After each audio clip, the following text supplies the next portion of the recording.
Chapter 1, First thing after coming ashore, punch the green tea bitch. In the restroom, Sui-chan slowly woke up. Supporting himself on the floor, he stood up and looked around in confusion at the unfamiliar surroundings. I just fell asleep reading a novel during class, and when I opened my eyes, the familiar classroom was gone. Could it be that I've traveled to another world? Soon, a response echoed in my mind. Host successfully transmigrated. Talent awakening in progress. Congratulations, host. You have obtained a new talent, infinite gold entries. Before Sui-chan could gather his thoughts, a sudden explosion sounded behind him. Bang! The lounge door was kicked open by a pair of legs as smooth and delicate as mutton fat jade. Immediately after, the owner of that slender, fair leg swayed her hips as she walked in. Sue, I order you to forfeit the match later. You hear me? Otherwise, I'll never accept your gifts again, nor spend a single cent of your money. The woman stormed in with threats and intimidation. When Sui-chan turned his head and saw that familiar face, accompanied by a severe headache, he successfully regained the memories of this life. It turned out he had transmigrated to a parallel world called Blue Star,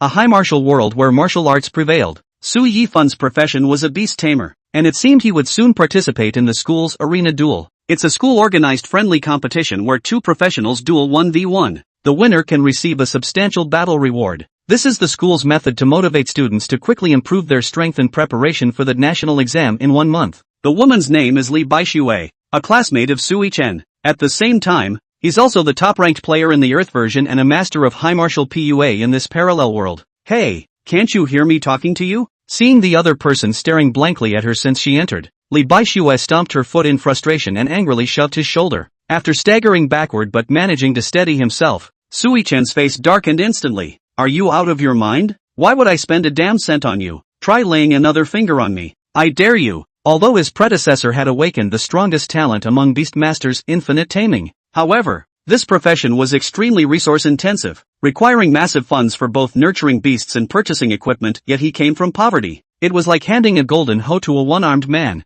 so no one took him seriously. Li Baixue remained arrogant, smirking as she continued. Who the hell do you think you're talking to? So what if I mess with you? You're just a measly beastmaster. Do you really think you and that scrawny mutt can take on Zhao Chang? He's a broadsword warrior, his stats completely outclass yours. Li Baixue tried to suppress Sui-chan using her usual tactics, her tone dripping with arrogance and confidence. You don't stand a chance against him. When you end up beaten black and blue, you'll be the one humiliating yourself. I'm only doing this for your own good. Understand? After Zhao Chang gets the reward, I might consider asking him to share a bit with you. If you insist on fighting, losing means you won't get any rewards at all. After speaking, a hint of smugness flickered in her eyes, as if waiting for Sui-chan to compromise. Fine, fine. What a great way of saying it's all for my own good. Truly the ultimate combination of a top-tier version and a PUA master. Sui-chan felt nauseous just hearing it and already regretted why he had let the other finish speaking. Ugh, trash. Get lost. I'm gonna fight. And not just fight, I'll beat your boyfriend until he's crawling on the ground looking for his teeth. Upon hearing this,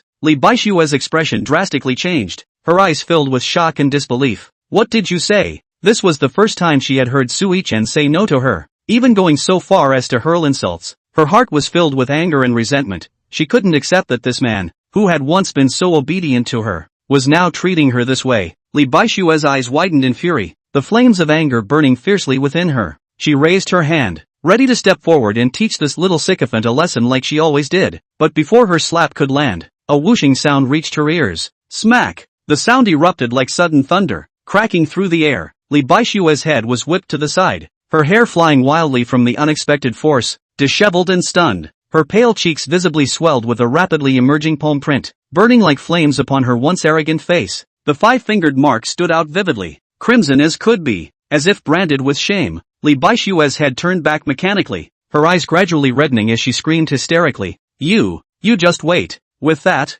she covered her face and fled swiftly out the door, desperate to hide her humiliated state from others' eyes. Sui-chan looked at his palm that had just struck someone, clenched it into a fist after 2 seconds of contemplation, and raised it high while shouting, so satisfying. Immediately after, he blocked all of the other person's contact information. After completing these gratifying actions, Sui-chan began to consider the upcoming match. No matter what, he would give his all to secure victory, not for the steamed bun, but to stand up for the humiliated self of the past. Immediately, Sui-chan swiftly summoned his beast tamer. As his hands rapidly formed seals, he murmured incantations under his breath. A small black hole appeared beside him, and a dark red beast's hoof stepped out. This was a slender dog with a dark red coat, standing no taller than waist height, appearing somewhat listless. It even stretched lazily and let out a big yawn, looking as if it had just woken up. Name, Hellhound. Bloodline, inferior. Level, 1. Loyalty, 20%. Attributes, Strength 8, Agility 12, Spirit 15, Constitution 5. Talent, Superhuman sense of smell. Skills, Assault, Frenzied barking,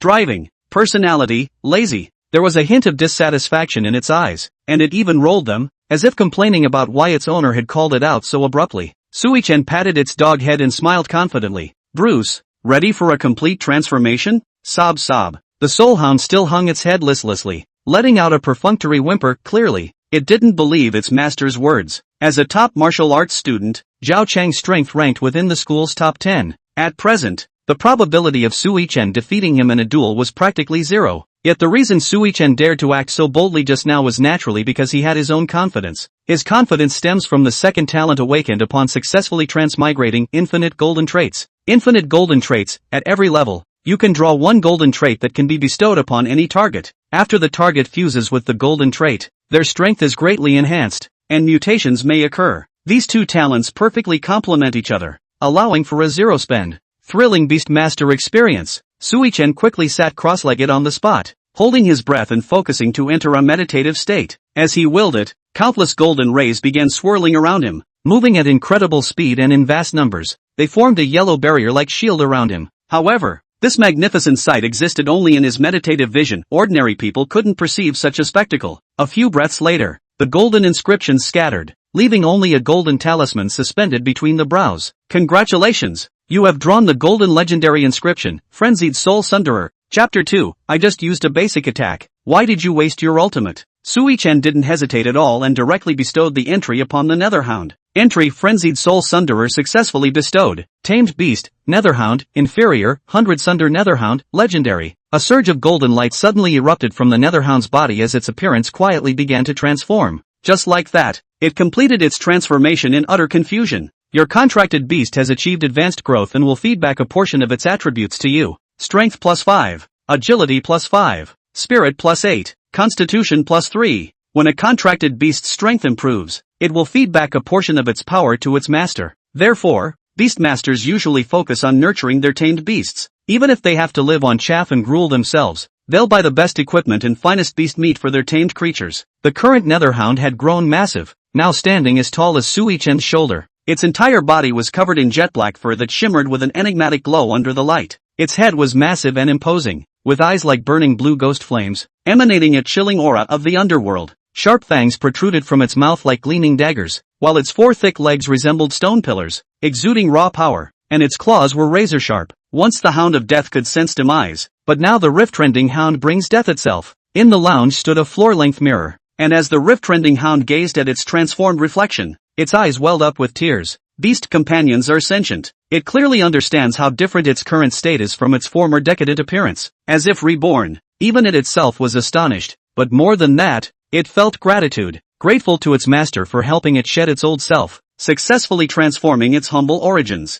Loyalty from the 100 cracks Netherhound +80%. Sui-chan clapped his hands and stood up, eager to examine his divine creation. Name: 100 crack Netherhound. Bloodline: legendary. Level: 1. Loyalty: 100%. Attributes: Strength 16, Agility 24, Spirit 30, Constitution 10. Talent: Superhuman sense of smell. Skills: Soul Reaping, Fission Clone, Shadow Assault, Netherflame Shield. Frenzy. Personality: Lazy. Once there was a worthless dog named Bruce. Due to its lowly bloodline, it began to give up on itself, until its owner Sufone used a mysterious power to trigger its evolution. Only then did its canine life truly begin. Compared to before, it's undergone earth-shaking changes. Not only have its base stats doubled, but its skills also look much more dazzling now. Its loyalty has even reached an astonishing 100%. Among all the beastmasters in Huaxia, those who can earn the complete trust of their beasts do not exceed double digits. Damn, having cheats really makes a difference. So satisfying.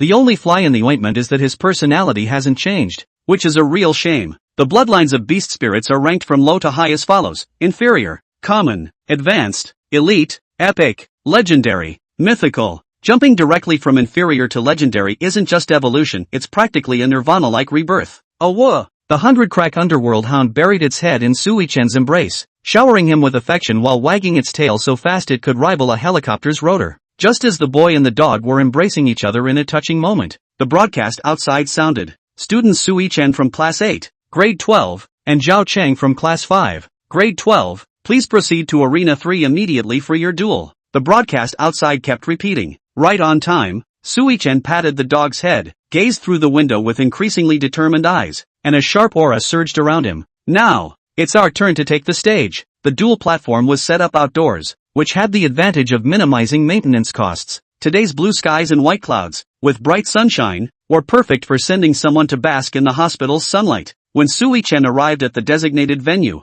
the stands were already packed, and Zhao Cheng had even rushed into the duel arena. The moment he appeared, Li Baixue, hiding in the crowd, immediately fanned the flames by shouting, "What a big attitude for a mere beast tamer! Keeping everyone waiting so long, who do you think you are?" Now she was fully armed with a sun hat, mask, and sunglasses, all to cover her swollen cheek. Once someone took the lead, the crowd erupted into a heated discussion. Exactly. How dare he, a beast master, not know his place? This arrogant jerk, I bet he won't last 2.5 minutes. 2.5 minutes is way too long, I bet he'll surrender within a minute. Seeing her scheme succeed, Li Baixue sneered. Humph, how dare you hit me? Let's see if you survive this time. Zhao Cheng, energized by the one-sided cheers from the crowd, swung his broadsword and taunted. Come crawl between my legs, brat. I'll give you one last chance to surrender, don't wait until you're crying to admit defeat. Sui Chen paid no heed to the jeers, maintaining a mysterious smile throughout. After verifying his identity, he entered the arena and stood opposite Wang Gang.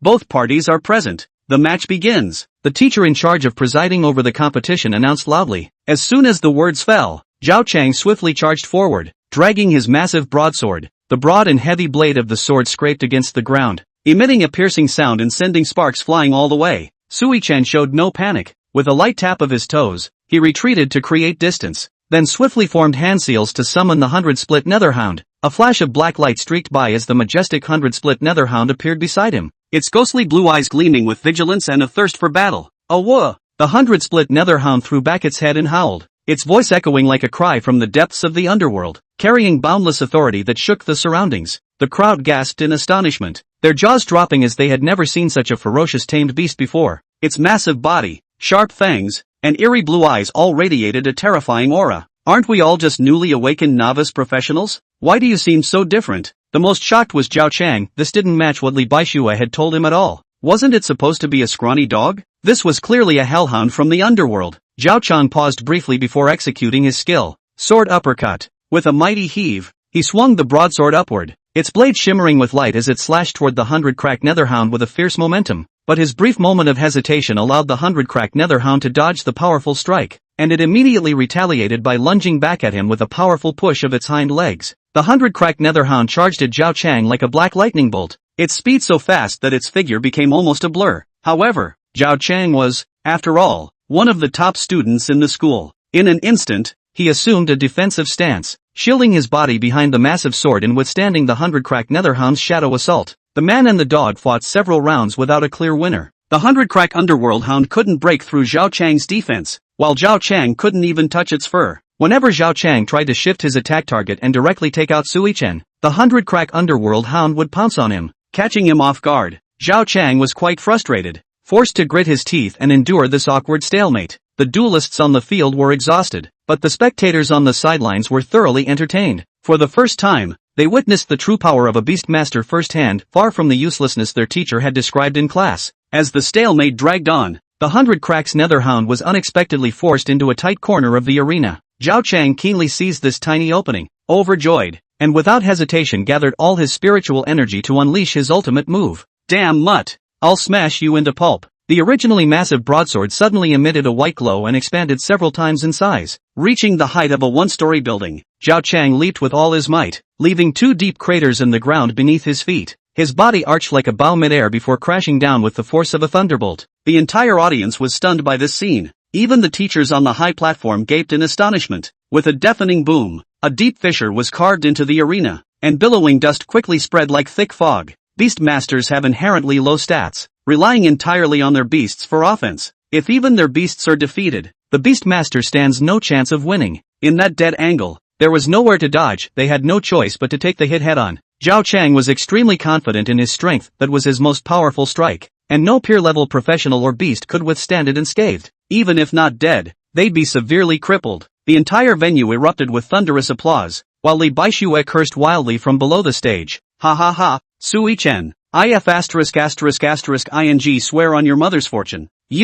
Now that your beast is gone, go home and cry about it. It seemed the outcome was already decided, as even the referee teacher began asking Sui Chen if he would surrender. Yet Sui Chen refused with an excited expression, because he noticed that the 100 Cracks Hellhound was not only unharmed but even had its vitality become more active. Chapter 3, The School's Test, Solo the Nightmare Level Dungeon. As the dust gradually settled, to everyone's surprise, the 100 Cracks Hellhound still held its head high with pride, with nothing more than a bit of dust on its body. Even more astonishing was that several identical clones had appeared by its side. Upon closer observation, one can notice that its body proportions appear slightly smaller than before. This is its skill fishing clone, a passive defensive ability. The moment it's attacked, it splits into multiple physical clones to mitigate damage while simultaneously reducing its size. Each clone possesses a certain percentage of the original body's strength and can independently attack, defend, and move. Zhao Chang remained oblivious to the terrifying aura emanating behind him. With hands on his hips, he arrogantly flaunted his victory to Sui Chen. That mangy mutt changed its appearance and thought it became so. A scrawny dog will always be a scrawny dog. Just like you, trash will always be trash. Sui Chen remained silent the entire time, a faint smile playing on his lips, his disdainful gaze as if looking at a dead man walking. The entire audience could clearly see every shift in the scene, and the atmosphere instantly grew hushed. This annoyed Zhao Chang. Why did you stop? Keep clapping. Keep cheering. He arrogantly complained until a series of spine-chilling howls came from behind, startling him into breaking out in a cold sweat. Oh woo. No way. Zhao Chang turned around mechanically, his movements slow and stiff. The pack of dogs had already rushed to him, knocking him down directly. Some tore at his limbs, some trampled on his body, and even 100 Crack Underworld Hound went straight for his damn. It seemed they were truly hungry. Fear, like an icy tide, instantly engulfed Zhao Chang. He only felt a sudden chill between his legs, followed by an indescribable pain. Ah! Zhao Chang's agonized scream echoed across the entire campus, while Li Baixue widened her eyes in shock and slumped weakly into her chair. He desperately wanted to surrender, but the pain surged over him like a tidal wave, instantly robbing him of the ability to form coherent words. Seeing Zhao Chang completely incapacitated, the referee teacher promptly called a stop to the match. Sui Chen walked over to Zhao Chang with his hands in his pockets, looking down at him coldly with eyes full of disdain and contempt. That's it? Is this the strength of a top 10 student in the whole school? Trash! At last, he had thoroughly vented the grievances of his formerly weak and cowardly self. Afterwards, Sui Chen recalled the 100 Cracks Netherhound. The 100 Cracks Netherhound instantly transformed into a streak of black light and burrowed into the totem on Sui Chen's shoulder. This was the beast taming sigil. In daily life, beast tamers can store their tamed beasts within the sigils, ensuring they get ample rest and sleep. Despite no longer being in danger, Zhao Chang remained immersed in fear, curled up and trembling uncontrollably. Sui Chen wins. As the verdict was announced, the stunned audience gradually snapped out of their daze. What just happened? Was he instantly defeated like that? What an upset! A total dark horse. More than an upset, it's like a chicken exploded into a superstar. Holy crap, am I dreaming? A beastmaster annihilating a broadsword warrior. This is crazier than an ant suplexing an elephant. His tamed beast is way too savage. It doesn't seem like something a rookie could control right off the bat. This one-sided match got all the spectators hyped up, but while some rejoiced, others grieved. Human emotions are never truly shared. Li Baixue lay there utterly defeated, her face looking even more miserable than if she'd eaten dirt. After briefly wallowing in sorrow for 2 seconds, she decisively pulled out her phone and sent a dinner invitation to a contact labeled spare tire. No. 1 inch, I've had a change of heart, let's give this a try. On the high platform of the spectator stand stood several teachers, with Principal Zhang of this high school seated in the middle. The level of astonishment on their faces was no less than that of the students below. It's worth noting that Zhao Chang's profession is a broadsword warrior, an upgraded version of the ordinary warrior. Once equipped with a broadsword, all attributes would significantly improve, making it possible to challenge opponents beyond one's level. But that 100 Cracks Netherhound not only withstood the opponent's full force strike but also seemed completely unharmed. This shows just how powerful this 100 Cracks Netherhound is. However, the stronger the beast, the more difficult it is to form a contract, requiring the Beastmaster to possess sufficiently formidable strength. Principal Zhang, Sui Chen is quite the promising talent. I think he has a real shot at getting into the Imperial Capital University. We should focus on nurturing his talents. The homeroom teacher, Mr. Lin, excitedly proposed, trying to secure more resources for his student. But soon, voices of opposition arose.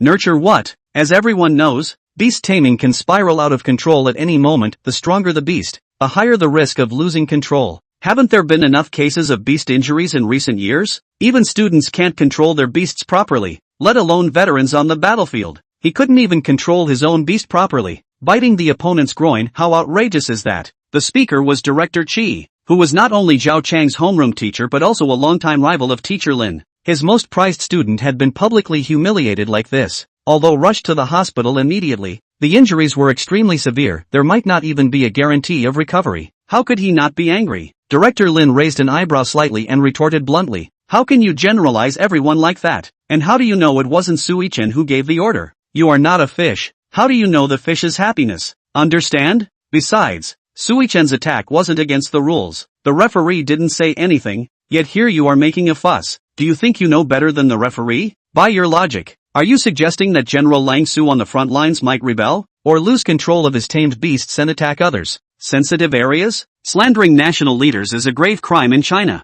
with severe cases potentially punishable by death." Director Chi immediately panicked, his words stumbling. "Why you? Don't you dare frame me. I'll sue you for defamation. The decline of a profession is caused by biased people like you," Director Lin retorted without backing down. As the two were locked in heated argument, Principal Zhang, who had been silently stroking his beard, stepped in and roared, "Enough!" His voice carried immense authority, booming like thunder in everyone's ears. The two immediately fell silent, not daring to utter another word. Principal Zhang's eyes narrowed slightly as he spoke slowly. "We can provide him with resources, but he must pass rigorous assessments. A school's resources are limited and must be invested where they'll yield the greatest returns. We cannot ignore potential risks just because of a student's promise, nor should we waste a promising seedling. Only by ensuring he can truly master beast taming can we offer him further support." Hearing this, Director Lin cautiously raised his head. "So your meaning is, have him solo the nightmare difficulty rookie dungeon. If he can last 1 hour, the school's resource allocation will undoubtedly tilt in his favor." On the other side,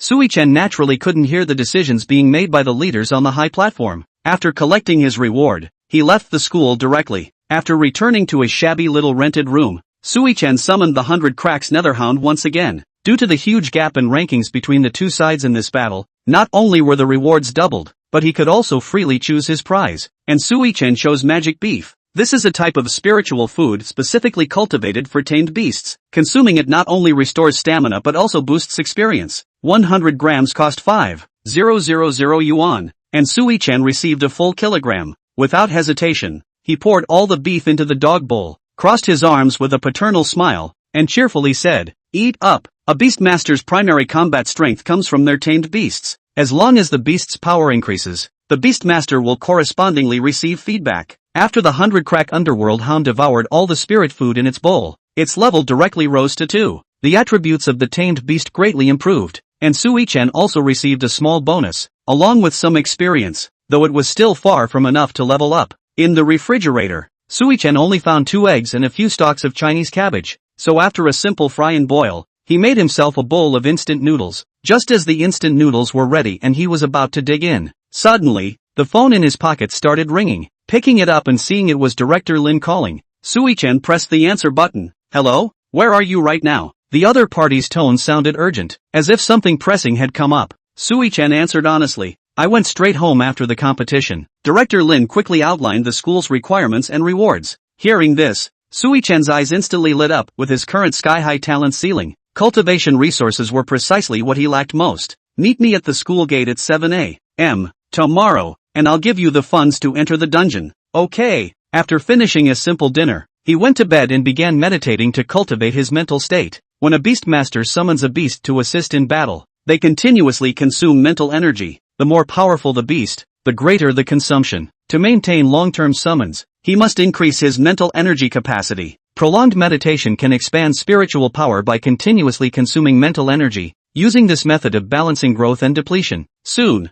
a wave of drowsiness washed over him. Sui-chen let out a long sigh, lay back, and gradually fell asleep. The next morning, Sui-chen arrived at the door half an hour early and didn't wait long before Director Lin also arrived. He pulled out a small package and handed it over. "Here, these are 50 crystals. Take them." Sui-chen took it and weighed it in his hand. It was surprisingly heavy. He had only heard about this thing before. Today was his first time seeing it. The crystal is obtained with a certain probability after killing ferocious beasts and is quite rare, with a market price as high as 10,000 per piece. If there are high-level combat professionals in the family, these few crystals are nothing at all. But for orphans like Sui-chen who had neither money nor influence, there was almost no chance to experience a dungeon even once. This test mission assigned by the school undoubtedly provided him with a tremendous opportunity. Chapter 4, I'll solo the hell-level dungeon myself. Beastmasters generally have only two ways to obtain beasts, hatching and taming. Hatching involves directly forming a contract with a beast egg, much like opening a mystery box, which carries certain risks. Taming, on the other hand, means beating your desired beast into submission until it willingly accepts the contract through the use of an item. So Sui-chen had his own little scheme in mind. He planned to acquire another tamed beast during the dungeon run for fun. He bowed deeply and said, "Thank you, teacher." Director Lin gently patted his shoulder and sighed. The dungeon environment is treacherous, and it's your first time entering. If you encounter any danger, don't push yourself too hard. Just treat it as additional combat experience. This will also help you prepare for the National College entrance exam. Sui-chen nodded with deep gratitude. After a brief farewell, he immediately hailed a taxi and headed to the teleportation site for the beginner dungeon. Beginner dungeons are artificially created instances where a controlled number of fierce beasts are placed within specific environments, with their strength carefully regulated. Cities across the nation have portals to these beginner dungeons, accessible only to novice practitioners below level 10. At this moment, the northern district of the city where the dungeon entrance was located bustled with extraordinary liveliness, packed with crowds of people. Countless students gathered here, some holding signs, others shouting through megaphones, all trying to latch onto a strong teammate. One spot left.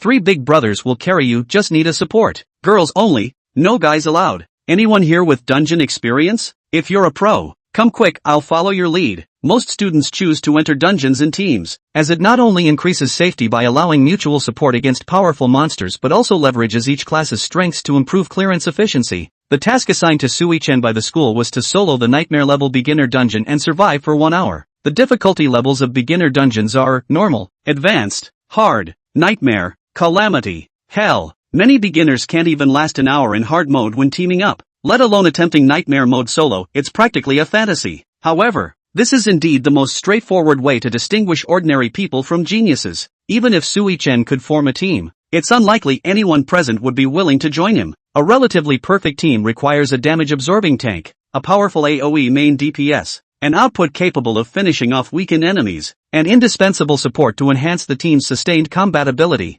Beastmasters seem difficult to integrate into teams, stuck in an awkward middle ground. Most crucially, this profession suffers from ingrained stereotypes and isn't particularly well regarded. Upon arriving at the scene, Sui-chen wasn't in a hurry to enter. Instead, he went to a nearby market to find a suitable weapon. Although Beastmasters usually don't engage in direct combat, it could be used for self-defense to enhance his survival capabilities. When necessary, he could also launch a surprise attack. Stepping into the weapon shop, Sui-chen was slightly dazzled by the dazzling array of weapons before his eyes. The walls of the shop were adorned with all kinds of swords and blades, while shelves displayed spears of various materials. On a nearby counter, exquisite crossbows were neatly arranged. There were also all sorts of bizarre weapons, such as meteor hammers and flying claws, dazzling the eyes with their strange forms. Sui-chen paced back and forth among the multitude of weapons, his eyes filled with confusion and hesitation. Due to its proximity to the dungeon, the shop had a steady flow of customers, leaving the owner too busy to attend to everyone. He had no choice but to pick up each item and examine it. Just then, an impatient voice suddenly came from outside the door. "Damn it all. I refuse to believe I can't get past this thunder giant bear." The voice was rough and loud, filled with anger. "Boss, get me another set of fine gear." Immediately after, a burly man strode into the weapon shop, his face flushed red with sweat streaming down his cheeks, clear signs of having just emerged from an intense battle. The weapon shop owner immediately beamed with a smile upon hearing the voice, promptly abandoning the customer he was attending to and swiftly darting into the back warehouse. "Right away, young Master Wang." Sui-chen turned his head toward the sound. At that very moment, their eyes met. The burly man froze for a split second before his eyes flashed with undisguised disdain. He sneered sarcastically. Well, if it isn't our great beast Tamer, don't you have classes to attend today?" This person named Wangren is an exceptionally rare berserker, ranked first in the entire grade at Schwansher High School. Due to his overwhelming strength, the school allocated certain resources to him. Not only was he granted special permission to skip school, but the school also covered the cost of 3 dungeon runs for him. He is considered by the school as the most promising candidate to get into the Imperial Capital University. Sui-chen didn't want to pay attention and turned back to continue selecting weapons, but Wang Ren wouldn't let it go. He rushed right in front of Sui-chen and shouted, "Stop pretending to be deaf and blind. Mother asterisk asterisk asterisk asterisk can't you hear me talking to you?" Instantly, everyone else in the shop was drawn in, casting curious glances their way. Sui-chen remained completely unperturbed, his face expressionless as he said, "What do you want? I heard you not only beat Zhao Chang to the ground but also made sure he can't have babies in the future. Haven't seen you in a few days, and you've gotten pretty badass." Ha! Zhao Chang was Wang Ren's lackey. When a perennial loser like Sui-chen publicly humiliated his underling to the point of pissing himself, the boss naturally felt his face was losing some dignity. So Wang Ren wanted to regain some respect from Sui-chen here. He pulled out a black card from his waist. "There's at least 3 million in this account. Do you dare to compete with me?"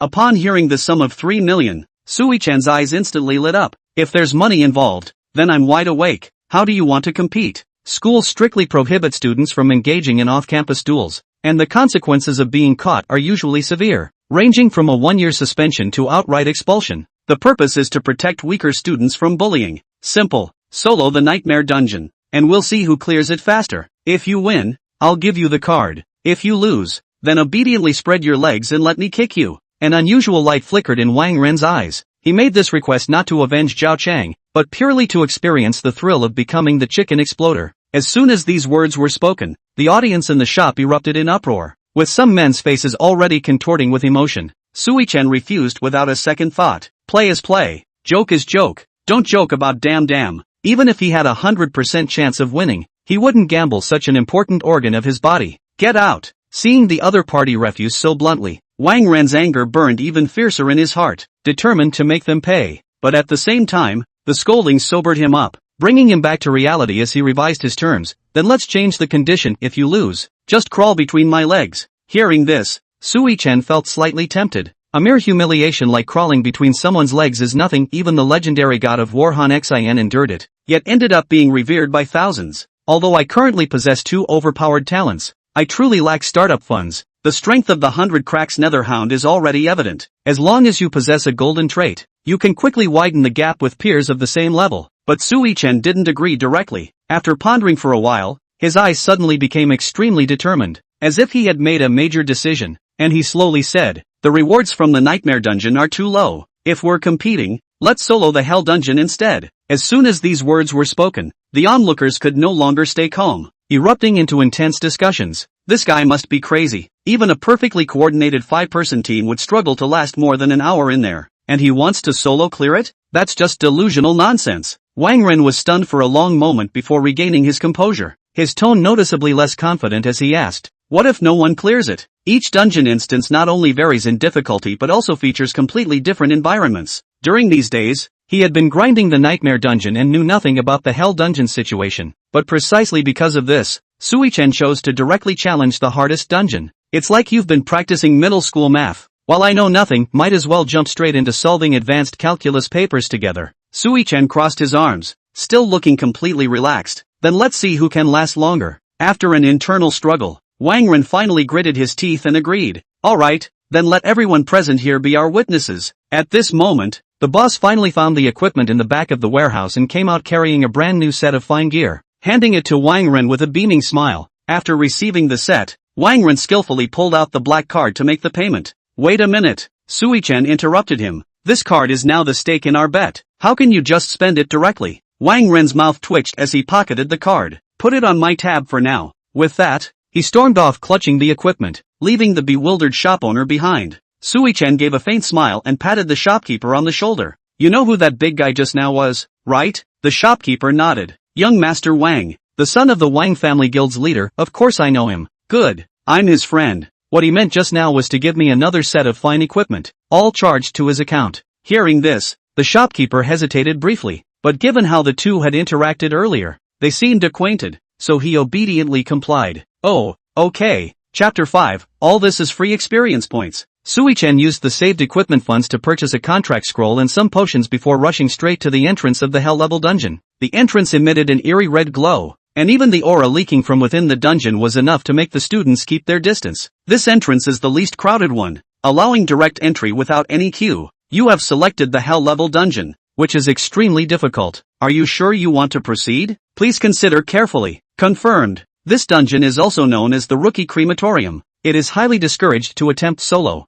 Are you absolutely certain about your decision? Enough nonsense. The life or death contract is signed. Let me in now. As 50 crystals were inserted, the blood-red gate swung open, releasing a powerful gust of wind that tousled Sui-chan's hair. Yet he stepped forward without hesitation. The students watching from afar couldn't help but feel admiration at the sight. He actually dared to go in. If it were me, I wouldn't even enter with the team. I heard he had a confrontation with Wang Run. Look over there, they've been standing at the entrance for quite a while. Everyone turned to look at the entrance of another hell-level dungeon and realized it was true. When Wang Ren reached the entrance and sensed the overwhelming surge of energy, he instantly lost his nerve. Even after going home to change into the epic gear set he prepared for the national exam, he still felt uncertain. After all, tens of thousands of reckless youths die in hell-level dungeons every year. Acting purely on impulse, he began to lose his nerve, even resorting to fantasies to console himself. The hell dungeon's difficulty is so high that Sui-chan might not even make it out alive. In that case, he might as well not go in and just bet on Sui-chan not coming out. Whether he comes out or not doesn't matter, 3 million is just a few months worth of pocket money for him. Just as Wang Ren thought this idea was quite reliable, he suddenly felt a prickling sensation on his back, as if needles were poking him. He slightly turned his head and glanced back, only to find a crowd of onlookers had already gathered behind him. Unable to hold back, he blurted out a national expletive, asterisk asterisk asterisk asterisk. How long has that Sui-chan been inside already? Why is he still standing here? Is he going in or not? I think he's just chickened out. With that kind of courage, what right does he have to call himself the ace of Double 11 High School? It's all thanks to his dad. Hearing the discussions behind him, Wang Ren's forehead was covered in sweat, his face slightly stiff. At this moment, the dungeon, having gone unanswered for a long time, sent a prompt. Please confirm if you wish to enter. If no selection is made within 30 seconds, the system will assume your default choice is no and automatically refund the crystals. Finally, Wang Ren took a deep breath, clenched his nearly bursting bladder, and took the difficult step forward. Enter. You have entered the hell-level dungeon, Monster Beast Forest. Sui-chan stood at the entrance of a gloomy forest, surrounded by vast stretches of withered trees devoid of life, their branches twisted and gnarled. The Demon Beast Forest? He recalled that senior history, the struggle in hazardous zones had mentioned it. A mysterious evil force had corrupted this once lush and vibrant forest, requiring countless warriors to spill blood and pay a heavy price just to barely contain it. And the hell difficulty artificial dungeon perfectly recreates that terrifying scenario. This was a hell-level dungeon, and Sui-chan didn't dare let his guard down for even a second. With a focused thought, he swiftly formed several hand seals. A black hole the size of a mung bean immediately appeared beside him, gradually expanding. Suddenly, a black shadow shot out with a whoosh. A woo. The 100-crack underworld hound, finally summoned for some fresh air, immediately threw its head back and howled to vent its emotions. Sui-chan stepped forward and slapped it without hesitation. What are you howling for? You'll attract all the nearby beasts. He regretted it the moment he hit the dog, quickly replacing his expression with an encouraging smile as he patted its head. Sorry, I forgot why I came here in the first place. Bruce, keep shouting. It'd be best if you attracted all the nearby beasts, saves us the trouble of hunting them down. The unjustly beaten rift hound wore a pitiful expression, sneezing twice in succession to voice its discontent. Fortunately, several speeding black dots appeared in the distance, diffusing the awkward tension. As the black dots drew nearer, their forms gradually came into clear view. Name, Shadow Wolf, LV3. Type, Common Grade Fierce Beast. Skills, Tier, Pounce, Charge. Level 3 Fierce Beasts, and 5 of them. Although the dungeon adjusts the appearance of its beasts based on the level of the profession. But this is a hell-level dungeon. A hell for ordinary people and a quagmire for geniuses. So being surrounded at the start is perfectly reasonable. If it were someone else being surrounded by shadow wolves right at the beginning, they'd probably think about quitting the dungeon immediately. Can't fight them, can't outrun them. But Sui-chan showed an excited, almost manic smile, his grin stretching nearly to his ears. In his eyes, this was all free experience points delivered right to his doorstep.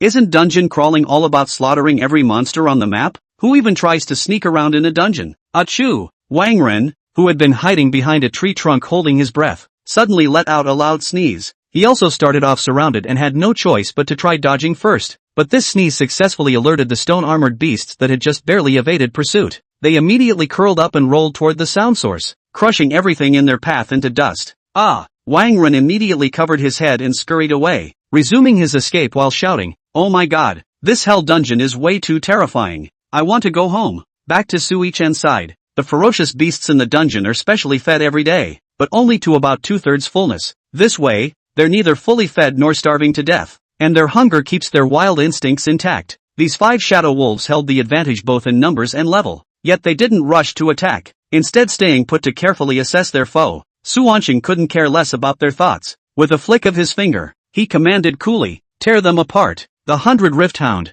seeing a fight was on, immediately dropped its pitiful wronged wife expression and charged forward. The shadow wolves immediately took countermeasures, scattering to form a pocket-shaped formation, waiting for the enemy to enter. The 100 Cracks Hellhounds charged forward without hesitation, launching simultaneous attacks at incredible speed. Sui Chen had already seen through the opponent's tactics. With a thought from him, the 100 Cracks Hellhounds activated the Hellfire Shield. Instantly, several ghostly blue flame patterns appeared around its body, spreading rapidly like mysterious runes. In the blink of an eye, they formed a massive hemispherical shield. The surface of the shield flickered with netherfire, and the air near it seemed to ignite instantly, distorting slightly. The netherfire's temperature was extremely high, capable of inflicting burn damage on enemies that approached the shield. This forced attackers to endure the backlash of the flames while striking, as part of their offensive power would be reflected back at them. These low-level beasts had never seen such a dazzling skill before. Mistaking it for the usual reckless novice adventurers, they charged forward mindlessly as they always did. The shadow wolf charging at the forefront collided with the netherfire shield, instantly letting out a pained howl as its fur was scorched and its body sent flying backward. The other shadow wolves, seeing this, froze in terror, but it was already too late. The 100 Cracks Netherhound wouldn't let this opportunity slip. It lunged forward abruptly, the netherfire shield moving like a mobile fortress, injuring every shadow wolf in its path. Several shadow wolves attempted to attack from the side, only to be repelled once more by the shield's searing heat and rebounding force. The 100 Crack Underworld Hound seized the opportunity to attack, its claws and teeth appearing even sharper under the glow of netherfire. Before long, the shadow wolves were thrown into disarray, some fled wounded, while others stubbornly resisted in their last stand. Yet against the formidable 100 Crack Underworld Hound, their resistance proved utterly futile. In the end, the pack of shadow wolves was gradually dismantled and defeated. Shadow Wolf slain. EXP +8. Shadow Wolf slain. EXP +8. In less than 15 minutes, the once ferocious wolf pack had all turned into motionless heaps of mud on the ground. Sui Chen. Class, Beast Master. Level, 1, 40 out of 100. The experience points surged by nearly half. It seems the next golden trait is within reach. 5 nether wolves would be enough to keep a well-organized rookie team engaged in a prolonged battle. Yet the level 200 Cracks Netherhound took them down almost unscathed. Covered in blood, not a single drop of it its own. The 100 Cracks Netherhound walked to the corpses of the wolf pack, closed its eyes, focused, and sniffed. Wisps of black mist drifted out from the wolves' foreheads, directly entering its nostrils. This is its unique skill, soul reaping, after killing prey. Activating this skill allows it to extract soul energy from the corpse and convert it into its own strength, enhancing all attributes. Strength +3, agility +5, spirit +8, constitution +3. Chapter 6, Second Trait, Synergistic Fusion. The beasts in the dungeon were formed from crystals. The wolf pack's corpses gradually vanished, leaving behind loot where they fell. 5 crystals, 1 piece of equipment, and 1 skill book. At the current market price of 10,000 per crystal, 50,000 yuan had already entered Sui Chen's pocket. The equipment and skill book also hold considerable value. If unusable, they could similarly be sold. Shadow Stride Boots, common agility +12. Level requirement, 1. Shadow Strike, common a shadow type skill book, exclusive to assassin class professions. Generally speaking, the drop rate for common level ferocious beasts in other dungeons is only around 10%. It must be said, the drop rate in hell level dungeons is really high. If the skill book can't be used, you can keep it to sell outside later. Sui Chen directly wore the Shadow Stride boots on his feet. The agility bonus matched his base stats, instantly doubling his movement speed, finally experiencing the feeling of being light as a swallow. The man and his dog continued advancing deeper into the forest. No matter the level of the dungeon or map, they would all be divided into 3 stages. The first stage is usually to warm up the incoming professionals, with the lowest intensity. It generally consists of inferior and ordinary bloodline beasts, mostly at levels 1 to 5. The second stage begins to feature high-tier beasts and elite beasts, while the third stage is the boss level. The highest record for rookie adventurer teams in this city is only clearing the second stage, and no one has yet defeated the boss. Although the first stage had the most beasts, after walking for a long time, no more beasts could be seen, but perhaps Sui Chen and the 100 Split Hellhounds' overwhelming presence upon entry frightened them into hiding, making them as jumpy as startled birds. With an unquestionable expression, Sui Chen waved his finger and commanded, "Search for me." Ferocious beasts. I must eradicate all ferocious beasts. Outside the dungeon entrance, although no one could see what was happening inside, the area was still packed with a dense crowd of onlookers, jammed so tightly that not a drop of water could pass through. Everyone had heard about the bet between Wang Ren and Sui Chen, and they didn't want to miss today's dungeon trial, rushing over to witness the spectacle. After all, Wang Ren was the son of the Wang clan guild leader, and the Wang clan guild was one of the largest local guilds. Most people harbored a sense of schadenfreude, eager to see Wang Ren humiliate Sui Chen. It's been almost an hour now. That Sui Chen guy is way too good at hiding. I heard he's a beastmaster. Maybe he's colluding with the monsters to stay inside longer? How sneaky. I always knew beastmasters were no good. Young Master Wang is truly amazing. A sword and shield guardian lasting this long, I bet he can hold out for several more rounds. After all, he's the top student in our school. Another 10 minutes passed, and the red light at the dungeon entrance flickered again as a blurry figure gradually emerged. The crowd surged forward excitedly. Those at the back stood on tiptoe and asked anxiously, "Is it Sui Chen coming out?" But an unexpected message came from the front, "It's Wang Ren." Before entering the dungeon, Wang Ren was fully armed, clad in a complete set of epic-grade equipment. But when he came out, only one boot remained, his body covered in wounds and dust, looking utterly disheveled. Yet, the corners of his mouth curled up slightly as he boasted triumphantly, "How about that? I'm pretty damn awesome. Ha, I soloed it for over an hour inside, almost breaking the record." Then, he asked with concern, "What about that damn beastmaster? How many minutes did he last? 10 or 15? The crowd exchanged glances, unsure whether to tell him the truth, somewhat afraid he wouldn't be able to handle it. Seeing everyone hesitate, Wang Ren suddenly felt a bad premonition rising in his heart and shouted anxiously, "Speak up, he hasn't come out yet." Finally, someone spoke up. "What?" Wang Ren's mouth fell open in shock, cold sweat beading on his forehead as his tired, half-lidded eyes widened to the size of saucers. Impossible. This is absolutely impossible. Not only was he about to lose 3 million in this bet, but he also had to abandon his epic armor set worth tens of millions just to escape. Just thinking about it made his heart ache. Although Wang Ren refused to believe it, the reactions of the crowd forced him to face reality. He forced a smile for a while, then began consoling himself. He must have been bitten to death by the beast. Where the hell have all the beasts gone? Sui Chen stomped his foot angrily. With no beasts attacking him proactively, he began conducting a thorough search. The map was simply too vast, unless the beasts actively sought him out to attack. Their presence was nearly impossible to detect. It seemed they had voluntarily backed down, intending to let Sui Chen proceed directly to the second stage. Currently, his backpack contained 12 crystal stones, 2 skill books, and a massive warhammer. On his person, he wore the fine quality set and shadow step boots he'd freeloaded off Wang Ren. Level 1, 95 out of 100.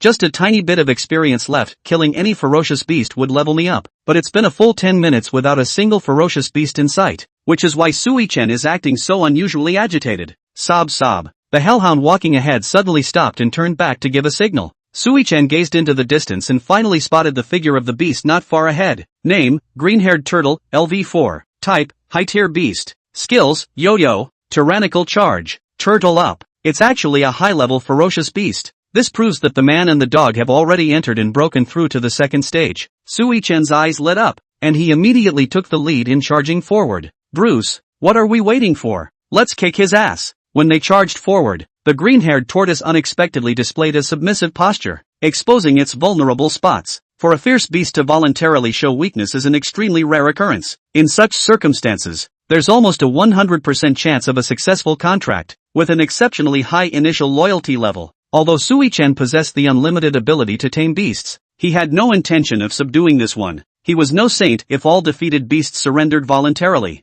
how would he ever level up? Without hesitation, Sui Chen commanded, "Bruce, go!" Upon receiving the order, the 100 cracks netherhound pounced, biting down on the turtle's head and yanking the green-shelled turtle's body straight out of its shell. Then, with a tilt of its neck, it swallowed the prey whole, crunchy and tasting like chicken. The green-haired turtle has average attack power but extremely high defense, with its shell capable of withstanding several strikes from a level 10 warrior. If no clever tactics are used to subdue it and the 100 cracks underworld dog attacks conventionally, it would indeed take some time, but once the shell is gone, it's no different from a pile of mud. The 100 cracks underworld dog ate until it stuck out its tongue, barely chewing before swallowing, suggesting the taste must have been quite unpleasant. Defeated the green-haired turtle. EXP plus 15. Ding. Your level has increased to level 2. Strength plus 5. Agility plus 5. Spirit plus 5. Constitution plus 5. Free attribute points plus 5. Without any hesitation, Sui-Chen allocated all his free attribute points to mental power. Both summoning spirit beasts and commanding them in battle would consume the host's mental energy. After over an hour of searching and fighting,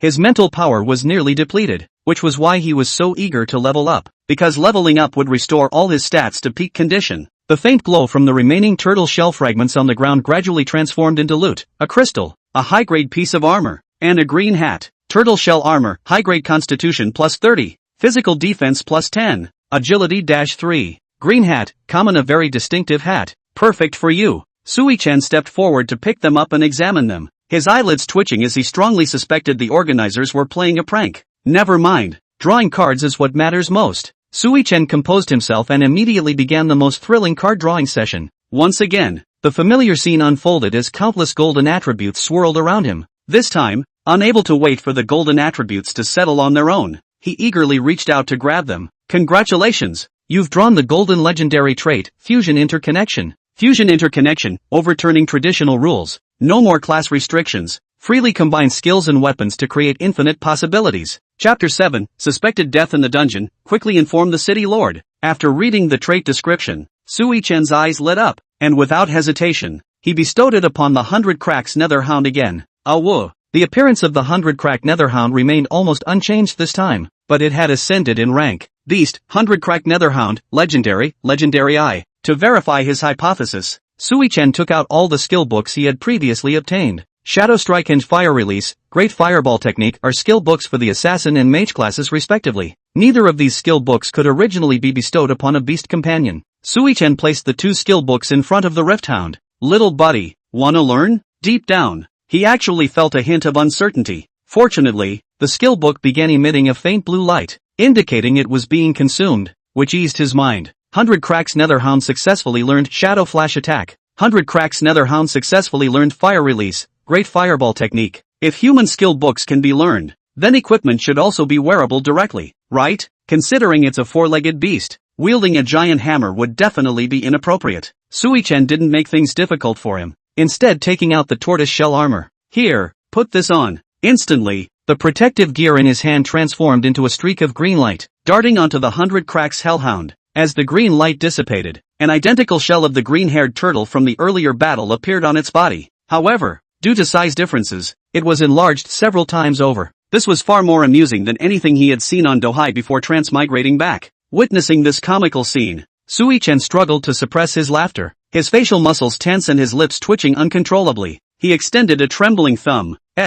So cool. But in the end, he couldn't hold back and burst out laughing as soon as the words left his mouth. Ha ha ha ha. Sui-Chen's laughter boomed like a bell, tears nearly streaming from his eyes. The 100 Crack Underworld Hound, which had been looking forward with anticipation, instantly flew into a rage upon hearing such undisguised mockery, baring its fangs and pouncing toward Sui-Chen. Don't be angry, this is all for your own good, Sui-Chen said with a laugh while dodging. Amid the playful scuffle between the boy and the dog, they unknowingly ventured deeper into the dungeon. While they were having fun inside, enjoying themselves, the students watching from outside the dungeon were so nervous their hearts nearly leaped to their throats. Even beginning to question their own existence, every passing second was pure agony. It's been almost 2.5 hours, has Sui-Chen still not come out yet? Wang Ren, who had gone to eat and take a bath midway, came back and asked. The crowd looked horrified, shaking their heads in fear. How is this kid so good at dodging? Although Wang Ren was amazed, his expression remained unchanged, his mind racing with thoughts. At this moment,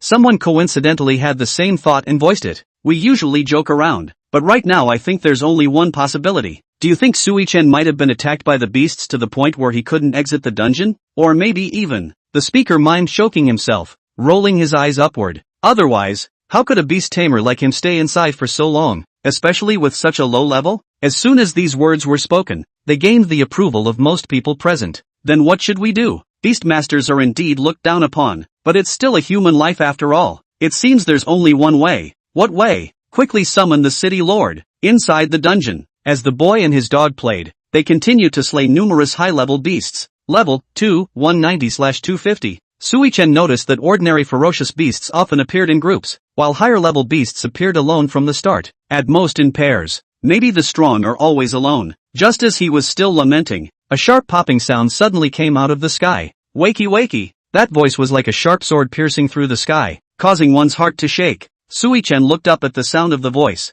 A figure had already rushed to a distance of less than 10 meters from his face, and the speed was so fast that it was too late to react. For a split second, time seemed to freeze. Sui Chen's eyes widened as he looked at the rapidly approaching figure, a sense of powerlessness welling up in his heart. It was as if his body had been cast under a spell of immobilization, unable to move, and the fear of death surged like a tidal wave. This was the closest he had come to death since he had traveled back, and he could even clearly feel his heartbeat accelerating wildly. Just as Sui Chen felt despair, a black shadow next to him rushed in like black lightning. Bang! The two figures collided fiercely, and the powerful impact made the surrounding air seem to be instantly detonated. The 100-split Stygian dog rolled on the ground again, and was hit with another fracture split before he barely managed to dislodge the force cleanly. Sui Chen stared blankly at the scene before him, his heart filled with fear. He slowly exhaled a mouthful of turbid air and looked gratefully at the 100-split Stygian dog. And instead of leaving because the first sneak attack was lost, the blue figure hovered up in the air, waiting for an opportunity to make a move. Name, Phantom Knight Raven Shadow, LV6. Type, Elite Beast. Skills, Blitz Dive. Claw Strike. Shadow Mimic Technique. Its appearance is somewhat similar to that of a normal dodo, but it is much larger and has more oily feathers. Sui Chen was unusually excited after returning from the dead, to be able to approach oneself so silently and quickly launch a fatal strike. Such a powerful and ferocious beast was qualified to become his imperial beast. He was vaguely moved to take it in. However, flying ferocious beasts could be much harder to deal with than ground ferocious beasts, the fundamental reason being that it was difficult to attack. Fortunately, he had previously fused a mage-type skill book to 100-split Stygian dog, so he could barely give it a try. Fire Transportation Ho-Oh Fireball Technique. The 200-split Stygian dog stared angrily at the Phantom Knight Crow shadow in the sky with all four eyes. Suddenly, they violently opened their mouths, and a blazing mass of flames erupted out. The flames were like a ferocious dragon, pouncing towards the Phantom Knight Crow shadow with its teeth and claws open. Wherever the flames passed, the air seemed to be scorched and distorted. However, the Phantom Knight Crow shadow was not the least bit afraid. Its pitch-black figure flickered nimbly in the sky like a ghost. The moment the flame dragon was about to engulf it, it quickly raised its body and easily dodged it. It circled in the air before letting out a sharp chirp once again, as if mocking the 100-split Stygian dog's attack. The 100-split Stygian dog was enraged when he saw that he had missed a blow, and he kept continuously spewing out fireballs, but they were all dodged one by one. The Phantom Knight Raven Shadow even used the shadow mimicry technique to mimic a fireball in return. Even though it was a lower version, it nearly scorched the fur of the 100-split Stygian dog. Seeing this, Sui Chen was clear that it was wasting its efforts, so he told it to stop attacking. The 100-split Stygian dog had a ghostly grudge in his heart and was so angry that he sneezed a few times in a row, but he still obeyed obediently. Sui Chen stroked the dog's head with a faint smile. It's fine, I have a way to make it come down. We can't hit it in the sky, but on land, we can play it to death. He was seen running to a slightly distant clearing, removing all the fine suits from his body, as well as dropping the fine longsword in his hand, and raising his middle finger to the sky. Chapter 8, Accepting the Second Imperial Beast, Evolution, Phantom Knight Imitation. Although the Phantom Knight Crow shadow couldn't read the gestures, it wasn't hard to tell from Sui Chen's contemptuous expression and provocative behavior that the other party was mocking him. As the strongest sky overlord in the second stage of the replica, it had beaten and run away countless newbie professionals. There are even some people who are scared less at the mere sight of it, before the fight even starts. Now that it was being molested in such a way, how could it swallow this bad breath? It then let out a sharp, hostile sound, and without hesitation, it unleashed its blitz dive, diving towards Sui Chen, and this precisely fell into Sui Chen's scheme. He secretly made a look, and the 200-split Stygian dogs immediately understood and stayed to the side like the right and left guardians. Just like the first time they were sneak attacked, the 100-split Stygian dogs on both sides struck at the same time just as the illusory Night Crow shadow's sharp beak was about to pierce Sui Chen's head. However, this time, the 200-split Stygian dogs pressed down on the Phantom Knight Crow shadow with deadly force, leaving no chance for it to escape. Such a thrilling maneuver requires an extremely high degree of cooperation between the host and the Imperial Beast. Even though he had prepared himself mentally and had extreme trust in the dogs, Sui Chen was still vaguely terrified, so shocked that a cold sweat broke out on his forehead. He came to the side of the illusory Night Crow shadow and laughed bitterly. Stinky gripper, it's really strong enough to be qualified to be my Imperial Beast. Despite being pinned down by two dogs that weighed several times their own weight, Phantom Knight Raven Shadow refused to give up his desire to fight and struggled desperately, but it was all in vain. Soon it was exhausted, its wings limping helplessly to the ground. Its fatal weakness is exposed, but it refused to show weakness. Thus, Sui Chen unleashed his 3-inch tongue and began to persuade him to surrender. You should be able to tell what my profession is, right? What's the point of staying here? All you can do is bully the newbie professionals and live the same life day in and day out. I can get you out of here. And I also have special abilities that can help you get rid of the boundaries of your bloodline and become a strong person like the dog. It's only 2 levels. It's 4 levels below you. Upon hearing this, the Phantom Night Crow Shadow's originally gray eyes gradually gained light, but his eyes became fluttering and confused, as if he had shaken his heart and was thinking and struggling. Sui-Chen saw that the time was almost right, and it was just a matter of the final kick in the door. Sometimes when you've worked hard to complete the 99 steps yourself, you should let the other person have the last remaining step, and it's the same with coaxing a girl. Thus, Sui-Chen waved his hand, signaling the dogs to release it. I admire you, and I'll leave your life to you, so if you want to go with me, it's up to you. After saying that, he put his hands in his pockets and turned away very dryly. The illusory Night Crow Shadow that regained its freedom did not continue to attack Sui-Chen, nor did it choose to leave. Newbie dash. It circled around slowly and languidly at low altitude for a few times before it finally bowed down and landed in front of Sui-Chen. Elite level beast, Phantom Night Crow Shadow is showing you weakness. Please use the contract access to sign it. Sui-Chen smiled faintly and pulled out an old parchment scroll from his chest. As the parchment scroll was spread out, the intricate totems inside lit up, and Sui-Chen's shoulders suddenly gained another bird-headed totem. Name, Phantom Night Crow Shadow. Bloodline, Elite. Level, 6. Loyalty, 50%. Attributes, Strength 45, Agility 60, Spirit 70, Physique 30, Talent, Sensitive Perception, Skills, Blitz Dive, Claw Strike, Shadow Mimic Technique, Personality Witty. It's not as loyal as a dog, but it's fine, and it can be nurtured over time. The current Sui-Chen had a full 30 points of spiritual power, and could summon 2 Imperial Beasts. He then released the Phantom Night Raven Shadow and found quite a few hidden ferocious beasts through the superb vision it possessed in the air. Kill the Iron-Walled Rhinoceros. Experience plus 40. As another elite fierce beast fell to the ground, Sui-Chen finally arrived at level 3. Level 3, 30/500. Strength plus 5, Agility plus 5, Mental Strength plus 5, Physical Strength plus 5. Free attribute points plus 5. As before, the free attribute points are all on mental strength, and the dog's experience slot was full, successfully rising to level 3. Plus there's a chance to win a golden word, so it's like a triple whammy. Originally, there was still a bit of a gap between the stats of a Tier 2 dog and the Tier 6 Phantom Night Raven Shadow, but now it had rivaled it. Name, 100 Crack Stygian Dog, Fusion. Bloodline, Legend 1. Level, 3. Loyalty, 100%. Attributes, Strength 40, Agility 52, Spirit 68, Physique 35. Gifts. The Phantom Night Raven Shadow fluttered its wings anxiously in midair, spinning in circles. The dog, on the other hand, was full of coziness, and a mysterious smile showed at the corners of his mouth. Living like a favored first wife, laying on his back, he looked at it with a few moments of amusement. Sui-Chen smiled as he reached out and touched its bird head. Don't worry, let me see what words are drawn later, and if they're appropriate, they'll definitely be given to you more first. Hearing this, the Phantom Night Crow Shadow let out a soft as if it was pampering itself, and even took the initiative to rub its head against Sui-Chen's palm. Draw a card. I want to draw a card. Sui-Chen licked his dry lips in excitement. Familiar scenes resurfaced as tens of thousands of gold words hovered at breakneck speed. Congratulations on winning the golden legendary word, Master of Mimicry. Mimicry Master, easily take on the appearance of things you've seen, while gaining their characteristics and skills, depending on your strength. Sui-Chen's eyes widened. This gold word Cowhide. It's almost like a super advanced version of Phantom Night Raven Shadow's Shadow Mimicry no Jutsu, and it looks like it fits it perfectly. And the host and the Imperial Beast are a small team. The eggs have to be put in different baskets for the whole to become stronger. You can't just favor your first wife, or else why would you sign a contract with someone else? But of course you should become stronger together. Therefore, Sui-Chen did not hesitate to bestow Master of Mimicry on Phantom Night Raven Shadow. The classic soundtrack, Brave Heart, seemed to ring in his ears,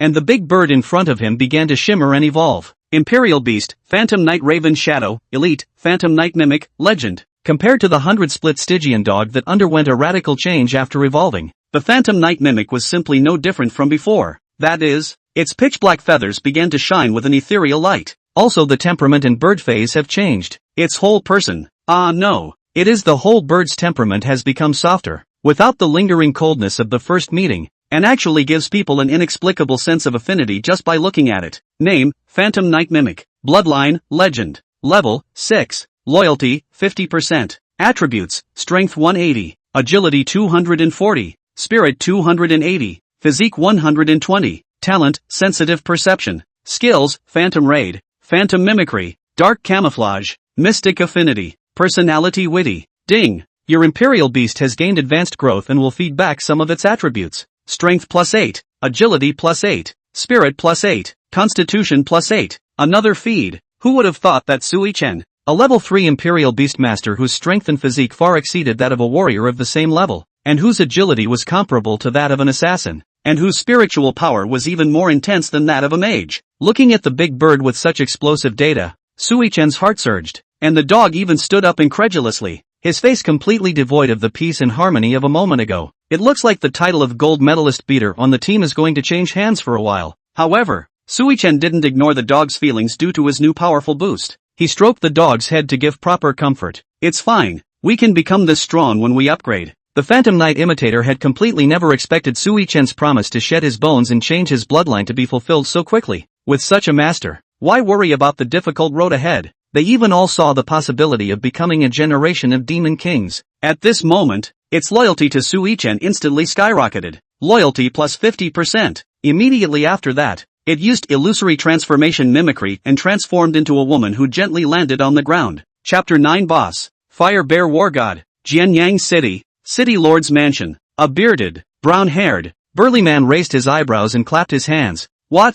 You're telling me that a newcomer Imperial Beastmaster, who single-handedly broke into a hell-level copy, stayed in there for as long as 2.5 hours and still hasn't come out? Receiving a large number of distress signals, the secretary who went up to report lowered his head, his voice trembling with fear by the majestic appearance of the man in front of him. Yes. Hiss dash. Chi Bangian's face became extremely grave. Treading the horse. How come every year there are a few calves who are not afraid of death? Really, damn, it is not calling for attention at all. Grab your tools and people and hurry with me. Master. The woman's voice was as gentle as a yellow warbler coming out of the valley. Sui-Chen turned his head at the sound and was startled, because a strange woman suddenly appeared in front of her. But the point isn't in the word strange. It's in the fact that she doesn't have a single piece of clothing on her. The woman's skin was as delicate and smooth as sheep's fat white jade, and seemed to emit a soft glow in the sunlight. She was tall and well-proportioned, with luscious curves that made it impossible to take your eyes off her. A long hair like a waterfall was casually draped over her shoulders. Her slender neck was as elegant as a white swan.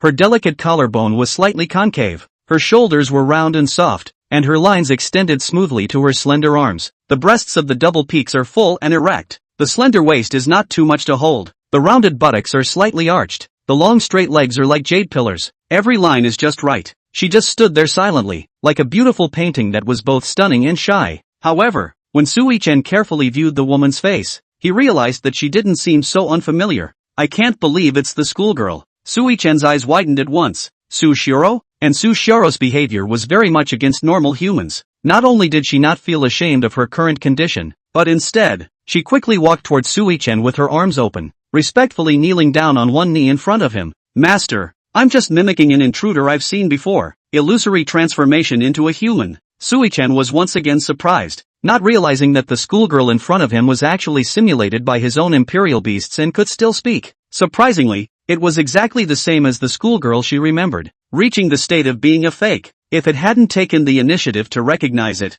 Sui-Chen wouldn't have reacted for a moment. You can transform into a human. Can't you change out of a set of clothes? This is in a public place. If another professional, or a ferocious beast saw it, they'd think I'm some kind of pervert. Although Sui-Chen complained on his lips, his eyes were not idle at all, scanning up and down no less than a dozen times. Yes, master. Sushiro made a turn in place and rechanged a red battlesuit out, still of the skirt model. Yo-ho! I didn't expect the schoolgirl to have good taste. Even the combat uniform is so nice. But there was business to be done now, not a time to admire beauty. Thus, Sui-Chen had the Phantom Knight mimic change back to its original form and had it scout the skies. Relying on the Phantom Knight mimic's flying ability and the gift of sharp senses, he discovered a number of ferocious beasts in hiding. Sui-Chen hunted his way through the rest of the journey, finally arriving at the third stage of the replica. Level 3, 450/500. This is the end of the replica. And again, the most difficult part. The surroundings had changed in a very strange way. Obviously there were still dense dead trees behind them, but the eyes turned into a large open space,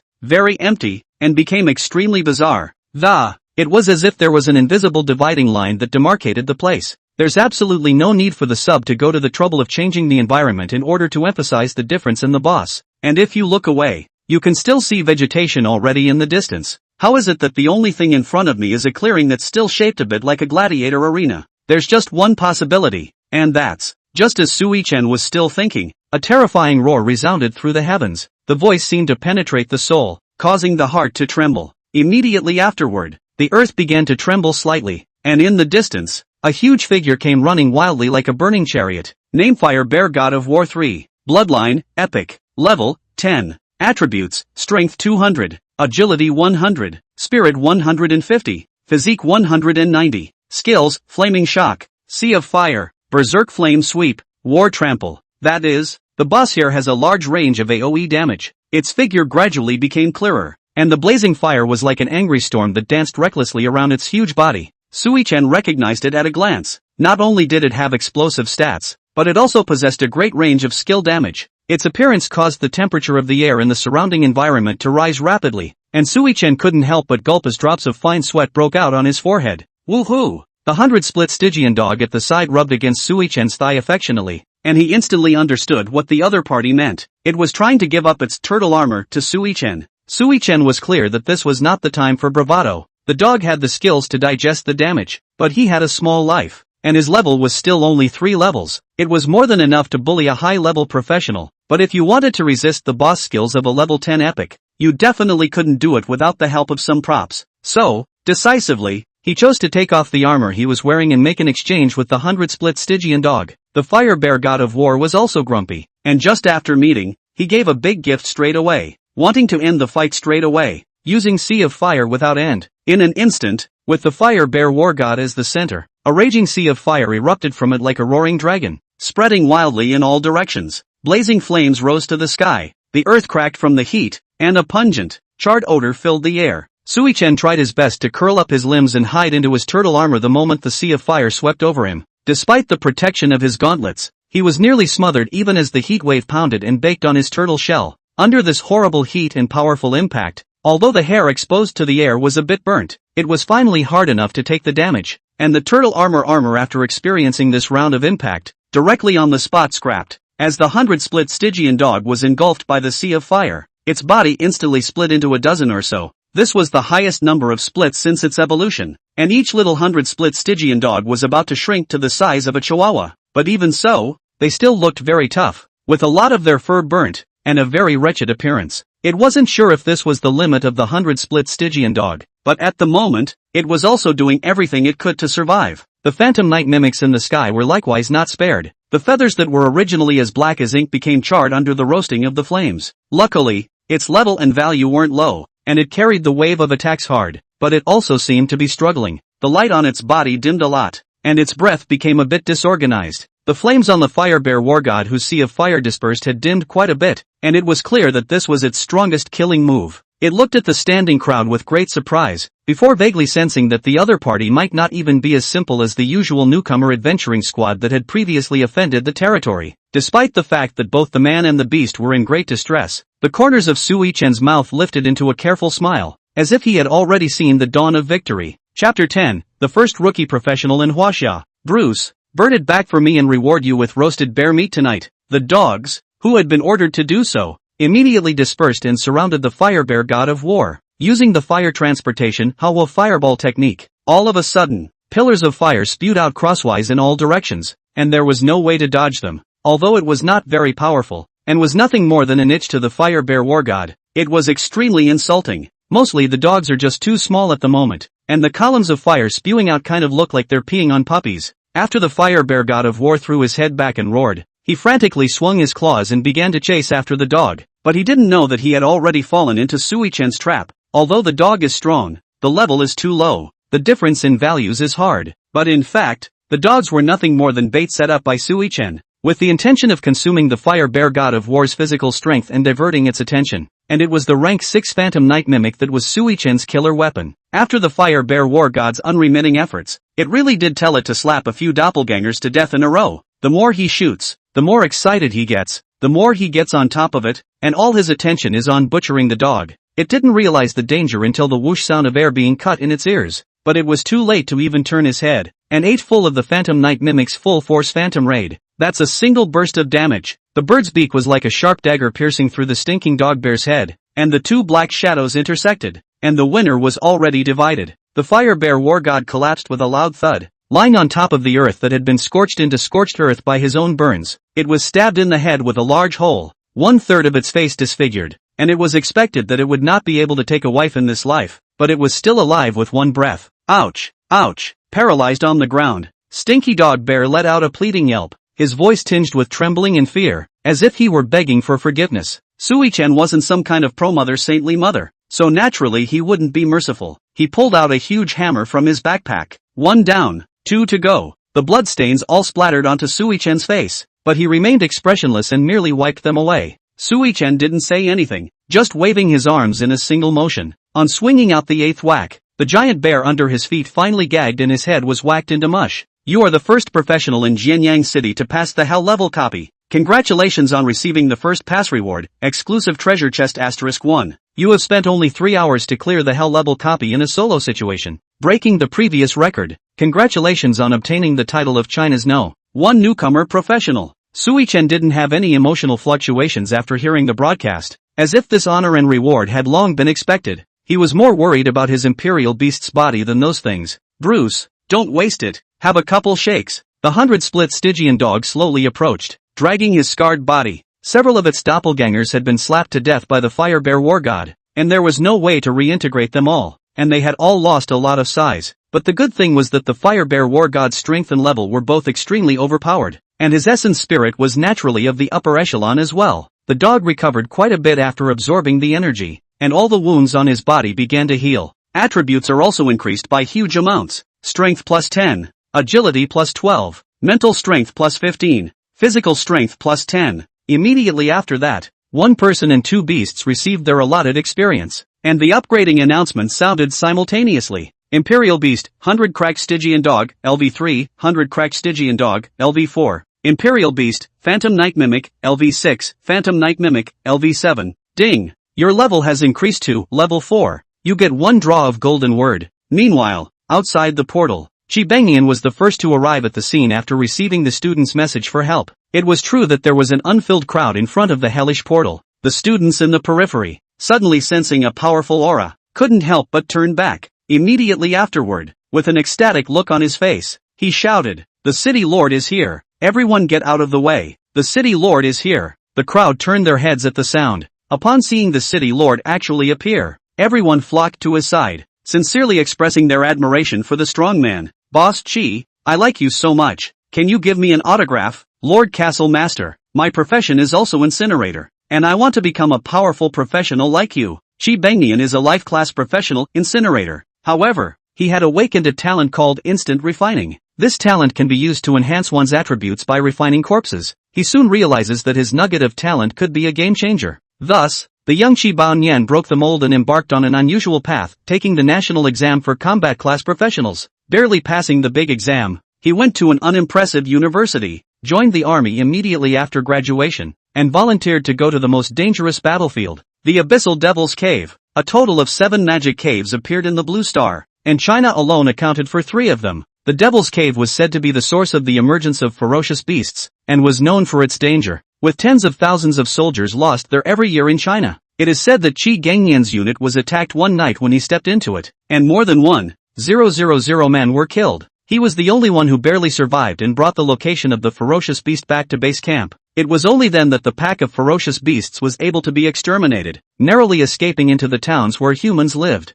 Chi Bengian thus became a household name and a hero, with more and more stars on his rank. Eventually, because of his age, he gradually developed some health problems, so he retired and became the head of a city. But his story used to still inspire everyone and became a role model and spiritual leader for countless life professionals. That's why the crowd worshipped and admired him so much. And the reporter Wang Ren contacted happened to arrive at this time. The group of reporters swarmed around, raising a long, black microphone and nearly shoving it into Chi Bunyan's mouth. They wore incredibly fawning smiles, but threw out one sharp question after another. "Lord City Lord, may I ask if this time another occupier has met with misfortune within the Hell level copy you designed? If the Hell level copies you designed are so dangerous, why do you continue to open them to newbie professionals?" Chi Bengian frowned, his eyes glancing toward his secretary. Secretary Boat quickly waved his hand. "Duh, Lord, it wasn't me who made the contact." Just as he was feeling puzzled, Wang Ren walked out with his hands behind his waist in triumph. "Lord City Lord, these reporters were all hired by me to specifically record your heroic rescue.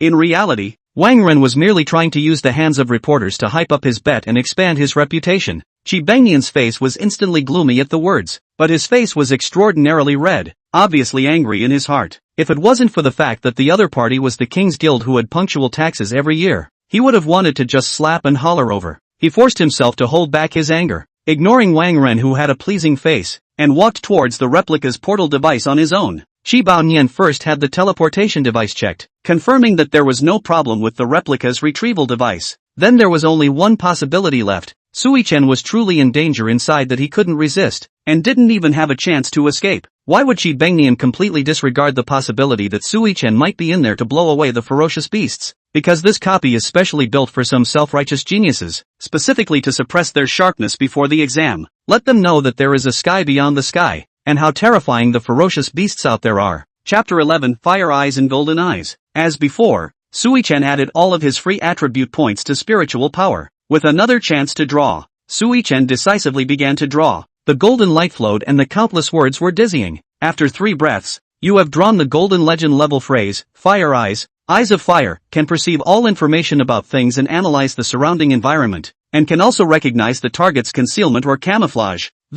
Isn't this ing for me? It is often said that if you know yourself, you can fight 100 battles. If you scan your opponent with your fiery eyes before the fight, you will know their strengths and weaknesses clearly. Significantly eliminates the cost of opening up a fight for money and testing the other side. Obviously this golden word is very suitable for a team with the clearest commander in mind. Isn't that yourself? The golden word is not limited to use only on imperial beasts. Unlimited golden words. 1 golden word can be drawn per 1 level and can be given to any target. The fusion of the target and the golden word can greatly increase the target's strength and produce mutations. Note that it's any target. So, fusion. Sui Chen's pupils briefly changed to a golden color before returning to their original shape immediately after. At the same time, an additional Fire Eyes was added to his talent bar. Talents, Unlimited Beasts. Level 1. 1 golden finger. Fire Eyes. Since Sui Chen had already decapitated the copy boss, there was no need for him to voluntarily use the safety orb, and the copy would also voluntarily evacuate him. Live to see the man, die to see the body. Outside the teleportation door, just as Qi Baonian was about to enter the replica to look for traces of Sui Chen, a figure suddenly appeared in the midst of it, and someone who noticed it cried out excitedly, "Look, you guys, it's that man, he's back." The crowd turned their heads in unison and held their breath, and the oversized color screen above the entrance to the replica suddenly set off fireworks. The original rankings on the screen had retreated backward by 1 frame, and a brand new business card message topped the crown, with Sui Chen's handsome face with a confident smile printed on it. Immediately after that, the leaderboard disappeared and turned into a congratulatory banner. Congratulations to Sui Chen of Southeast Region Jianyang City 11 Middle School. First pass through the Hell Level Novice Copy Wraith Forest. Ranked No. 1 on the National Hell Pass solo list. The text of the announcement was dazzling and there were sound effects of banging drums. The silence in the room was somewhat terrifying, and if it weren't for Sui Chen's silhouette appearing, they would have preferred to believe that the machine had malfunctioned as well. Pass. Passed the level? Defeated the boss? Dude, pay attention to the highlights. It's still the number 1 ING score in the country. People can't believe that this is something a school hanger-on can do? Even the long-experienced city Lord Qi was screened, and his raised left leg was slow to fall. Wang Ren immediately turned ashen, his mouth rambling and chanting, "It's over. It's completely over." He slapped himself hard, ashamed of his own cleverness. If the press hadn't been told, it might have originally been the people at the scene who knew about the bet between them. But now it was estimated that the whole city, even the whole of China, knew about it. Sui Chen then made a sparkling return as the entire crowd's jaws dropped. He looked around with interest and snickered. "Yo, so lively, huh?" After looking around, his gaze was resting on a bearded uncle in front of him. His details emerged. Qi breaks into the year. Occupation, corpse burner. Level, 52. Attributes, Strength 2100, plus 300, Agility 1800, plus 150, Mental Strength 2000, plus 250, Physical Strength 1955, plus 200. Equipment attribute bonuses in parentheses. Talent, Refining in an instant. Skills, Pure Flame Burning, Flame Catalyzing. Equipment, Nuclear Blast Revolver, Legend V. Tread Molten Boots, Legend V. And it goes far beyond that, even giving insight into age and preferences. The smug smile on Sui Chen's face came to an abrupt end. It's really all about the people. I didn't realize that the city lord's stats were the real blow-up. The full level of a professional was 60, and he was already as high as 52. He could destroy an entire city by himself if he wanted to, right? Such a huge gap in strength didn't cause Sui-chen to lose confidence, but rather, it further galvanized his fighting spirit to become stronger quickly. "You're Sui-chen?" Chi Banyan broke the silence of the scene. In the short 2 seconds he had just looked at each other, he suddenly had the feeling that his entire body had been looked at. The keenness that he had developed from years of being on the battlefield made him notice that the teenager in front of him must be very uncomplicated. Sui-chen nodded his head graciously and acknowledged, "Yes." Because of the Fire Bear War God's wide range of incineration attacks, part of the clothes on his body were burned, revealing clearly defined muscles. Chi Banyan noticed the totem on the other party's body and said darkly with interest, "Oh, so it's a royal beast master." He didn't celebrate, nor did he inquire. He just stared meaningfully at Sui-chen for a few seconds before leaving a faint sentence, "You've done a great job. We'll meet again," before turning his head and leaving in style. When they saw that the city lord had left, the crowd immediately swarmed around him. The most desperate still belongs to those reporters. Wang Run how to stop cannot stop. "Everyone go back. I'll ask my dad to pay you more. $200,000 each, take it to make tea. Don't interview about today. He sells the bullying." But nay, the journalists are just too professional. They still squeezed into the front row, like they had just interviewed Chi Banyan, itching to shove their microphones directly into Sui-chen's mouth. "May I ask how you passed the copy and can you share your experience of passing it? It is rumored that you have a bet with Mr. Wang of the Wang Guild. May I ask if that is true? If true, could you expand on that in detail, please?" Sui-chen is being surrounded by reporters. Suddenly, his head began to change, turning into the head of an ebony bird, followed by his hands transforming into wings. To the astonishment of the crowd, he instantly turned into a crow and fluttered his wings and flew away. The reporters were dumbfounded, not reacting at all to what was going on, and there was a silence, followed by an outburst of gasps. The crowd's mouths were open and filled with shock, completely unable to believe the scene that was happening in front of them. It turned out that Sui-chen had quietly summoned the Phantom Night Mimic long ago. Just as everyone rushed around like a tidal wave, he had the impersonator mimic himself, using a civet move to confuse the crowd's vision. He himself took advantage of the confusion to sneak away. The real Sui-chen quietly found Wang Ren, who was hiding in the corner in secret, and kicked him gently with the back of his foot. The tormented Wang Ren had long lost his previous splendor, waving his hand like an aggrieved daughter-in-law. "Oops, I'm grieving. Stop it." Sui-chen had to speak. Want to renege on the debt, right? Hearing the familiar voice, Wang Ren looked up incredulously. "You are not." Sui-chen immediately made a silencing gesture. "Shoo, shut up if you don't want to lose face." Immediately afterward, he reached out and spread his 5 fingers. Wang Ren's eyes flashed, and he instantly understood what the other party meant, and hurriedly pulled out the black card with $3 million in it. "Brother, I've been spending too much money lately. This is really all I have. I'll take it to honor you when I get my next allowance." Nowadays, he had been conquered by Sui-chen's strength and charisma, and had consciously changed his address. Sui-chen nodded, revealing a satisfied smile. "Not bad, quite on the ball." Wang Ren, on the other hand, nodded his head as if he had become a junior, because face was his life, and if he lost face, it was worse than killing him, and Sui-chen had spared his own life in the media. That was nothing short of an unkillable favor, and naturally, Sui-chen did so not because his motherly heart was overflowing, but out of a consideration of weighing the pros and cons. Although it was cool to humiliate Wang's guild in the media by himself, it was only cool for a moment, yet it may set up enemies and draw in hatred. However, one only needs to be high-minded enough to let the other person off the hook now. The other party will immediately bow down and become their little brother for the sake of it. Chapter 12, Took a Little Brother? Smooth. Would you say we're considered friends now? Wang Ren barely gave it any thought as he lowered his stance and replied, "As long as Big Brother doesn't mind, I, Wang Ren, am willing to follow you." The corner of Sui-chen's mouth rose slightly, putting aside the question of whether to follow or not. "Does your family have a business in equipment recycling? All the hookups that can be seen on the surface of Jianyang City, our Wang's Guild has participated in." Wang Ren vaguely guessed the other party's intentions. "Brother, are you planning to sell the equipment you fought out of the copies? Nice." With that, Sui-chen took out all the equipment he had brought with him from the copy. 5 skill books, 4 pieces of equipment, as well as the fine set he had hoarded himself from the weapon store owner, and 85 crystals.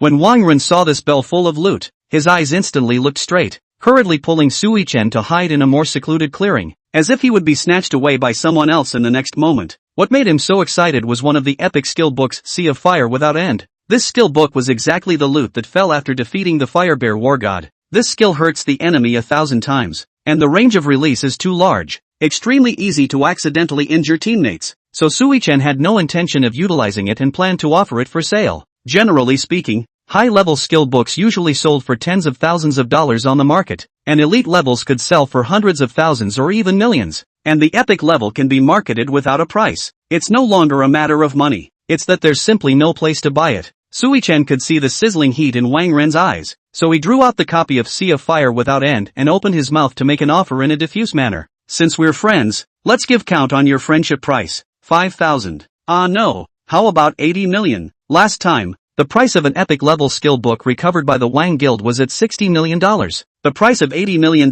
is really a bit on the expensive side, but the blaze in Wang Ren's eyes remains unabated. This Sea of Fire was a war god, and his own profession was Berserker Warrior. The Berserk talent allows him to double his combat power within a certain period of time, and coupled with the mega range damage of Sea of Fire Without End, he can basically walk sideways in copies other than the Inferno level. Just thinking about it makes people excited, so they won't have to hide and mingle with the length of time within the copy. Otherwise you won't gain enough to get back your money every time you break into a copy. This is a very humiliating thing for someone with a rare profession. Although Wang Ren doesn't have any money, his father does. Anyway, he's the only son in the family, and he's not going to leave the money to himself after his old man dies. So Wang Ren didn't have any hesitation and agreed in one breath. Yes, brother, wait a little while. I'll make a call. 5 minutes later, Wang Ren signaled that the transaction was complete. Brother, $80 million has been transferred to the black card that was given to you. Look at this skill book. Sui-chen checked his balance and confirmed that it had arrived before packing everything up for the other party. He was clear that he had earned hemp from this deal. And anyway, those ordinary equipment and skill books were not worth a few dollars compared to what they were now. Sui-chen, who received the money, planned to go back to school, explaining that the task had been completed. Wang Ren,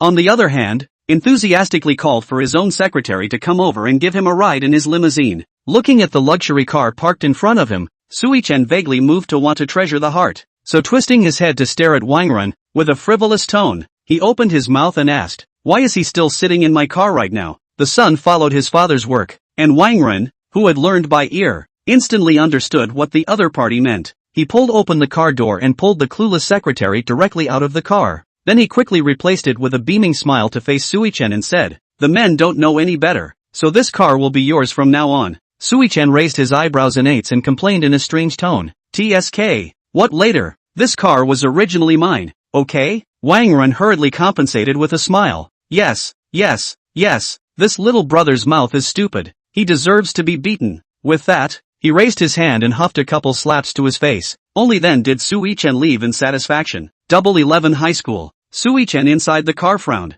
"I didn't expect this group of reporters to be so frenzied that they chased them to the entrance of the school. Luckily, the school has a secret door that only students and teachers know about, and there should be no one around there. He wasn't going to enter from there, though. Why should I have to sneak around like an offending asshole when I'm taking the top spot and breaking national records?" Thus, Sui-chen repeated his trick and summoned the Phantom Night Mimic again, disguising himself to appear before them. "Look guys, it's Sui-chen. He's really back." The crowd did fall for it again and swarmed after it. Sui-chen, on the other hand, got out of the car unhurriedly and threw a packet of huazi to the guard watching the door in passing. "Grandpa, open the door. I'm a student inside." The scene could have frozen the janitor's eyes. He had seen with his own eyes how this handsome young man in front of him, who had just appeared across the street and was being chased by the crowd, would now suddenly appear in front of him. It was said that recently, the ferocious beasts in the Devil's Cave had been making a lot of noise, and many of them had already sneaked out. And there was just one kind of ferocious beast that would be anthropomorphic. If they were students, shouldn't they be inside the school at this hour? But Moncler outlet store that suspicion was quickly dispelled. After all, the human condition amongst humans was not something that ferocious beasts could learn.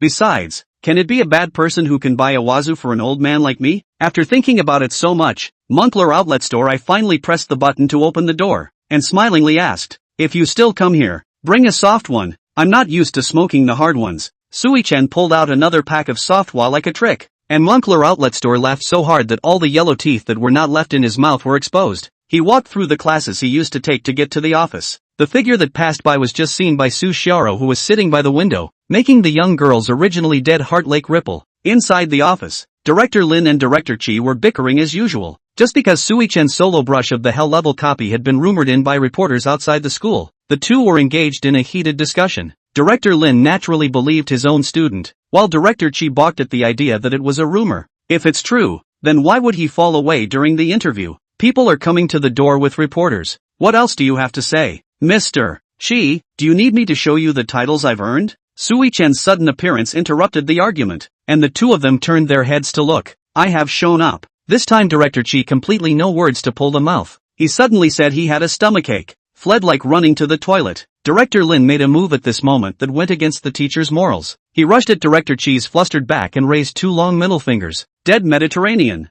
Your mouth stinks every time. Eat you. Chapter 13, Headmaster, you don't want Mrs. Headmaster to know, either. Immediately afterward, Director Lin changed into a smiling face at the speed of light to care about Sui-chan's situation as if he were turning a trick. Sui-chan was somewhat overwhelmed by the transformation of these two faces of the other party. Didn't the school let you go to fight nightmare-level copies? How come you still fight on hell-level copies and also soloed through it and achieved the #1 spot in the country? Director Lin inquired curiously, his tone full of suppressed pride. The last sentence had a much heavier tone, just so the other teachers in the office could hear it. Sui-chan was naturally aware of the little bit of information in his heart. Thus, Sui-chan gave a rough account of his bet with Wang Run. Upon hearing this, Director Lin crossed his arms and threw back his head, laughing wildly. His nose almost turned up to the sky, because Wang Run was likewise a student of Director Chi. The student of his nemesis took the initiative to come to his door to cause trouble, only to be taught a lesson by his own student instead. Could he not be excited?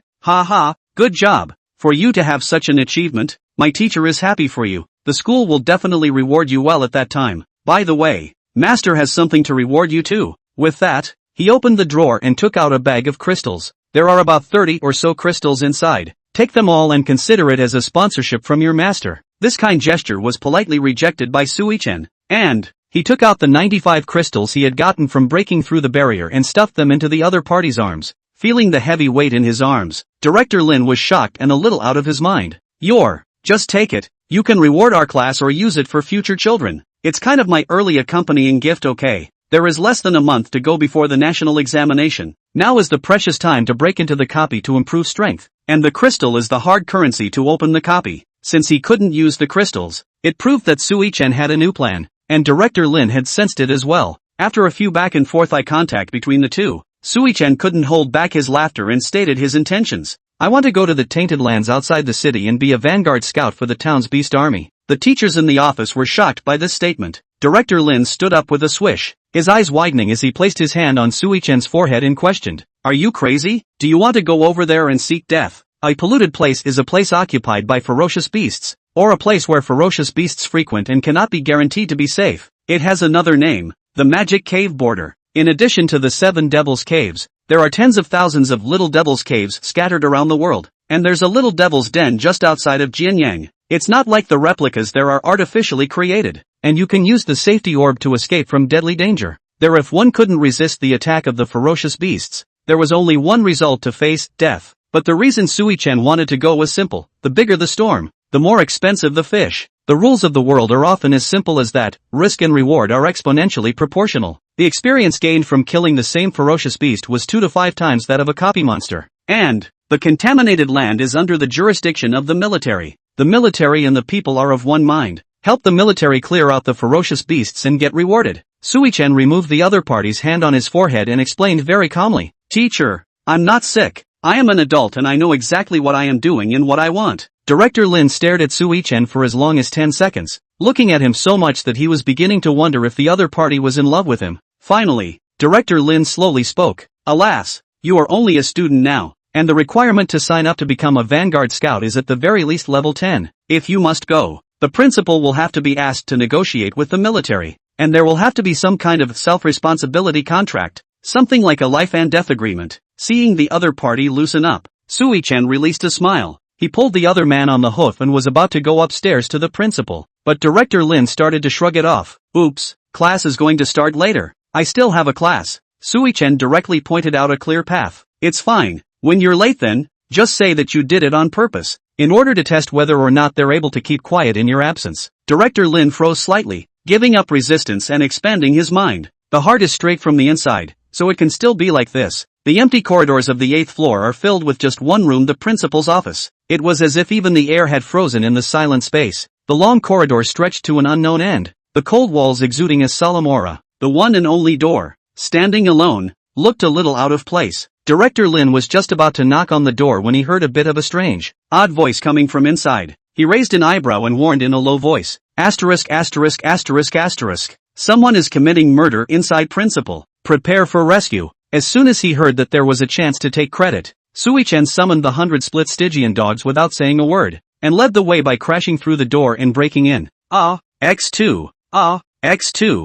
100 split hound. Inside the office, 4 people a dog face to face, the scene a meal into embarrassment. It turns out that the threats Mr. Lin heard at the door, and the principal's pleas for help, were nothing more than a game for the two to enhance their relationship. At this time, a hotly dressed secretary was squatting on the table, holding the murder prop's small leather whip. I didn't realize that the principal, who usually seemed the most dignified and serious in the entire school, was actually playing so fancy in private. His clothes were a bit disheveled and his hair was slightly disheveled. Where was the majestic demeanor he usually had at school? It's a completely pathetic look of a 70-something-year-old principal being beaten like a grandchild. Seeing his scandal exposed, Principal Zhang, however, did not panic in the slightest, but instead began to take the lead in opening his mouth to reprimand. Who told you to just crash in? Mr. Lin, you should be in class at this hour, right? Turning to him, he then turned his spearhead to Granty-chen. And you, this student, don't you know that it's strictly forbidden to release imperial beasts outside of a duel situation within the school? What if the beasts get out of control and hurt someone?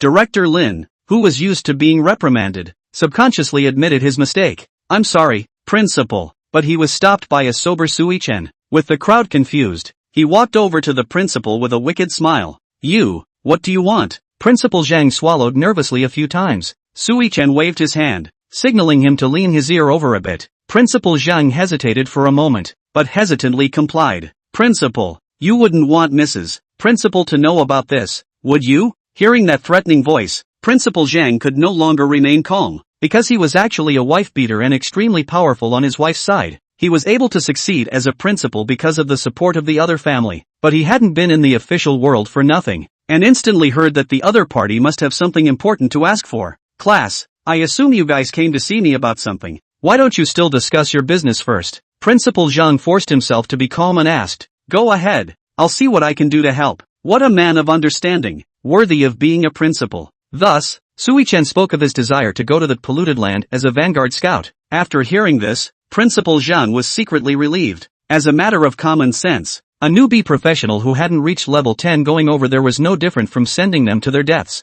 It turned out to be to send death. Just thought that he was going to be blackmailed. Almost scared him to death. That's it? Principal Zhang asked carefully, after Sui-chen glanced at Director Lin, who had always stood on his side and helped him. He continued. I remember that the position of section leader of our yearly section has always been empty, and I see that Director Lin, who has been teaching diligently for more than 10 years, should be worthy of this position. Principal Zhang immediately went along with the words. Don't worry about this matter. That position was originally given to Director Lin. You guys go ahead and go home. I'll take care of these things afterward. Director Lin, after realizing that he had gotten the better of others, was immediately going to obey and retire. However, Sui-chen stopped him once again. Letters of recommendation and power of attorney. We want them now. Director Lin still wanted to speak for the principal, but Sui-chen directly pinched his mouth. It was clear to Principal Zhang that he had run into a hard bargain, and he could only start writing the document on the spot. Have you got long ears? Don't squat on the table. Don't come down yet. The female secretary hid behind the principal in aggravation, because the door was broken open. The wind outside kept whooshing in, causing the nearly naked principal's entire body to shiver and his writing to be crooked. Before parting, Sui-chen didn't forget to tell Principal Zhang that he had overstepped his bounds to complete the challenge that the school had previously requested, and that the reward must be released on time, or else his recordings would appear in the school forums on time instead. After the two of them left, Principal Zhang's face was grim, so angry that his white beard trembled, and he roared through gritted teeth. You hurry up and go find someone to fix the door. The kind that's super reinforced, the kind that other people can't break through outside no matter what. And no, you're not going home until you beat the skin off my back today. Chapter 14. Dad, jingle bells. The school bell rings and students pour out of the sleepy place like sardines. Students exiting the school can't help but look twice at the luxury cars parked in front of the entrance. Snowy Lee and her new boyfriend are no exception. Since Zhao Chang could no longer be a man, she broke up decisively and found her backup number one, a grade school brother 1 year below. His name is Liang Bo, and he's the top of his sophomore class, and he's said to be in a good family situation. There was an old man who worked as a secretary at the Wang Guild, and usually had the boss's limousine to use in his spare time. It made him look good in a crowd of classmates. Liang Bo pulled Li Baixue and pointed at the luxury car in front of the school and proudly flaunted, "This is my dad's car." "Your dad's?" Li Baixue had actually been clear about the other party's family background for a long time, yet she still pretended to look surprised, so as to confuse the younger students that she's just a harmless schoolgirl who likes to give out little perks. It's a must for green tea ladies. Liang Bo was very flattered by her surprised look, straightened his waist and proudly raised his neck. He should have come over here to do some business. I guess he's still busy. Let's wait a little bit. He'll come out soon. Director Lin, who came out of the office, was full of excitement. This was the first time he had been promoted in his 10 years of teaching. Most importantly, he's in a higher position than his nemesis, Director Chi. Officialdom is a big deal, and it's the same in school. Chen, when did you become so smart? If you hadn't just stopped me in time, I would have missed such a great opportunity. In the face of Director Lin's question, Chen merely responded with an inscrutable smile. After all, before he crossed over, the world he lived in was deceitful. Not a beast-eating man, but a man-eating man world. Anything like that just now would only be considered the lowest level of operation. Director Lin, since things are done, you go to class. I'll go home first. TSK. Lin Bei put his hands behind his back and took out the posture of a leader. Call what director? Call the section chief. And what's with the classes now that school is out? Chen gave enough emotional value to cooperate. Alright Duan Master Lin, then please let the student drive Duan Master for a ride. Okay, go. Lin Bei just took 2 steps and immediately realized that something wasn't quite right.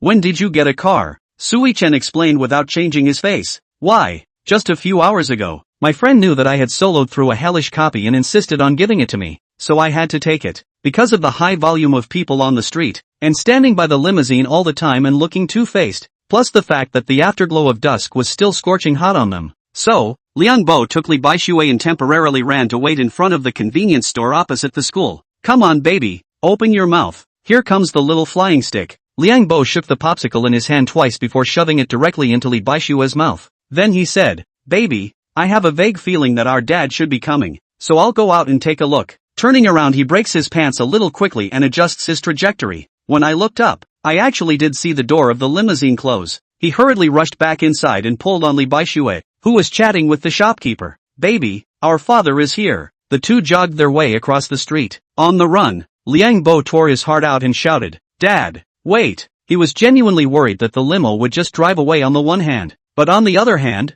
he was intentionally trying to gain attention. As expected, the surrounding students stopped and cast curious glances. Chen inside the car saw that the two were running towards him and let go of the gas. "Dad, you're finally here. We've been waiting across the street for ages." Liang Bo panted and leaned against the side of the car, pouting and pouting. And Li Baixue also intended to please the other party, pretended to be shy and said with a red face, "Hello uncle, I'm Liang Bo's girlfriend. If you don't mind, I'd like to call you Dad too." As the window slowly rolled down, the two men were startled. Chen in the driver's seat looked at the two with a smirk, slowly saying, "Mind, I don't have a son like you who doesn't even know his own father, nor do I have a daughter-in-law as ugly as you are." Li Baixue's face instantly turned red with anger, and Liang Bo wasn't much better. How cheerfully Daddy had just been shouted, and how awkward it was now. And the students who want to eat melon are completely unable to walk the road. They vaguely heard what father and daughter-in-law 2 words about ethics. What is this explosive news? Just when Li Baixue was about to get angry and utilize version T0's privilege, that "I call you dad" is not equal to "I think you're my dad" ability. A familiar voice came from the co-pilot leisurely. "Baixue, is this your new boyfriend?" It took them a moment to notice that there was another person sitting on the passenger side. Li Baixue hurriedly took the initiative to bow her head in greeting. "Oh, Director Lin. It turns out that you're also with Student Su." Lin Bei once again revealed an impatient look. "What Director Lin?" "Call Dawn Master Lin." It looks like he still cares about his title. "By the way, you haven't answered my question." Li Baixue glanced at Liang Bo, who had just made himself lose face, and then looked at Chen, who was sitting inside the luxury car in front of her. Calming down and seeing the situation clearly, she actually opened her eyes. "No, he's just a regular friend of mine." This could make Liang Bo listen to him dumbfounded. He desperately grabbed the other's arm and shook it. "Baby, what are you talking about? Didn't you say that you're going to be with me now?" And Li Baixue acted as if she couldn't hear him, pleading to Chen on her own. "Our homes are in the same direction. Can you give me a ride on your way?" There are times when one has to feel a twinge of admiration for the chutzpah of the green tea lady. It was amazing that the slap in the lounge hadn't woken her up when she'd first crossed back. "Get out!" After Chen's simple and rough expression, He took advantage of the fact that the streets were now empty and drove off directly with a kick of the gas. The car sped out like lightning, leaving rolling smoke in its place. Li Baishi choked and coughed on the smoke. But see the situation. Can bend and stretch her also not brain? Holding up the cell phone yelled at him. We cell phone off in contact time to call me. And was played in the palm of the Liang Bo is still trying to explain. Baby, that's really my father's car. License plate number are exactly the same. Sui Chen, who had just arrived home, didn't even have his but warmed up when he heard a knock on the door. The door opens to a chartered lady with a black mole at the corner of her mouth and curly hair. Though she looked fierce, she spoke with incomparable gentleness. Do you have no money to pay the rent again this month? It's okay, Auntie has been so busy at the store lately, so when you're on vacation, come and help Auntie work off the rent, he said, and handed up the basket of vegetables in his hand. You take these vegetables, they are all self-grown and fresh. It's clear that the charterers aren't actually here to collect rent at all, but to deliver groceries. This woman, however, is one of the few strands of warmth one has in this cruel world. His own parents died when he was 10 years old. He had no grandparents, and no other relatives wanted to take care of him. But not only did the charterer not kick him out, she volunteered to become his guardian and let him stay on. Although Sui Chen himself hadn't personally experienced it, just by virtue of his previous memories, he was moved to the point where his nose turned sour. After taking the dish in, he called out to the departing chartered officer, Auntie, I've transferred the rent. Sui Chen pointed to his cell phone with a smile. At first the charterer didn't care how much money a kid in school could make, but when she went back upstairs and turned on her cell phone, she was so shocked that the toothpick she had been holding in her mouth fell to the floor. Your savings transferred to 1,000,000. She couldn't be bothered to put on her shoes and rushed downstairs barefoot, furiously tapping on Sui Chen's door. Boy, did you do something stupid? You are still young, but do not go to the road of crime. There is what is the matter, and Anne said, and to help you together to solve. Sui Chen opened the door and told the other party that he had broken the national record by single-handedly swiping the newcomer's hell-level copy, saying that it was a reward from the school. The charterer was very excited at the news, as if it was his own child who had won the award. Call all the neighbors in the vicinity tonight and we'll have a banquet. Auntie Wu, are you getting married again? Fool, it's a celebration dinner for you. Chapter 15 Wangren, How to Talk to My Big Brother. It was late at night after carrying the rent lady, who smelled of alcohol, back upstairs. Just as Sui Chen was planning to go to bed to rest and refresh himself, he would go to the polluted land to practice first thing in the morning. He suddenly remembered that the passing treasure chest that he had obtained from his single brush of the hell-level copy had not yet been opened. Then, take a shot before you go to bed. It is said that the first time you get a passing chest, there is a high probability that a piece of equipment exclusive to your profession will come out. Sui Chen couldn't wait to take out the treasure chest. With a slight creak sound, the lid of the treasure chest slowly opened, and a brilliant and eye-catching light instantly rose to the sky, illuminating the entire room. You have opened the exclusive treasure chest for the first pass of the duplicate, Inferno level. Congratulations on obtaining 100 crystals. Congratulations on your acquisition of the Trinket Hell's Rookie Badge. Congratulations on your acquisition of exclusive equipment Psychic Ring. Crystals LOL. It had no value to him anymore, but like gold, it was considered hard currency, and it was still somewhat useful to keep. And that badge, not only does it serve a decorative purpose, it actually has attribute bonuses. Inferno Rookie Badge, Strength +8 Agility +8 Mental Strength +8 Constitution +8. Gather courage and will and start a hot-blooded adventure in hell. The final highlight, the exclusive equipment that Sui Chen was most concerned about. Name, Psychic Ring, exclusive to Beastmaster. Quality, Epic 6. Attribute, Mental Strength +50. Special effect, the overall attributes of the Imperial Beast are increased by 20% when the Imperial Beast is within 500 meters of the host. Attached skill Spiritual Contract, consume 30 points of mental energy to copy one of the Imperial Beast's skills to use. Cooldown 1 hour. A full star for equipment below epic is 5 stars. An epic level full star is 6 stars. And a legendary level full star is 7 stars. Sui Chen looked at the introduction of the equipment and was greatly shocked, his eyes glazing over. I thought that having special effects was already counterintuitive, but I didn't realize there were surprises. Copy one of the Imperial Beast skills for your own use. The value of the skills attached to this equipment could be too useful to Sui Chen. One should know that both of his Imperial Beasts were legendary grade. In terms of rarity, it would be second only to the mythic level. However, mythic beast spirit creatures only appeared more than 5,000 years ago, when the global mutation occurred and the Devil's Cave descended. Back then, ferocious beasts were rampant, humans were caught off guard, and the space for their survival kept shrinking. It wasn't until 500 years later, when mankind finally established a complete professional system, that they recovered their lost ground step by step and drove the ferocious beasts back to the demon cave, and it took the consumption of countless full-ranked powerhouses to seal the mythical class Beast King. After that, very few people even mentioned the word myth, let alone saw it. So in everyday life, the legendary level could already be considered a top-to-top existence. The dogs, fission divergence, and the crows, illusionary transformation mimicry, which is not a skill that can be called a bug.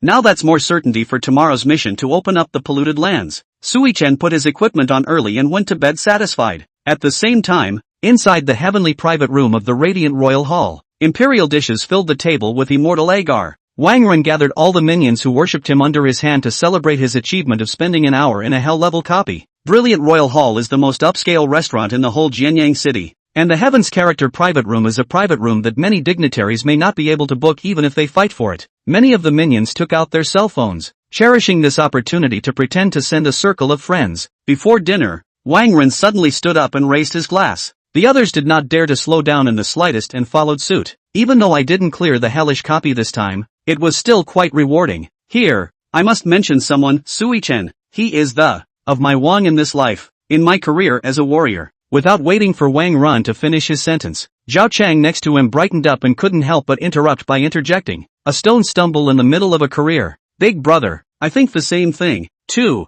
Not only did that brat of his make me lose face in the school ring and lose my girlfriend, but he also caused me to lose my damn at a young age, and I hate him for it. That kid must be asleep by now. We should just go to his house and burn it down now. It just so happens I know his house. I'll lead the way. He spoke very vigorously, completely failing to notice the ferocity that had already shown in the bottom of Wang Ren's eyes. Even when the wine glass in Wang Ren's hand was crushed and burst, he actually thought that he was giving orders. He just wanted to lead the charge and was directly kicked down by Wang Ren. Burning your house is the right thing to do. Do you know that he is now the big brother of the old man? Zhao Chang, who had fallen to the ground, was filled with shock. But didn't he win the bet and cause you to lose face? Speaking of the bet, it reinforced the admiration for Sui-Chen in Wang Ren's heart. The other party actually didn't fall on his sword when he was gaining power, but instead, he even sold the boss's skill book to himself. This alone was enough to make Wang Ren die and follow him for the rest of his life. And there's more to the other side than that. E.g., good-looking,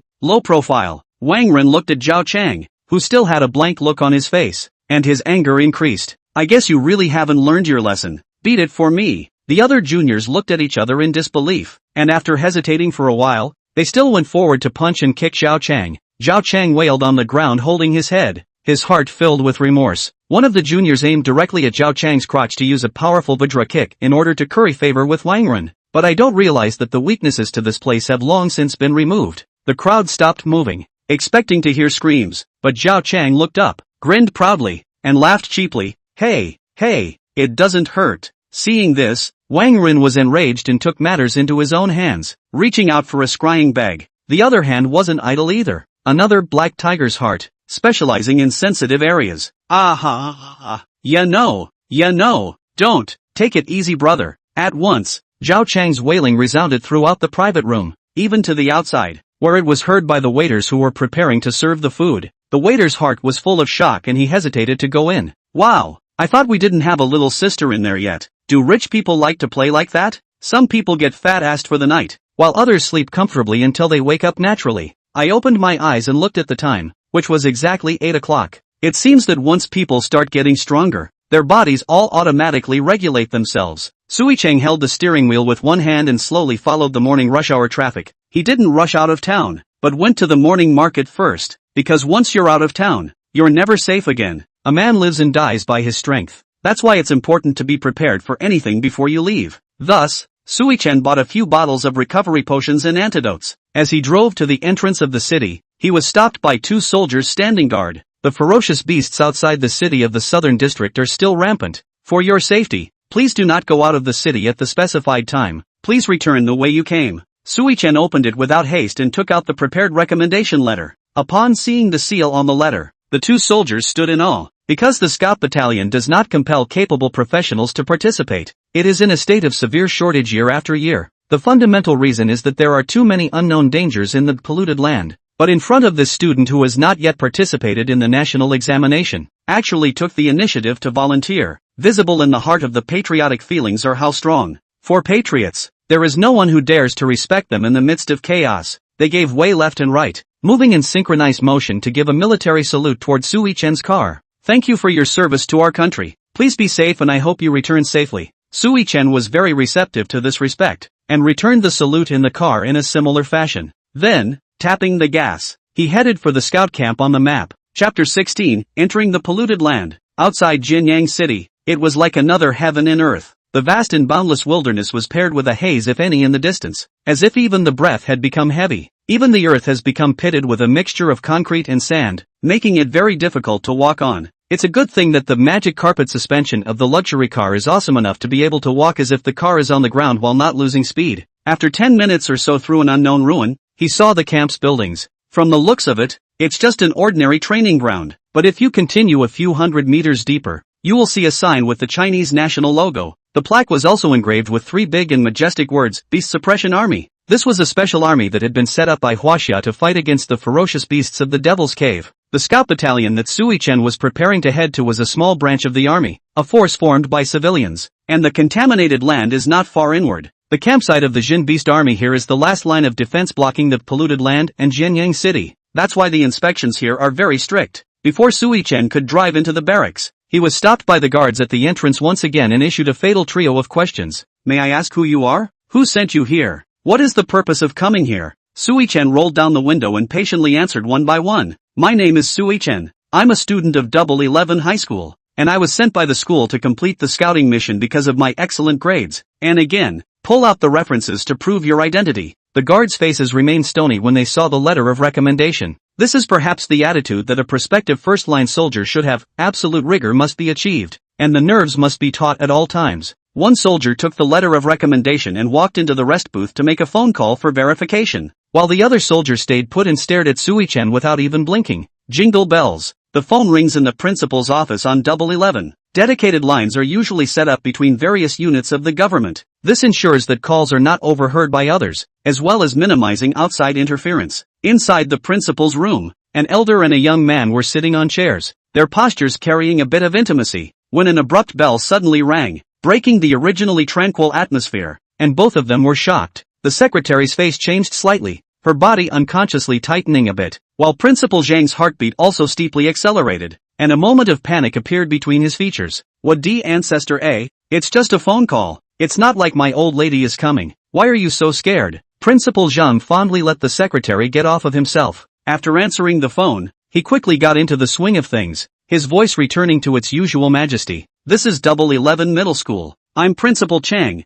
What's wrong? Hello Principal Zhang. This is the Jin Beast Army calling you, here to verify things with you. May I ask if you wrote a letter of recommendation for a student named Sui Chen and sent him on a scouting mission? As soon as Zhang Jianguo heard Sui Chen's name, his emotions instantly flared up. Yes, there is a student named Sui Chen on my side. He's already arrived at your place, right? Yes, that's great. Please make sure you send him to the front. The more dangerous the better. He is the most outstanding student in Jinyang City. 2.5 hours. Principal Zhang spiced up the story of Sui Chen's solo brush with the hell level copy, constantly boasting about it. After the guards checked that the identity was indeed correct, they opened the door and let them through. On the way in, Sui Chen, who hadn't rolled up the windows, heard the two whispering behind his back. You know, he's the #1 high school student in the country, and on top of that, he's only in 4th grade. With each sentence read, there was more incredulity in the tone of the soldier who spoke, and with each sentence, there was one more surprise on the face of the soldier who listened. All the way forward into the scout camp,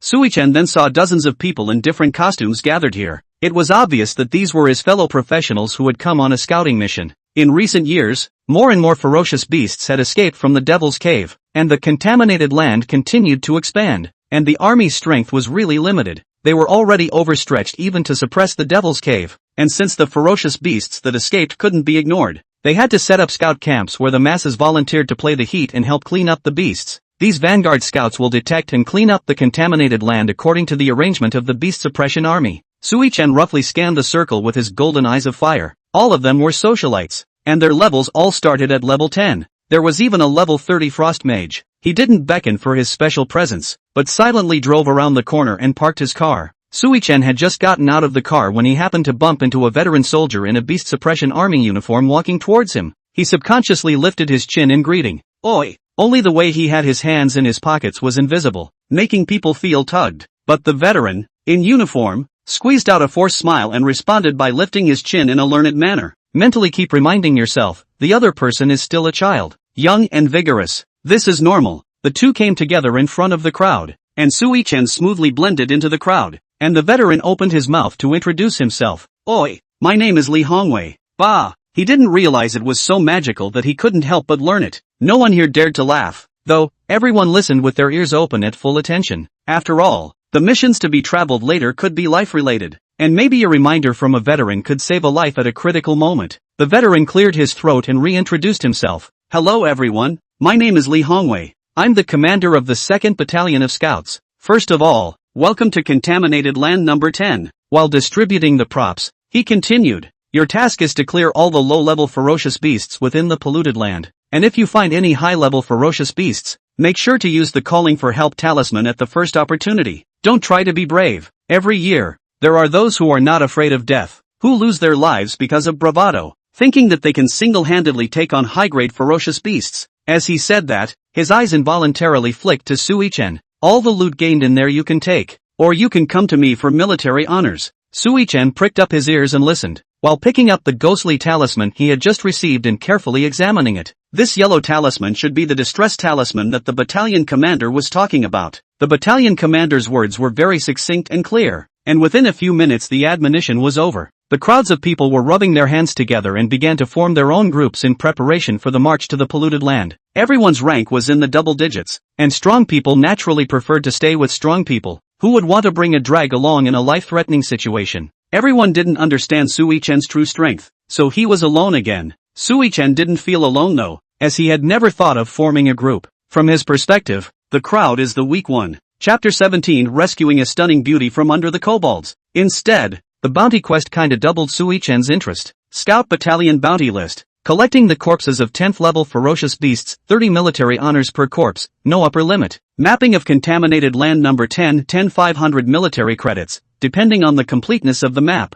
Finding high-level beasts, sending signals in time, and successfully eliminating them, 250 military credits/times. There were dozens of bounty missions, and Sui-chan read them all. It was still largely focused on killing ferocious beasts. It was that simple and rough. Seeing that the campsite was already empty, he too quickly headed for the contaminated land of number 10. The scene in the polluted land was far more desolate than the environment he had just passed through, with thick fog everywhere and extremely low visibility. There are also intricate vines underneath your feet, so it's extremely easy to trip and fall if you're not careful. That was why Sui-chan didn't wait to encounter the ferocious beasts and summoned the phantom night mimic at the first moment. Newbie dash. He fluttered his wings twice, and with an excited squawk, he quickly rose high into the air. It didn't take long to continue on before it let out a sharp chirp. It's a signal warning that the enemy has been spotted. Sui-chan stared intently ahead, and through the fog, he was able to spot the outline of a massive body looming up. Ho ho ho ho! The giant creature suddenly began to growl, seeming to have noticed the human's arrival as well. Sui-chan was keenly aware of the danger, and subconsciously rolled to the side, narrowly avoiding the other party's pounce. Name, Thunder-Tooth Sword Tiger, LV-10.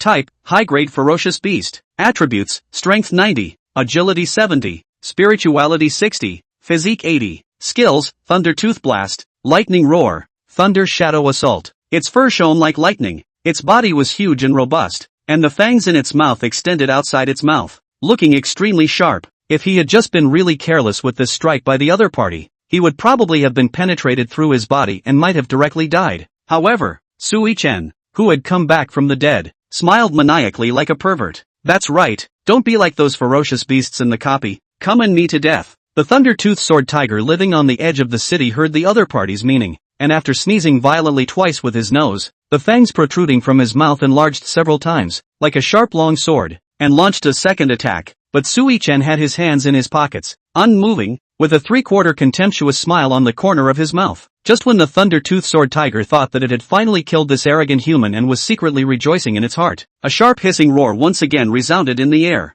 Newbie dash. In the next instant, a black figure, like lightning, landed from the sky and accurately struck the Thunder-Tooth Sword Tiger. Its eyeballs began to spill blood and its limbs went limp as the despair of death hit it like a tidal wave. It turns out that the crow is a traitor and has been tamed by humans. In terms of numerical value and single-hit ability, A level 7 Phantom Night Mimic could definitely have a fighting chance against ferocious beasts up to level 20. And for the defenseless Thunder Tooth Sword Tiger, it could be done in seconds, because it did not penetrate to the vitals. The Thunder Tooth Sword Tiger still had a trace of breath. It looked at Sui-chen, who was close at hand, with unwilling fury, and exerted its last strength, tilting its head back to let out one last roar of unwillingness, followed by a four-legged stomp and death. Kill Thunder Tooth Sword Tiger. Gain experience plus 90. Rank 4, 390 out of 850. 90 experience. I'm sure it wasn't a wasted visit. The experience here can be much higher than the copy monsters. Moreover, the ferocious beasts were very primitive in their animal nature and would actively attack the intruder, so they didn't have to take the time and effort to look for them at all. In the distance,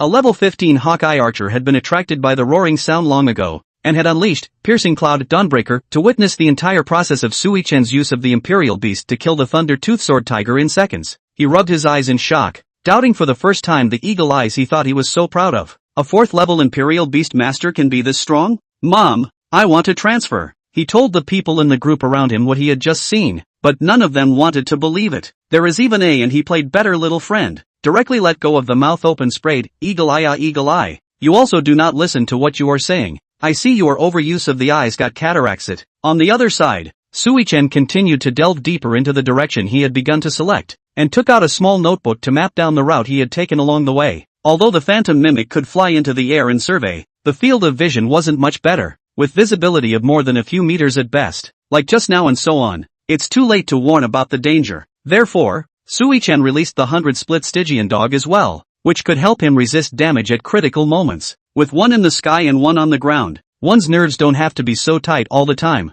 No, don't, help, please kill me too. Just as Sui-chen was about to skim over a cave, the sound of a woman's plea for help unexpectedly came from within. Sui-chen originally didn't want to mind his own business, but it suddenly occurred to him that what could make that group of 10 or 20 level professionals desperate for help must be some kind of powerful ferocious beast. So he turned around and broke in anyway. As his eyes gradually adjusted to the dimness, the scene before him in the faint light made him seethe with rage. A group of ugly kobolds were surrounding a girl, flailing and wantonly tearing at the woman's clothes, which had become tattered and torn, revealing large swaths of skin. The woman struggled in desperation, tears running freely down her face, while the kobolds let out a piercing, strange laugh, as if enjoying the brutal scene. These kobolds really did look similar to the caricature he had seen earlier. In the Shivering Sea, they are short in stature and have greenish, rough and wrinkled skin, eyes large and round, ears pointed up, long nose, large mouth with sharp teeth. Name, Goblin, LV10. Type, Inferior Beasts. Attributes, Strength 30, Agility 50,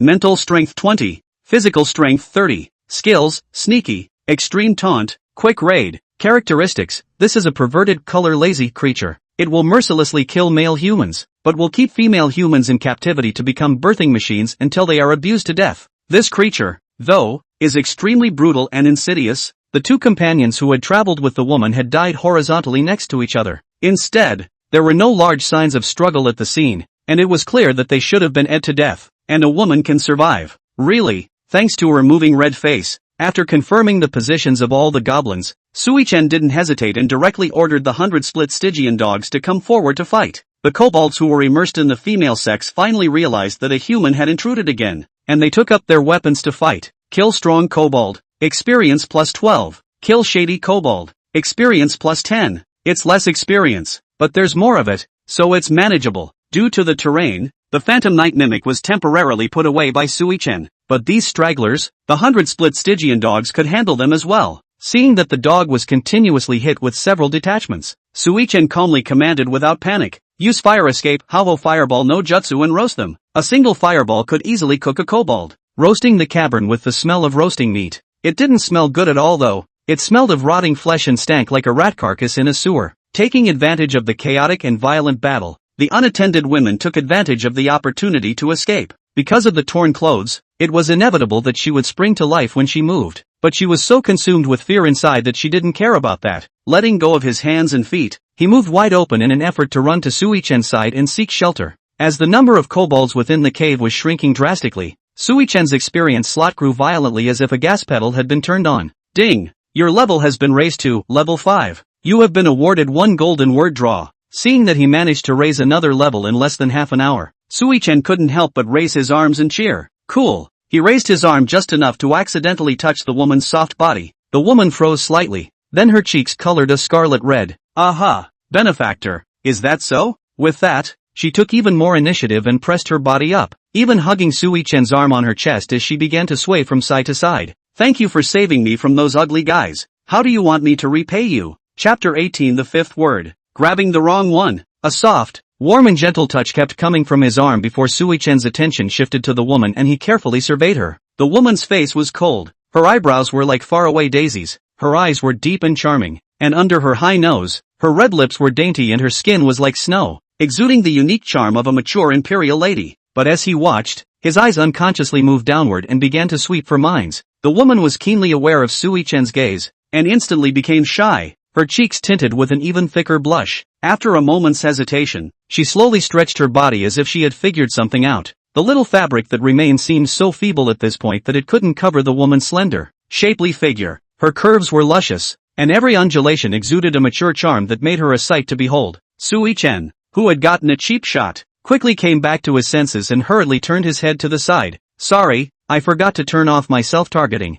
and take a few quick steps backward. At this time, the battle was just about over, and the dog's level had risen to level 5, and after absorbing the soul power from the goblin corpses at the scene, his attributes had greatly increased. Attributes: Strength 130, Agility 180, Spirit 250, Physique 130. He ran back and wagged his tail proudly, woof woof woof in anticipation of praise. The woman, on the other hand, went up and made an introduction to herself. Benefactor, my name is Wang Shueyao. It was so hard to cross over to this world with the most heaven-defying talent, as well as the fastest way to raise his strength. You can't let beauty spoil your Taoism. Thus, Sui-Chen interrupted with a feigned coldness. What's all the noise about? Can't you see that I'm feeding the dog something to eat? The dog also turned his head and barked twice in triumph, showing off that his bond with his master was much more important than the redhead. He then took off his jacket and threw it to Wang Shueyao. After exiting the cave, Sui-Chen realized that the woman was sticking behind him like a piece of cowhide plaster.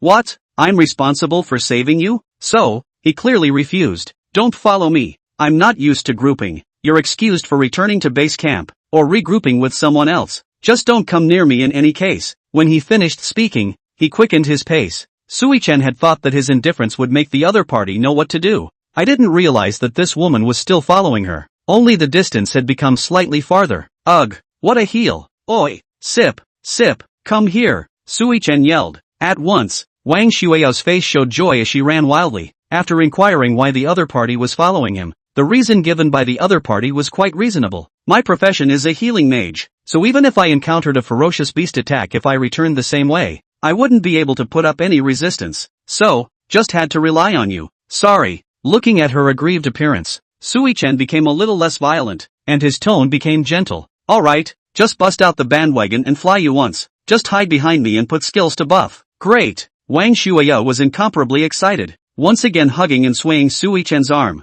shaking his Taoist heart unsteadily. He almost lost control of his mood and became agitated. Already having an average ability to defend himself, he now has an additional liability. So Sui-Chen directly started the lottery. With a thought, he was once again surrounded by countless golden words, but this was all an illusion in his mind, and the onlookers could not see it at all. Wang Shueyao only thought that her benefactor was closing his eyes. Have a combat word, have a combat word. Sui-Chen nervously kept mumbling in his mind. After all, in such an unknown environment, no one was sure what wonders and dangers one might encounter in the next moment. Combat value means everything, and fists are truth. After praying a few more times, his hand made a quick grab forward. Hiss. How the gold words this time around don't feel quite the same as they did before. Not only does the grip feel very real, but it's also extra soft and Q-tip. It's hard not to hit the jackpot. You have drawn the golden legend level word, perception sharing. Surprisingly, it's a functional phrase that doesn't help in combat. Directly. Asterisk.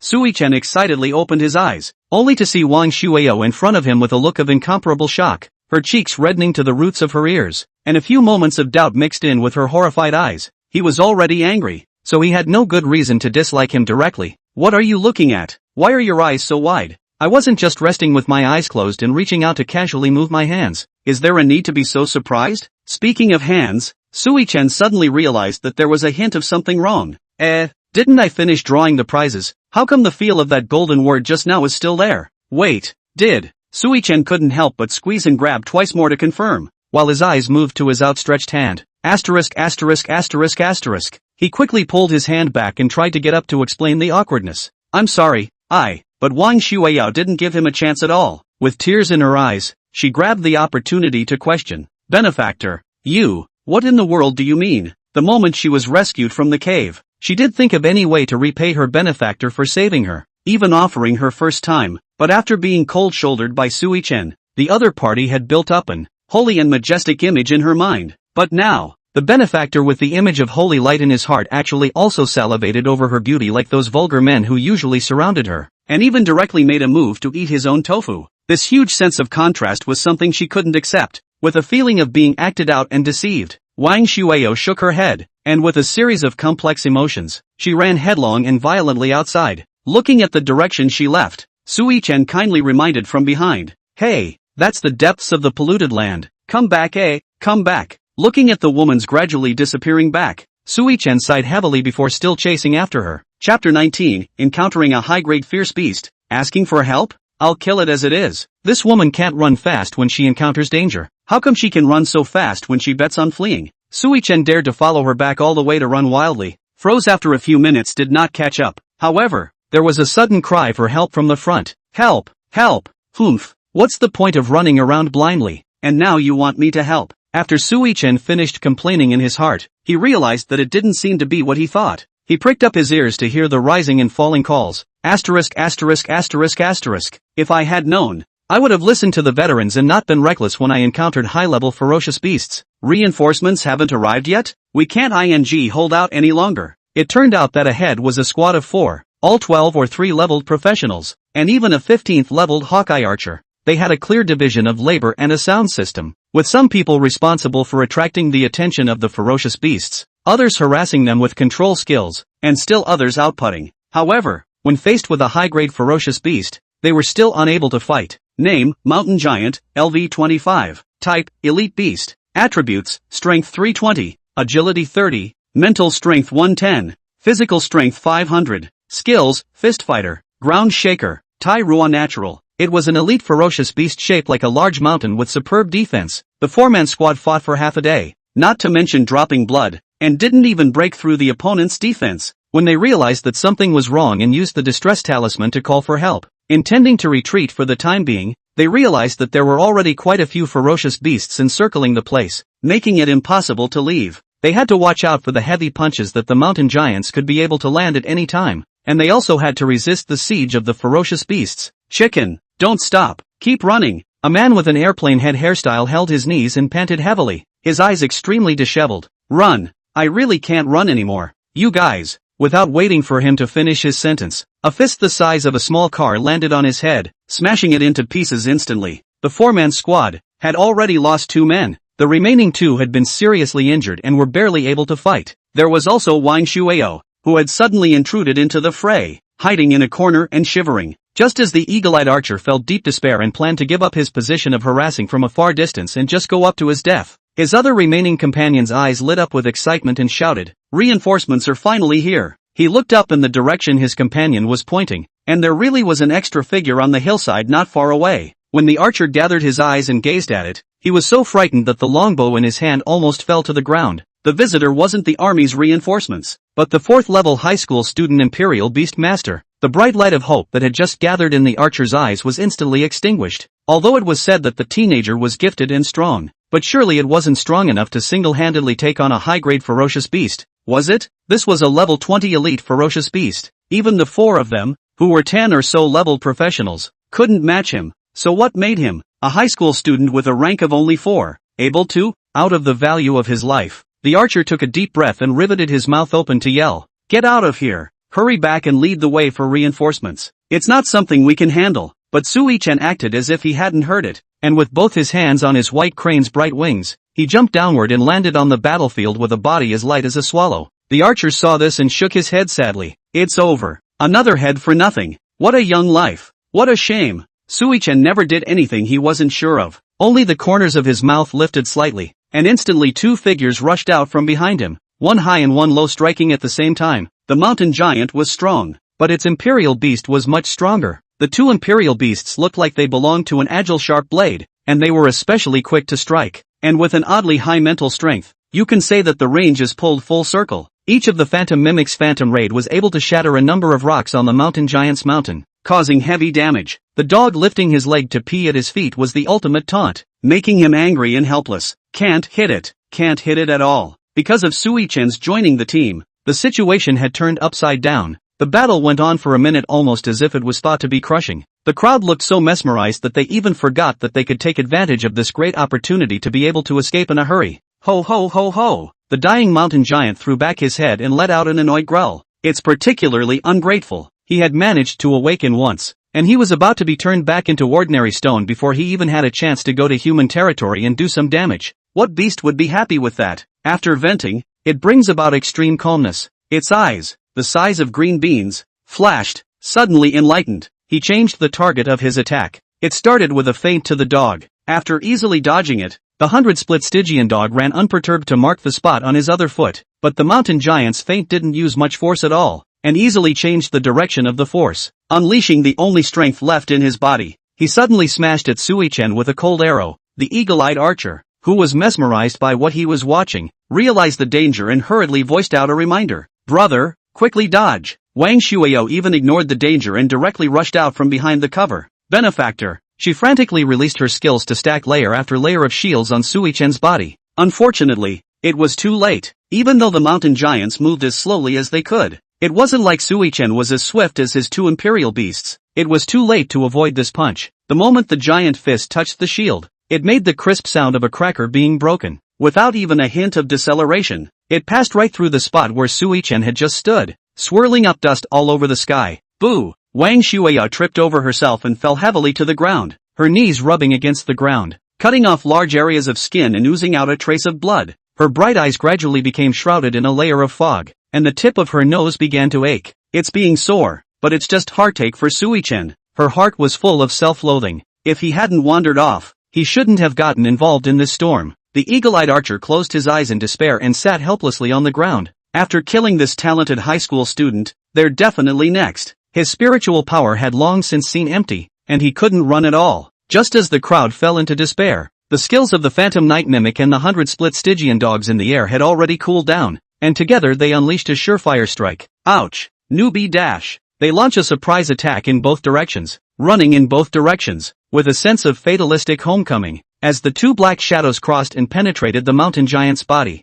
Its small, ghostly green bean eyes went out, and its limbs began to disintegrate, scattering stone in every direction. Kill the mountain giant. Experience value plus 800. The sound of a loud collapse regained the attention of the crowd, pulling them back from their grief and restoring rational thought. Generally speaking, if a royal beast master died, then the royal beast he contracted wouldn't live either. But the one dog and one raven in front of him were still alive, and had even killed the mountain giant. That meant Sui-chan wasn't actually dead, as expected, quietly waiting for the dust to dissipate. Amongst the ruins, Sui-chan's greatness still stood, but there were 5 great shores like this one. For a moment, the people in the room thought they had blinked and rubbed their eyes, but 5 Sui-chan just appeared in front of him. Chapter 20, The future is mine, and so is the present. Benefactor. Wang Shuao broke into tears, not caring about the pain coming from her knees, and ran up furiously. Only when she ran out of sight, she made a mistake. There were 5 Sui-chan who looked the same in front of him. Which one should I hug?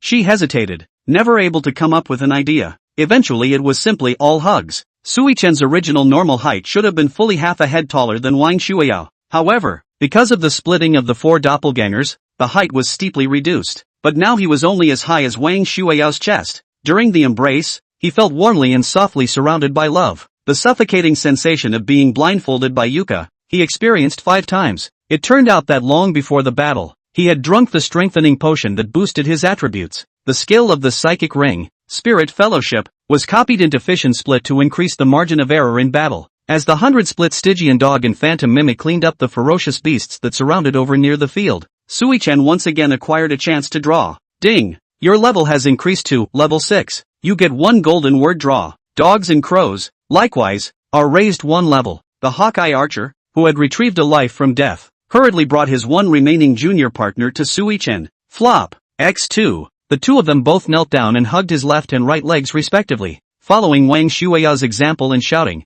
Benefactor, little brother. Ah no, brother, many thanks for stepping in to save your life. Sui-chen only coldly explained that he had struck out simply because he wanted to hunt the ferocious beasts in exchange for more military honors. The intent was not to save people from having to get so worked up, but the two didn't believe it at all. They just thought it was this benefactor who was just too kind and wanted to hide his name deep down. Just then, a sudden shout of Suwai came from the rear. Prepare for battle. Prepare for battle. Little ones inside. Are you still alive? We're reinforcements. Immediately after that, Battalion Commander Lee rushed in with several heavily armed soldiers. Their formation was well organized, appearing simultaneously from the west and soon encircling the entire ruin. Battalion Commander Lee quickly scanned the battlefield but found no other living creatures and wondered, where are the high-level ferocious beasts? The crowd pointed their fingers at Sui-chen in unison. Him? Battalion Commander Lee was even more puzzled in his mind. The eagle-eyed archer stepped forward to explain. It has been defeated by my big brother. What? What? It's already defeated. After learning that it was Sui-chen who had defeated the mountain giants and slaughtered more than a dozen ferocious beasts in the encirclement with his own strength, Battalion Commander Lee smiled. Impossible. Absolutely impossible. I have information on all of you. I have information on all of you. This kid is just a 4th level Imperial Beast Master. Not to mention challenging the higher ferocious beasts. I'm afraid that it would be difficult to even single-handedly challenge the most basic Phantom Shadow Wolf. Right? Did he spend money trying to hog your credit? Come on, tell the truth. Who actually made the move to defeat it? It turned out that when they first met, Sui-chen's light-hearted appearance, coupled with the luxury car, had left an impression of a playboy on Battalion Commander Lee. Thought he was a young master who came here to gild the lily. Extra points can be added to the big national exams for taking part in cleanup operations in polluted places. And the more credit you get, the more points you add. That's why every year there are some rich kids who specialize in hiring a whole bunch of bodyguards to escort them into the polluted land for cleanup missions. This is how the gap between the children of ordinary people and the children of capitalists widens little by little. The eating of such behavior is somewhat embarrassing, but is tacitly condoned. After all, the army was really strapped for manpower. Otherwise there would be no need to open an organization like the Scout Battalion. However, defeating a high-level ferocious beast was such a significant feat that Battalion Commander Lee still wished to write the name. Return the honor due to the rightful owner. Isn't that you, Four Eyes? Battalion Commander Lee came up to the eagle-eyed archer and pressed the vicissitudes of his face almost zero distance, staring at him with a torch-like gaze. It was me who used the distress charm and called for backup. The eagle-eyed archer gulped nervously, desperately pointing at Sui-chen. But the one who defeated the higher ferocious beasts really wasn't me. It was my big brother. Battalion Commander Lee gave a long, hateful sigh. That's a lot of money to spend. Also, you can call yourself a big brother. Where is your dignity as a 15th level archer and slightly older in terms of age? Battalion Commander Lee questioned everyone one by one, and without exception, they were all trying desperately to praise Sui-chen. How much money is this ing stuffing you guys? He was so angry that he directly used the true speech technique from the troop, but I never thought that it would be as good as it was. Now, Battalion Chief Lee had to accept reality. The eyes that looked at Sui-chen anew were filled with incomparable shock. 4th level Imperial Beast Master, killing a 25 level elite ferocious beast. Is that even human? Upside down. The world is too upside down. Sui-chen loved seeing himself being questioned by others because his strength was too shocking, and he kept his mouth shut the entire time. It was only when Battalion Commander Lee began to lower his stance and ask him how he did it that Sui-chen spoke in a breezy manner. Isn't this just a basic operation, and is there a need to make such a fuss about it? Comrade Battalion Commander, I think you should open your eyes and horizons again and never underestimate the younger generation. The future is mine and the present is mine. Battalion Commander Lee opened his mouth slightly and nodded in a daze. Yes, it's, Immediately afterward, Sui-chen corrected his previous statement also. That database of yours should be updated. I've gotten up to level 6. 6?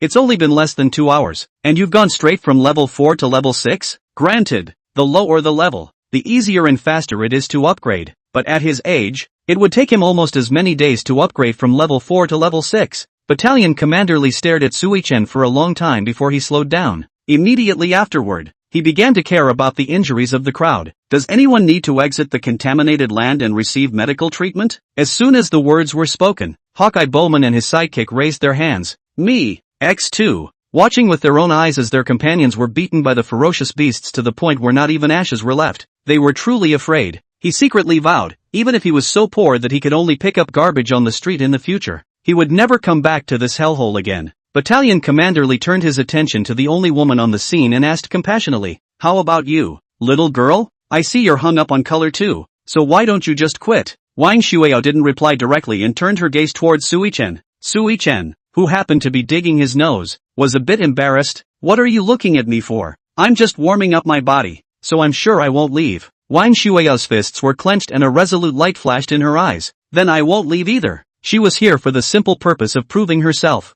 Battalion Commander Li nodded appreciatively. "The scout camp lacks strong-willed pioneers like you guys, so I'll ask you to do more. In the future." Before he could finish his sentence, a panicked cry for help came from the pager on his shoulder. "Help! Die young! Die! We're surrounded by a group of ferocious beasts, requesting for backup." Battalion Commander Li quickly locates the signal from the distress charm and prepares to move with his men. "I can see that the troops are really very short of people. They were the only soldiers a battalion could mobilize, everyone else went to the front. Please be careful on your next adventure, and remember to use the SOS talisman the first time you encounter a dangerous situation." After saying that, Battalion Commander Li quickly left. Chapter 21, The Sixth Word, Battle Soul Aura. "Hey, then take her by the way." Sui-chen looked at Battalion Commander Li's back and shouted with anxiety. "Benefactor." Sui-chen sighed and closed his eyes as if resigned to his fate. "Can you stop calling me benefactor all the time? I'm not used to hearing it. I have a name." Sui-chen. "Yes, benefactor, Sui-chen." Now that the higher fierce beasts have appeared,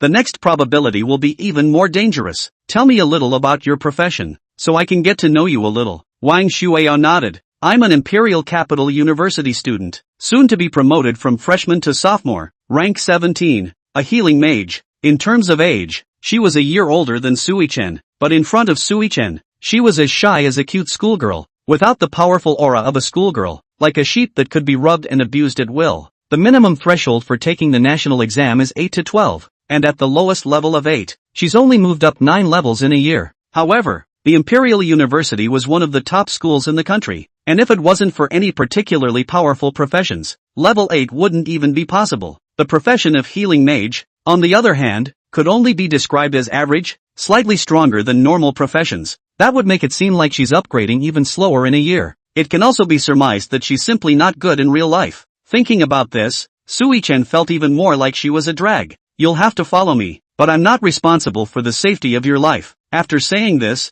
Sui-chen turned around and headed directly towards where the mists were even denser. Wang Shuiao slightly opened her small pink mouth and blinked before quickly following up. "Benefactor, wait for me. It's annoying, I was told not to call me benefactor." "Got it, Chen." On the highest floor of the Wang's Guild building, Guild President Wang Beishan's eyes glared. The wine glass in his hand instantly shattered into pieces, and his voice instantly rose 8 degrees. "What?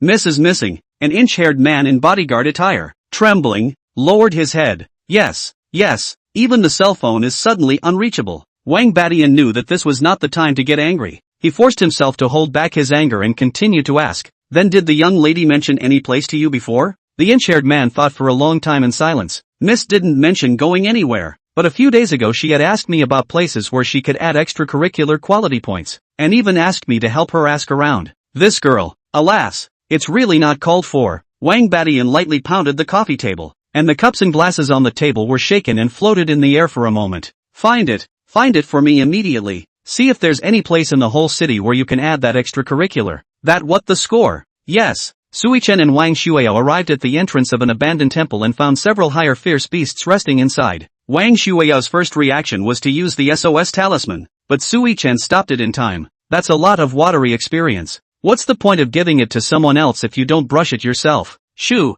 don't rush in yet. Wait for me to adjust a little." "Oh." Wang Shuiao obediently dodged to the side. She was a little unclear as to why Sui-chen had to meditate in place for a bit after every fight. Could this be some skill that restores stamina and increases attack power? However, having learned from the previous lesson, Wang Shuiao did not stand in front of Sui-chen this time, but instead hid behind him. Standing back shouldn't make anything awkward happen, right? Looking at Sui-chen's slightly youthful side face, Wang Shuiao's heart felt guilty, always thinking that she had to do something to make up for the other party. So, she brought her head to Sui-chen's ears, her mouth spitting like orchids. "Benefactor, are you tired? Do you need me to press you?" Wang Shuiao paused for a few seconds, and when she saw that the other party didn't have any reaction, she took it as a default. Hands began to lightly squeeze and roam over Sui-chen's shoulders. The reason why Sui-chen wanted to bring the opportunity to draw cards and use it here was because this thing called card drawing was very metaphysical. It is possible that it also follows the principle of the bigger the storm, the more expensive the fish. However, this was merely Sui-chen's conjecture, and there was no actual evidence or pattern. It just so happened that it was just before the discovery of the high beast's resting place and the impending war that he remembered that he still had gold words to draw. Then smoke around as you go. In the world of meditation, the gold cards surrounded the sky, forming a circle of light. Sui-chan reached out and grabbed confidently. You have drawn the golden legendary word, Battle Soul Aura. Battle Soul Aura, a mysterious and powerful source of power that enhances the holder's abilities and benefits his partners. A symbol of honor and strength, without a doubt. The word entry in front of him was the combat class word entry that Sui-chan had been waiting for. A gold phrase that purely enhances combat abilities. Sui-chan was so excited that he couldn't help but swing his fist in celebration. But again, it was the same reason for the previous lesson, and he restrained it with not much sense. Just lean back a little. Little did he realize that this one small action would once again give him a profound experience of a feeling he had never experienced before. His head seemed to be clamped to something warm, and a gust of an unknown aroma wafted around him. It smelled very good,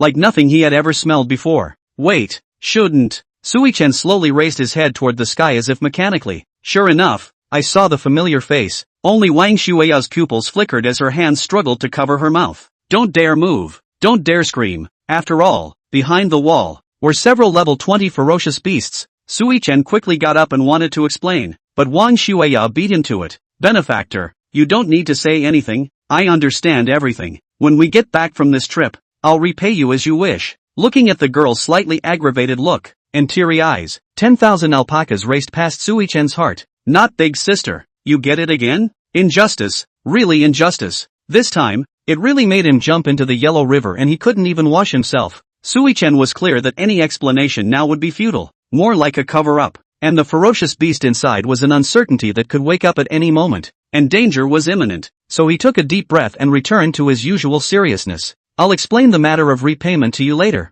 It's most important to get rid of the ferocious beasts inside first. It's not only about claiming more rewards, it's about our safety. Wang Shuiao quickly nodded her head several times in a row in agreement. Sui-chan quickly distributed the two existing gold phrases. He bestowed the Yi Battle Soul Aura he had just drawn on the dog. Although the dog's current level and attributes weren't as high as the raven's, but take a longer view, the dog has a divine skill like underworld soul-taking. Theoretically, if the dog lived long enough and killed enough monsters, it could become the strongest imperial beast on the planet. Unless there's some kind of monster that reaches a standard that's not measured by combat power. So focus on raising the dog. Right on the money. Imperial Beast, 100 crack Stygian Dog, Legend I, 100 crack Stygian Dog, Legend 2. Worthy of being an exclusive gold phrase of the combat class, the dog's attributes were directly and significantly improved. Strength 180210, Agility, 230280, Mental Power, 280330, Physical Fitness, 150200. Mental strength had been equal to that of a Raven 2 levels higher, and strengthened physique completed the transcendence. Moreover, the Battle Soul Aura also had a buff bonus, 30% reduction in skill cooldown, mental energy consumption, and physical energy consumption, 20% increase in attack and 40% increase in attack speed, and shared by all friends within a 300-meter radius. Most importantly, Sui-chan had also discovered an operation that could be called a bug. It was the equipment's spirit contract skill that could surprisingly duplicate the Battle Spirit Aura for continuous use. 2 auras stack and double the effect. Immediately after that, he gave perception sharing to Raven. Sense sharing, this gold phrase functions to transmit the Imperial Beast's physical senses back to the host, including sight, smell, and taste. This way, one sees directly into the Raven's field of vision later. There would be no need for it to sound the alarm by beating the bushes. Imperial Beast, Phantom Night Mimic, Legend, Phantom Night Mimic, Legend I. Chapter 22, It's bad when you can't tell left from right. Wang Shuiao discovered her status bar, and at some point there were 2 more red dots.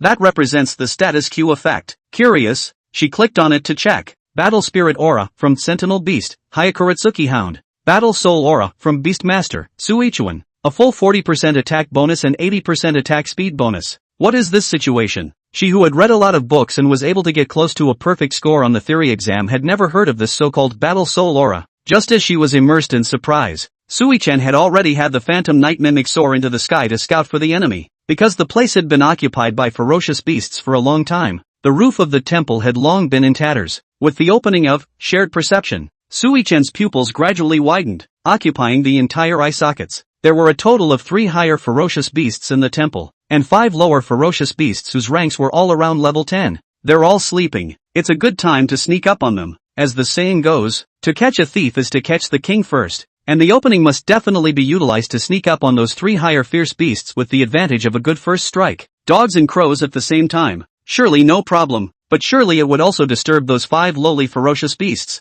Although Sui-chan's current attributes already far exceeded those of a professional of the same level, his level was simply too low. It wasn't enough to be able to deal with several ferocious beasts that were all of a higher level than himself at the same time. Therefore, it could only be left to Wang Shuiyao to delay it slightly. Hey, stop gawking. Sui-chan shook the blindfolded Wang Shuiyao awake and told the other party about the tactics. Upon hearing that she had to hold back 5 level 10 ferocious beasts, Wang Shuiyao's expression clearly appeared hesitant. Originally with a dragged oil bottle is not much mood, and then see this look. Sui-chan's fire miso up, coldly said, I told you not to follow. You go back, I'm on my own. After saying that, he turned his head and walked towards the temple. Wang Shuiyao's pupils flashed several times, and after biting her lower lip, her eyes gradually became firm. I'm not leaving. Sui-chan slightly tilted his head sideways and instructed again. Remember, your left and my right. No, perhaps eager to prove herself. Wang Shuiyao unexpectedly rushed in first, but who would have thought that she would not be able to distinguish between left and right? Without waiting for Sui-chan to have the time to warn her, she slammed a fireball spell straight up. The 3 higher ferocious beasts that were soundly sleeping were smashed into a big daze. Sui-chan rarely revealed a horrified expression. No sis,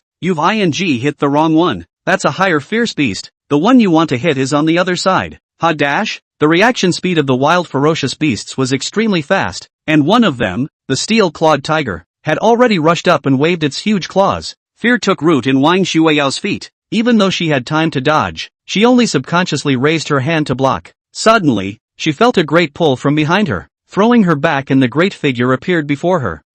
Sui-chan stiffly helped her carry the damage. His clothes were torn to shreds, blood splatters seemed to mark him, and the steel-clawed tiger left a huge claw mark on his body. It extends from the position of the left clavicle, down to the right side under the belly. Hard resisting the attack of a level 25 ferocious beast was not a pleasant feeling at all. Although there was intense pain coming from his body, Sui-chan didn't dare to slow down in the slightest, and his brain became extraordinarily clear. He pulled Wang Shuiyao back a few steps quickly and pointed in the direction behind him. Over to you. Don't worry, it's only 3 minutes. I promise I can finish the fight and come help you. Looking at Sui-chan, who had been seriously injured but remained calm and collected, Wang Shuiyao instantly managed to calm down as well. The cacophony of the battle at the scene disturbed the ferocious beasts on the other side, and they quickly came to support them. Wang Shuiyao's face didn't change as she placed her hands on her chest and shouted, Rise up! A wall of ice rose out of the ground, extending from the left side of the wall to the right side, completely blocking the 5 low-grade ferocious beasts coming from behind. Healing mages aren't just healing-type spells, they are advanced versions of normal mages, and of course they know some basic offenses. This wall of ice very effectively blocked the support from the ferocious beasts. Taking advantage of the spare time,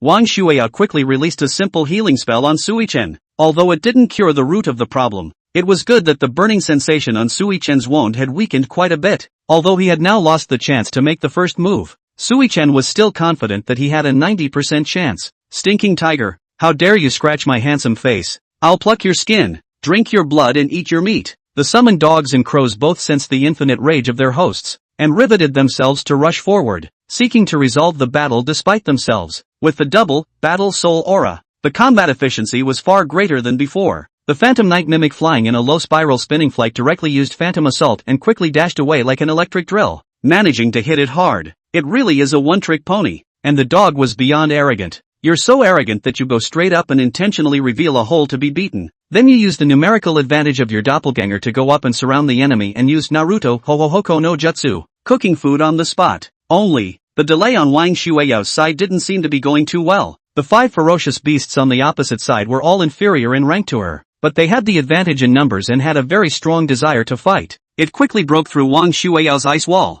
There was nothing she could do, so she could only continue to release a layer of ice walls to reinforce it. But the ferocious beasts on the opposite side would continue to break through again. Take this cycle. Soon, Wang Shuiyao's spiritual power had already seen its emptiness, and the latest ice wall released was as thin as a mirror, unable to withstand the several impacts of the ferocious beasts. Just as she drained her entire body of mental energy to release the last wall of ice, her body stumbled. As if drained of her strength, she fell backward on weak feet, but instead of cold concrete, she was greeted with a warm embrace. Above his forehead came a magnetic voice. Good, you managed to do it. I'll take it from here. Chapter 23 Big Sister Husband of the Inverted Big Dipper. Wang Shuiao looked up and what caught his eyes was a resolute jawline. The 100-split Stygian dog and the illusory night mimic, in dealing with those 3 higher fierce beasts, could be said to be of equal strength. Although they were a little bit colored, it didn't affect their ability to complete a crushing suppression of the 5 low-grade ferocious beasts in front of them. Kill Wolf Head Snake. Experience plus 100. Kill the Bloodstained Storm Bear. Experience plus 150. All the ferocious beasts in the temple were beheaded by Sui Chen's imperial beasts. It made his experience value skyrocket and he rose 2 levels in a row. Ding! You have been upgraded to level 8. You get 2 gold word draws. The battle was over and the scene was a mess, with blood soaring everywhere. Even the mutilated Buddha statue was not spared. Only the Buddha's head smile stained with blood accentuated a few bizarre, as if it had become a bloodthirsty and man-eating devil Buddha. Between one glance at good and evil, one more glance would explode. Sui Chen was using the little genius bracelet distributed by the troops to take pictures of the dead beasts, scan them, and upload them for localization. This is used as an important voucher for receiving rewards. When the operation was over, the army would have specialized people to retrieve the corpses of the ferocious beasts, since it was the 2 of them working together to complete the kill. Sui Chen shared half of the ferocious beasts with Wang Shuiao. Just as he finished scanning the last ferocious beast corpse with Wang Shuiao's watch, suddenly, rumbling sounds came from all around. No good. This temple seems to be collapsing. He quickly stepped forward to assist Wang Shuiao, who was in a semi-conscious state, and desperately ran outside. It was too late to think about it. He bent down and dived in for a straight-up princess hug. No, this ING guy isn't too tall and has a slim figure. Why is he so heavy? The moment he managed to escape with his life, the temple behind him collapsed. A second later and there was every chance they would have been drowned in it. Sui Chen had the shock of dropping the girl in his arms and letting her lean against the edge of the tree. One could not possibly have to hold her all the time, whether one ventured onward or returned the same way. Thus, Sui Chen took out the last bottle of potion he had on him. He adjusted his posture and sat down cross-legged, letting Wang Shuiao lie in his arms. One hand gently broke her pink-red lips and the other took what looked like an oral liquid and poured it in. Ahem! Wang Shuiao frowned slightly, her body trembling a few times from coughing. A few drops of the potion splashed out and ran down her lips, sliding all the way down to the snow-white neck. Keep slipping, until it entered the depths of a ghostly gully. Sui Chen greasily developed an urge to go forward and lick it. He's definitely just heartbroken about the potion. This is a highly effective spiritual recovery vial, which immediately restores 100 points of spiritual energy after drinking it. If there is an overflow, it stays for a while and slowly adds up. But the frontline army are using the potion, and very scarce. The general regular pharmacy will not sell. Sui Chen bought it at the morning black market, and a bottle costs $100,000. Bought a total of 3 bottles for myself. He drank a bottle when he started the fight with the mountain giants, and drank a bottle when he was preparing to sneak up on a group of ferocious beasts at the entrance to the temple. The more expensive medicine is just better and works quickly. A few breaths passed, and Wang Shuiao slowly opened her eyes, looking around in confusion. She looked very surprised. We're alive? Dead. This is hell. Are you happy? Sui Chen replied deliberately without any good humor. Wang Shuiao instantly realized that Sui Chen had saved himself yet again. She only felt a hot current instantly surging up her cheeks, and the scarlet color was like a peach blossom blooming in spring, haloing a little from under her delicate skin, partly because she felt a little ashamed of being so incompetent and making continuous mistakes. On the other hand, it was because looking at Sui Chen from this angle made him feel a few points more like a warm man. It's as if it's a girlfriend's perspective. Just then, the mist that had been shrouding the mid-air suddenly disappeared. It was as if a powerful hurricane had blown it away without a trace. The sky was showing its rightful colors for the first time in a long time. It was already sunset, and the afterglow of the setting sun shone, forming a golden halo on the outline of his body. Well, more handsome. Meanwhile, Battalion Commander Lee, who had returned to the camp with the wounded, had just come back when an older man of his age rushed out from the monitoring room, beckoning toward him all the time.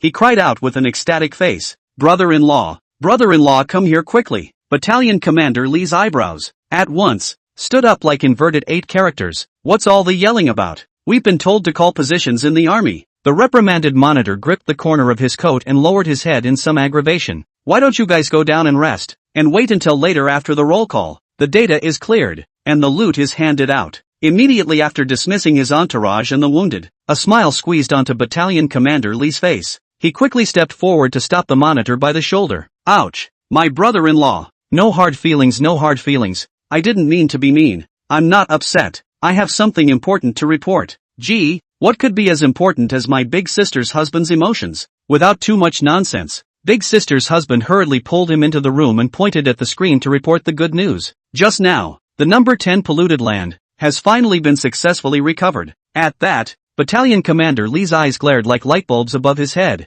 What? Whether or not a contaminated land was recovered depended on whether or not there were still high-level ferocious beasts above level 15 in it. Noticing that Battalion Commander Lee's expression was not quite right, Big Sister's husband queried, "Brother-in-law, you don't look like you're happy here." Battalion Commander Lee frowned tightly and explained, "I just picked up almost all of the Vanguard scouts. It seems like there's no one left inside the polluted land.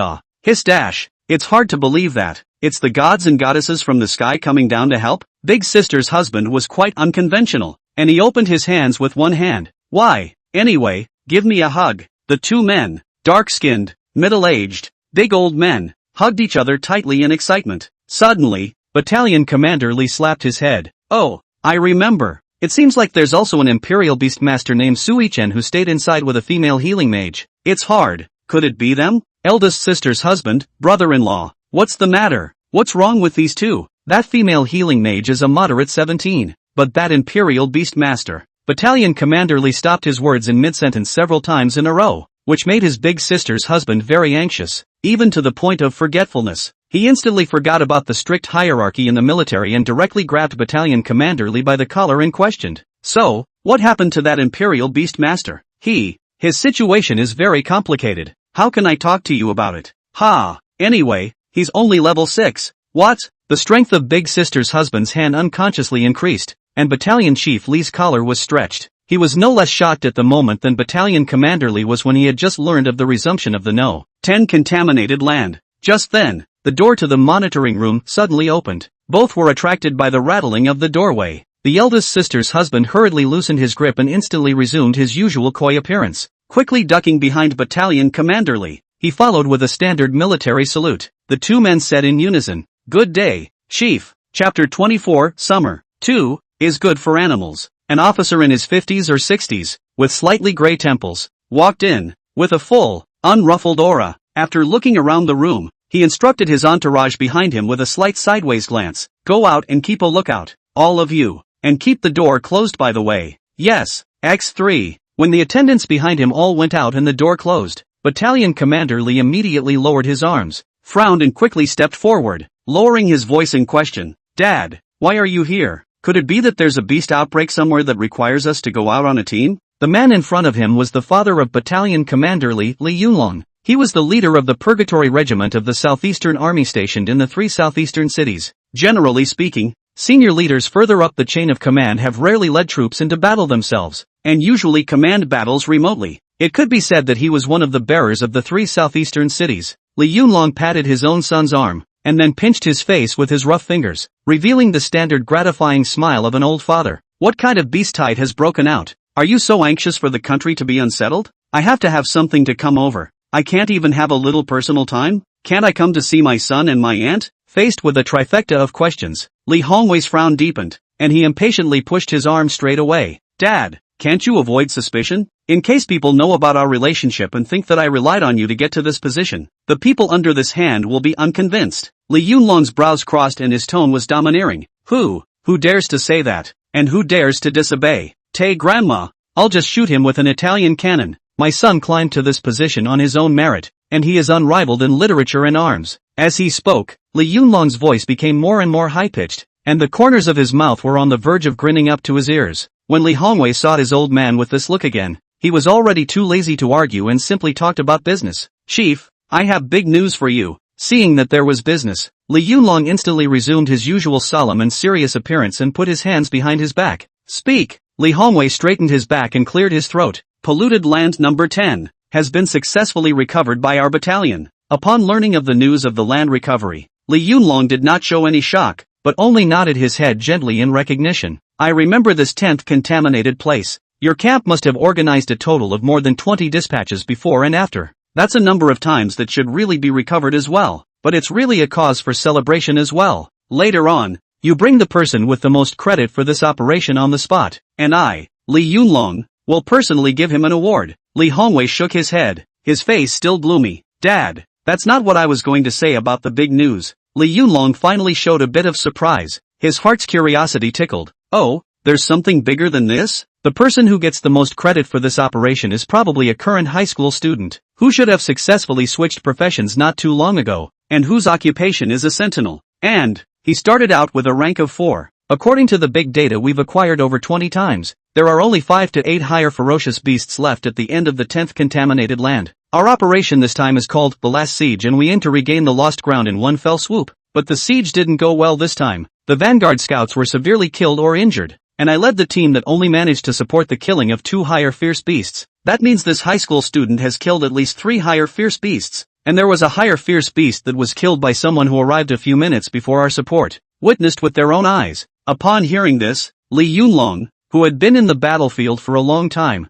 was unable to maintain his composure. He was equally agitated to the point of directly pulling up his own son's collar. There's no drama in the army. Is this true? Li Hongwei a little speechless. Dad, the news package really package. You can't trust your son's word? Then what are you waiting for? Hurry up and get him back for me. I want a big reward. On the other side, after the mists in the sky dissipated and vision was restored, Sui Chen, on the contrary, did not know where to go from here, because everything seemed to be quiet and very peaceful for years. Butterflies chased each other through the grass and the sky was clear. It was the first time since he had traveled that he felt the ultimate relaxation in his entire body and mind. Life is not a rush, should learn to stop, do not miss the scenery. Sui Chen took a deep breath, his limbs relaxed and opened the big word. Let go of the air and lay back. Enjoy the coziness of having your body naturally placed between heaven and earth. Wang Shueyao cocked her head at the side for a while before looking at it. Walking over to Sui Chen's side, he learned in style, only that she fell in the wrong direction, forming an X mismatch with Sui Chen, and her head slammed heavily directly onto Sui Chen's stomach. He was still suffering from a serious injury on his stomach, and even though Wang Shueyao had already used a healing spell several times, he was still in a state of negative injury and needed to recuperate. That headbutt just now caused a mouthful of old blood to spurt right out of him. Asterisk. Wow, so the grass is so soft. It wasn't until Sui Chen underneath him curled his body in pain that Wang Shueyao reacted. Unjin, I'm sorry, sis, I'm really scared of you. I've saved your ass almost 3 times before and after. I just have one request. You stay away from me, okay? Sui Chen, whose face was squeezed into a mask of pain, covered his stomach and pleaded in agony. Seeing that she was disliked by her benefactor, Wang Shueyao felt even more that she should redeem herself and do something for her benefactor. Benefactor, why don't I rub it for you? Sui Chen waved his hands in horror. Don't ever press me. I'm shy. Benefactor, then don't be shy for a moment. Where else are you in pain? I'll press them all for you too. Wang Shueyao directly pounced on her, and the two of them fell into a tangle, fighting for a while. At that moment, there was a sound of neatly organized footsteps in the distance. Li Hongwei, who was in the lead, looked at the screen in his hand. It should be right up ahead. The little genius bracelets that each of the pioneer scouts wore were packed with location chips with super strong signals. It's the signals they rely on to locate and find their way here. Mr. Sui Chen, congratulations. Shu Dash, there's a big situation. Quiet step, all of you. Keep pressure on me. Being a soldier and possessing a high degree of alertness, Li Hongwei promptly realized that the two people in front of him didn't seem quite right. It is customary for the ministry to go into hiding. At this moment, in front of the group of soldiers, 2 young men and women were lying on their backs making out on the grass. Such a cozy image would be fatal to these soldiers who are always away from home. It can be a considerable psychological shock, and in severe cases, you may even think of leaving the force early. So, Li Hongwei ordered all the soldiers to turn around and cover their ears. No one is allowed to peek, no one is allowed to eavesdrop, and no one is allowed to shake the army. But Li Hongwei alone watched it with great vigor, even squinting his eyes, suddenly lamenting. Who says spring is the season for animals to mate? I think summer is also very suitable. Li Hongwei had thought to wait for them to finish making out and then go up and lead the team to bring it back. He felt confident that it should be quick, probably just a few minutes. But 5 minutes had passed, and they were still there pulling and tugging, which caused Li Hongwei great dissatisfaction. We're all men. What makes you different? This little couple, they play foreplay endlessly. There are so many miles of energy. It just seems like too much free time. Chapter 25, the regimental commander all had to be greeted at the door personally. So, Li Hongwei told everyone to stay put, and he himself went up and prepared to interrupt before the other party got into the main act. He used the army's sneaking technique to great effect, and unknowingly poked his head out suddenly from the side. Oi. Stop pulling your punches and pack up and go back with us. It's better not to do this kind of thing on the battlefield, and if we have to embrace nature, let's wait for another time. Li Hongwei's sudden appearance startled the two, but his words were even more amazing. The two immediately stopped pulling and got up quickly. Battalion Commander Lee. No, it's not what you think, Sui-chen presumed to explain. Although Li Hongwei nodded his head vigorously, his expression was always, he grinned a goofy grin, his eyes casting sidelong glances of amusement, as if to say no at all. Sui-chen pushed Wang Shuiao's shoulder, trying to get her to corroborate together and return the innocence. Instead, she kept her head down, her hands clutched the edge of her skirt, and two blushes appeared on her fair cheeks, like a shy little petite wife. Sui-chen felt that his life's innocence was about to be destroyed, and was very devastated. Not big sister. You blush a bubble teapot, ah? Hey, speak up. You help explain, or I'll hammer you. He raised his fist in a gesture to actually slam it. TSK. Li Hongwei instantly changed his face, from the frivolity of eating and watching a movie to the seriousness of an old father. He educated in a serious manner. We should be generous as men. What's wrong with falling in love and exchanging information about the origin of mankind? We are all adults. Isn't this normal? And then there's the fact that hitting a virtuous wife is a cowardly act. Even if you're some kind of genius youngster, I despise you all the same. Several attempts were fruitless and the misunderstanding deepened. Sui-chen finally realized what it meant to fall into the trap of self-incrimination. Forget it. He waved his hand impatiently and stopped dwelling on it. Battalion Commander, we didn't activate the distress charm, so I assume you're looking for something, right? Li Hongwei reverted to his original sniveling appearance and took the lead to set up a close relationship. What do you call the Battalion Commander? How out of the ordinary. In the future, call me Uncle Li in private, or Uncle Hongwei can be. We purposely came here based on the location to tell you that the operation went very well, and the contaminated land of the 10th was basically recovered. Did you just defeat a few more higher fierce beasts? Sui-chen slightly sidestepped his head, just in time to meet Wang Shuiao's eyes that were eager to gain Dao recognition. He sighed lightly, scratched his head, and pointed at Wang Shuiao. Nah, it was me and that woman who defeated it together. 3 high-level ferocious beasts above level 20, and 5 low-level ferocious beasts. Ha! Nieces on nieces, but also that this woman how to see outside. Uncle is not an outsider. Li Hongwei naturally and familiarly stopped Sui-chen's shoulder. Go back with Uncle to collect the reward. It just so happens that the headmaster is coming to our camp. You kid is blessed. The headmaster pays a lot of attention to you, and should give you a little extra reward. At the entrance to the camp, the 2 young men who had been watching the gate were gone, replaced by a tall old man with a pipe in his mouth. Only his uniform seemed to be different from the ordinary soldiers, as well as Battalion Commander Lee. There also seems to be a little more stars on the epaulets. How come this world also likes to let grandpas come to the door? Do you really think every old man is a sweeper? However, after using his fiery eyes to check it out, Sui-chen immediately changed his opinion. And really, Li Yunlong, occupation, Commander of Purgatory, level, 55. Attributes, Strength 1800, plus 200, Agility 1600, plus 100, Mental Power 2600, plus 600, Physical Fitness 2000, plus 250. Equipment attribute bonuses in parentheses. Talent, Super Sense. Skills, Motivational Signaling, Tactical Maps. Equipment, Veteran Legendary Military Coat, Legend 6. Sangu Pipe, Legend 7. The profession of Purgatory Commander, which has absolute organizational ability from birth, is called a military position. A born soldier, so to speak, born to fight. A once-in-a-century genius. His 2 pieces of legendary equipment, so plain and simple. If Sui-chen didn't have the gift of fiery eyes, he would have definitely thought that these were just ordinary items, and wouldn't even have been able to associate them with equipment. If it fell on the ground for him to encounter, he probably wouldn't even look at it.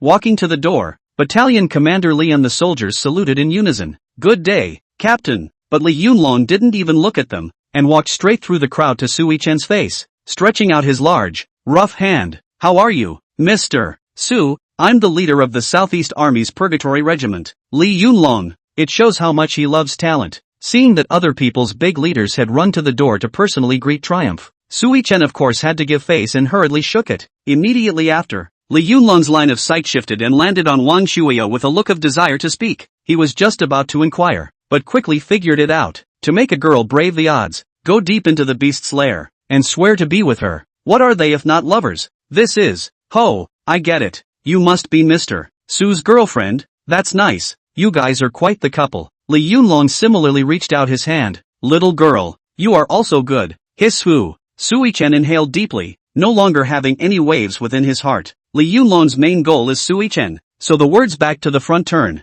Hurriedly side note aside asked, Su students, for the troops, do you have any views? or want to ask or is there anything you'd like to know about the interest? Well, there. Li Yunlong immediately got excited, thinking that he really let him fish for treasure. Oh, tell me about it. I'll listen. When can we settle our military honors? Okay, it's okay to end this first. Why don't you guys come with me and I'll settle your bill personally. Sui Chen and Wang Shuiao closely followed Li Yunlong's footsteps and walked straight through the long queue, directly into the settlement room. The group of scouts that were lining up began to stir. A man with a cast tied to his arm has said, *********, how is that old man not at all quality?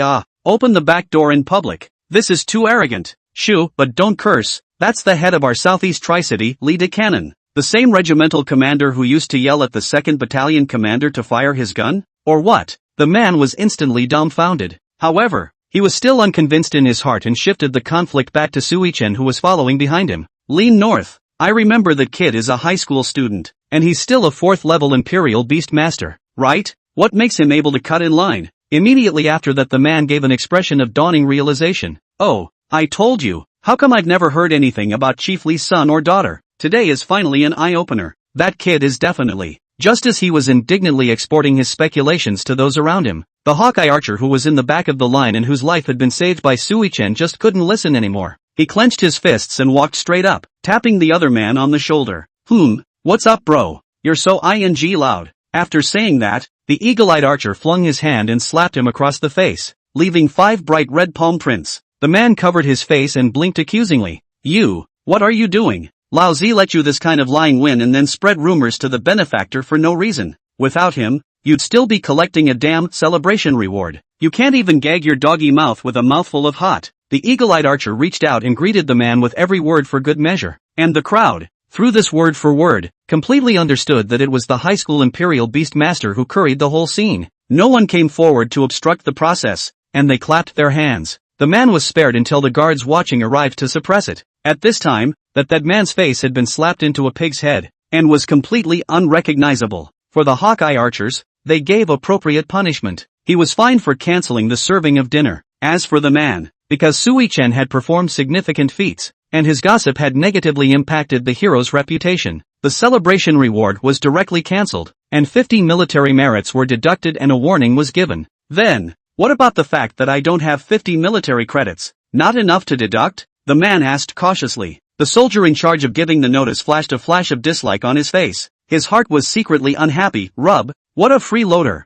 You didn't even kill 2 10th level low-level ferocious beasts? And what a waste of time to be taken flying. The soldier's eyelids half drooped and he said coldly, "Don't worry, there is a solution. The camp will dispatch you to another polluted place. That means I'll have to go to another polluted place to continue my mission until I've punished the military credit I owe?" Yes. After saying that, the soldier simply turned around and left, leaving only the man alone paralyzed in place, fiercely slapped himself a dozen big ears, and looked up to the sky and wailed, "This stinking mouth is really a sin." Chapter 26, Not Buddy. Is this a treasure trove? Sui Chen followed Li Yunlong to a huge lightscreen console, taking out the chip from his bracelet and placing it inside the scanner. As the progress bar for the analysis reaches 100%, various detailed data situations are listed in detail. Then, after a specialized technician, it was calculated that Sui Chen could earn 1,800 military merits for this action, and Wang Shuiao followed suit, gaining 500 military merits, far more than anyone else. Li Yunlong looked at the data and nodded frequently,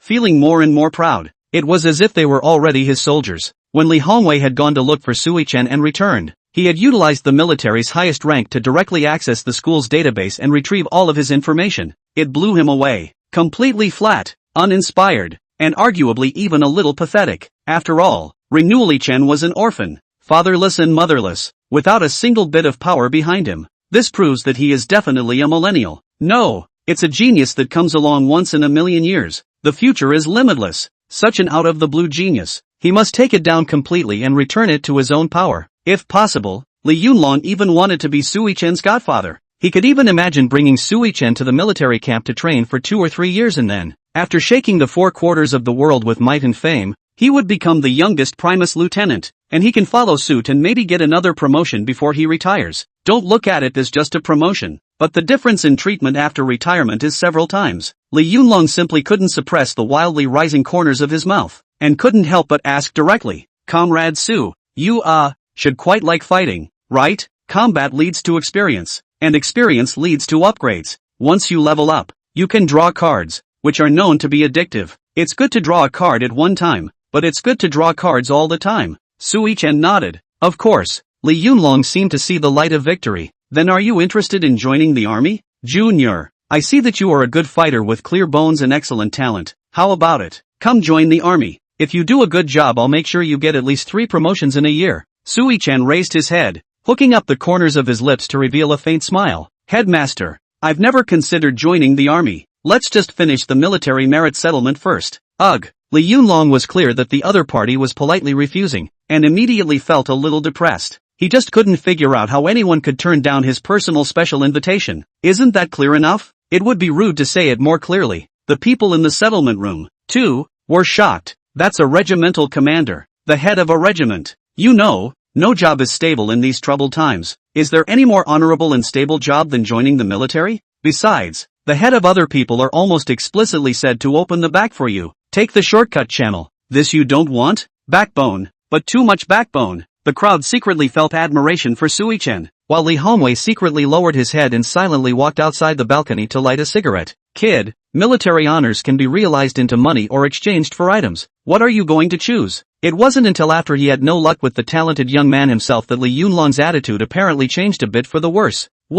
800 military credits, if realized into money, would amount to about $10 million. $10 million would be enough for a wonderful life if given to the average person, but on a planet where countries can suddenly die out at any time. Money, does it really matter? Besides, when you're strong enough, you'll still need this? Obviously. Enough for now. No need to save. Let's go to the treasury first. I want to change something. Then follow me. Li Yunlong took the lead in shifting locations. Passing by the crowd in line again, Sui-chan saw a man with his arm in a cast, paralyzed on the ground, slapping himself furiously in the face with his hand, and cries and laughs and sometimes squeaks twice like a monkey. The 3 flowers, the southern heavenly gate. Ha ha ha ha ha. Mom, I did it. Where is the goblin running to? Don't you even recognize your grandpa, son? Upside down. The world is still too upside down to drive another one crazy. They walked to walk outdoors. A young soldier saw the chief walking straight toward him and thought he had finally gotten a promotion after 3 years of enlistment. He immediately straightened his back and gave the most standardized salute since he joined the army. Hello, chief. Unfortunately, Li Yunlong didn't even look at him and just waved his hand at him somewhat impatiently, signaling to pull over. The soldier was a bit helpless in his heart, but he could only obediently do as he was told. He walked over to the manhole cover that the soldier had just stepped on at the bottom of his feet and crouched down, before aiming his eyes at the inlet of the manhole cover. Hiss. This pose. Looking at that big ass pouting skyward, Sui-chan for some reason wanted to kick it up, but he held back hard. Ding dash. With a crunching sound, Li Yunlong lifted the manhole cover, revealing an incomparably dark and claustrophobic pathway. The darkness inside seemed to swallow everything, and not a single ray of light could penetrate from the surrounding area. Li Yunlong didn't take anything, so he just plunged in. How black? Can you walk? Although Sui-chan was confused, he still followed and walked in. As for Wang Shuao, because she was afraid of the dark, she could only follow behind, clutching the corner of his coat, giggling. Suddenly, the torches on either side of them burst into flame. Immediately after that, the lighted torches continued to extend until they reached the end of the spectral path, a huge door the color of gold. The scene was like the opening animation in a game before he came across. It made Sui-chan's heart viciously anticipate what treasures were in the treasury. As he kept going down, Sui-chan asked curiously, with such a design of this treasure trove, won't it flood when it rains? Li Yunlong was still haunted by his rejection of himself, and coldly said, if it's designed this way, it naturally has its reasons. It's a state secret, and personnel outside of the military establishment have no right to know about it. He purposely bit the last few words heavily, in a vain attempt to provoke the other party again. Sui-chan knew exactly what he meant, so he shut his mouth and didn't ask again. When you get to that big door, there's going to be another identification process, this time with fingerprints. Squeak dash. The gate made a sound of awakening and a heavy dust poured in. Several people burst into coughing fits. Cough cough cough. Sui-chan covered his mouth and nose with one hand while shaking his fan frantically with the other. Looking at a gray scene in front of him, it looked nothing like what he was expecting before. The strong sense of contrast caused his mind to collapse directly. No dude, is this a treasure trove? It's really not an army storage room? Aren't people's treasure chests full of neatly arranged items and glittering with gold? But the room inside, things were piled randomly together in several small mountains. To say it's a pile of junk is an understatement. Li Yunlong had been prepared to put on a mask the moment the door opened. He tossed his head to the side and muttered indifferently with a pout. You're the one who wants to choose. There's no more chance of backtracking. So hurry up and pick. Junior. Chapter 27 Medal. Awarded. Is it too late to change it all into cash rewards? Sui-chan recoiled. I can't, if you like. Li Yunlong refused categorically. Then leaning leisurely against the doorway, he lit his pipe and smoked. With every breath of white smoke he exhaled, he would reveal a cozy look and his mental strength would skyrocket by a small amount. It was. Seeing that there was no possibility of regret, Sui-chan had no choice but to pick his way through it. It's like gold in. Eye of Fire activated. Once the natural skill is on, you can see the true value of the item as far as your eyes can see. As expected, most of them are scraps of rough craftsmanship, and also sells dead expensive. I can only increase 5 attack power of the remnants of the sword. Actually need 100 military credit to exchange. It's really just a broken sword. Unlike in other novels where there's some powerful force sealed inside, it was important to know that wrestling a level 10 ferocious beast only resulted in 30 military merits. There were even a couple pairs of mediocre, stinky socks. So was this really not just leftover garbage from someone else's use? Now, Sui-chan finally realized that this treasure trove would be dusty for so long. It's no wonder everyone chooses to just trade in their money. It's really only the cuties. It's only the ones who come here to change their gear. Although it was said to be a gold rush in, and it really did get him 1 gold piece. Name-breaking wind blade, general purpose, quality, excellent V. Attribute, plus 10 strength. Special effect, plus 100% blade speed. Attachment skill, tetanus. When the dagger blade cuts through the enemy skin, it will cause them to fall into a corrosive state, dealing damage continuously. Such equipment actually only costs 300 military merits. Not much more expensive than that useless broken sword. After having an open door, this greatly increased his interest in Taba. Soon, more valuable items were found inside one after another, and Wang Shuya was always right behind him, following to pick up trash. It's really pure trash pickup. When Sui-chan took a piece of spirit stone that had been placed under a talismanic spell, she also picked up a similar-looking stone next to it. However, the stone in Sui-chan's hand was a spirit stone that had sealed its power, and by injecting spiritual energy, he could release its power, making it a powerful prop. And the one held in Wang Shuya's hand was literally just an ordinary stone. Sui-chan really could not look at it, so he asked her to put down all the things in her arms, and stuffed 2 pieces for her himself. It added up to almost 500 military credits needed. Just enough for her to redeem it, and the price/performance ratio pulled right through. Benefactor, are these the ones you don't want? Wang Shuyo held the things he gave her and asked curiously with her big watery eyes. Sui-chan didn't even look at her and continued to squat by the garbage pile to Taba. Some knife mouth. Bean Curd Heart said to answer, I do not want. To me is waste, to you can really be considered a treasure. Hearing such obviously antagonistic words, Wang Shuyo wasn't annoyed, as if she only heard the second half of the sentence, revealing a bright smile as she bowed slightly towards him. Thank you, benefactor. Another 10 minutes passed. Li Yunlong, who was standing in the doorway, glanced at his watch and yelled impatiently, Oi, kid, I'm running out of time. Isn't it all just a bunch of crap that you guys haven't finished picking out yet? Sui-chan secretly rolled his eyes. So you know it's all crap. He ignored it and continued to concentrate on his treasure hunt. He would definitely not leave until he had enough items to redeem all 1,800 military honors. A little military service should not be wasted. That's a good boy. Soon enough, he spotted his ultimate target in a corner that consumed the unassuming. It was a string of necklaces, made of many different animal teeth strung together. And in the center there was a pearl as bright and soft as a night pearl. Even the dust of time could not hide its sharpness. Name, Psychic Necklace, exclusive to Beastmaster.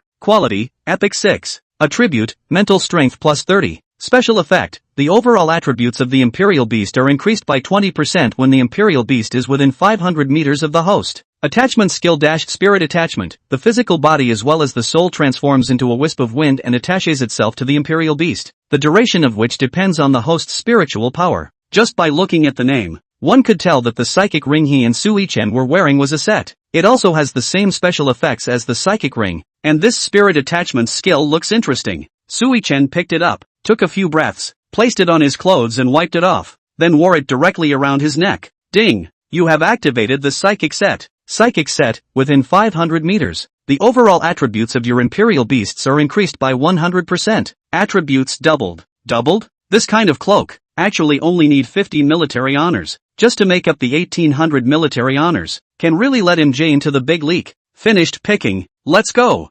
Sui-chan gleefully hugged the loot and arrived at the door. When Li Yunlong looked up, he noticed the necklace around his neck, narrowed his eyes and sighed longingly, sighing, it seems to be a real destiny. Sui-chan was a bit puzzled. What's karmic? Li Yunlong nodded with his chin. This necklace of yours, that's what General Wolf Su wore before. I was friends with him for a couple of years, and when he got better gear later on, he distributed his stuff to friends and family so that we could give it to the right people. General Wolf Su was the only imperial beastmaster among the 12 generals of China. It was also the only imperial beastmaster in the last 1,000 years that stood on the pedestal of history. The 12 great generals, each of them possessing the powerful strength of one man, are the heroes worshipped by every Chinese. Knowing that this is the great man has brought something, Sui Chen heart oil born of pride, neck cannot help but high a few points. However, he quickly realized that something wasn't quite right. If it was really something that General Wolfsbane gave you, how did you lose it here again? But Li Yunlong just smiled and did not reply, walking towards the world above himself. HQ has been rushing me back. Kid, I really don't have much time. Hurry up and keep up. When they were about to leave, both Li's father and son came to see them off. That's top of the line treatment. Li Yunlong even didn't leave Sui Chen's side for more than 100 meters after meeting with him, showing how much he loved and cherished this talent. You should live in Jianyang City as well, right? Wang Shuao nodded quickly. Then get in the car. I'll give you a ride on the way. Thank you, benefactor. He. Wang Shuao slipped into the passenger seat, looking at Sui Chen's back as he was about to leave. He thought that if he hadn't succeeded in Nascent Sage, it was likely that he would join another power. Li Yunlong's heart was then filled with a kind of grief and anger. He thought of his first love. It feels like a loved-up white moonlight finally running off into someone else's arms. It's so hard for me to get my heart in the right place, and you make me lose so outright. Blanche, so unwilling. Hey, wait, ha? Sui Chen suspiciously poked his head out of the car window, not knowing what the other side is going to do again. I'm about to leave. Why are you still calling to stop?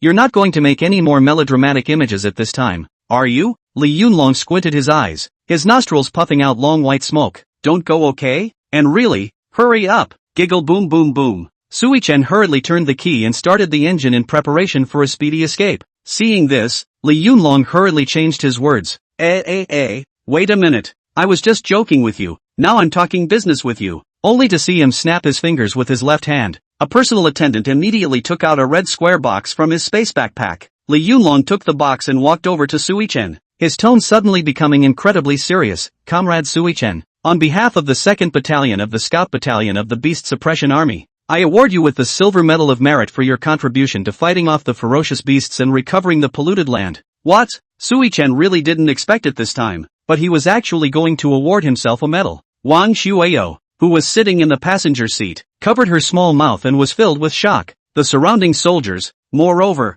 cast envious gazes. This silver merit medal is equivalent to a national second-class merit in the previous life. Surprised as he was, he could refuse the honor when it was offered to him. Sui Chen immediately resumed his serious demeanor. Get out of the car and give a military salute in style. With trembling hands, Li Yunlong personally put it on him. The pin snapped several times in a row before it finally snapped on. The merit badge will bear his symbol, Purgatory. This is also considered to be taking away Sui Chen's first proof of the first ordination. It's a fight. It's kind of a no-regrets thing. He smiled in relief as he faced the setting sun. Chapter 28, the yellow hair abducts her daughter and surrenders herself to the family. What? Went away with a stinky brat. After a carpeted layer-by-layer check, Wang Badian finally confirmed that his daughter had sneaked into the scout battalion to enlist in the scout mission. When he seeks it out himself, he learns that his daughter has been taken by a boy. He instantly assumed that his daughter had been swindled by some scalawag. Wang Badian, whose mind exploded, could only blame the camp for all the anger in his heart. He turned on the soldiers guarding the post, and was a shower of saliva that the personal bodyguard couldn't even stand if he tried. What a bunch of assholes you are. She's only 20 years old. She's just a child. How can you put her on a scouting mission? If something goes wrong, which one of you is responsible? This is how you screw old people when they pay so much in taxes every year? The soldier who was standing guard had a pang of helplessness in his heart. He was a local of Jianyang City, so he was naturally aware of the strength of the Wang Guild in the local area. This uniform on his body straightened him up and also gave him a responsibility that he could not back down from. But his family in Jianyang City dared not make him angry. The dilemma is to interface the water with your face in silence. At this time, Li Hongwei, who was preparing to go out, hurriedly jogged over and blocked between the two. What's going on here? What kind of person are you? Do you know where this is? How dare you come here to make trouble? Do you want to live? Li Hongwei was not a local, not even from the 3 southeastern cities, but a great lord from that icy, swarthy northern realm, coupled with the fact that he has been living in the sub-front line for many years, and faces the brutal battle between life and death every day. He scoffs at the set of officials and businessmen, and naturally speaks with a harder tongue. Wang Badian, who had seen a lot of the world, was clear that this was the arrival of the steward. He immediately put away the incomparable arrogance he had just shown and methodically recounted his search for his daughter Wang Shuya. He even took the initiative to pull out his cigarettes and bent down to light them for the other man. Prior to this, after one's own initiative to show weakness, generally other people would be spared. But unfortunately this behavior was defeated on Li Hongwei's side. Sure, it's okay to tell you, but you have to verify your identity first. This is someone's privacy. I have to confirm that you are Wang Shuyao's real father before I can tell you her whereabouts. Wang Beishan's face instantly squeezed into an awkward character. Master Jun, just stop it. This face of mine is better than my ID card. In the entire Jianyang city, who doesn't recognize me? Wang Badian? Just then, the soldier who had just been sprayed with spittle stepped forward to help prove it, reporting to the battalion commander. I can vouch for his identity because I am a local of Jianyang city. Wang Badian gave him a slight nod, secretly casting his appreciation. Ugh. Seeing this, Li Hongwei couldn't afford to continue to make things difficult, and thinking that the other party would likely be Sui Chen's father-in-law in the future, he finally felt better in his heart. Okay, I'll tell you then. Your daughter just left 10 minutes ago, and I think they're headed toward Jianyang City. By the way, Li Hongwei took the initiative to stop Wang Beishan's shoulder. Your princess's boyfriend's strength is really strong. Our army recognizes it very much. When you have time, you must help persuade him. Our Southeast Army Purgatory Corps will always welcome him. At this moment, Wang Beishan's expression was completely dumbfounded, with two small green bean-sized eyes and a mouth that couldn't close in surprise. On the way out of town on his way here, he'd come across just one black sedan traveling in opposite directions. Needless to say, there was definitely Wang Shuya in the car. I didn't realize it would actually rub off on me. Wang Badian has a son and a daughter on his knees. Wang Shuya is the older sister, and Wang Rin is the resentful younger brother. He loves his daughter the most. Therefore, he had always protected Wang Shuyao's information so well that there were many people who thought that he, Wang Badian, only had one son. In fact, he even wanted to leave the vast majority of his inheritance to Wang Shuya. But now the daughter's whereabouts are unknown. Wang Baoweather caused his chest to rise and fall rapidly and his head to tremble gently. Li Hongwei, on the other hand, thought that he was too happy about his future son-in-law's strong strength and told him to calm down. His daughter was about to be abducted by Yellow Hair, and he didn't even know if he had made it to the final step, so how could he calm down? Wang Badian turned his head and yelled at his bodyguard with his neck veins rippling. What are you still waiting for? Hurry up and start the car. Give me a chase. The other side. I'll take you straight back. Where is your house? In the car, Sui Chen asked coldly as he kept his eyes on the road ahead. No, 163 in the Royal Dragon Villa area or the Wang's Guild building will do. Sui Chen couldn't help but tap the brakes.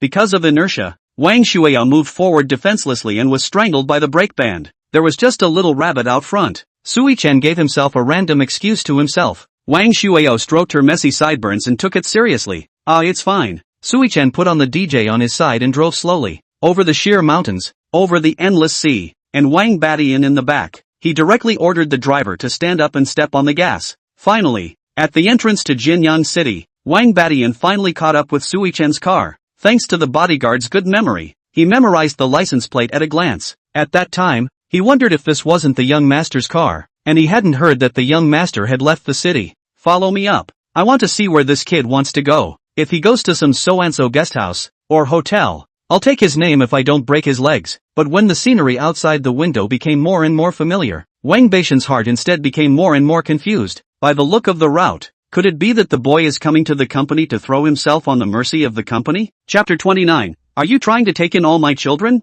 A luxury car with a tag that looked like a harpoon came to a slow stop downstairs at the Wang's Guild Group. Sui Chen in the driver's seat coldly said, "Hurry up and get out of the car. It's here." Wang Shuya let out an "oh" and obediently got off the car. She walked quickly from the front of the car around to the driver's side window, bent her head low, and graciously invited, "Benefactor, you've come all this way. Go sit upstairs. The cat I keep in my office is so good. He does backflips." At those words, Sui Chen sneered in his heart. Sculpture. These were the tactics he had played badly in his previous world, and he was actually trying to cajole himself. "No, my cat will too." "Whoa, then your cat is also great. Next time I'll bring Mimi to your house to see it too." Wang Shuyao's face was shocked, and that look was so natural that it really didn't seem like an act. "Just come on, benefactor. I must introduce you to my father." Just as the two couldn't pull it off, another limousine drove by. The car hadn't even stopped yet. and the boss seat in the back had already opened the door and down came a middle-aged man. This person's eyes were angry and cross-eyed. His inverted 8 beard was raised high, and he looked extremely ill-intentioned. Good brat, you dare to kidnap my baby girl. Let me catch you in the act. He came up with a quick, angry step, a pickpocket, yanking his daughter away. The bodyguard who followed behind hurriedly spread his hands to present a defensive stance, blocking in front of Wang Shueyo like an old mother hen. Wang Badian pointed at Sui Chen and cursed, "Where the hell do you mix? Do you know who I am? What is the purpose of approaching my daughter? If you dare to do something bad to her, believe it or not, I'll find someone to chop you to death." In response to the other party's rudeness, Sui Chen adopted a cross-eyed strategy. Shut up and answer. Don't give a. It's in his company anyway. Let's see who's embarrassed. Silently waiting for Wang Badian to curse so hard that he couldn't catch his breath, Sui Chen coldly spoke. Stinky old Biden. Wang Badian heard this term for the first time, and although he didn't understand it, he could feel that the other party was flirting with him. He was instantly infuriated, and roared with a strained neck, "Blackie, get him for me." When that bodyguard received the order, a hostile aura immediately erupted from his body. Sui Chen's fire eyes could tell that his opponent's level wasn't low, as high as level 30, and he was also a shadow assassin with a surprisingly high explosive power. If the other party was really going to make a direct strike, he certainly wasn't going to wimp out, and had already made a starting move to summon the Imperial Beasts. With a thought, the dog and the crow could be summoned directly. Just as the atmosphere was tense with swords, a crisp ringing sound was particularly abrupt. Snap dash. Wang Shueyo actually went straight up and slapped that bodyguard. At this moment, her aura soared, even her eyes became biting. This kind of change could make Sui Chen look dumbfounded. What is this? Aren't they family? However, on the contrary, Wang Badian and the bodyguard, they reacted flatly, as if it was expected. What are you doing? I've said several times that he's my benefactor and saved my life. You guys can't hear me? Deaf or something? Wang Shueyo frowned tightly and seriously criticized. The bodyguard who was slapped hurriedly lowered his head humbly to admit his mistake. Even Wang Badian could not be spared. As Wang Shueyo shot a sidelong glance, Wang Baishan's whole body obviously had a jolt, and then he coyly lowered his head. At this moment, the two were being trained like grandchildren. Wang Shueyo waved her finger. Hurry up and apologize to my benefactor. Wang Baishan's mouth opened and closed as if he wanted to say something else, but Wang Shueyo once again cast a nonchalant look. The two only seemed like two penguins that way, with their heads lowered and arms clamped, waddled to the car window and said in unison, "Benefactor, I'm sorry. How cranky they were just now. How humble they are now. Inverting the Big Dipper. This is simply inverting the Big Dipper." In just a few seconds, Sui Chen's young mind was shaken several times. Was this really that little follower who stuck behind him in the polluted land? Not a ghost? Although Wang Badian apologized, he was still unconvinced. And at that moment, another sports car pulled in. From above came an 8-foot-tall, 5/10 muscle-bound man. Wang Badian saw that his good son had returned.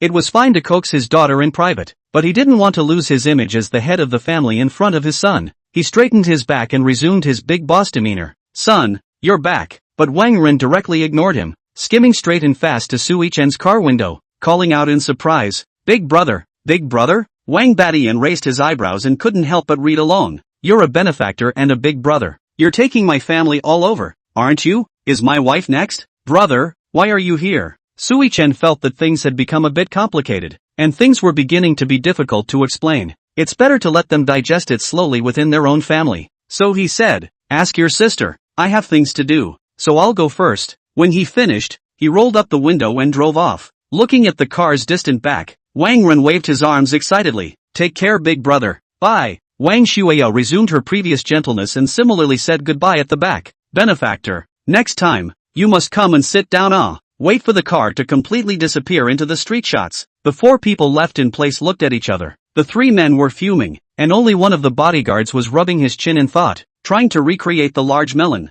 After all, he wasn't a member of the Wang family. After looking left and right, Wang Badian was the first to open his mouth. "Explain the explanation?" Wang Ren nodded. Explain.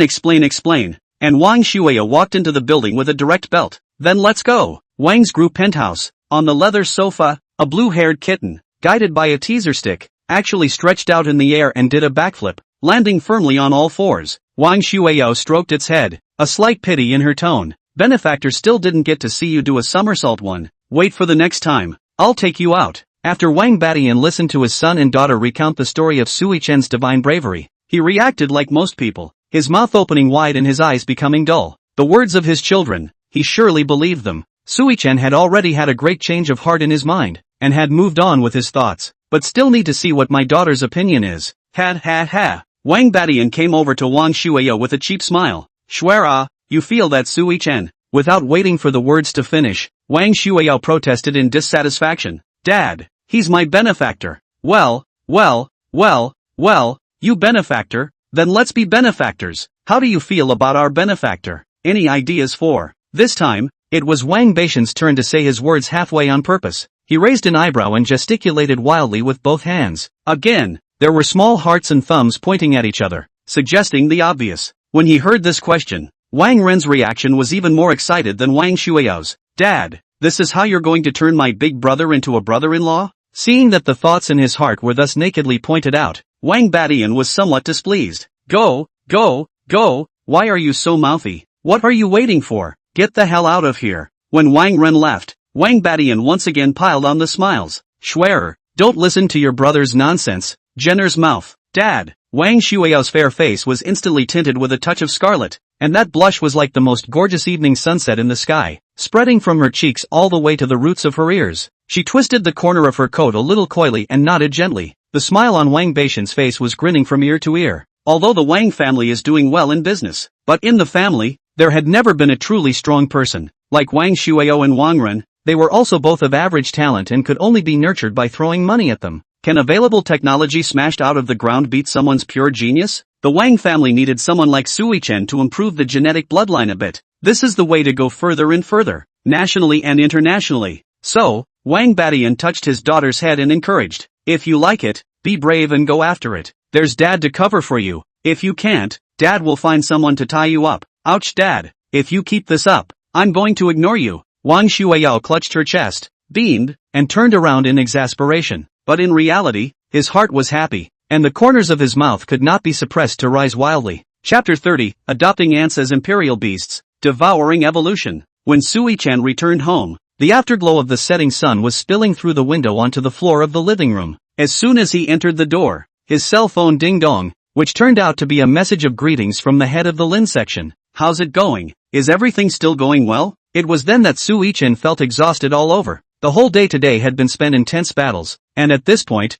his stomach was already rumbling with hunger. He quickly walked towards the kitchen, skillfully picking up a spatula and preparing to stir-fry while distractedly replying to the message. Well, everything's fine, returned without incident, and even won a medal. Not long after, the phone rang again. Segment leader Lin asked, "What medal?" Sui-chan put down the spatula and took out the silver medal that he had obtained during the battle, opening the camera in the chat software and taking a picture of the medal and sending it over. I had just put my phone back on the desktop when it vibrated like crazy, shaking the table slightly. Sui-chan was a little amused, and he didn't need to think about it to know that it was Duan Master Lin who had sent a series of shocked emoticons after seeing the medallion. Thinking that segment leader Lin was making a bit of a fuss, he sent a signal? Over. Soon, Duan Master Lin's reply came, without too many inquiries or compliments, just asking him to make sure to come to the school tomorrow. Sui-chan thought to himself, since crossing into this marvelous and dangerous world, he had almost always been in a state of battle, either being in the midst of fighting with the enemy or on his way to a battle, so let's take tomorrow as a vacation for himself and have a good rest.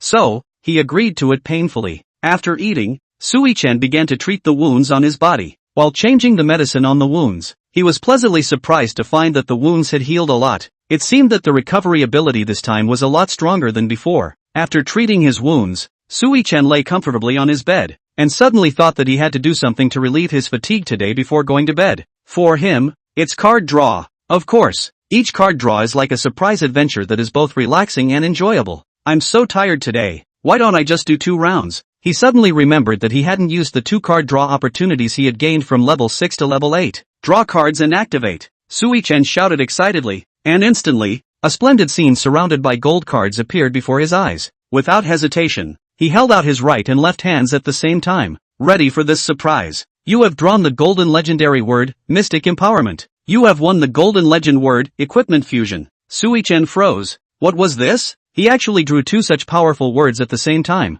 It was like opening a blind box and opening 2 super prizes. He stood up from the toilet with a speechless face. He was used to drawing cards on the toilet and felt lucky there, and hurriedly opened the details of the 2 phrases to check. Mystical empowerment. This is a phrase full of mystical power that can be bestowed upon a target, and only after it is bestowed will its magical effects unfold. However, this effect has great uncertainty. It is possible to make something mundane incredibly magical, or make something precious worthless. It is all in the hands of fate. Equipment fusion. This is a special phrase that can only be used for equipment. It possesses the magical ability to fuse three pieces of equipment, synthesizing them into a brand new piece of equipment through a complex and mysterious power. And this piece of equipment may possess a power beyond imagination. Again, it's all about the face. After sighing, Sui-chan sat down again and continued the great task that was still unfinished. However, in that moment of reflection and put upon dullness, his eyes fell unobtrusively between the porcelain cracks, only to see that there seemed to be a small black spot moving there. He curiously fixed his eyes to see that it was an ant. The tiny ant somehow fell into a small puddle of water between the cracks in the porcelain.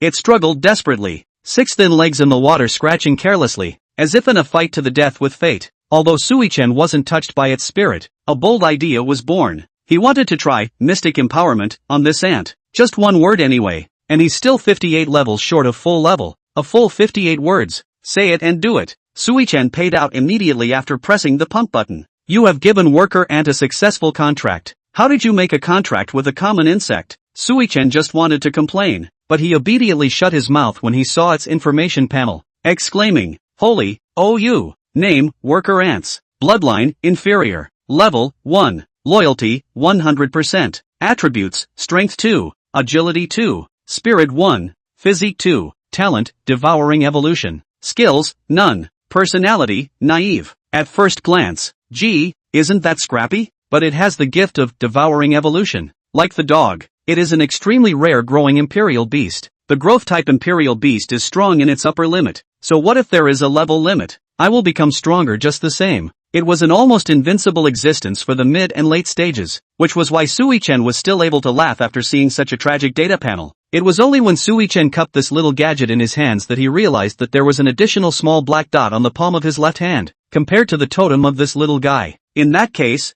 I'll call you Blackie from now on. Blackie's tentacles flicked up and down cheerfully, as if in approval. As for the equipment fusion phrase, Sui-chan also moved towards it. After all, he'd brought a lot of goodies out of the trooper's treasure trove. While his face wasn't black, it wasn't always all white at times. It's also possible to have 3 first-rate pieces of good equipment, synthesized into one piece of scrap metal. But he just has itchy hands. He can't keep anything that's raffled off. So it's just a matter of picking 3 not-so-great outfits that are neither too good nor too painful to hack in the face. And don't be so bad that Skimpy-O can't afford it. Windbreaker bitters plus blast cave shoes plus reinforced part pants. Fuse it. The 3 pieces of equipment placed on the ground suddenly turned into 3 white lights, interlacing, spinning, and finally melting together. When the light faded, there was just a bow-tied stick lying quietly on the ground. Sui-chan frowned as he moved closer and picked the item up. Name, Fairy Magic Wand, Mage Exclusive. Quality, Legend 1. Attribute, Mental Strength plus 100. Special effect, when using skills, special effects will be visualized on the body, and all attributes will be increased by 100%.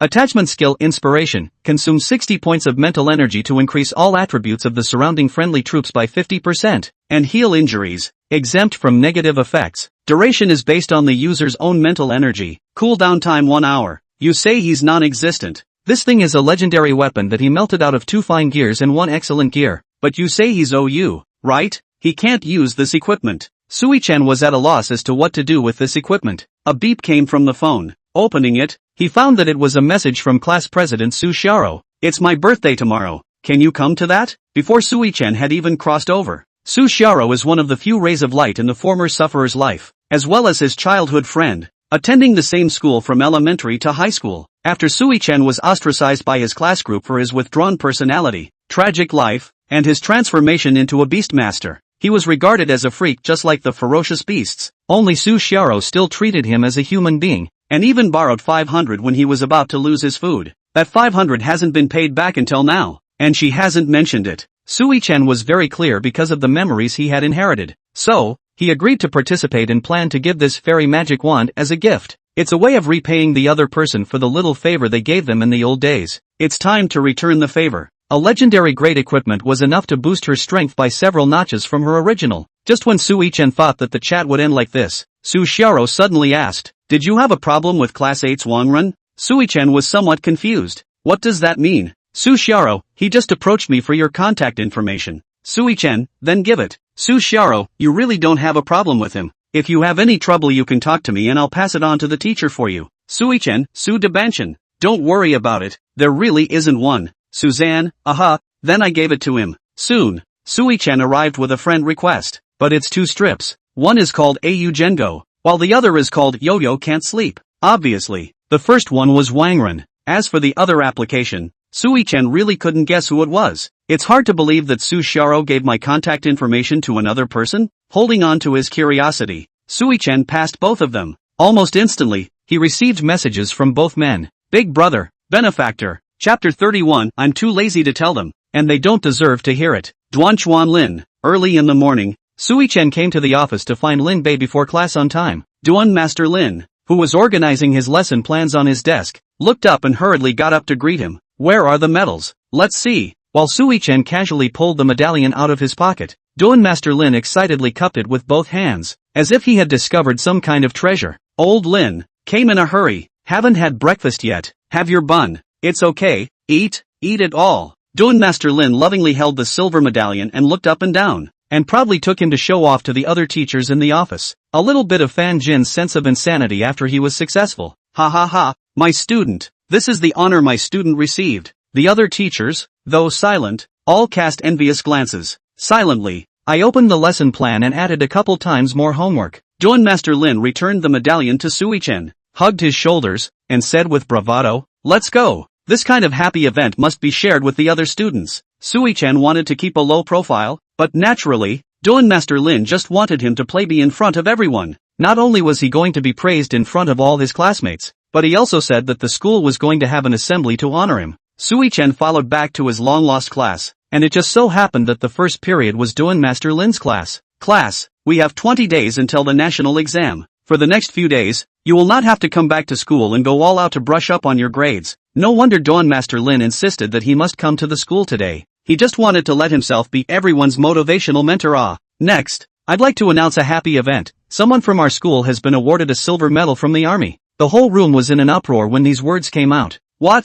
How is it possible that a student from our school has been awarded a silver medal? My brother's been a veteran for 7 years and doesn't even have a bronze medal. So what makes him have one? The horror. Is this really our peer group? You can see the weight of this silver medal in the hearts of the people. Of the millions of people in the entire city of Jianyang, there are no more than 20 people who possess this medal, with the exception of Sui-chen. Basically all of them are veterans ordained. And, for the first time ever, he is also the youngest recipient. Duan Master Lin hooked his finger toward the door. Sui-chen received the signal and walked straight in. The whole room was silent. The emotions on everyone's face were very complicated, and there was more doubt beyond shock. This depressing atmosphere like stagnant water lasted for a few seconds before a rustling sound began to come from underneath. Not buddy, you a beast master by what not just beat the age of the 10th, and bet to win the age of the first well, but it cannot be so exaggerated it. Really think you are a novel in the genius of what? It does seem too much.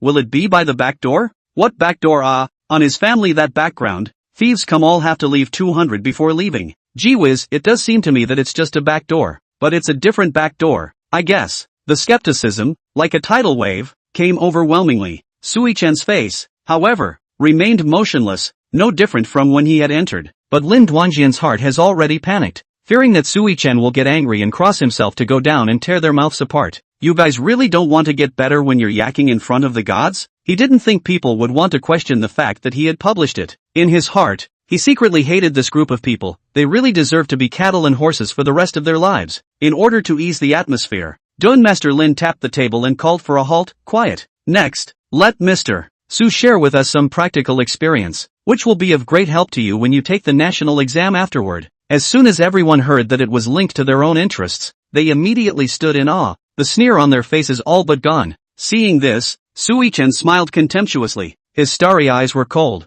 and he slowly opened his lips. I'm too lazy to tell them, and they don't deserve to hear it. On the contrary, if Ms. Lin wants to progress a little, she can come see me after class. With that, he turned and walked away. That mannerism is just like a gold medal teacher, and you can't achieve such a strong aura without more than 10 years of teaching experience. All of them gave Duan Master Lin a frozen look, and froze for a few seconds before they came to their senses. As much as he wanted to chase him out, Nay, he had to give his students a good and complete lesson today. One could only watch Sui-chan leave. Just then, Su Xiaoro raised her hand. Teacher, my stomach hurts. Duan Master Lin waved his hand in some annoyance. Go go go go. He turned to write with chalk just in time to hear a student's chortle from offstage. I think today's class, difficult to get to. Oh. The words were like a fire that set off a fuse, and the emotions in his heart instantly erupted. Hard to get on? I think just don't even get on. Saying that, Duan Master Lin directly overturned the teaching desk in front of him with one hand. Love to be at the bottom. All think you're good at it, don't you? Okay, then I'll have some fun for everyone.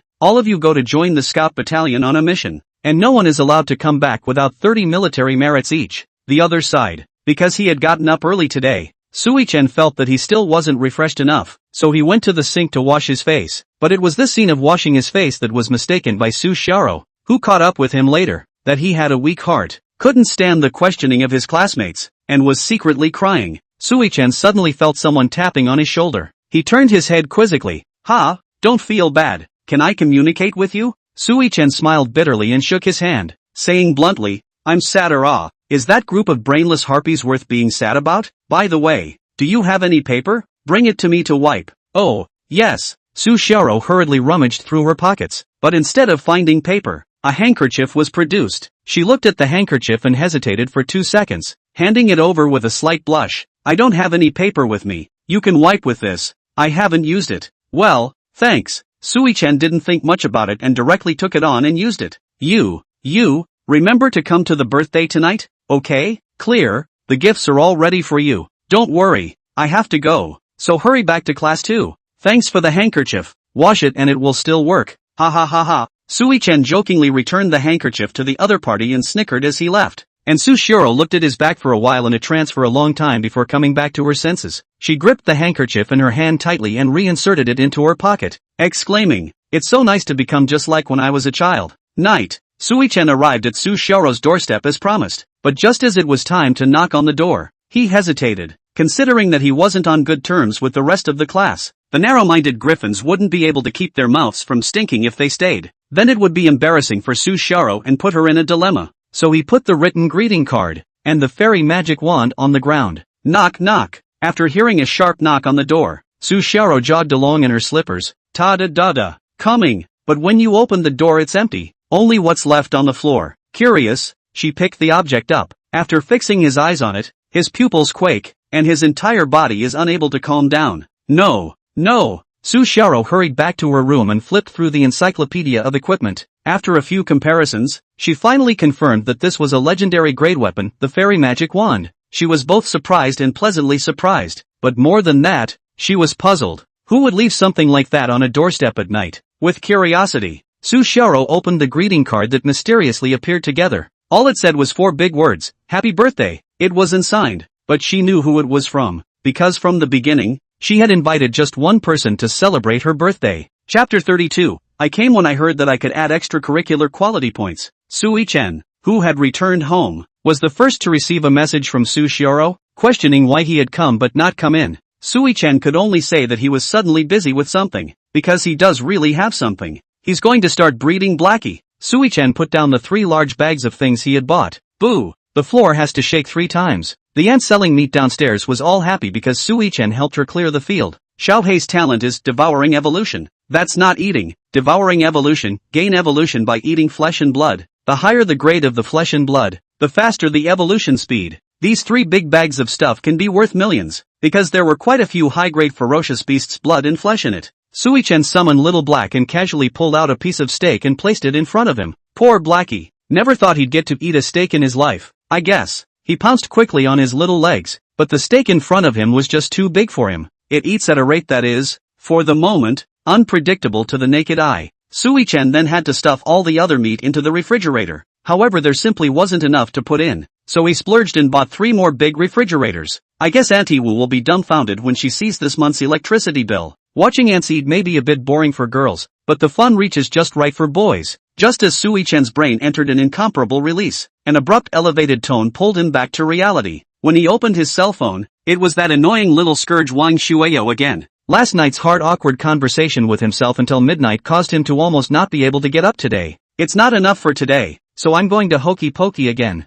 Benefactor, what are you doing now? Have you had dinner yet? I'll show you what I've cooked for myself. Image, JPG, a plate of blackened rice. It's impossible to tell what it is. In order to avoid a dilemma like the one last night, Sui-Chen planned to play deaf and dumb and ignore it. But the other party's next message greatly aroused his interest. Benefactor, I heard that multiple small-scale beast tides have broken out in Dongdan City. Although it has been suppressed by the army, some groups of ferocious beasts have escaped. They are organized, disciplined, and there are quite a few of them. Dongdan City is in dire need of volunteers to help find them. Not only do you get a reward for going to volunteer, you get extra credit for extracurricular qualities. I kind of want to join in, but I'm kind of afraid that I won't be able to beat the ferocious beasts if I really meet them. What should I do? Scared. GIF. Sui-Chen, earn extracurricular quality points? Wang Shueyao, well, I'm a student at Imperial University, and every time I go on vacation, I have to accumulate enough extracurricular quality points to make it work. Imperial University is one of the top universities in China, with top strength and a very strict management system at the same time, to prevent students from letting themselves go and having fun once they get into college. More so, in order to sift out the dregs that come in with money, a system of extracurricular quality points was introduced. If the extracurricular quality points are not enough, graduation may be delayed or even outright expulsion from the program. After listening to the other party's introduction, Sui-Chen roughly understood that this thing was pretty much the same thing as the credits in his previous life. Sui-Chen, so the last time you went to the scout camp, it was for this stuff. Wang Shueyao, nodding. GIF. Sui-Chen in front of the screen could no longer hold back his laughter, and gave a pertinent evaluation, man-machine. But back to the point, he moved. It doesn't matter if it's a reward or not, or if you add points or not. The main thing is that there are monsters to kill. How cool it is to kill monsters. 999 in one slash. Leveling up like crazy. He had become obsessed with the thrill that came from swiping monsters and couldn't turn back. However, even if Sui-Chen wanted to go, he had no intention of taking the other party. But Wang Shueyao, as if she had mind reading,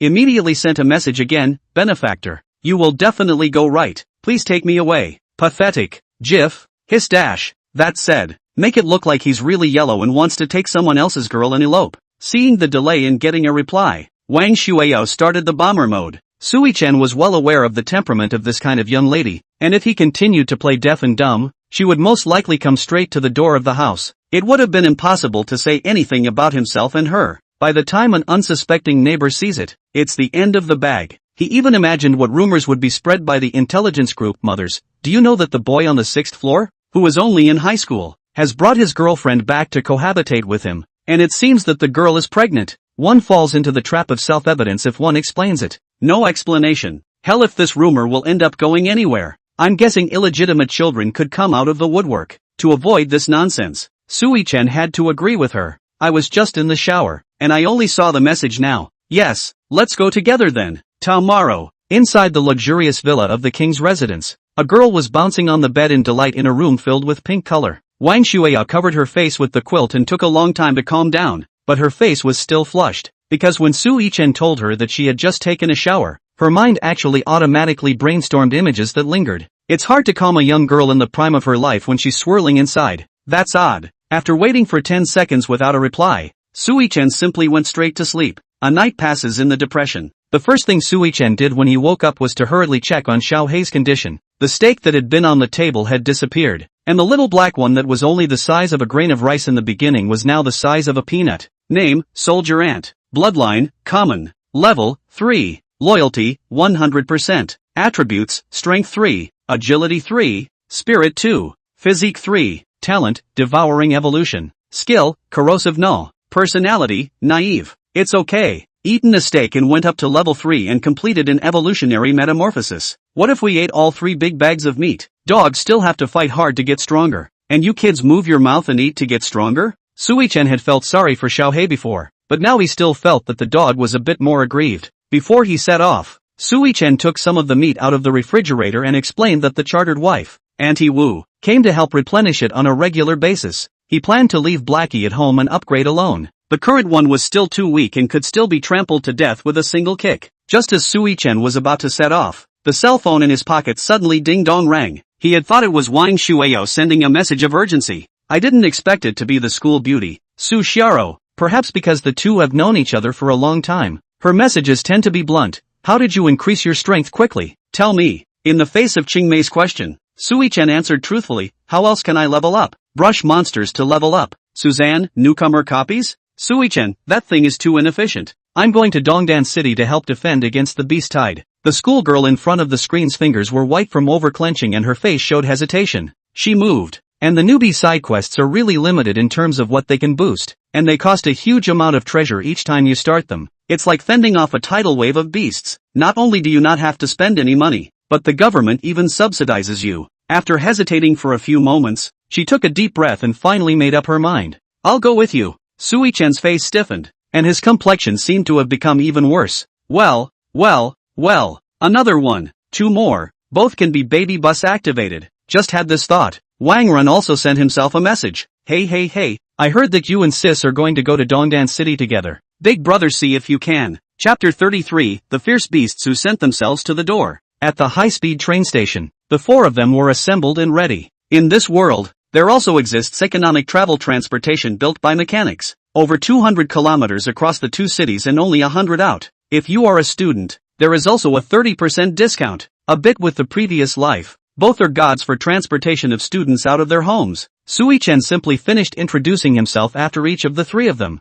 Soon the high-speed train came into the station. There was another group of people like them who got up so early in the morning and came to take the subway. The group was wearing armbands with logos and there was a leader organizing the group. With these characteristics, one could probably tell that the other party should be a group of some hunter guild. This kind of hunter's guild, apart from going into the duplicates and brushing the monsters, is to make a living by taking the quests issued by the government. It seems that they are all volunteers who are going to help out in East Monroe City as well. The task of their group of volunteers was simple. It's just a matter of finding the fleeing gang of ferocious beasts and providing a clue. The task Sui-chen had given himself was not quite the same. Not only did he have to find the fleeing gang of ferocious beasts, but he also had to eliminate them outright. It's not a loss to give away this clattering experience for nothing, because all 3 approached themselves to join at separate times. Sui-chen had, at first, only bought tickets for himself and Wang Shueyao, Su Xiaowei and Wang Ren's tickets, on the other hand, had only been purchased together as a supplement in the morning, so their seats were split into 2, and they weren't even in the same compartment. As soon as they got on the bus, Su Xiaorou approached them and offered to swap seats with Wang Shueyao. It was because Sui-chen had introduced the relationship between everyone to each other back when they first met, which was why she had been so bold in bringing it up. Su Xiaorou very politely lowered her head and even clipped her voice a little. Sister Shueyao, please can I change places with you? I still have some things to do with Sui-chen's classmates. I want to talk to him. Wang Shueyao's skin smiled and the corner of her mouth hung with a seeming smile. Sister Xiaorou, I think it's better to forget about it. His eyes are closed. He needs to rest. It's better if we don't disturb him. Let's wait until we get off the bus to talk about what's going on. Or you can talk to me? I'm a year older than you guys and know a little more. The 2 of them appear to be in harmony, but it's hard to hide the smell of gunpowder. It's almost burning up the carriage. However, Sui-chen didn't notice it at all as he put on his headphones, squinted his small eyes, and comfortably entered a meditative state. He tends to get sleepy no matter what mode of transportation he is on, but he had to be on his toes when riding in the little drive instead, because he wasn't a big believer in other people's driving skills. Only when the steering wheel was in his hands did he dare to squint a little twice. Even in this life, Sui-chen maintained this habit. At this time, a stewardess saw Su Xiaorou still standing in the aisle and hurriedly went forward to remind. Hello miss, are you unable to find a seat? In the end, Su Xiaorou was still defeated and returned to her original seat with regret and unwillingness. On the flower of a school, Su Xiaorou's delicate melon face is as delicate as white jade, and under the curved willow eyebrows, a pair of big watery eyes are like sparkling stars, bright and spiritual. Who wouldn't look confused and think of striking up a conversation? And Wang Ren couldn't help himself a long time ago. After seeing Su Xiaorou sit down, he hurriedly and attentively handed over fruits. Zoe, I just bought an apple with the skin peeled. For you. Su Xiaorou was holding an inexplicable anger in her heart and directly glared at him. What did you call me? This glare and cold tone scared Wang Ren and he hurriedly changed his words. I'm talking about Xiaorou-san. He wanted to chat more, but the other party simply chose to close the microphone. Don't bother me yet. I need to rest. Wang Ren, who had eaten 2 closed doors in a row, had no choice but to obediently keep his mouth shut, probably because everyone is sleepy in the morning, so the carriage is quiet, not even the sound of chatting. Sui-chen fell asleep unconsciously in this silent environment. This delighted Wang Shueyao in the neighboring seat, because Sui-chen's head, then, was resting right on her shoulder. Taking advantage of this opportunity, Wang Shueyao hurriedly took out her cell phone, opened the camera, and raised it high to find a good angle after. Clicky clacky. After taking a few photos in a row, she got a head start and picked the one she was most satisfied with and sent it directly to her friends, with the caption, "Benefactor? Today is our second day." A few minutes after posting the dip, when the uptick had passed, Wang Shuio had some regrets. If Sui-chen knew that he had stolen a group photo and sent it to his friends, she was convinced that this cold-hearted benefactor would probably just tear him apart, so she hurriedly deleted that friend's circle. Luckily it's only been out for 3 minutes and no one has liked or commented on it yet, so I guess no one has seen it. So close. However, in the other compartment, Su Shero was holding her cell phone, her eyebrows furrowed into a 1. What do you mean it's our second day? Suddenly, she realized something terrible. Am I being angry? Could it be that he was jealous? Suddenly, the sound of a collision came from the front, and the body shook violently, as if it was about to go off the track in the next second. Immediately afterward, the train took an emergency brake stop. Stab dash. The entire train, due to inertia, veered out of their seats, and there were even people who fell straight to the ground. Asterisk asterisk asterisk asterisk. What happened? Will not drive. Will not drive down. Let the old man to drive. Don't you bark. Have some brains. This must be something big happening. At once, everyone in the carriage was thrown into panic and confusion. The flight attendants rushed over at this point to calm everyone down. Please sit back in your seats and be at ease. What's the point of being impatient when you're in this situation? Tell us what's going on, or I'll sue you. That's right. Hurry up and tell us what's going on. With the crowd vocalizing the situation, the flight attendant had to explain the situation. It turns out that the railroad ahead suffered damage and suddenly attacked the high-speed train, forcing it to stop. And the culprits were a group of ferocious beasts in huge numbers. At that, the crowd rushed to pull back the light-blocking curtains. Yet, it's so big. Asterisk asterisk asterisk asterisk. Is this the magic python I ate last night? I actually saw the real thing today, outside the window. Surprisingly, it was really surrounded by ferocious beasts, and the number was quite a lot, with dozens of them as far as the eye could see. Hearing this news, the hunter chairman, Chang Long, his eyes lit up and he notified the government of the whereabouts of the fleeing ferocious beasts at the first opportunity. He should be the first one to effectively report the clues of this batch of escaped ferocious beasts, and the reward he would receive would be extraordinarily rich. Chang Long was in a much better mood, and even stepped forward to help defend it together. Don't panic everyone, I've already notified the government, and soon the army will come to suppress them. We'll just hide in the car. They can't get in. Chang Long's Hunters Guild, which is a civic organization, kind of like bounty hunters in a previous life. A bit of forcefulness, pay the man and he'll do the job. So it still has some prestige in the minds of ordinary people. Everyone quickly put their heads down. The carriage also slowly returned to calm, with only a few surprised sighs coming from time to time. But this beautiful peace did not last long. The body once again came a violent shaking, as well as thump, thump, thump, thump, thump, thump, thump, thump, thump, thump, thump, thump, thump, thump, thump, thump. The nearly 1 meter thick black fine iron had actually undergone a noticeable dent under the impact of the ferocious beast outside. Obviously, Chang Long had underestimated the brutality of this group of ferocious beasts. Whoever said that hiding in a tin box is always safe? It's nothing more than a can of lunch meat. Humans can increase their level by killing ferocious beasts, and ferocious beasts can likewise increase their cultivation by carrying out killings on humans. The crowd in the wagon was once again in a state of panic. At this point, a big smart guy with glasses stepped forward. Chang Long, we'll give you the money, so hurry up and take your men out to get rid of them. With that, he pulled out the wallet in his pocket and took out all of Rima's money. Soon, the crowd around them followed suit, all begging to give money to Chang Long. This was because these people's occupations were basically life-type occupations, and their combat abilities were almost zero, so everyone is betting their hopes on Chang Long and his members. Faced with the money offered by the big guys, Chang Long was both eager and helpless. I'm afraid this is money with a life to take, not a life to spend. He still knew exactly what he and his brothers were capable of. Normally an 18th level ferocious beast would have to be subdued by the combined efforts of several brothers, not to mention the fact that outside the window were dozens of ferocious beasts whose levels were all above level 10.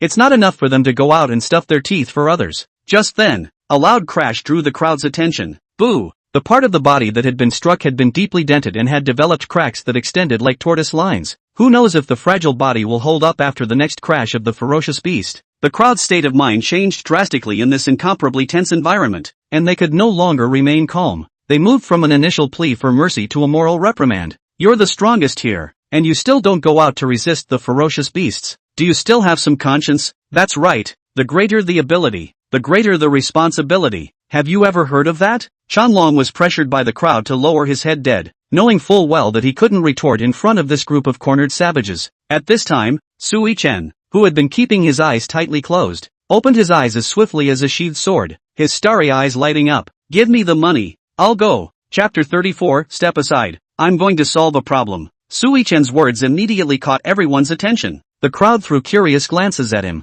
This little brother, have you awakened your profession? There are dozens of ferocious beasts out there. They can even slap apart a high-speed train. You'll get yourself killed if you go out there. Yeah, kiddo. You should just calm down and let an experienced monster hunter like Chanlong go. Some passengers saw that he was too young and kindly warned him not to be brave. But some passengers only thought that someone could go out and delay the attack of the ferocious beasts, and hurriedly cupped the money. Little brother, I feel that people can't look at each other, and teenagers have their own teenage madness. I support you. Since you're sure of yourself, hurry up and go, and count this money as my feat for you. Earning money is not Sui Chen's first goal, it's just a matter of passing hands. He just simply wanted to kill ferocious beasts and upgrade a bit, and Wang Shuiao directly stepped forward to slap away the money handed to her by the male fatty and hurriedly pulled Sui Chen behind her. Her face lit up with a flaring anger, and she said succinctly, "Get out." Then, when she turned to face Sui Chen, she instantly changed her face and looked at him compassionately. Benefactor, what are you doing?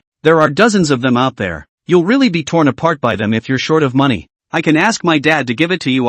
In short, benefactor, I beg you never to do anything foolish. At this time, Su Xiaoro and Wang Ren also ran over from the other compartments. Both of them had kind words when they learned that Sui Chen was going to go out alone to resist the ferocious beasts. Everyone agreed that Sui Chen's battle prowess was indeed superb at the same age stage, but it certainly wasn't strong enough to be able to fight dozens of ferocious beasts at the same time. Get out of the way. I'm going to fix a problem. Su Xiaoro and Wang Shuiao both directly blocked the driveway, forming a wall of flesh with their bodies. They had a rare and surprisingly consistent attitude. No. Sui Chen pointed to his abdomen expressionlessly. Otherwise, you guys help me? Help or get out of the way. Or help me here. When he finished, he stuck his hands in his pants pockets and leaned his body back slightly, straddling the front of his head. A blush appeared on their cheeks coincidentally, and after looking at each other, they finally gave in. Su Xiaoro, a childhood friend, rolled her eyes. Stinking rascal. Wang Shuiao, on the other hand, with a bit of shyness, snapped, Benefactor, I'll ignore you if you're like this. Only Wang Ren noticed the abnormality. Isn't the restroom on the right? Why is Big Brother walking to the left? It seems so. Yeah, does. Oh no, not good. X3, when they realized it over, it was already completely too late, and Sui Chen had already pressed the emergency device to open the car door and leapt out. The ferocious beasts that were preparing to build up their strength together to crash into the carriages were filled with confusion as they looked at the humans that had suddenly appeared in front of them. Inside the compartment they were trying so hard to break through. Someone just opened the door and jumped out? I'm afraid this one won't be a cutie. Right. The demonic python spat out its red letter and made a hissing, threatening sound. Foolish human, flee and let this beast enjoy this thrill of chasing its prey. But the human in front of him not only had no fear, but even madly increased his speed and rushed towards it. Along with the sprint, there was also a great sense of oppression pounding on his face. A rare expression of fear appeared on the devil python's face. In devil python's POV, just as the human teenager sprinted in front of him, his face actually began to transform into a bird face, and in the end, it actually turned directly into a large, dark, black bird. It is as silky smooth as today's AI-generated videos. It turned out that he wasn't Sui Chen, but a Phantom Knight impersonator. The Phantom Knight mimic opened its claws and clutched onto the body of the demon python as it soared sharply higher. Soon, it flew hundreds of meters into the air with the demonic python and disappeared. But then, a small black bean appeared in the pale sky, falling rapidly and gradually getting bigger. Boo! Dust billowed up and a huge crater was smashed into the flat ground. The devil python landed from a height of hundreds of meters, without even a dying struggle, and died directly and violently. The huge commotion instantly attracted the attention of the entire field of ferocious beasts. Surprisingly, there are birds that mutilate their fellow man in full view of the beasts. If this bird in front of him is not removed, where will the face of the ferocious beasts go in the future? The beasts of the herd boiled over and shifted the target of their attack to the Phantom Knight mimic. Immediately after that, on the other side, another big dog with the same inky black body suddenly appeared, spraying fireballs everywhere to provoke. But Sui Chen was nowhere to be seen. The crowd in the wagon all lined up and pressed their faces against the window slits. Looking out the window, everyone was stunned. No way. He actually managed to block the Beast Tide's attack for real. This handsome young man should be a beast royalist, but why don't we see anyone else? Yeah, where is he? But it's good to stall for time. until the army arrives and we're saved. Compared to the crowd's surprise, Su and Wang were filled with sadness as they had sweated for Sui Chen in their hearts. Chapter 35, Catching the Thief and Beheading the Beast King. The group of beasts rose up and began to frantically surround the illusory night mimic and 100-split Stygian dog that had suddenly appeared. If you look closely, you can see that the phantom night mimic's eyes are not shaped like a bird's, but more like human pupils. It turned out that the moment Sui Chen jumped out of the car door, he summoned the phantom mimic and used the equipment skill Spirit Attachment to attach himself to it. The purpose of his doing so was simple. On one hand, he could protect himself to a great extent. On the other hand, he was observing through the battle and looking out for the leader amongst this group of ferocious beasts. As the old saying goes, catching a thief is the first thing you do. If a group of ferocious beasts can act together in an organized manner, there must be an intelligent ferocious beast as the king, and as soon as this great king is removed, it causes the beasts to panic and lose their self-confidence. By then it will be a scattered mess and will be much less dangerous for everyone. Fortunately, there weren't a few flying ferocious beasts in the herd, and Sui Chen was able to easily maneuver the illusory night mimic's body to fly while observing the movements of the beasts. The effort was not lost on him, and he really asked Sui Chen to find a hint of something wrong in the chaotic scene. The full range of ferocious beasts were chasing the dog and the raven. Only one ferocious beast with the appearance of a wolf was leisurely lying in place, and there would not be any other ferocious beasts to attack it. Sui Chen hurriedly activated his fire eyes. Name, Phylloxera. Bloodline, Epic 6. Level, 30. Attributes, Strength 80. Agility 90. Spirit 850. Physique 90. Skills, Beast Speech. Mind Communication. Absolute Leadership. Introduction. This is a purely intelligent beast with no special attack skills, but it has superior intelligence and can easily manipulate, compel, and command beasts below the same level. Although the attributes are not eye-catching, the skills are extremely scary. If the loyalty of the imperial beasts is not high enough, there is a real possibility that they will be compelled by such strange and ferocious beasts, and be returned to attack the host. And with 100% loyalty, dogs and crows don't have to worry about that at all. Woo-hoo-hoo-hoo. This phantom wyvern raised its head and gibbered what seemed to be a message. The ferocious beasts that were originally running wildly stopped their movements. This directly verified Sui Chen's suspicions. Because of its possessed state, Sui Chen understood its language. It meant for the group of ferocious beasts to stop their meaningless attacks, and the top priority in front of them was to break through the carriages first and eat the people inside. Don't pick up the sesame and lose the watermelon. After listening to it, Sui Chen couldn't help but lament its sobriety. Sure has some brains. Sui Chen didn't dare to delay. If the train was really breached, the people on the carriages would definitely be subjected to a bloody slaughter. It's all thanks to this group of ferocious beasts for picking their food if they don't get wiped out. He had to remove his spirit attachment status and send the phantom night mimic and the 100-split Namekian dog back on defense to stall for time. And this little lout, he was going to meet in person. A wisp of green smoke came off of the phantom night mimic, gradually transforming into a humanoid form, and finally landing steadily in front of the phantom Huilao. A flash of surprise appeared in the eyes of Yu Huiliao, but it was only fleeting. He, worthy of being a wisdom ferocious beast, so calm even at the brink of death. To Sui Chen's surprise, it actually opened its mouth. Stupid human, you can still live if you leave now. Its voice was extremely low and obscure, like a hoarse old man. Being able to talk and control low-grade ferocious beasts with his skills, what would it be like if it went through evolution? Sui Chen moved to cherish his talent, wanting to recruit the other party for his own use. You're the one who's going to die. Why don't you come with me? Not only can I let you live, I can also help you become a true king of beasts and cure your naturally crippled front legs. How about that? Back then, Sui Chen had taken in the phantom night mimic by virtue of letting the other party live, as well as the condition of becoming stronger. I didn't expect it to even think about it, and refused very dryly. We, the beast race, will never be slaves. Having no choice but to move in for the kill again, Sui Chen had no choice but to do so. In that case, prepare to die. Instead, it opened its mouth and let out a piercing laugh. It's okay, your compatriots will die for me. As for the women of your human race, we beasts will definitely enjoy them before they are taken. Sui Chen's face was grim as he directly lit up the blade of wound-breaking wind that he had been hiding in his sleeve and stabbed it into Yu Huilong's throat. The sharp blade sliced through an artery, and blood sprayed all over Sui Chen in a radiating pattern, the toxin remaining in its body and rapidly flaring up. Although there was a disparity between the levels of one person and one beast, it was not helped by the fact that it had an innate physical disability. Sui Chen's attributes had long been far ahead, and it was defenseless. Just one strike ended the fight, until Yui Hui Lian collapsed. It still had a suspiciously human smile on the corner of its mouth. Kill Phantom Lupus. Experience plus 1000. After Sui Chen sliced off the head of the Phantom Hylian leper, he carried its head and ran back like a madman. Even if the dog and raven's attributes are on the contrary and can achieve a large cross-level matchup. But nay, the opposite side does not speak of martial arts 2 dozens of how to fight. They are badly wounded and fighting. And the train had been knocked out multiple times. And the people inside had no choice but to come out and fight against the huge disparity in strength. Wang Shueyo took out her own equipment and began to cast her skills, while Su Xiaoro was not shy about taking out the little fairy magic wand that Sui-chen had given her. Blah blah blah energy, Yukalika, little magic fairy full body transformation. As Su Xiaoro's incantation was shouted, her body was surrounded by golden light. After the golden light dispersed, Su Xiaoro seemed like a fairy coming out of a fairy tale. She was wearing a gorgeous pink and purple short skirt, the hem of which was as light and airy as a flower petal, swaying slightly with the breeze.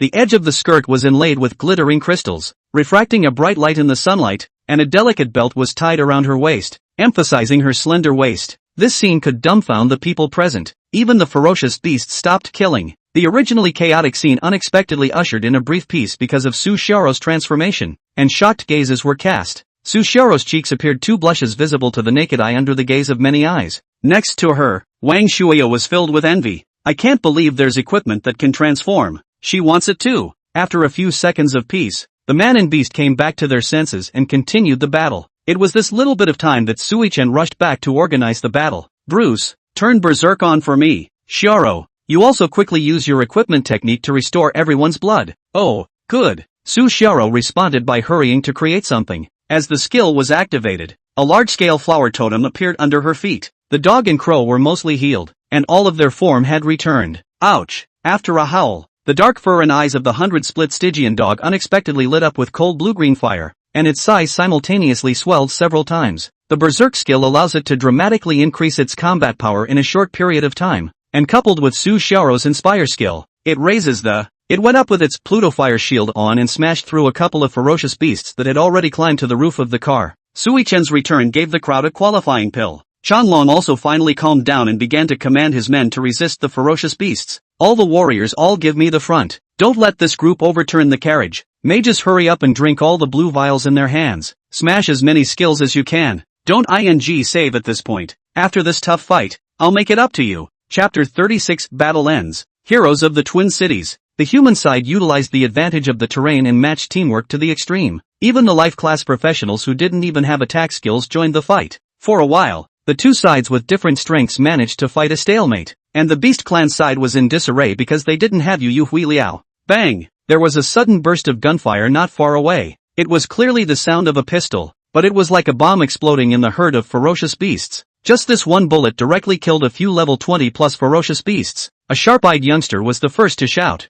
"It's the reinforcements coming!" Sui-chen pulled the dagger in his hand from the Tawawawa pig he had just resolved, narrowing his eyes as he looked in the direction where the gun had just been fired. Sure enough, there was an extra figure. It was City Lord Qi. The revolver in his hand was still curling with smoke. Bang! He raised his hand and fired another shot. These two shots directly ate up the fierce beast's streams of revival. They realized the mortal danger and began to flee in all directions. The situation was instantly reversed, turning into people chasing the beast. But it doesn't cost the people too much. This was because a dragnet had been laid here unknowingly, with batches of troops coming in all directions to surround the group of ferocious beasts. This is the rigor and discipline of Chinese soldiers. With that, the battle is over. Some of these ferocious beasts that were captured alive would be slaughtered outright, while others would be imprisoned in man-made replicas. The exact use will depend on their characteristics. Qi Baonian hid the nuclear blast revolver back in his waist and walked slowly. The crowd bowed their heads at the sight. Greetings, City Lord. After a few pleasantries, Qi Baonian realized that there were actually no major casualties among the train's several hundred people. He was slightly surprised that only a few dozen people had suffered minor injuries.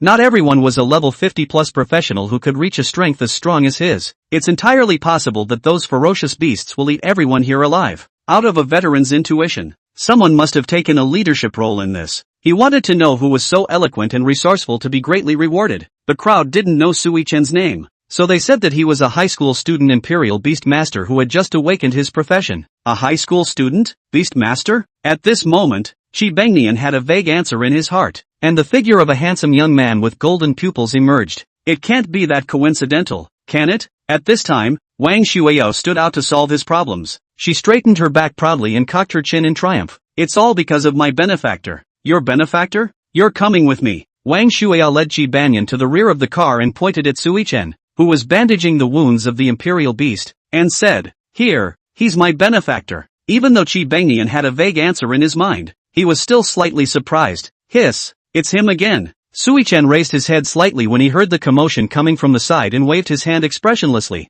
"City Lord, hello again." After bandaging the dog and crow's wounds, Qi Banyan began to interrogate the whole thing. Sui Chen answered all of them truthfully, and even brought him to the corpse of Yu Hui Liao. In fact, the reason why this group of ferocious beasts is so organized and disciplined is because this beast king took the lead. It has the intelligence of a normal human and can still talk. Qi Banyan listened in silence and suddenly asked, "And did it say anything to you?" Said. Qi Banyan's expression clearly began to tense. "What was said?" "It says the beasts will never be slaves." Qi Banyan. "Ahem, I'm done with the whole thing. You are the head hero of this battle, and equally proud of our Jianyang city and Dongdan city. Not only will we reward you, but your valor will be widely publicized." Sui Chen remained emotionally calm without any ripples as he sniffed. "Rewards and proclamations are unimportant. I would like to receive your special approval to participate in the official copy. There are two types of man-made copies, newcomer copies and official copies. As the name suggests, a newcomer's copy is a copy that can only be accessed by newcomers who have not yet taken the national exam. Official copies, on the other hand, can only be accessed when you become a qualified professional. Both of these copies have level restrictions, but rules are dead, people are alive. As long as one had the privilege given by the city lord, something as trivial as crossing levels into this book could still be easily done." Qi Banyan stared at Sui Chen in silence, as if he wanted to see through the teenager in front of him. In the end, instead of refusing, he inquired, "How many level copies do you want to go to?" "Well, let's start with a level 15 plus copy to practice." "Level 15 plus copy practice." Qi Banyan smiled and reread his words. His eyes suddenly burst with a strange luster. "Kid, how about just trying a level 20 copy? Do you dare?" A level 20 copy meant that the ferocious beasts inside were at least level 20 to begin with. She's just turned 18. However, this also precisely showed that Qi Banyan very much recognized Sui Chen's strength. Sui Chen wasn't the least bit abashed either, agreeing directly without blinking. "Okay, level 20 copies then." Qi Banyan closed his mouth, a complex look flashing in his eyes. Such a micro-expression, though,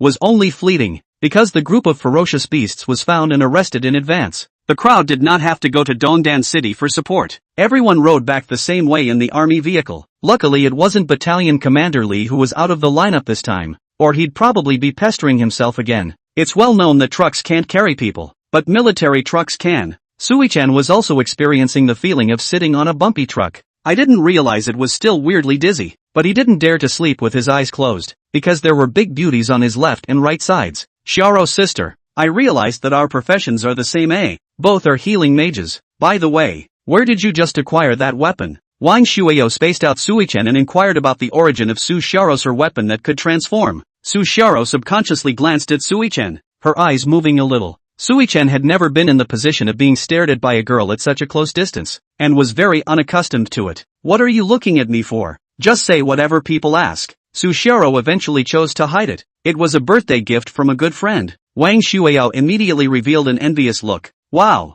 that friend of yours is too good to be true then." Su Xiaoro's eyes flashed a few points of complacency. "That's for sure. We're good friends since we were little." At those words, Wang Shuio hit her idea on Sui Chen. She hugged Sui Chen's arm and shook it, saying as if she was pampered, "Benefactor, when I have my next birthday, you can also send me a weapon as a gift. It doesn't have to be that expensive. As long as it's prepared by you I'll be very happy." Before she could finish, a harsh laugh rang out from the side. Wang Ren covered his mouth and desperately tried to hold back his laughter. "Sister, don't be like this. It's so unfamiliar. I almost don't recognize you." Considering that Sui Chen was still present, he couldn't let his benefactor see him fuming. Wang Shuya could only silently suppress her anger, force a smile, and approach Wang Ren's ear with a grim warning. "Like to laugh, huh? Go home and you wait for me." The smile on Wang Ren's face came to an abrupt end, and instead, it was Sui Chen who couldn't help but laugh. Wang Shuyo had a very different attitude, smilingly waving her small pink fist and landing on him.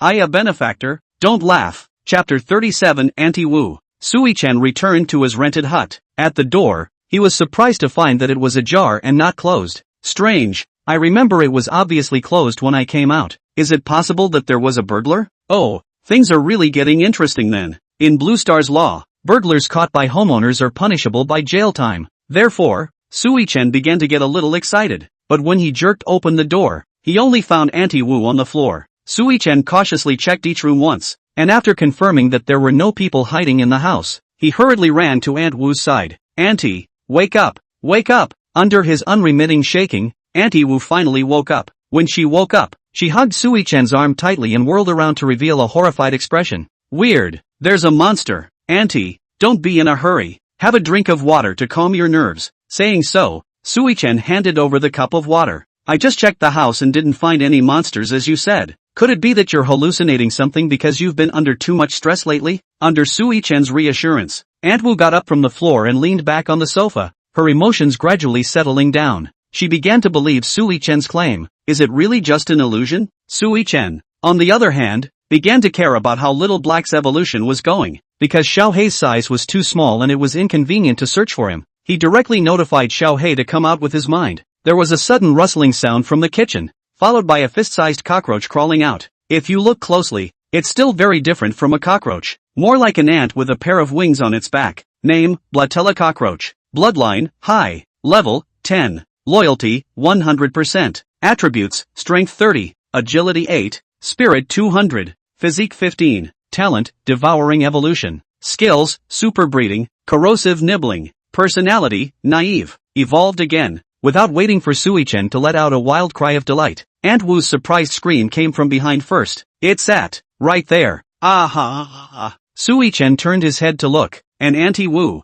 who had managed to wake up with great difficulty, had actually fainted again. Good lord, so the monster she was talking about was her own Blackie. My secret weapon, and it's a monster in your eyes? It seems that in the future, it would be better not to let Auntie Wu do the job of feeding Xiaohei. Fearing that Auntie Wu was repeatedly in a cycle of shock and fainting, Sui-chen had to carry her back upstairs. After opening the door, he accidentally found that there was actually someone in the house where Auntie Wu lived. A young man, who looked to be about his own age, was sitting cross-legged on the couch, playing with his cell phone. When he heard the movement of the door opening, he rushed over, and shouted in a gentle voice, "Baby, you're back." According to past memories, Sui-chen hadn't heard Auntie Wu mention that he had a child, and he had just called Auntie Wu his baby. So, the relationship between the two speaks for itself. Well, wow. I didn't think I'd get a big melon for sending someone home. This Auntie Wu really knows how to live. 40 or 50 is the age when women are like wolves and tigers. And the 20s, again, are when men are at the peak of their physical capabilities.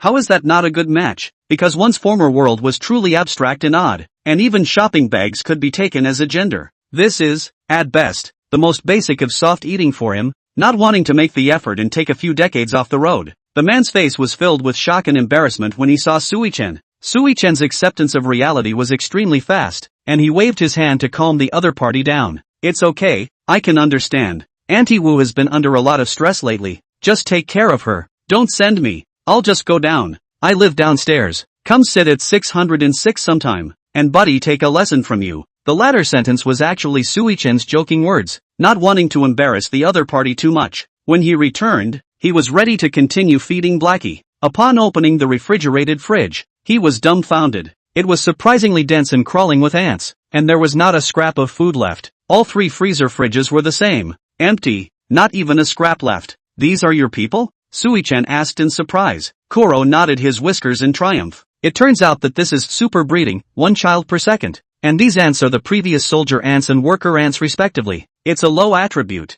but nah, there's a lot of them. Quantitative changes cause qualitative changes. If you're faced with 10 ants, you could probably easily bury them with a single kick. But what if you had to face 10 million ants with your bare hands? Just from the visual, it can make people cannot stand. Intensive phobia patients can even be scared to death on the spot. Unfortunately, though, it seems that only the mother can evolve properly, and those children don't seem to have the ability to evolve. Otherwise this would be exponential growth, allowing the colony to take over the planet in a few days. Granted, ants are naturally strong and can carry objects several times heavier than their own weight. Still, he was a little curious as to how on earth these ants managed to get the refrigerator door open, so he asked Blackie to show him how it was done. Blackie moved the roots on his head. A stream of ants climbed up the refrigerator, and they actually coalesced to form a pair of black hands that opened the refrigerator door directly, just like a human would open a refrigerator. This genius gave Sui-chen a hard stun. It was so amazing that he all but spewed out the foreign language. "Oh,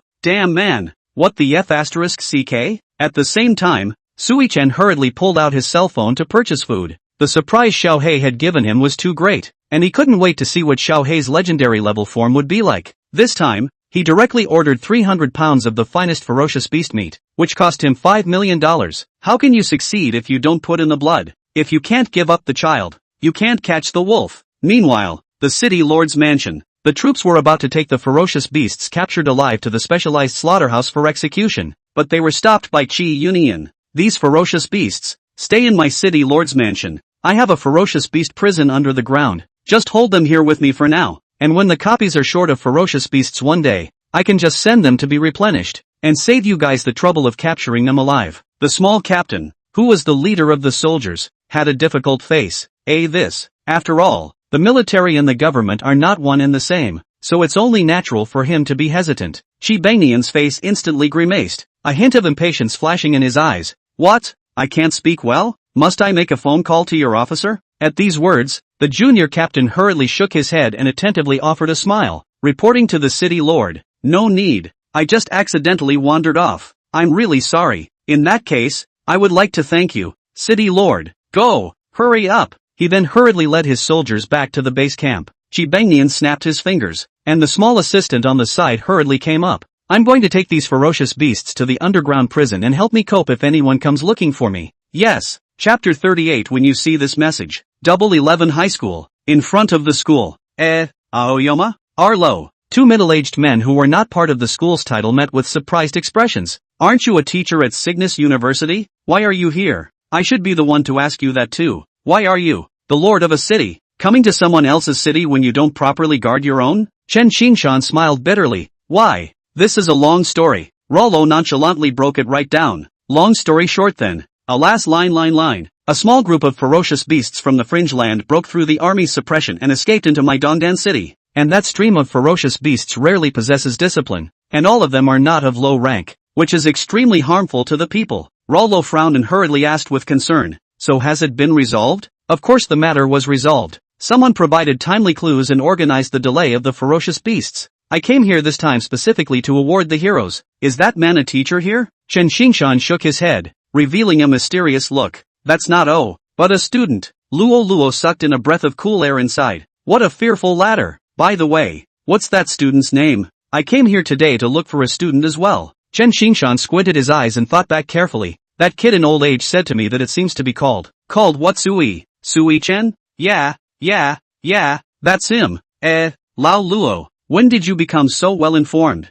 Why are you asking me when you know everything? Just to make me happy? Luo bitterly smiled and shook his head. No, Qingshan, I'm currently an enrollment teacher at Qingbird University. I came over on this trip to recruit him specifically. Special admission is a policy of some universities that specializes in gifted students. The choice of school is in the hands of the student if he or she normally takes the national exams. In the case of a special enrollment, the student is targeted directly in advance with lucrative offers. The real geniuses, who use robbery, can't wait for you not to take the test. It should have been Sui Chen's solo speed pass at the time, earning him the title of China's first rookie professional, being noticed by the leading schools. Usually in this case, there are multiple schools grabbing one student. As for why Rollo was the only one who came today, odds were that the special recruiting teachers from the other schools should all still be on their way. Chen Xingshan nodded. Normal. That guy is definitely not an ordinary person. Special recruiting him, your school has earned it. Just as the two were exchanging pleasantries at the door, the security man at the door recognized them as bad guys with weird behavior and secretly called for reinforcements.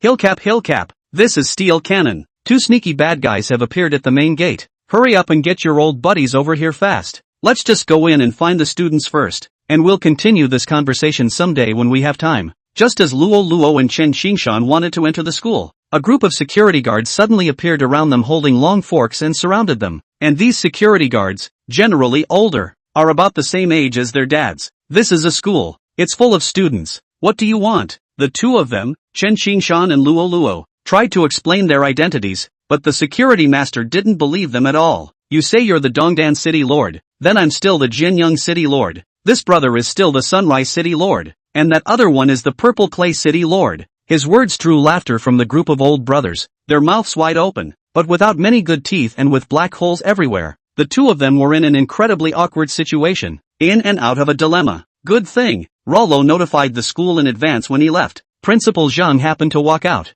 Mr. Luo, City Lord Chen, I I actually came down to greet you guys a long time ago. Who knew that this stomach suddenly didn't give in to the pain? I just went to the restroom for a while. Who knew it would be such a coincidence that you guys arrived together? I'm really sorry for the delay. In reality, it was Principal Chang making out with his secretary in his office again. Because of the little blue pill he took, he broke the 10-second spell. A moment of too much dedication and forgetting to notify the security guards in advance led to this hilarious farce. Why are you all standing at the school entrance? You could have talked to the security guard and just let you in. Everyone now looked at each other in disbelief at these words. The group of old-fashioned security guards silently hid the weapons in their hands behind their backs and quietly changed their positions. From the original block lined up to a welcoming procession that unfolded on both sides. The atmosphere of the scene became somewhat subtle. Fortunately, Chen Qingshan and Luo Luo didn't take what just happened to heart, and even helped the security master round up the situation. Ha, actually, Mr. Luo and I just arrived. Yes, we just got done talking and we're planning on going in now. Principal Zhang didn't notice anything wrong in the slightest, and hurriedly bent down to make a pleased gesture.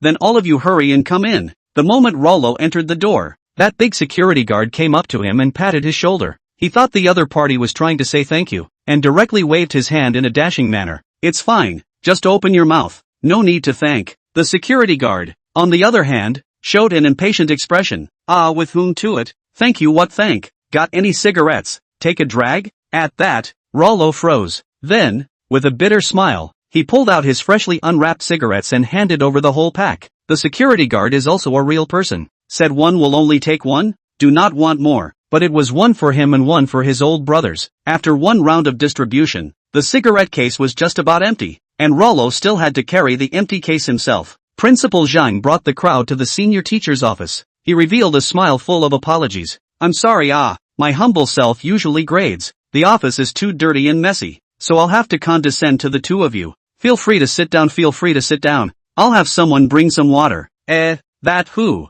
In fact, it's the fact that they haven't had a chance to clean up the battlefield yet, and they don't have the face to do it. But he wasn't wrong. It was indeed too dirty and messy. Luo Luo and Chen Qingshan were both practical people and didn't care about the formalities. There's no need to pour water or anything. I'm here for one purpose only. Call that Su student over to talk. Yeah, get that hero out here. I'm going to give him a medal. Principal Zhang hurriedly handed over the task of calling out Sui Chen to Duan Master Lin, while he himself bragged about himself in front of the crowd. This kid Sui Chen, I've seen him do well since I was a kid. So, the focus was on nurturing him when he first enrolled in school, and the best teachers were assigned to him. Regarding this behavior, Chen Qingshan and Luo Luo looked at each other and saw contempt in each other's eyes. The reason why genius is called genius is that it is determined by its nature and can definitely not be changed later. A few minutes passed and Duan Master Lin came back, with Principal Zhang still bragging about himself. Luo Hao couldn't wait to interrupt and asked, when can Mr. Su come? Duan Master Lin, however, frowned and sighed. I'm afraid I can't come today. Why? Duan Master Lin didn't answer, but just handed over his cell phone with an auto-reply message on it. Duan Master Lin, by the time you read this message, I'll have already entered a level 20 team copy, so if anyone comes looking for me, just keep them waiting for now. What? A newcomer with a level less than 10 to a level 20 team copy? It's nothing less than. You've just gone through the novice tutorial and it's making you challenge the pros. The crowd at the scene were all wide-eyed. Chapter 39, since you've received money and you're still not doing anything, fight. Jianyang City West Square. The place was packed with a steady stream of professionals, and several vetting points were registering the crowds. Much like the rookie copy, everyone was screaming at the top of their lungs to get a group together. This is because official copies cannot be entered by a single person, and must be opened by 10 or more people. After all, the level of danger and death rate of official copies can be much higher than that of newcomer copies every year. It can be said to simulate the most realistic battlefield. Just as Sui Chen was fretting about how to form a team, he saw a familiar figure in the cluttered scene. Recruitment. The Hunters Guild is in desperate need of manpower. All you need is to stand in line and put up a front to get a head count. 2 crystals a day. Sui Chen was a bit curious, so he quickly walked over and patted the man's back. As Changlong turned around, he squeezed a smile and asked, handsome, are you interested in wanting to join? But immediately afterward, a flash of surprise appeared on his face. It's you! The teenager in front of him had left an extremely deep impression on him, and I'm afraid that it would be hard to erase it in this lifetime, because the teenager had saved his name in a sense once, and it was the teenager who stepped in to relieve him when he was put on the high ground of moral criticism. Sui Chen took the wooden plaque filled with writing in his hand and after observing it for a while, he asked curiously, what are you recruiting people for here? Seeing that he was a bit interested, Chanlong took a sip of water and began to explain. The government had originally negotiated a cooperation with the panda clan of the Purple Yum Bamboo Forest, giving them a certain amount of salary every year so that they could help to fend off the ferocious beasts together. But who knows? They suddenly reversed course again, not only taking away this year's salary, but also refusing to send troops to help. The army couldn't spare any manpower to suppress the ferocious beasts, and City Lord Qi was away in the imperial capital on business, so the task of negotiation was entrusted to our hunter guild. After all, that place is someone else's territory, and besides, ferocious beasts and spirit beasts are just a thought away, so it's safer for us to go there with more people, just to raise our spirits as well. After explaining, Chanlong curtly wrapped his arm around Sui Chen's shoulders and raised his eyebrows. Why, little brother, are you interested in participating? Originally, our threshold for joining the troop had to be above level 15, but your strength, brother, I know well, directly into, and I'll double the pay for you. 4 crystals, righteous enough. For some reason, Sui Chen felt a little insulted. I've got 100 crystals guaranteed if I go through the newbie's copy of Hell once, risking your life to accompany you deep into the other side's lair for 4 crystals. You're sending out beggars? So how many people have you called now? Chanlong broke his fingers and counted. Together with our own people there are already more than 60. Wait a little longer. When we gather 100 people, we'll leave right away. Sui Chen directly pulled out a small bag of crystals from his pocket and threw it at Chanlong. Rather like smashing people with money, he spoke coldly. I'm bringing money into the group, and I'm leaving now, and I'm packing a fly. Changlong had walked the rivers and lakes for more than 10 years, and had long been as familiar with the weight of crystals as his own fingers. When he weighed it in his hand, he was immediately aware of the amount of crystals in the bag. There are at least 60 of them in there. That's $600,000. Brother, does it really fly? Could it be that you are well versed in astronomy and geography and can speak well enough to analyze the pros and cons for the panda clan from all aspects? Changlong's eyes erupted in adoration. No, I hung back at my cultural age and stuttered sometimes. Chanlong still carried a hint of anticipation. Then you should be able to speak with great rendering power and be able to move with emotion and reason, right? And no, I talk like that all the time. Chanlong had begun to panic a little at this point. Then how do you plan to negotiate with them? At those words, Sui Chen shook his shoulders and sneered, as if he had heard a great joke. Talk? Asterisk asterisk asterisk asterisk. The other party has received money not to do anything. Then there is still a chicken to talk about. Since there is no way to be a friend, it has the potential to be an enemy. I am going to lead the army this time to eliminate the hidden dangers for the country. What? After Changlong saw the fervor in his eyes, his heart was in turmoil and he couldn't help but swallow his saliva. No, brother, don't make any jokes. Cut the crap and lead the way. Sui Chen directly snapped the wooden sign that was recruiting people and dragged it away hard. 2.5 hours later, at the entrance to the Ziyun Bamboo Forest entry, Sui Chen walked in the forefront at the head of the group. Chanlong was at his left rear side, and dozens of people followed behind him in great numbers. Seeing the vocal crowd, 2-meter-tall, black and white pandas with bronze and armor on their bodies reached out their claws to stop them, saying in a cold tone, "Stop, humans, stay away from here. Our Lord has instructed us that the matter is settled and refuses to negotiate, so please return the way you came. Name, Monolithic Panda Guard. Bloodline, Elite V. Level, 20. Attributes, Strength 200, Agility 160, Spirit 180, Physique 200. Skills, Boulder Bash, Shield Defense, Earth-Shaking Roar." Hearing the other party's clear refusal, Chanlong immediately beat a retreat. He smiled and bowed his head in apology. Geez, that's really disturbing then. Then he turned around and was about to leave. In that case, we'd better come back another time. Ha ha. However, he was directly pulled by Sui Chen without even turning his head. Chanlong was startled by the aura that erupted from his body and felt a vague sense of unease in his heart. Brother, I thought you were joking about what you said before, so don't really do it. Although the current Huaxia is not quite the same as the Huaxia of the previous life, the motherland is the motherland. Since you've been paid and you're still not doing your job, fight. The two guards actually laughed disdainfully after noticing that the teenager in front of them seemed to have a disgruntled heart and his eyes were full of killing intent. You humans are not only naive, you're also a bit middle-aged. Serves you right if you ask me. Didn't wait for them to react, didn't even have the premonition of war, only to see a dozen meters of bamboo leaves shaking. A black shadow flashed, and the neck of one of the panda guards looked like a shower, blood splattering out a dozen meters away. It was filled with horror and overwhelmed, covering its neck, but there was nothing it could do to delay the coming of death. The other panda guard looked around in panic. His nose wrinkled into a chuan as he roared, "Vile humans, what have you done?" Sui Chen just slowly he raised his hand in a pistol gesture and coldly spat. "Shut up." As soon as the words left his mouth, The black shadow appeared again unnoticed and passed through the panda guard's neck in the same way. Its body lost its strength little by little and finally went limp on the ground. Its eyes glaring round as it finally saw the culprit whose body was as black as the dark night. Kill monolithic panda guard *2. Experience plus 1200. Rank, 9, 780/7500. You get 1 entry into the golden word drawing. The crowd was shocked by Sui-chan's sudden strike and froze in place for a long time. Instead, he had already summoned the dog and put the entire set of granite battle armor that had just been popped out by the 2 panda guards, and gave it to the dog to put on.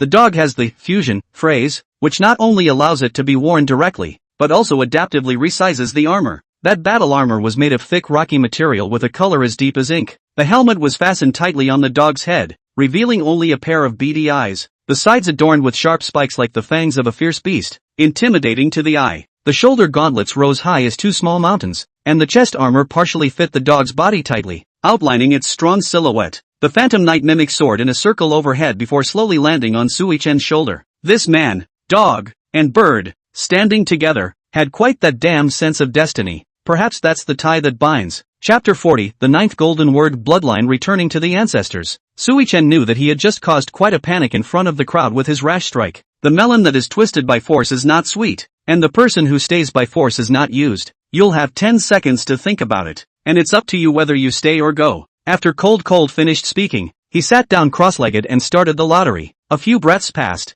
and Sui-chan couldn't stop the corners of his lips from rising in joy. You have drawn the golden legend word, bloodline return. Bloodline return to ancestor. Activate the power of bloodline to inherit the glory and splendor of ancient times. It is well known that there are no weaklings in the distant past. However, the phrase could not be given at will. There had to be a remnant of the ancient bloodline within the target, even if it was 1,000th of 1%. After he calmed down, he looked back, and behind him, there were only a handful of people left, led by Changlong, all core members of the Hunter Guild. Suffice it to say that almost the entire population fled in fear. But that was exactly what Sui-chan had intended. Let yourself go without them. Sui-chan walked up to Changlong and stared at him with a few playful smiles as he asked, "Why aren't you leaving?" "Ugh." Changlong spat out the toothpick in his mouth, showing a few moments of confidence for a change. "Little brother, you're not the only one who's patriotic. I'm just trying to take a more peaceful approach. But after seeing you strike, I'd say." After inhaling deeply, Changlong raised his arms to the sky and shouted, "What a damn relief." Sui-chan smiled knowingly and gently pushed his shoulder. "Keep your voice down. Don't startle the snakes." Who knew that at this time, Changlong suddenly reverted to his treacherous appearance. "However, one size does not fit all. You've scared off all the people I've managed to recruit, and you're going to make it up to me when I get back this time. Go go go. Do you really think I'm a wronged gold master?" The remaining squad of 7 began to continue deeper inward, because neither of the 2 panda guards had time to sound the alarm. The crowd's entry was extraordinarily smooth. Even if someone other panda saw them, they would just watch them warily for a couple more moments. The bamboo huts that these pandas live in show signs of human construction. It can be seen that Huaxia has helped them in every way. In fact, the so-called ferocious beasts and spirit beasts didn't have strict evaluation standards. The only distinction is whether or not they will harm humans and are willing to live in harmony. China had always promoted peace, and likewise had established the most diplomacy with beast races of any country on the globe. Walk to the center and you can even see a gilded palace. This intensified the suppressed anger in Sui-chan's heart. Taking favors from humans and still not willing to help. I accept is not equal to I do. How is this different from the version of T0 in a previous society? It's irritating to think about. If it wasn't for the fact that the Panda clan was a national treasure in his previous life, otherwise he would have really wanted to destroy this place with his own hands. The guards at the palace gates saw the aggressive crowd and once again blocked them. "Stop! How did you humans end up here?" Sui-chan acted up without blushing or jumping. "You guys still mean to ask? Your family's king has summoned us, and you actually don't know? Oh, I see. You 2 lazy bears. Have you been lazy again and forgotten the important things you explained?" He imitates the leader's style to perfection and not only solves the problem skillfully, but also manages to backtrack. In general, non-intelligent pandas usually have the IQ of a 10-year-old, coupled with his unmistakable acting skills. Even Changlong, who was always traveling around the government and business sector beside him, couldn't help but mimic the famous scenes of Master Star when he saw them, silently shaking his head and clapping his hands in emotion. In a word, absolutely. The 2 panda guards clad in golden armor managed to be bluffed by the aura Sui-chan displayed, and after looking at each other in dismay,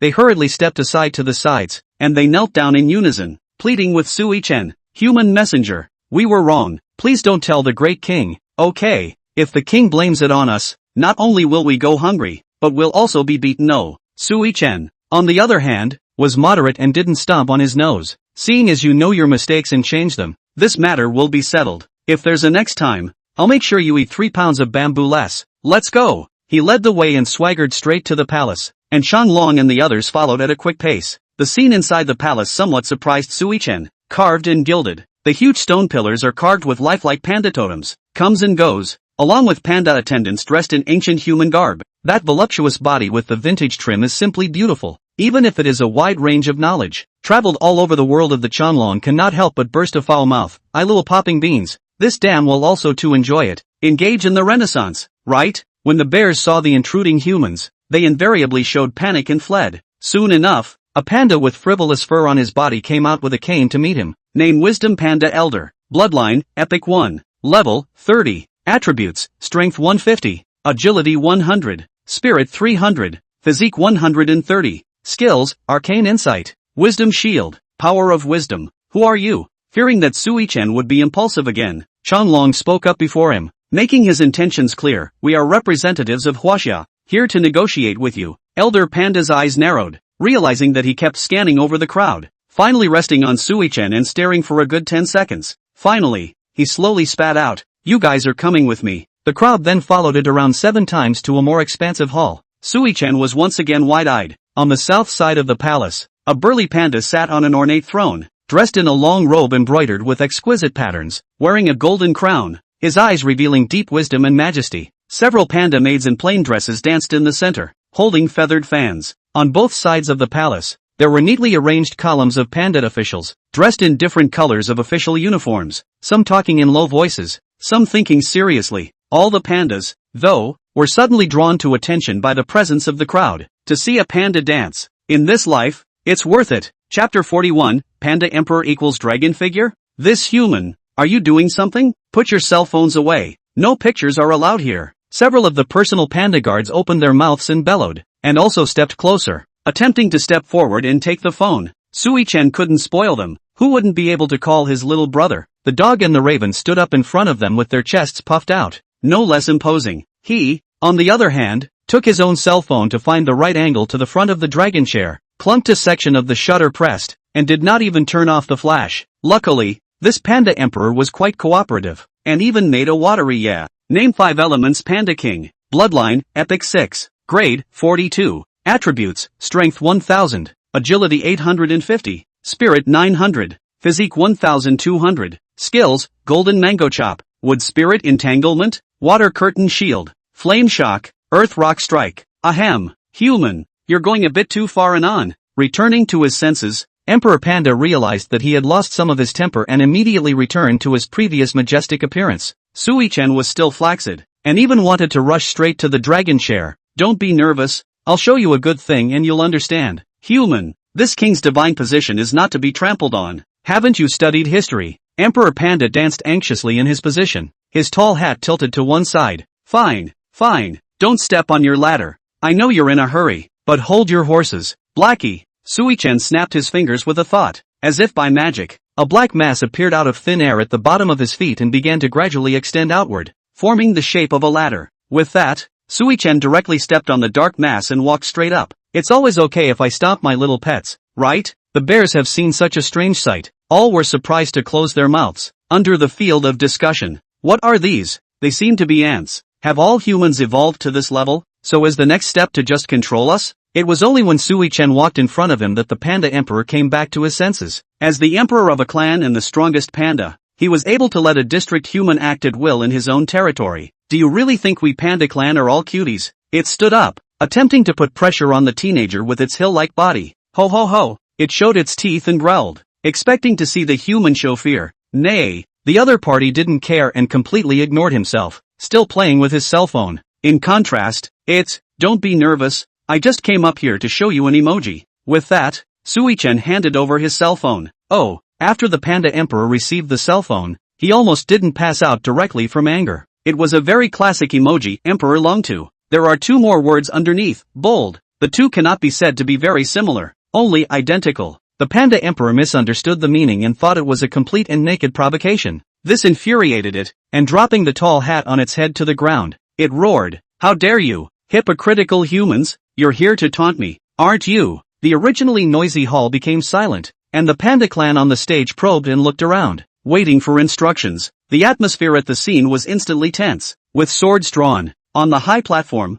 one man and one bear continued to stare at each other. Sui-chen silently bent down to pick up the coronet on the ground, patting the dust on it before picking the thing back up and handing it back. He slowly said in a smooth tone, "Getting angry won't solve the problem. The leaders of our human race are usually reasonable. Only mundane reckless people will get rough." Emperor Panda froze for 2 seconds, but still took the hat and took a deep breath before sitting back in the dragon chair. It pondered for 2 seconds and looked up to send out a soul torture question. "So is it right that you came up here and made a mess of looking for pictures and flirted with me with emoticons without giving me any face?" Sui-chen seemed to have anticipated this and gave his answer at the speed of light. "I'm just a mundane mangaka." "You ugh. Say, what is it then that you have come to find out?" Since Sui-chen had entered the palace, he had observed that the bear clan seemed to have been mimicking the human clan, and in his heart, he should actually be in awe of the humans, which was why he was emboldened. Even if you make the other person angry, you can hold their psyche with human reasoning. Chanlong under the stage let out a long breath of turbid air, his tense body gradually relaxing.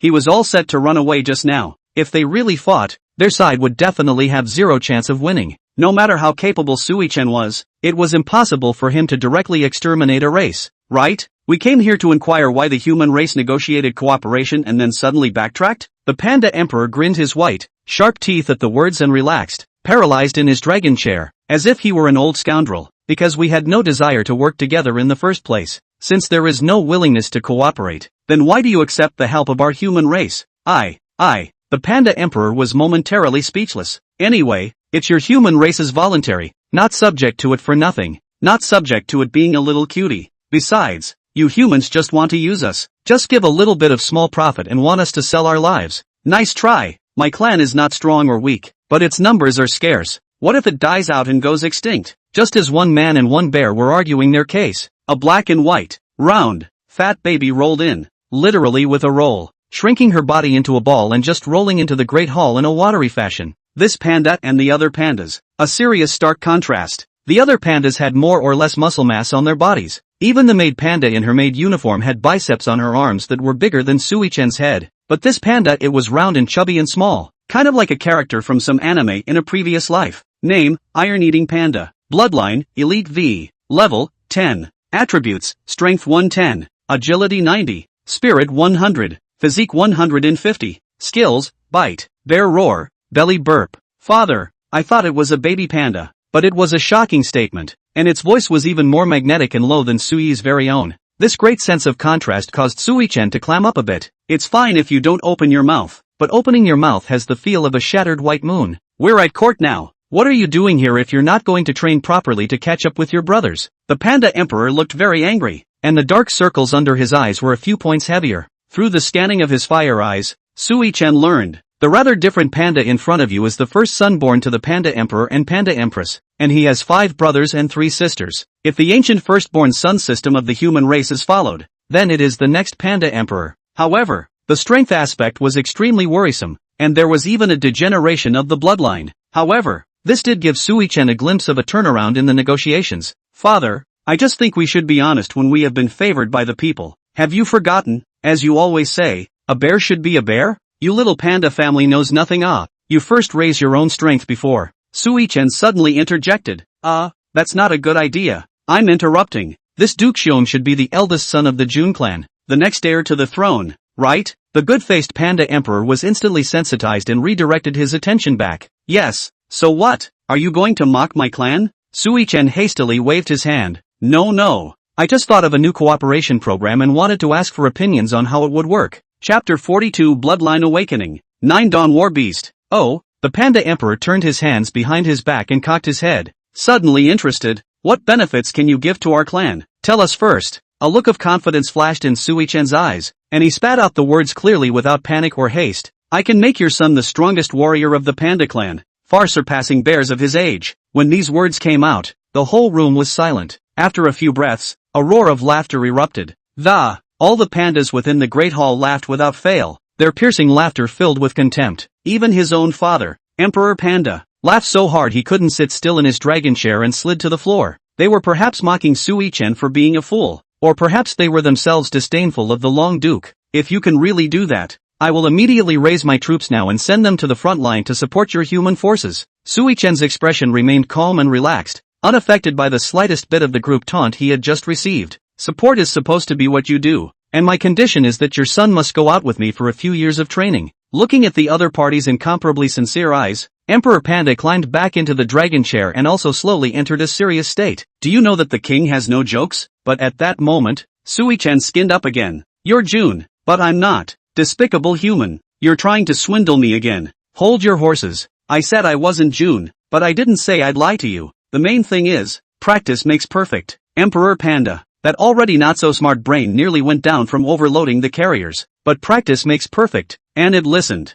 How do you practice? Emperor Panda asked, wrinkling his black eye. Sui Chen introduced himself. I am a royal beast master, and as long as your son becomes my royal beast, he will become stronger. The group of bears were shocked, and even Chanlong hastily snapped out a few question marks. It is important to realize that the relationship between the host and the imperial beast belongs to being a master and servant. That's the crown prince of one of their clans, and you're blatantly trying to adopt him as an imperial beast? That would be equal to the entire Panda clan being at Sui Chen's beck and call in the future. And he was the true king here. The abacus has collapsed into the face of others. This does not directly move to kill, are considered to be good-tempered. The Panda Emperor forced down his hardened fists, sneered twice at the exasperation, and questioned angrily, pompous human, do you want to hear what you're saying? But Feng Bao, who had been silent for a long time beside him, suddenly interjected, Father, I'm willing. It had an unmistakable look in its eyes, as if it was about to join the party. The Panda Emperor stormed, with black refined iron high imitation of the dragon chair armrests are at a palm slap concave. Willing what willing? You kid is compelled. Men, kill this demon for me, so that he won't dare to continue his nonsense. It's over. Sorry bro, I'll go first, just hold out as long as you can. I'll go get you some help. Changlong was the first to escape, his two legs spinning like wind in fire wheels. His group of minions froze for a few seconds before rushing to follow. The bears actually didn't even think to care about them. Sui Chen, however, didn't wimp out in the slightest, getting his imperial beasts ready for battle. At once, the dog lowered his body, showing his teeth in a fighting stance. The crows kept circling low, waiting for a chance to directly sneak up on the Panda Emperor. Xiao Hei, who had been lying on Sui Chen's shoulders, coalesced his subjects into 4 gigantic fists behind Sui Chen's back. He would have been prepared to play B, and if the other side, then fight to serve. This is the fine culture of China, to be courteous first and then to fight. Just as the two sides were on the verge of a great battle, the Panda Elder who originally led the way squeezed through the bears and rushed out at the risk of being directly killed by the Phantom Mimic's blow, and shouted at the same time, Stop it! No one is allowed to fight. Its words carried a lot of weight, and the ever-approaching Panda guards really looked at each other and stopped pressing. Third uncle, what's wrong? Emperor Panda was filled with doubt. It came to the Panda Emperor's ear and whispered, Oh nephew, I feel that this man's words are trustworthy. You know Uncle's ability to spy on talent. The energy in this person's body is enormous, and it grew explosively in Fonger's body when he mentioned taking him as a royal beast. He might, indeed, be able to help Fonger change his fate. After hearing this, Emperor Panda fell into deep contemplation. After a minute, it slowly looked up, its originally red warm head having calmed down completely. It waved its hand and told everyone to back off, and asked tentatively, if Fonger really becomes your imperial beast, how long will it take to become stronger? I'm getting old and can't wait very long. Sui Chen replied directly without thinking. Immediately. Ma, you boys still kidding me? Sui Chen smiled contemptuously. Believe it or not, forget it if you don't want to. I'm not forcing you guys. Go outside and ask around. How many beasts are lining up to beg me to take them in? If it wasn't for my friend. Hey, where is my friend? The purpose of his doing so was, on the one hand, to stimulate and irritate the other party, and on the other hand, to reverse the situation and transfer the status of both parties. Now it was the Panda clan begging him, not him begging the Panda clan. This actually really left the old man behind. See how to go back, old man, go back to repair him. Sui Chen cursed in his heart. As he turned to leave, he let out harsh words. Since you don't believe me, I'll leave, but you must do the job of sending out troops to cooperate. Otherwise I will definitely bring people to bloodwash this place next time. Just as Sui Chen reached the entrance of the Great Hall, the sound of Emperor Panda's compromising voice finally came. Humans, please wait. Humph. A smug arc quietly surfaced at the corner of Sui Chen's mouth. As he turned around, he duly put it away again, still with that cold look of loving no one. I only saw the Panda Emperor tilting his head back and closing his eyes tightly as he slowly spat out. My son is going with you. You must take care of the cluck, father. Maple Treasure was doubly surprised on the sidelines. His own father, who had always been incredibly strong, had actually given in to an outsider. Sui-chen was also unambiguous, directly pulling out the contract scroll and biting his own finger to press the handprint before throwing it out. Feng Bao hesitated after catching it steadily. Its mind drifted back to a picture of a family member. By becoming an imperial beast, it would surely have to leave this environment it grew up in to conquer the stars and the sea with its host. Although it has always been its dream to go to the ends of the earth with a sword, I don't know why I feel reluctant to part with it when it is about to be realized. It's as if dreams don't seem to matter so much anymore. At that moment, another strong bear claw grabbed it directly by the arm and pressed it down. Feng Bao was stunned. It looked up and saw its father's face with a benevolent smile. Only a golden light suddenly lit up on Peak Treasure's body. Under the reflection of the walls, floors, and pillars of the Great Hall, it became even more dazzling, so bright that the group of bears couldn't open their eyes, and they were almost blinded. And Sui-chen, on the other hand, had long been accustomed to the special effects of this golden legend and remained calm and collected. When the light dissipated, what was presented to the crowd was a completely different Feng Bao. It is not only the size of the body becomes much larger, black and white intertwined hair is coated with a layer of beeswax, become matte and shiny, sharp claws of the sharpness of a few more points, body fat is even lower, and muscle attaches to the body like armor. What may have been a chubby little man before is now a fit and fierce man. The sense of contrast was so difficult for the bears to adjust to that even Ben Bear found it unbelievable to see himself now through the reflective floor. Chapter 43, Successful Return. The word bloodline return has been granted successfully. Imperial Beast, Iron-Eating Panda, Elite, Jiuli War Beast, Legend, Name, Jiuli War Beasts, Bloodline, Legend, Level, 10, Loyalty, 50%, Attributes, Strength 250, Agility 200, Spirit 215, Physique 230, Talent, Jiuli Bloodline, Skills, Ancient Shadow, Jiuli Shock Strike, Personality, Naive. Feng Bao clenched his fists after feeling an unprecedented amount of power surging through his body. It turned its head to look up in delight and said, "Father, it seems like I've really gotten stronger." At this point, its already low voice became even more dull. The Panda Emperor quickly stepped forward and embraced his son, who was even taller than himself, and happily praised to the people under the stage, "This is the model of the crown prince that our clan should have. Good boy, all more powerful than his father. I officially declare that my throne will be succeeded by Feng Bao in the future." As for Elder Panda, he was so excited that he couldn't hold the walking stick in his hand. He looked up at the sky at 45 degrees, tears rolling in his eyes. The heavens have eyes. Restore my Xiong clan. The happy event was announced with excitement on the stage, and the civil officials below the stage raised their arms in celebration. Loyalty plus 50%. Loyalty of Jiuli War Beasts, 100%. Sui-chen just watched them quietly from the corner, not rushing forward to disturb them. After a short period of joy, Feng Bao regained his composure. "Dad, I've already agreed to become someone's imperial beast. I have to go with someone, so take care of yourself." The son has hardly become a man, but the old man has to face separation before he has a chance to make a good scarcity. This would be hard for any father of any race to accept, with a kind of pain of endurance. Despite how reluctant the Panda Emperor was inwardly, he did not open his mouth in any way to stay. Just before he left, he kept telling Feng Bao to take care of his body, and most importantly, never go hungry and always eat well. Seeing this, Sui-chen hurriedly stepped forward, patting his chest and assuring, "Don't worry, I, Sui-chen, am starving to death, starving to the point where my eyes go black, and I will definitely not let my imperial beast starve for half a minute." This was definitely not something Sui-chen was bragging about. He still had more than 70 million Chinese dollars in his account. Buying food for the imperial beasts, he was absolutely unambiguous. Even if he smashed it all in, he was willing to do so. Emperor Panda personally sent Sui-chen to the door, and stuffed him with many things, instructing him to take care of Feng Bao. There was no lack of exotic treasures, and any one of them was worth a lot of money. The Panda Emperor was slightly stunned when he noticed the two bear corpses lying across the doorway. Why did my soldiers lose their lives over this? ******, even stripped of their clothes.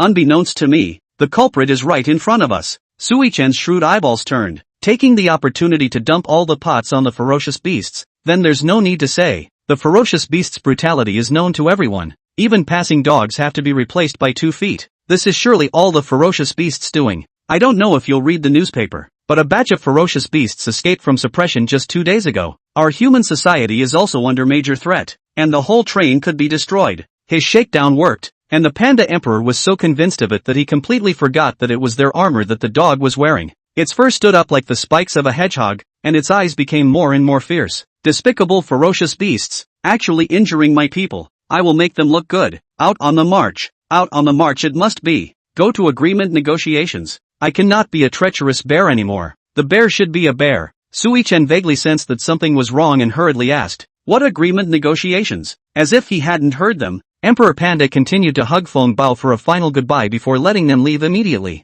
"You guys go. I'll be satisfied if I let Feng Bao come back to see me once a year. Alas, come to persuade me to go to war, just go to war, but also take away my son. Now I become lonely. By the way, say thank you." Originally this was just a joke that Su Wanqing was used to having skin. I didn't expect the Panda Emperor to actually bow his head to him and spit out those two words in a mosquito-like whisper. "Thank you." It is evident that it really values this eldest son of its own very highly, but this caused Sui-chen to suffer a great condemnation within his heart, feeling deeply guilty. "No brother, you're really saying that? Are you going to knife me? Looks like it's going to be a sleepless night." It was just as the cell phone kept sending short messages from Lin Duanchang, asking when Sui-chen would be back, and that there were two important leaders who wanted to see him. Sui-chen then didn't persistently pursue what agreement negotiation had just been mentioned, and smoothly took Feng Bao back into his body to save some mental energy. Maple Treasure's totem is on his right lower arm, a green-faced, fanged panda's head motif. Now Sui-chen already had 4 tattoos on his body, and if he wore one of those old man undershirts,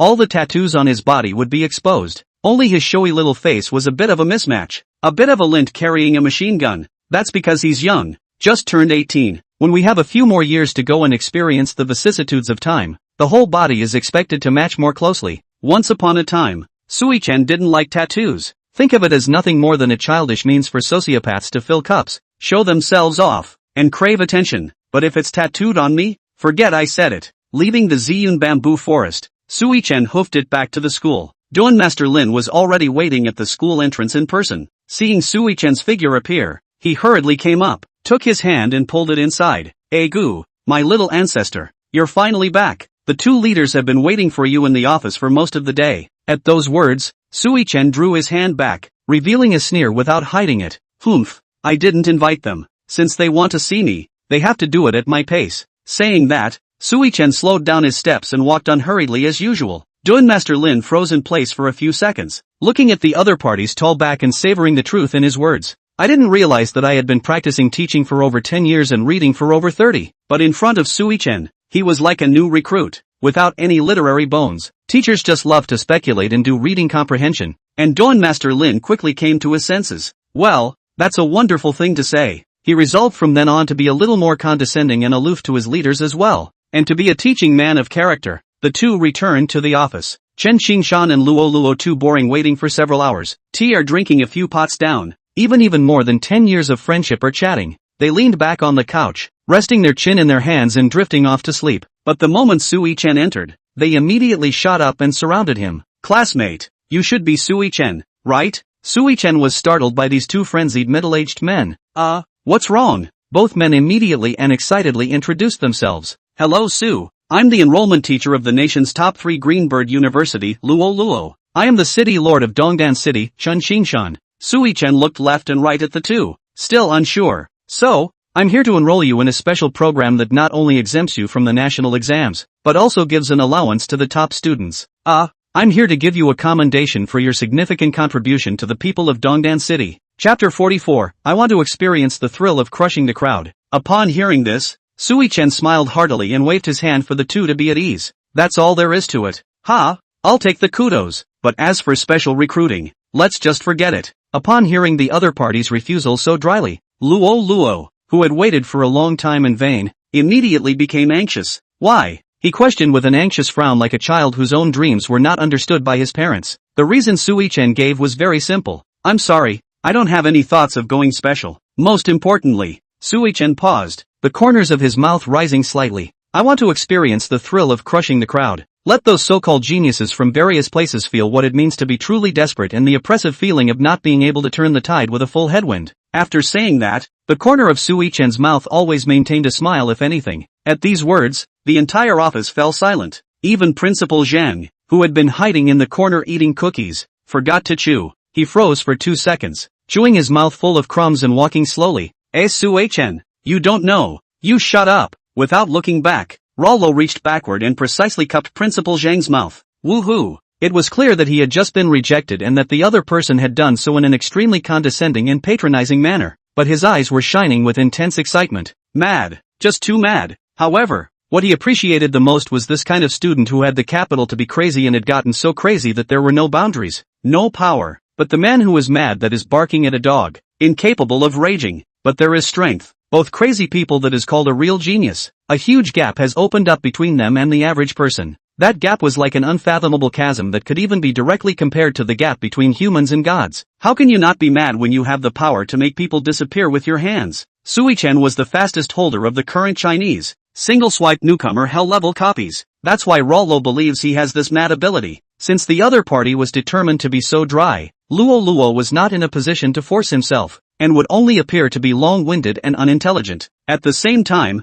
he's not worried about his peers. Since the other party could reject himself so decisively, he certainly wouldn't let his peers get away with it either. At the end of the day, it's not certain who this talent will be spent on. It wouldn't be too late for him to recruit at his door when the big test was over and the genius had finished experiencing the abuse. Haha, it's fine. You young people are just to be exuberant. If you're not exuberant, is it still called young people? After getting things figured out, Luo was in a better mood and even took the initiative to care about Sui Chen. By the way, I heard that you went to fight a level 20 copy today. How was it? Did it go well? Was there a tool all over the place? Sui Chen sniffed, sat down and sipped his tea, slowly opening his mouth. That's a long story. I was already at the plaza, but, he recounted what happened afterward when he met Chanlong and what happened in the Ziyun bamboo forest. The people there were all mesmerized and got lost in the story. Just when Sui Chen mentioned that he had not only succeeded in persuading the Panda clan to send out their troops, but had also received someone else's crown prince as a royal bias. What? The crowd exclaimed in unison. Even their shocked expressions were surprisingly consistent. Sui Chen, however, felt that it was nothing that happened, as bland as eating and drinking. It's just a passing thing. Why are you all making such a big fuss about it? It scared me. If any one of the 12 generals of Huaxia had stepped in to accomplish this matter, people might think it was normal. After all, people's strength is there. The National Service recognized Top 12, has a great national standard it. But Sui Chen had only just succeeded in his transfer and was a newcomer. Not only are there no small county markers, but this isn't even out of the novice village yet, and you're already sharpening your sword on the foreigners? Hiss. It's scary when you think about it. And it's scary when you think about it roughly. Such a genius was unheard of. Even for a teacher like Luo who only dealt with geniuses. He was so nervous that his forehead was covered in dense sweat, and even his speech began to stutter. Can summon it for us to see? I'm not questioning you. I'm just plain curious. Sui Chen shook his shoulders indifferently. What's wrong with looking? There's no problem with giving you a touch for a photo. With a thought, he immediately summoned Maple Treasure. Originally, Maple Treasure had a tummy ache from eating bamboo, and it was pooping in its own interdimensional rest space. Just a few seconds of eyes closing and opening with force. Maple Treasure found himself suddenly summoned. Luckily it was constipated or the scene would have been really kind of spicy. It immediately clenched its legs shyly and covered its shy parts with both paws. The original black and white fur actually appeared to have a faint reddish hue, but even with this feminine style of movement, it still doesn't diminish its power. The crowd was shocked by the scene in front of them. How this didn't quite resemble the panda clan that he usually saw, but then again, it was certain that the other party was a panda. It's normal, after all, this is the year Chi Crotch riding the beast, purebred returned. There is so much to say. Chi that year and the Yellow Emperor fought more than 70 times, pre-pressure each other to fight, to achieve significant advantages. The Yellow Emperor was fighting and retreating and was forced to Zhuolu, but just when the final showdown, Chi rode the wrong mount. This is what led to Chi's great defeat. However, this could also be seen from the side of how majestic and powerful the Panda clan was. Back then, Sui Chen was very flattered by everyone's shock. He slightly raised his eyebrows as he came to Luo's side. Go up and touch it, and then I'll take a picture of you? Rollo quickly shook his head. No need. He had to admit that he was more than a little intimidated by the never-before-seen beast before him. He was professionally trained, and it was usually hard to be intimidated unless the other person's aura was really strong. There's also another main reason. People's imperial beasts don't seem to be too convenient right now. What Sui Chen had just said was just a joke, and he hurriedly put away the Maple Treasure. He said gently to the totem on his right arm, keep pulling, it's aggravating. I can't really send you some medicine? The totem flickered, as if in denial. Seeing that Sui Chen had refused the special enrollment, Principal Zhang then offered to treat him to dinner, attempting to use this to flatter Luo and Chen Xingshan. Did you all come to patronize for once? Tonight is my treat. Let's go to Gathering Depot and get together. Never. Just to have more contact with Sui-chen and leave more impressions. Chen Xingshan also stayed behind. It's been a long time since I've had a drink with old Chi as well, so it's a good time to make an appointment to meet up. The guests all stayed behind, so Sui-chen naturally had no choice but to push back. The crowd went to the restaurant first to order food, and Chi Bengnian arrived later. As he pushed the door and entered the private room, he happened to lock eyes with Sui-chen. Chi Bengnian's pupils dilated slightly, and a hint of surprise clearly flashed in his eyes, but that surprise was fleeting. He immediately greeted his long-time unseen buddies. Old Luo, Xingshan, how long has it been since we've seen each other? You guys finally thought to meet me. Principal Zhang, it's been a long time since we drank together as well. After having enough wine and food, Sui-chen planned to leave straight away. Being able to come to dinner has already given these elders face, and it would be impolite to stay any longer. As he walked to the door, Rollo came out after him. His eyes were full of love for his talent. Here's my business card with my contact information on it. We're in constant contact, or let me know if I can be of any help. Sui-chen received the business card with a faint smile, and patted the other party's shoulder, saying in a serious tone, "It's clear, Mr. Luo, I'll remember you. You're still young. There's plenty of room for advancement. Do well." The half-drunken Rollo didn't feel anything wrong and bowed to his distant back. "Okay, you take care." Chapter 45, The National Exam begins. In the following days, Sui-chen utilized the privileges given by Chi Bengnian and immersed himself in level 20 copy training. 15 days of playing one day and taking one day off. In the blink of an eye, his level soared to level 12. The higher the talent, the more difficult it is to upgrade and the more experience required. If it were an ordinary person, they would have long since risen to over 30 levels. The national exam is one of the most important days in China. For 3 days during this period, the country was on vacation, and the scene will be presented to you via a full platform livestream. Be absolutely fair and open. Because of the vastness of China and its population, there is no piece of land that can simultaneously accommodate the entire country's candidates to take the exam together. Therefore, 5 major war zones were divided, namely, Southeast, Southwest, Central Plains, Northland, and Alpine. The city where Sui-chen was located was part of the Southeast War Zone. Although the war zones are different, the exams and maps are exactly the same. Ultimately it comes down to national rankings and scores. By sheer coincidence, the Southeast War region's turn for this year's test site was Jianyang City. That's great. You can take the test right under your own roof, even save on the bus fare. The day before the exam, Jianyang City welcomed an unprecedented bustle of activity. As the high-speed train enters the station, a large number of candidates flocked to the station. The streets were densely packed with people. Those hotels and inns are making a fortune, and Antiwu is no exception. Even the merchants are sitting on their asses, and even when the rental rates go up 10 times or more, there are still people rushing to book a room. After all, this national examination is a major event of a lifetime, and a little sloppiness cannot be tolerated. A little later and you really might have to sleep on the street. Knock knock. There was a sudden sharp knock at the door. Sui-chen, who was eating his dinner, bit off the noodles in his mouth and headed for the door. "Who? Open the door. Child. Auntie Wu has come to bring you warmth." "Send warmth?" Sui-chen opened the door with a heart full of doubts. Outside the door, there was more than just Sui-chen standing. There was also a short-haired girl. She wore a cloak that covered her body in a particularly disguising manner, but the lower half of her body revealed her round and slender legs, and she also wore fishing net stockings, which made her look extremely sexy. "This is the sending warmth?" Did Auntie Wu fear that she was stressed out before the exam and gave herself? Without waiting for Sui-chen to react, Aunt Wu preemptively pushed the girl in and dispelled his illusions. "Son, Auntie's house is all rented out and there's really no place to live. You happen to have an extra room out on your side, so let her stay with you for a while."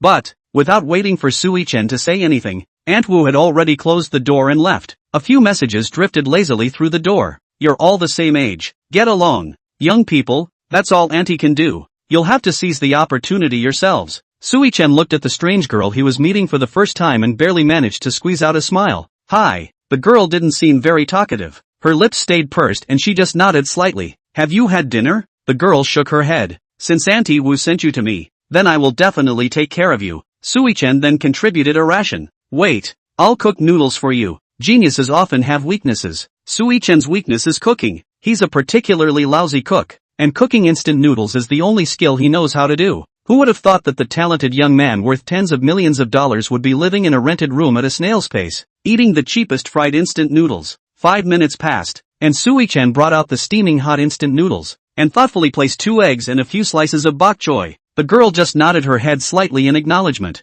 Still not speaking. This extremely abnormal behavior aroused Suyi's curiosity. Even the most apathetic person should be able to make a sound. But she only frowned even when she was burned by the hot noodles. Is it a mute? Out of curiosity, Sui-chan swept the other party with his fiery eyes. Song warming. Occupation, spellcaster. Level, 14. Attributes, strength 110, plus 50, agility 100, plus 20, mental strength 250, plus 80, physical fitness 105, plus 30. Talent, words follow the law. Skills, no specific. Equipment, amulet of silence, epic V. Cloak of truth, epic 3. Gloves of speech increase, excellent V. Air. So Auntie Wu was talking about the name. And it's humorous as always. At the same time, Sui-chan finally realized why the other party was so cold. The profession of spellcaster is extremely special. Unlike other mages who recite specific incantations to cast spells, spellcasters don't have fixed incantations for casting spells, and it's possible that a single thoughtless word can set off a million waves. This also allows the spellcaster to cast spells faster and more unexpectedly. At the same time, though, it's also easy to miscast some spells. Therefore, it was quite normal that this Song Warmth didn't like to speak up. Sui-chan was instantly able to understand the other party. After finishing dinner, Sui-chan even washed the other party's dishes by hand. He pointed to his freshly repacked room and said, "You'll sleep here tonight, with quilts and pillows put on for you to wear." Song Warmth nodded, and the moment she closed the door, she opened her mouth in a small whisper. "Good night." The sound was like a clear spring flowing in the mountains, crisp and pleasing to the ear. Especially good. Early in the morning, when Sui-chan was still immersed in his sweet slumber, a piercing sound suddenly rang out. He frowned reluctantly.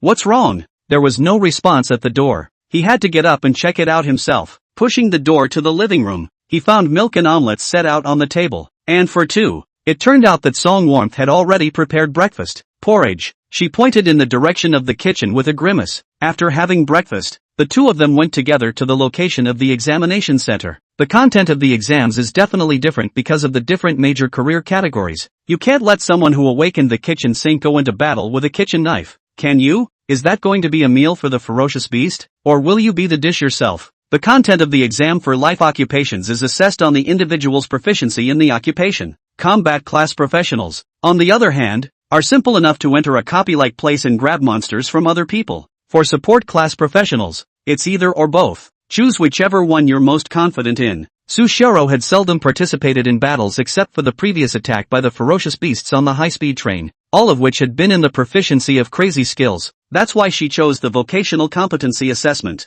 Plus, she has the little fairy magic wand given by Sui-chan, which definitely brightens up the eyes of the teachers who are evaluating her. A run at a top 3 college in the country wouldn't be a problem if form plays well. The Combat Exam Test Center is playing the announcement over and over again. This examination will be held from 9 a.m. to 9 a.m. the day after tomorrow, for a total of 72 hours. The rules of the exam are the same as in previous years, and the exam room is divided into 4 main areas: primary zone, intermediate zone, advanced zone, core zone. Difficulty in order from low to high. The more difficult the area with higher difficulty, the ferocious beasts are even more powerful, and at the same time the score is also higher. I hope everyone will always act within their means. Recklessness is a big no-no for professionals. You will now begin to receive your exam supplies. Chapter 46 Opening Kill Final Boss. Double 11 High School. Senior Class, 5. Sui-chan's classmates. After that time when they questioned Sui-chan's strength and were punished by Duan leader Lin to go through a 9-death experience in a polluted land, this group of arrogant calves finally understood Sui-chan's power. Before they were about to enter the examination room, they came forward to curry favor. Even Li Baixue was no exception. She thickly came forward and requested in a whiny voice, "Baby Chen, let's team up, shall we? For your sake, I've broken up with Liang Bo. We'll make an official announcement after the exams,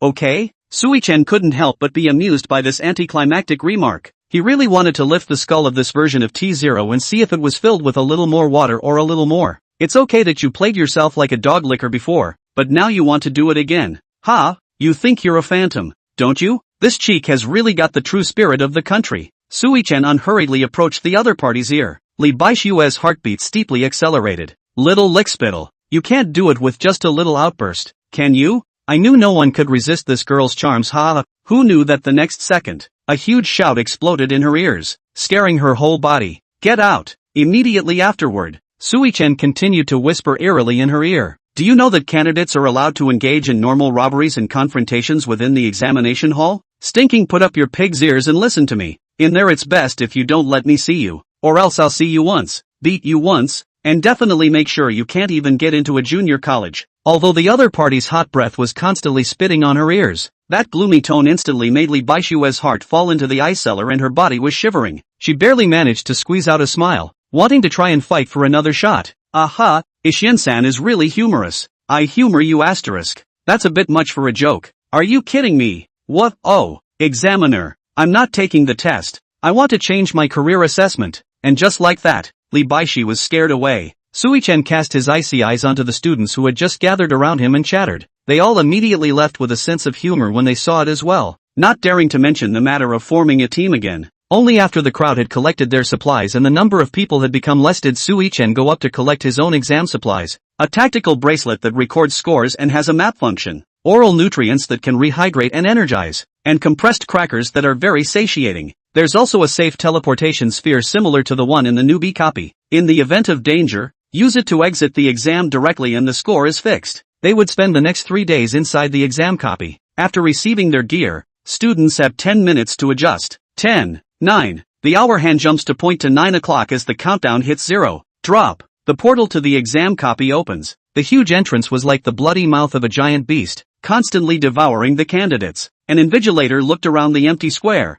then nodded to a distant monitor. Candidates have entered. Activate the examination room monitoring equipment and prepare to start the live broadcast. The location that each person is teleported into is randomized. Sui-chen glanced at his tactical bracelet and confirmed the direction before running furiously towards the core area. While the crowd was still tangling with the ferocious beasts within the 10th level in the primary zone, he had already rushed forward and rushed to the core zone. During this period, he encountered quite a few ferocious beasts, but there was absolutely no need to stop and fight. Just summon the imperial beasts. Ho ho ho ho! The shocking roar rang out, startling the birds on the branches and trunks into fluttering flight, circling the sky in panic. The earth seemed to be trembling slightly. In the distance, a dazzling ball of firelight approached as fast as a meteor, and wherever it passed, the grass and trees were set ablaze by the fiery breath. Sui-chen raised his eyebrows slightly surprised. Holy, met an old friend? Name Fire Bear God of War. Bloodline, Epic 3. Level, 25. Attributes, Strength 580. Agility 400.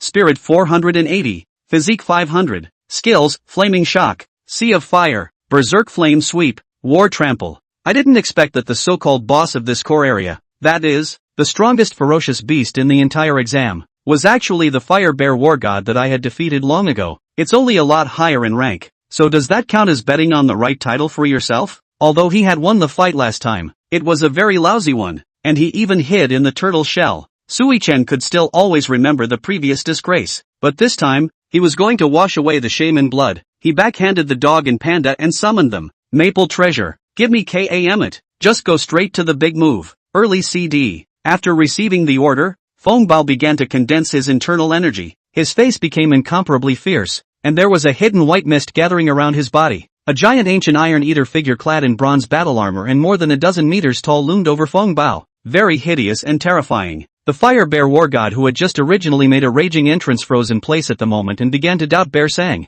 0Q. Ha? No dude. Which one of us is the boss? Why do I get the feeling you're more of a boss than I am? Inside the detection room, a staff member saw the dashboard showing a huge energy fluctuation in the core area and hurried to report upwards seriously. Shi Baonian, who had gotten the news, rushed over at the first opportunity. As the city lord, he was also the head of the examination center. He thundered in and was directly accountable. How could anyone have gotten into the core at the beginning? Is the instrument broken? Back to Lord City Lord. We've checked the instruments and there aren't any problems. There was indeed a candidate from Double 11 High School named Sui-chen who entered the core area. Several co-workers in the room nodded in testimony. Shi Bengian couldn't help but stare when he heard the name. It's him. It was unexpected and felt as if it was taken for granted. After slowing down, he frowned tightly and ordered, "Where's his live feed? Pull it up for me." Yes, the core area of the examination room. Sui-chen looked at the Fire Bear God of War's demented appearance and smiled smugly before delivering an ultimatum. Feng Bao,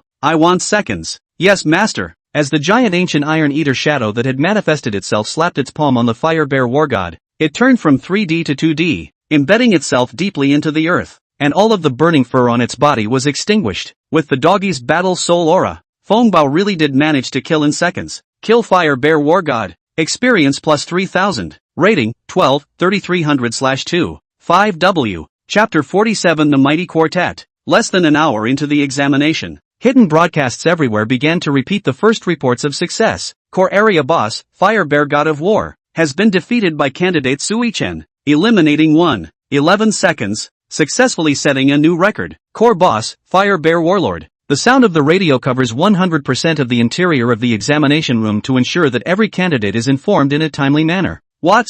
I just narrowly defeated a level 10 Chi Snow Leopard. And you're telling me that the bosses have all been beaten by others? And in 3:14 ing seconds? This amount of time is enough for me to barely get a shot in. And people are taking the boss in seconds. This is too much. Are all the geniuses in this class so perverted? Then what's the point of playing for us ordinary students? The exam room was filled with grief. All of them thinking that it was the genius students of this session who were too unbelievable and didn't leave a way for ordinary students to live. But the geniuses they thought were geniuses were similarly shocked at this time, and even fell into deep self-doubt. Since the geniuses basically went to major schools, they knew each other directly and started asking each other, "Old face, was it you who took out the final boss? That. I'm still warming up my hands in the intermediate zone. Also, 3:14 seconds. Is that something a ING rookie can do? Who could that be? I've asked those gifted monsters in our war zone, and they're not all of them." In the dense forest, an athletic figure kept prancing on the branches and trunks, running at full speed as if it were flat ground. The man's name was Han Hao, and he came from the prestigious War Academy. The War College is ranked in the country, equivalent to the small Qingbei in the middle school, and Han Hao was once considered to be the most gifted and talented youngster in the Southeast War region. The shining star of tomorrow, Luo, who had once personally special recruited Sui Chen, had also come to him at his door and back in his freshman year of high school. It shows how talented this person is. Han Hao, who was about to directly skip the beginner and intermediate zones and directly brush the advanced zone first, couldn't help but freeze when he heard the broadcast. It was this brief moment of distraction that caused him to fall heavily directly from the branch of a tree several meters high. Han Hao patted the ash on his body and picked up the lance, frowning thoughtfully. Then, threw back his head and let out a loud laugh. His laugh was slightly stiff, as if he was laughing to himself. Impossible, absolutely impossible. The ferocious beasts in the primary and intermediate zones were all little caramels, like the giveaways and easy answer questions in a test paper. As long as you didn't completely swing for the fences, you were sure to kill one or two.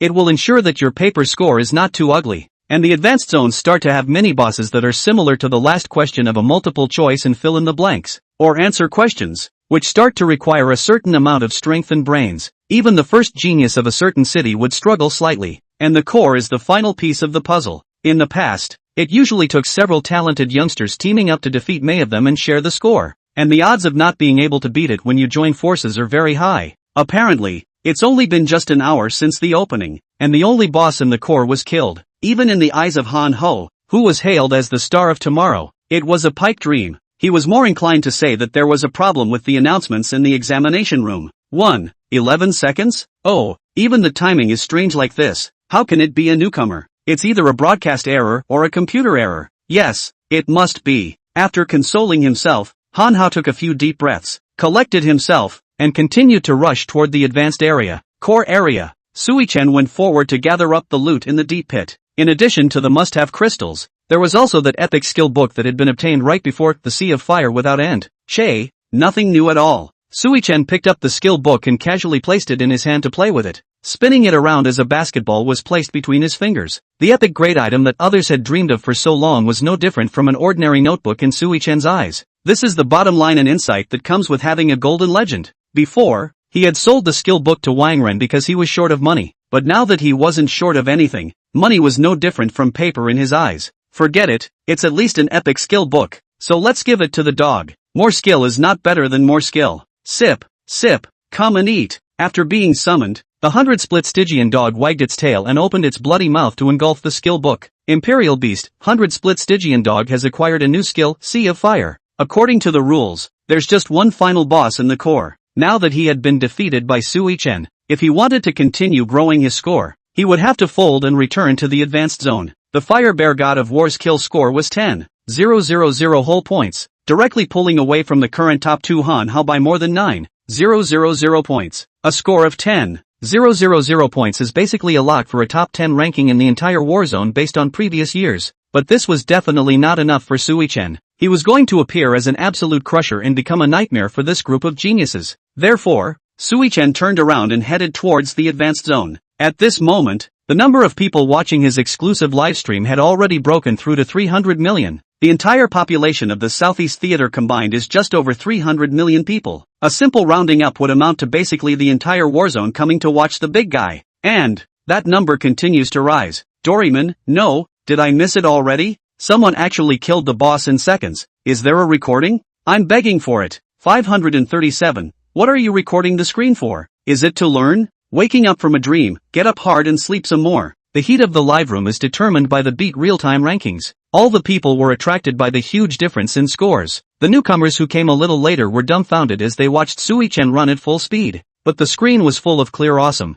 Testing room. All the staff members were wide-eyed and stood up and exclaimed asterisk asterisk asterisk asterisk. Most of them had been working for more than 10 years, but this was the first time they had seen a newcomer who could kill a boss in seconds. There's hope for the future generations of my great China. This kid can surely become one of the 12 great generals in the future. More than the 12 great generals. I feel that in the future even the first great general may be possible. The stronger the professionals are, the safer the country will be. The joy in everyone's hearts were all churning madly. Only Chi Bangnian was frowning tightly in the corner, grimacing. Double 11 office. Dun Master Lin held his red face like a drunken man, and surprisingly, in an uncharacteristic move, stood on the table. Call? Scream again. He glared angrily at his former nemesis, Director Chi, his face full of pride and honor. Director Chi, on the other hand, was as if he were a bereaved dog, leaning against the wall in frustration, with no power of retort. It turned out that back at the start of the exams, Director Chi had made a fool of himself by provoking Director Lin and cricketing Sui-chen behind his back, belittling the other party to elevate the students in his own class. An exasperated Director Lin was about to make a bet right away. Sui-chen did not fight monsters in the opening game, but instead has been running around operation. To the director of the Chi looked more confident. I didn't expect to be hit hard in the face now. Director Lin proudly raised his head, his tone hard. Willing to bet? Do it. Director Chi was a little embarrassed, squirming and getting up, not daring to meet his eyes. Principal Zhang, who was on the side, tried to act as the good old boy, but he was glared back by Director Lin, who was rarely hardened. With Sui-chen behind him as a backer, Principal Zhang could only sigh lightly. Mr. Chi, as a people's teacher, you should do what you say and set a good example for your students. Director Chi clenched his teeth and pulled out his ID card, reddened his face in front of the camera, took a deep breath and went out of his way to shout loudly. I, Chi Shuhan, real name can't teach Lin Bei. My pair of dog's eyes, even less worthy of having a student as gifted as Sui-chen. Director Lin took the cell phone and finally revealed a satisfied smile. That's more like it, and if you ever come screaming in front of me again, I'll pull out this video. Chapter 48, Genius Thwarted. A bit of coldness arrives first, followed by the gun coming out like a dragon. Little ferocious beast, eat my shot. Han Hao arched his back and bent his knees, storing his strength to strike violently. The silver spear in his hand actually did manifest the appearance of a white dragon, opening its bloody mouth to swallow the shadow leopard in front of him. The seemingly second strike was actually him having already fought the other party for 30 rounds, taking advantage of the other party's laxity and seizing the brakes to send out a sneak attack. However, the power should not be underestimated as well, and the shadow leopard passed away on the spot with a stomp of its calf. Han Ho. Profession, Dragon Shadow Gunman. Level, 14. Attributes, Strength 220, plus 35, Agility 185, Mental Strength 160, plus 10, Physical Fitness 170, plus 20. Talent, Dragon Shadow Illusion Form. Skills, White Dragon, Chanting. Red Dragon, Spitting. Black Dragon, Chaotic Dance. Equipment, Phantom Dragon Lance. Dragon Scale Soft Armor. Dragon Breath Wrist Guard. Han Hao wiped the beads of sweat emerging from his forehead and was about to rest for a while to regain his strength when he heard a heartbreaking roar from not far away. It was like a baby's cry, but incredibly rough. It was as if a morose female ghost was letting out a Godzilla roar. It's actually the screams of a ferocious beast? A ferocious beast is a creature that is aggressive, brutal, and almost irrational, acting solely on its hunting instincts. How much strength did one have to possess to make a ferocious beast make a miserable sound? That level was at least not a grade, and could easily crush the other party and play with them. Han Hao's heart was violently startled, and his originally slackened nerves were suddenly taut again. It would be normal if it was a beginner or intermediate zone, but this is an advanced zone. The ferocious beasts started at level 12, and all of them were at least elite bloodlines, occasionally flashing a few epics, and the difficulty skyrocketed even more. I'm afraid that even as strong as I am, I can't do it. Could it be that in the southeastern war zone, there was someone with more talent than himself? He swallowed nervously, driven by the intense curiosity in his heart in the direction of the scream that had just been emitted. Pushing aside the bushes in front of him, Han Hao's eyes instantly froze. Several pairs of ferocious beasts unexpectedly appeared in front of him in a battle, but there were 3 ferocious beasts that looked like nothing he had ever seen before. Dogs, big black birds, and a panda with tendons all over his body. What a spectacle! What a great spectacle! A group of titles actually fighting within themselves. Are there not enough candidates? Doubtful. Han Hao was relieved again. It was fine if he didn't find anyone stronger than himself. He was still the strongest genius in the Southeast War region. He calmed down and planned to wait and see what happened. And when they had a fight, find a good time to step up and pick up the pieces. But reality didn't work out the way he wanted it to. Those 3 never-before-seen ferocious beasts were exceptionally powerful. Within a few blows, the confronting foe was easily put down. Moreover, the 3 winning beasts did not continue to fight amongst themselves, but even ran in one direction in unison. Only a teenager who had been ignored by Han Hao and was resting by squinting against a nearby tree trunk got up. Next, Han Hao would be shocked by the scene before him. Those 3 ferocious beasts that he thought of as ferocious beasts had unexpectedly turned into essence light and returned to the teenager's body. Could it be that these 3 beasts were not ferocious beasts, but the imperial beasts of the young man in front of him? 3 whole ones? And each of them was still so strong that they could easily take out the ferocious beasts in the advanced zone. Gollum! Crisp swallowing sounds rang out. It was clear that his body had long since cooled down, but Han Hao was sweating, and his pupils were quaking slightly. Based on the battle performance of those 3 ferocious beasts just now, Han Hao wasn't even fully confident that he could easily win in single combat. Not to mention there are 3 of them. At this moment, Han Hao suddenly felt pressurized, with a huge boulder in his heart, weighing him down. Imagine that you grew up gifted, often praised by adults for your intelligence, and became someone's child. You're at the beginning of middle school, but there's already a huge gap between you and your peers, and everyone says you have a bright future ahead of you. The high school gets the most attention and is the hope of everyone in the entire area. On the day of the college entrance examination, you are excited to put pen to paper, think you are in good condition, the pen is like a god, but suddenly realize that the front seat of the same examination room with you is buried in sleep, not swinging for the fences, but done. What will it feel like? Anyone? After experiencing dozens of cross-level battles, Sui-Chen had long since practiced an aura perception similar to that only military personnel had. He suddenly felt that the atmosphere nearby wasn't quite right, and he slowly turned his head, ghosting into Han Hao, who was hiding in the shadows. Just for a split second as they locked eyes, Han Hao actually felt an unprecedented fear. He subconsciously took a small step backward, but he didn't notice the vines behind him and tripped and fell heavily to the ground. Sui-Chen stared at him for 2 seconds before turning away expressionlessly, realizing that he was being ignored. Han Hao clenched his fists and pounded them on the ground unwillingly before quickly chasing after him. Hey, wait! Sui-Chen ignored it. He then grabbed the other man's arm and, Sui-Chen frowned and glared. Han Hao hurriedly loosened his grip and squeezed out a smile to indicate his intention. Classmate, let's get acquainted. My name is Han Hao. You should know me, right? He thought that his reputation was a household name in the Southeast War Zone, but he didn't expect Sui-Chen to be unforgiving. I don't know. It was a serious blow to his self-esteem. Don't look at his still smiling face, but his fragile heart was broken. In reality, Sui-Chen did know exactly who the other party was, but he was just deliberately trying to piss off Han Hao. Why? Something's wrong? Sui-Chen's face was filled with indifference, looking like he didn't want to converse with the other party at all. You know, this is the kind of behavior that Han Hao used to have before. Now he finally realized how much he used to hate it. However, Han Hao didn't dare to make a sound, and only dared to swallow his bad temper, lowering his stance to ask weakly, "May I ask what your name is? I'd like to make a friend with you." Chapter 49, My full marks, is to take all the marks of the examination center. Southeast Battlefield Ranking 1. The strong ones only cooperate with me to make friends. After saying that, Sui-Chen quickly bounced forward and quickly news in view, leaving only the dumbfounded Han Hao behind. What do you mean? Run after you're done talking? Don't I, the recognized #1 rookie in the Southeast War Zone, count as a strong man? East, Southeast War Region ranking #1? Isn't that myself? With immense curiosity, Han Hao used his bracelet to inquire about the current ranking list. When he saw that the #1 on the list was indeed not himself, but the Sui-Chen that had been broadcast on the radio earlier, it was a thunderbolt, a thunderstorm on the ground. After 18 years of being #1, this is the first time he's been #2, and the long string of numbers behind Sui-Chen was the last straw that broke the camel's back. Hanhao trembled and counted with pale lips. 1, 10, 1. Residents. There are actually tens of thousands of points. What does this prove? This proves that the radio broadcast that started it all was true. Sui-chen killed the final boss in seconds an hour after the exam started. Think carefully about this time. Why words take an hour? That's because the journey takes an hour. But the fight is just 14 seconds.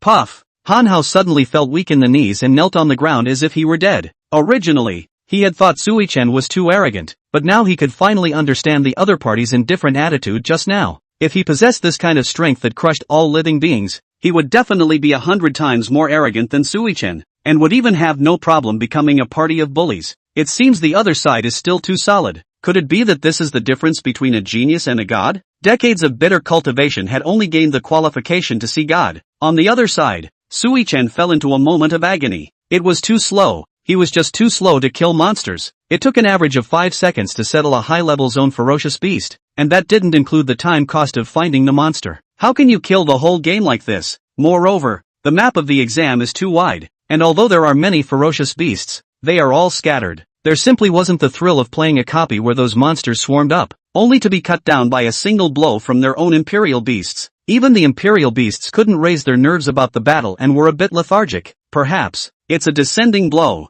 In a flash, the day passes and night falls, as if it was like a fairy in the sky casting a spell. Originally there were short fights everywhere. The moment became all but silent. Man is always man, beast is always beast, and no one is a war machine with unlimited energy. Both sides had been fighting for a day, and at the moment, they were both exhausted, and anyone needed to rest. Sui-chen was the only one who, on the contrary, put on his spirit to quickly weave through the. It wasn't that he didn't need to rest, but he wasn't tired at all. During the day, he's resting. Hanging fights sit on the sidelines, and battles are all about the imperial beasts. Long before the exam, Sui-chen had thought of this strategy. The competition was definitely fierce during the day, but the ferocious beasts needed to rest at night as well. Even if they don't sleep, they don't walk around, which greatly saves yourself time searching for them. Silver-white moonlight sprinkled on the rugged valley, and a few miserable cries of ferocious beasts could be heard somewhere from time to time. Such screams continued throughout the night, constantly echoing through the empty mountains. As the night passed, orange-red patches of light filtered through the hidden clouds, and the dawn sunlight fell equally on every part of the earth. Some of the candidates who had teamed up with each other woke up one after another and discussed the events of last night. Did you guys sleep well last night? I seem to keep hearing the sounds of ferocious beasts screaming. Could that be a ferocious beast in heat? Asterisk asterisk asterisk asterisk you. You scream like that when you're in heat? Ha! The one who was kicked whined in an aggravated whisper. But my cat just wails when she's in heat. At this point, the candidates have not yet realized the seriousness of the matter and are still laughing and bragging about how many marks they are going to get today, thinking that their exams have only just begun. Unbeknownst to them, their scores were essentially declared terminated. Yesterday left them with the fairest of days. It just doesn't matter that they didn't appreciate it. Another 2.5 hours passed, and the candidates, unable to remain calm any longer, gradually realized the seriousness of the situation and went around making crashing complaints. Asterisk asterisk asterisk asterisk where's the blame? Asterisk asterisk asterisk asterisk. Did someone really fight all night last night without having to rest?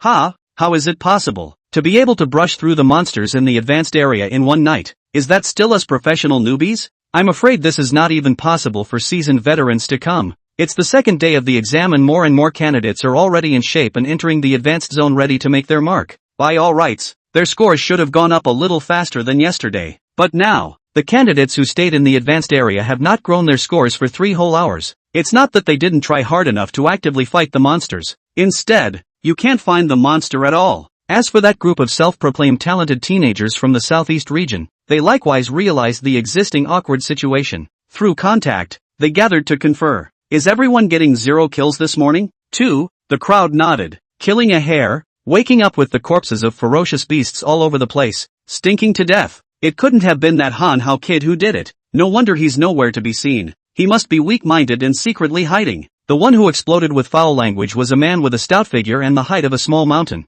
His irascible temper, as his name Yenbok, suggests. Hey, big guy, you're off your meds. You're barking again. Yenbao turned around violently, only to realize that there was no one behind him. Where are you looking? Over here. He followed the voice, his eyes slowly moving downward. What came into view was a white-haired loli. Lori was sweet-looking, but was dressed in revealing clothes that barely covered her private parts, and had a mysterious pink tattoo smelling on her belly button. The tattoo was mysterious and enchanting, winding like a vine, exuding a mysterious aura, both devilishly evil and with an irresistible attraction. On his shoulder was also a machete that was grossly out of proportion to his size and several times larger. Seeing the girl, Yen Bao's originally fierce face was instantly replaced with a smile, and he even had to crook his waist and arch his back. "Sister Lily, you're finally here. Then I ho. Aha, I just got a little excited at the mere mention of my idol, and definitely didn't mean any half-assed insults." Huang Lily, hands clasping the chest of no one in sight, mouth also chewing gum,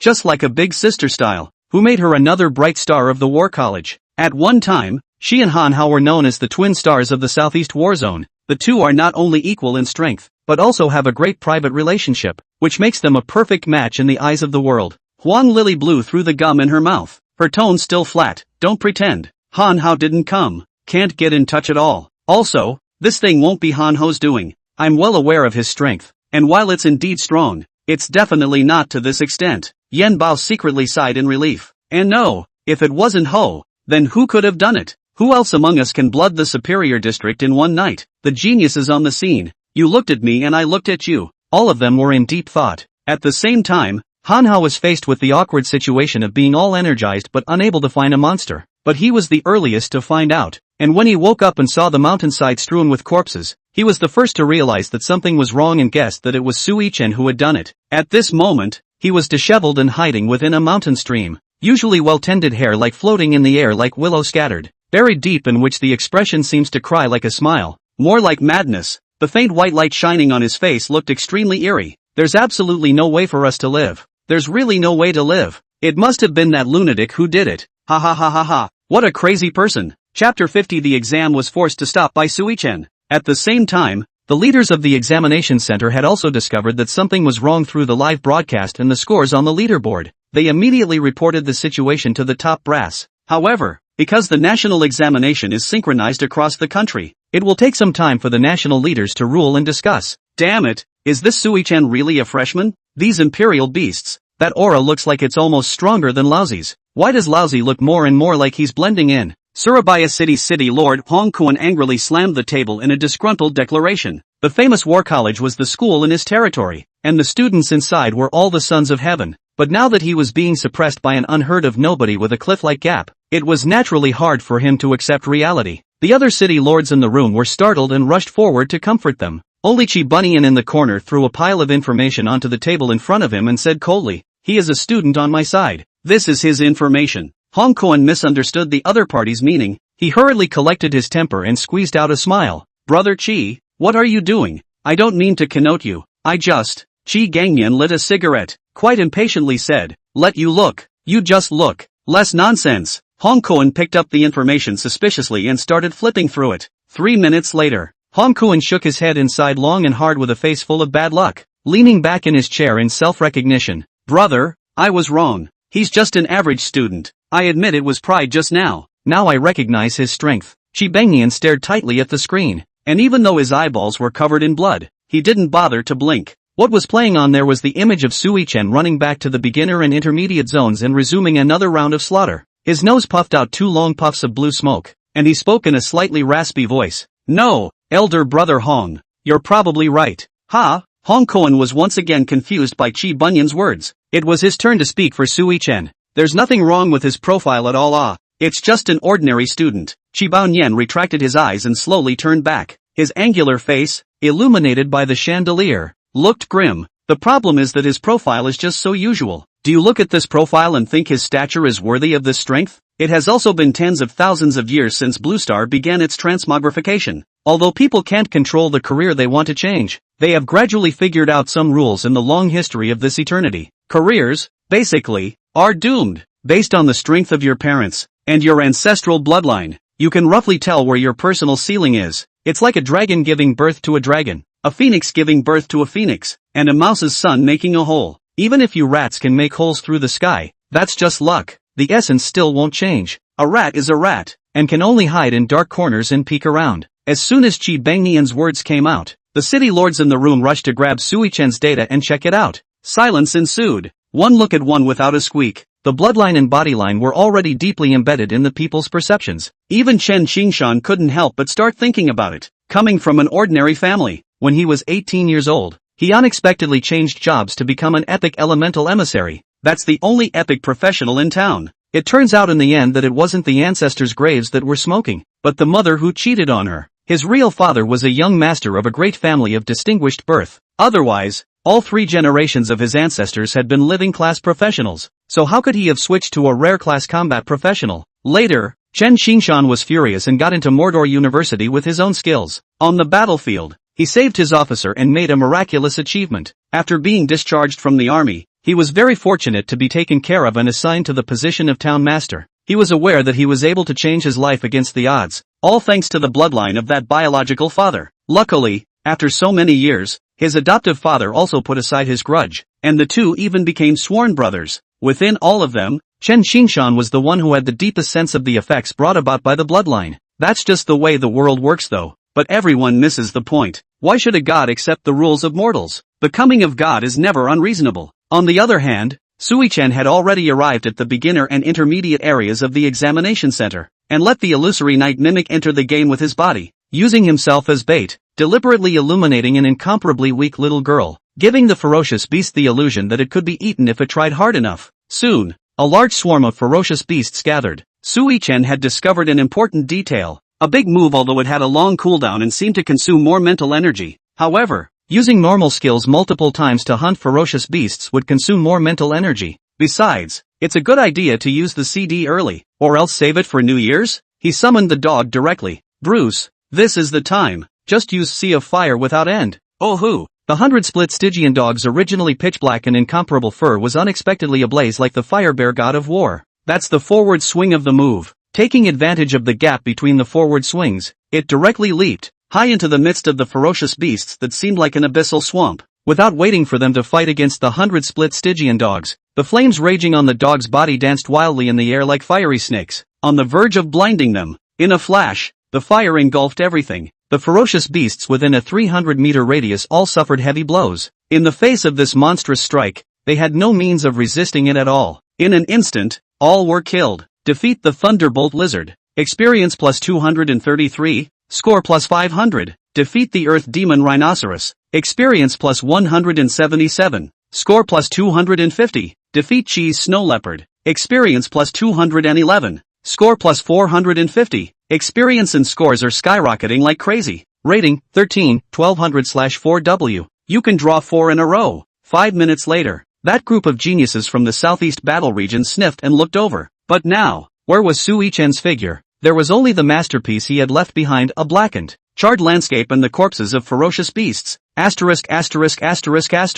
Was it that Sui-Chen who did it again? Yen Bakura atmospherically slammed his fist into the large tree next to him. Only a crisp blast could be heard, and a large tree with a radius of 1 meter was just hammered off by his fist. It's good now. That kid is one step ahead of us again, and all the slightly higher-ranked ferocious beasts of the beginner and intermediate levels have been killed by him. Now there are just a few minions left, little monsters that dogs don't even bother to kill, and a dozen or so points added for killing one. What's the point of taking a test? I'm just going home to inherit my dad's $1 billion. It is important to realize that the final score to look at is not just the rankings of a theater, but the national rankings. Sui-Chen had sucked up the points all by himself, which was why the crowd was so agitated. Just as the candidates inside the examination center fell into an incomparably depressing atmosphere, the radio once again sounded. The examination is temporarily terminated. Please exit the examination center. Chapter 51. What? I've become a boss. Such a sudden situation caused quite a commotion among the candidates. What's going on here? Did something happen? That goes without saying. It must have been discovered that heaven-defying List 1 cheated, whose normal List 1 can pull List 2 tens of thousands of points, and it's still an unheard of nobody. Humph, my guess is definitely right. A 5-mangled aperture appeared underneath everyone's feet, and they were all teleported back to the waiting hall plaza. Everyone waited anxiously like headless flies for tens of minutes. Finally, the voice of Qi Bengian came from the radio overhead. Students, the fresh blood of China. I apologize for calling you all back so suddenly. It's because we've had some technical glitches in the exam room that need to be adjusted. But please be assured that the problem has been successfully fixed. In order to ensure the fairness and impartiality of the exam, everyone's exam will be restarted from this. At these words, the crowd erupted into one leaping cheer after another. Only Sui-Chen hair in the corner made a disdainful sound with eyes full of disgust. That's ing disgusting. He was well aware that the so-called technicalities were nothing more than a facade and that the real problem was himself. Ho, don't want me to power through the crowd as a god? Yuck. I'm partial. It's just a matter of doing it again. But just as Sui-chen was carrying a full of anger, wanting to re-enter the portal to make a killing, he was stopped by the staff. He held a photo in his hand and kept scanning between the person and the photo, asking with confirmation, "You are the candidate Sui-chen? Aha, please come along." Why? That's a lot of test. Sui-chen grumbled in dissatisfaction before following up anyway. He followed the staff member as he made 7 turns and walked for a long time before finally stopping in front of a stately door. Before knocking on the door,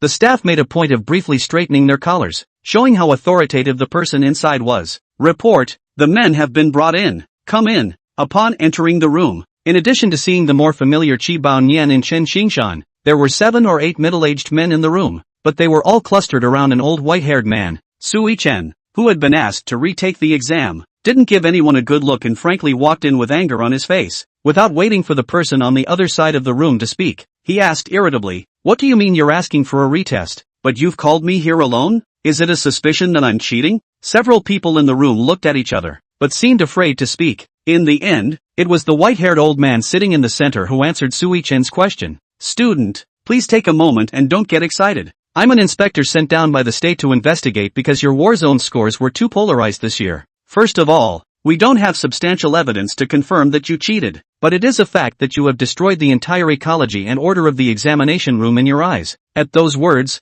Sui-chen couldn't help but be infuriated and laugh. After shaking his head, he directly changed his face and couldn't help but directly burst out, "What the hell kind of bull asterisk logic is this?" At these words, the hearts of all the city lords in the room stuttered. After living for so long, it was the first time I had seen a student dare to contradict so directly. If it was for a teacher or a classroom teacher, it would be slightly more understandable, but that's a national leader. The face of that monitoring member was even harder to see, but Sui-chen didn't give them the slightest bit of face as he continued to rebuke them bitterly. "According to you, it's all my fault? The other candidates are too weak to snatch the ferocious beasts and blame me? You guys didn't think things through well and didn't assign the examiners fierce beasts, and you're blaming me for that too? And may I ask, if your wife cheated on you, is it my fault too?" The crowd at the scene was disliked, and that supervisory committee member was even criticized, scratching that bald head in embarrassment. "You boy, lol, the atmosphere can be tense." In the end, it was Chen Xingshan who hurriedly stepped forward to ease the situation. He took Sui-chen's hand to a seat. "Don't get mad just yet, kid, we didn't say you were cheating, so what was the point of calling me here?" Sui-chen choked nonchalantly. He just couldn't stand that officialdom liked to beat around the bush. The bright people don't say anything in the dark. Unlike the others who were in a state of gloomy faces, Qi Bengnian was surprisingly full of relaxation, and the corners of his mouth even rose slightly, seemingly a bit smug. He moved to the side. "Lord Watchdog, why don't we just follow the scenario I mentioned before? This will not disrupt the ecology and order of the exams, and it will also test whether or not he has bowed to the power of pollution." The white-haired, flowery inspector, who couldn't seem to come up with a better plan, finally let out a long sigh. "Hey, it'll have to do. The program is approved. I approved it. Under my personal supervision." Qi Bengnian got up and walked to Sui-chen, looking down on him and solemnly declared, "After discussion, there is a program that can compromise the current problem. Your current score is retained and a special method will be used to bring you back to the exam." Hearing that not only can he retain his score, but he can also continue to take the exam, Sui-chen's fire gradually dissipated and he was immediately interested. He crossed his legs with interest. "Tell me about it." "Through observation, we have found that you have multiple imperial beasts and each is strong. That's why I want your imperial beasts to take the place of the bosses in the core, and you'll get points accordingly for each one you repel. But no matter what happens, your imperial beast must never kill. Everyone's here to take the test, and I'm the examiner? It's such a pushy thing to do." That's a definite yes. However, the strong tend to be joyful and angry. Sui-chen frowned and pretended to show a difficult look. But I'm just an ordinary student.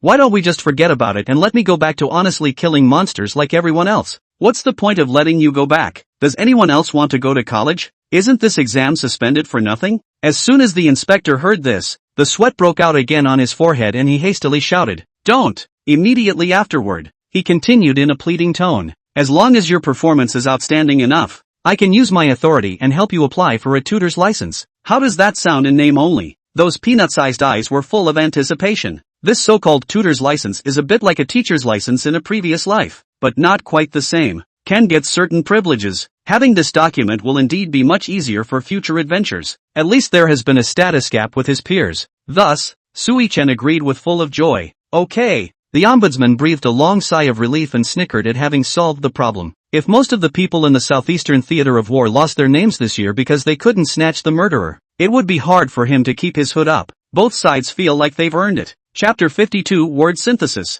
Clone Mimicry. Now, summon your imperial beast first, Chi Bangnian ordered in a deep voice, with Sui-Chen wringing his fingers out. All 4 imperial beasts were summoned in order and lined up. The room was filled with either knowledgeable city lords or highly placed supervisory commissioners, yet none of them had ever seen the imperial beasts in front of them. Even with the use of the scouting skill, they could not recognize their detailed information, and could only know that none of the levels were high, only a dozen or so. However, from the aura they exuded, and the sense of relief in the face of their unfamiliar surroundings, one could sense that they were ridiculously strong. The supervisory commissioner was so shocked that his white beard trembled, and he said somewhat incredulously, You've only just become a royal beast master and you have 3 such strong royal beasts? Sui-Chen smiled contemptuously and corrected. No, it's 4. Ha! Sui-Chen pointed to the empty seat next to Feng Bao. All of them came over and crouched down, squinting their eyes for a closer look. The inspector's eyes widened as he let out another unbelievable surprise. Even the ants, you're imperious? Lad,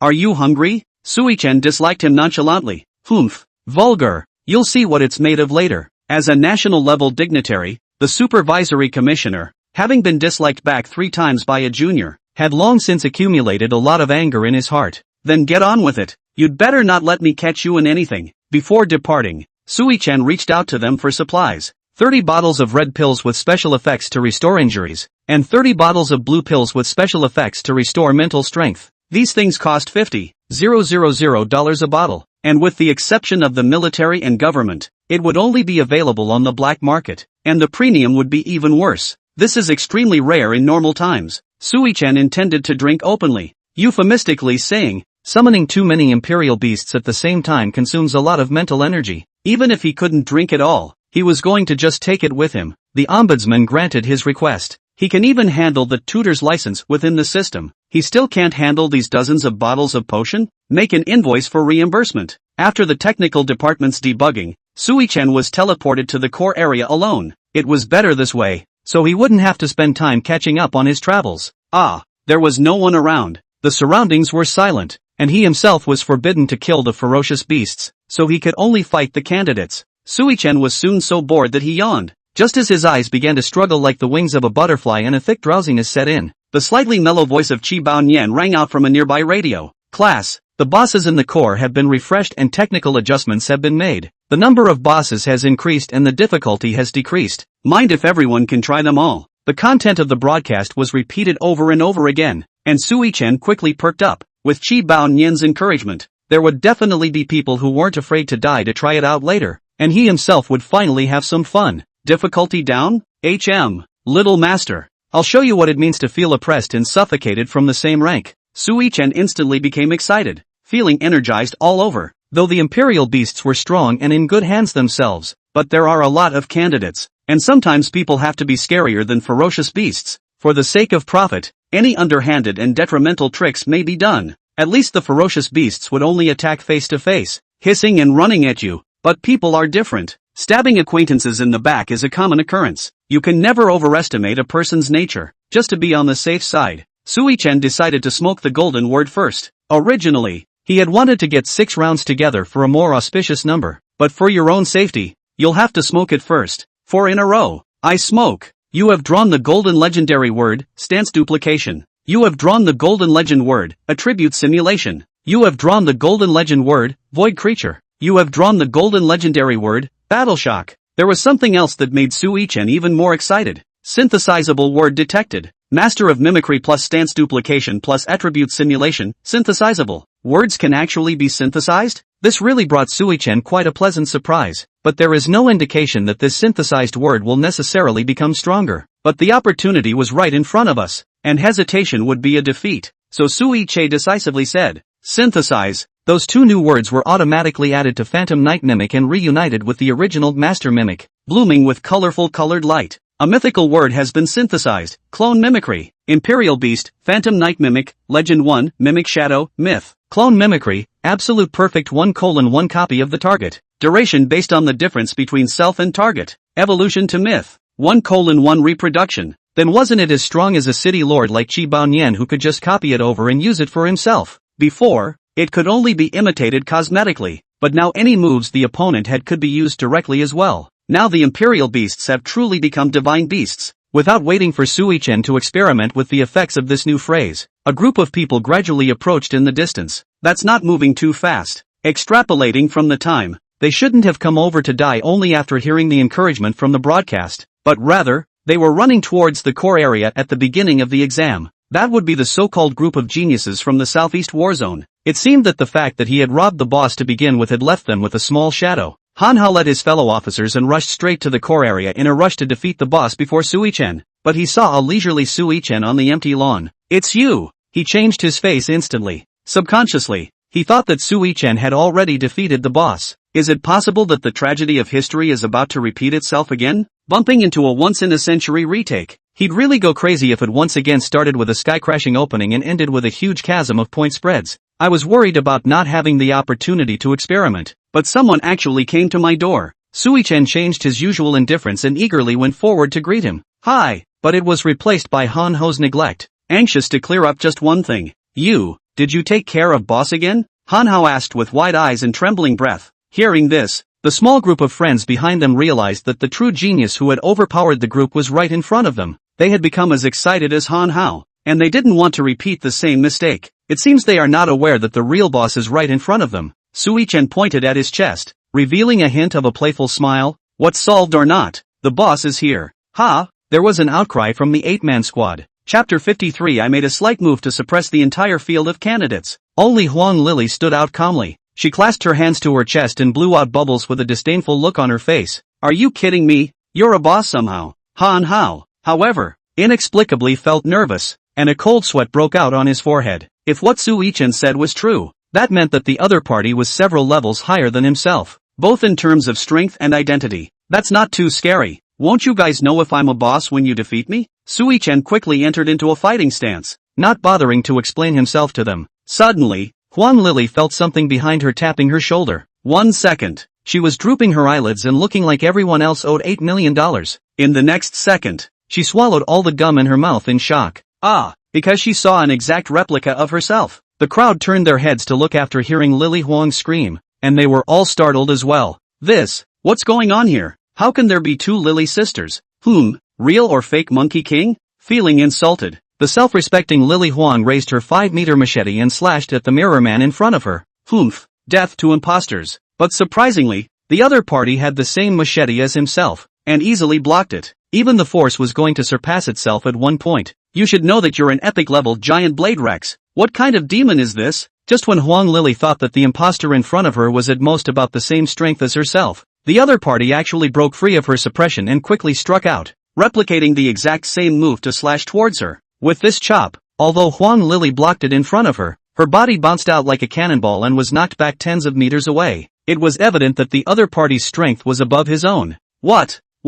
Lily Huang's pupils filled with shock after she plunged the blade into the dirt and barely braked the car. "Why does this guy look more real than me? The main guy?" She slowly shifted her gaze to Sui-chen, only to find that he had, at some point, leaned against a tree trunk to the side to rest. There was also a dog's tail grass in his mouth, full of a cozy state, seemingly at ease with the monster he had created. "Shadow. Repel them, just don't hurt anyone." The ordered facsimile quivered twice and transformed into a stump. Immediately after that, what appeared in front of Yen Bao was an identical shadow. There are a million ways to beat someone, and there is no optimal solution. But there is only one way to break a man's heart that works best. That would be to defeat the other side with what they are most proud of. These people could all be proud self-proclaimed geniuses, and it was simple to want their minds to explode. Just disguise yourself as them and blow them away. Playing God. Let me see what kind of a ing monster you are. Yen Bao's double fist suddenly grew rapidly as if inflated, and the peaks of his fists were ablaze with a blazing spectral fire. Sui-chen, who was resting against a tree, couldn't help but stare wide-eyed at this scene and let out an emotion.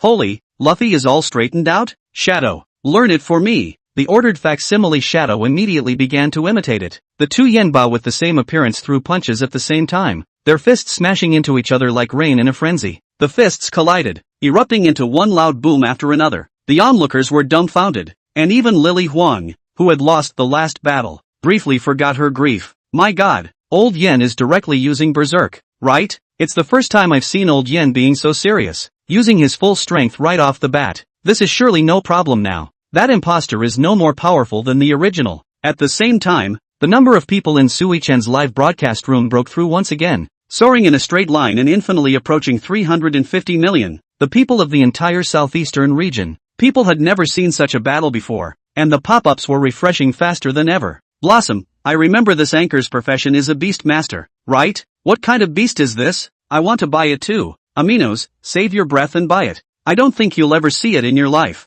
The bombardment of punches from the two yen bursts continued. One side was already grimacing, even his temples were bruised, and he looked like he had used up all his strength. The other side, on the other hand, didn't change its face, didn't even sweat a drop. Boo! As each side threw out their last punch, the battlefield was filled with sand due to the powerful air currents that swept up the sky. The winner has been seen. The crowd squinted and waited for the sand to dissipate before both yen bursts surprisingly stood upright. For some reason, the tie actually made this group of usually arrogant to the core geniuses feel grateful. They rushed to get together. Old Yen, you can finally keep our honor. But it was only when they got closer that they realized the end. Old face, what happened to your hand? Only Yen Bao's hands were surprisingly only a huge piece of skin, as if there were no bones left inside. Yen, with blood seeping from the corners of his mouth, erupted in a hoarse voice, bad.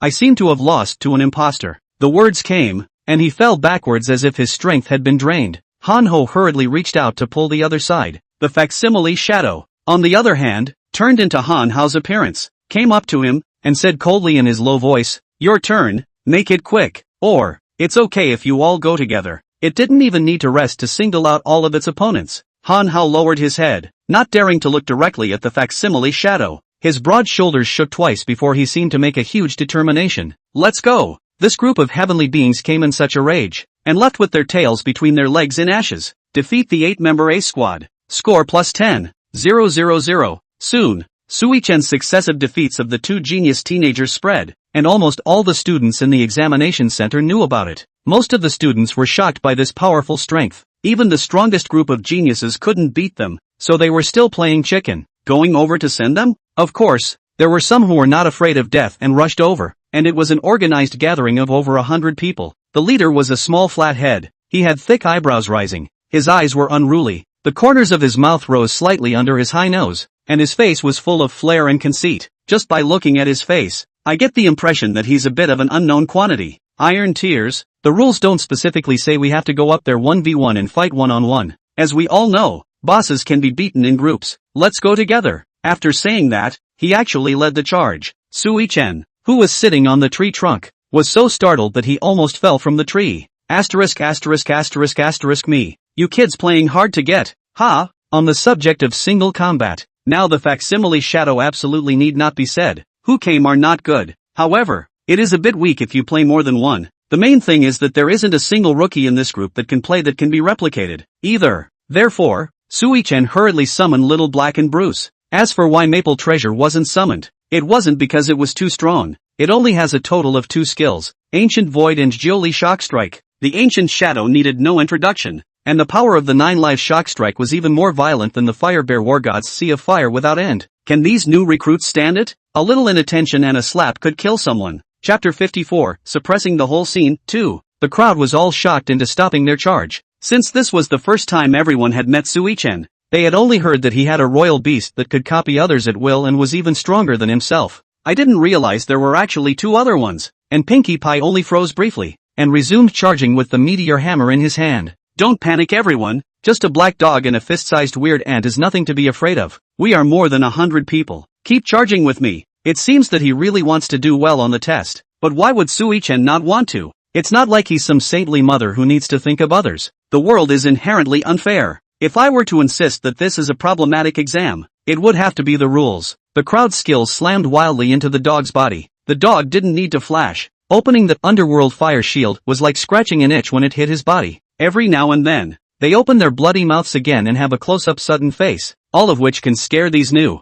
uninitiated people away. Repel candidate John Liu. Score +100. repel candidate Sun Z. Score plus 111. Humph. Just this one broken ant still deserves to be a royal beast? Frying it up for me wouldn't even be enough to stuff my teeth with. Some people look at Xiaohei's small size and not only make mocking remarks, but also naively think that they can trample him to death with one foot. Who expected the lifted foot to fall halfway? Suddenly could not step down, as if there was an invisible force supporting. When he tried to retract his foot it was too late, and a number of the soles were deadened by the ant's fangs. There were also a number of ants that built bridges and burrowed right through his ankles. The people bred by Kuro have the basic skill of corrosive bite. It's not a big attack, but it's one that will mess with people's minds. The bitten area will not only become acne-prone and swollen, but also itchy. There was a torture in ancient China. The prisoner is tied up, and then all sorts of bugs are taken and laid on him, and gnawed at constantly. There is a pain that I call an itch that I can't scratch. Before the prisoner could be bitten to death, he was already having a nervous breakdown from the unbearable itchiness all over his body. Everyone is enjoying this torture now. It wasn't just this newcomer who didn't know any better, but the 100 or so people present were basically all affected by Blackie. Who told you I only summoned an ant? Let's not forget that all of the children bred by Kuro are also directly storable for summoning. Inside the testing room,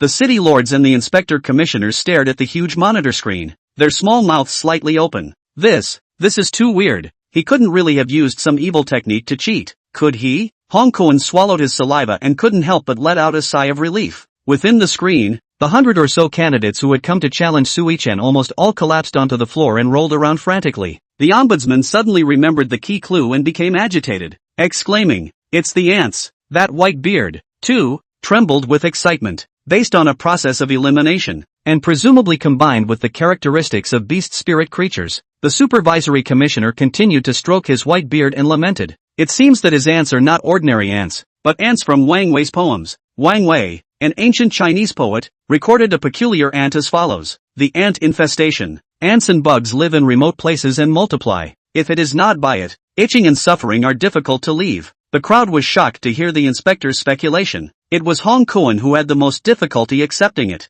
After all, he is most proud of the 8 talents. 2 strength is not low people a royal beast, the rest without a fight. But inspector, don't you think it's too strange? 1 minute it's a black crow that can clone others at will, and now it's a stinky ant that can control the field in groups. This guy, why does he take in some strange imperial beasts as much as he can? The most crucial thing is that these imperial beasts of his, none of us seniors who have lived for decades have seen them before. Hong Koen anxiously retorted. The ombudsman was not emotionally aroused by his comments. He got to this position by being absolutely smooth. Even though Sui-Chen was very unself-conscious in front of him, he had long practiced the skill of being completely uncaring and was able to judge right and wrong from objective facts. So far, it seems that student Sui-Chen doesn't show any signs of cheating. We can't force the label of cheating on him because he's overpowered, but rather the truth. But now, in my opinion, his imperial beasts don't have any problems, being able to absolutely obey their master's orders, and also attacking in a measured manner without threatening the lives of the human race. They don't even need to open their mouths to cooperate with each other,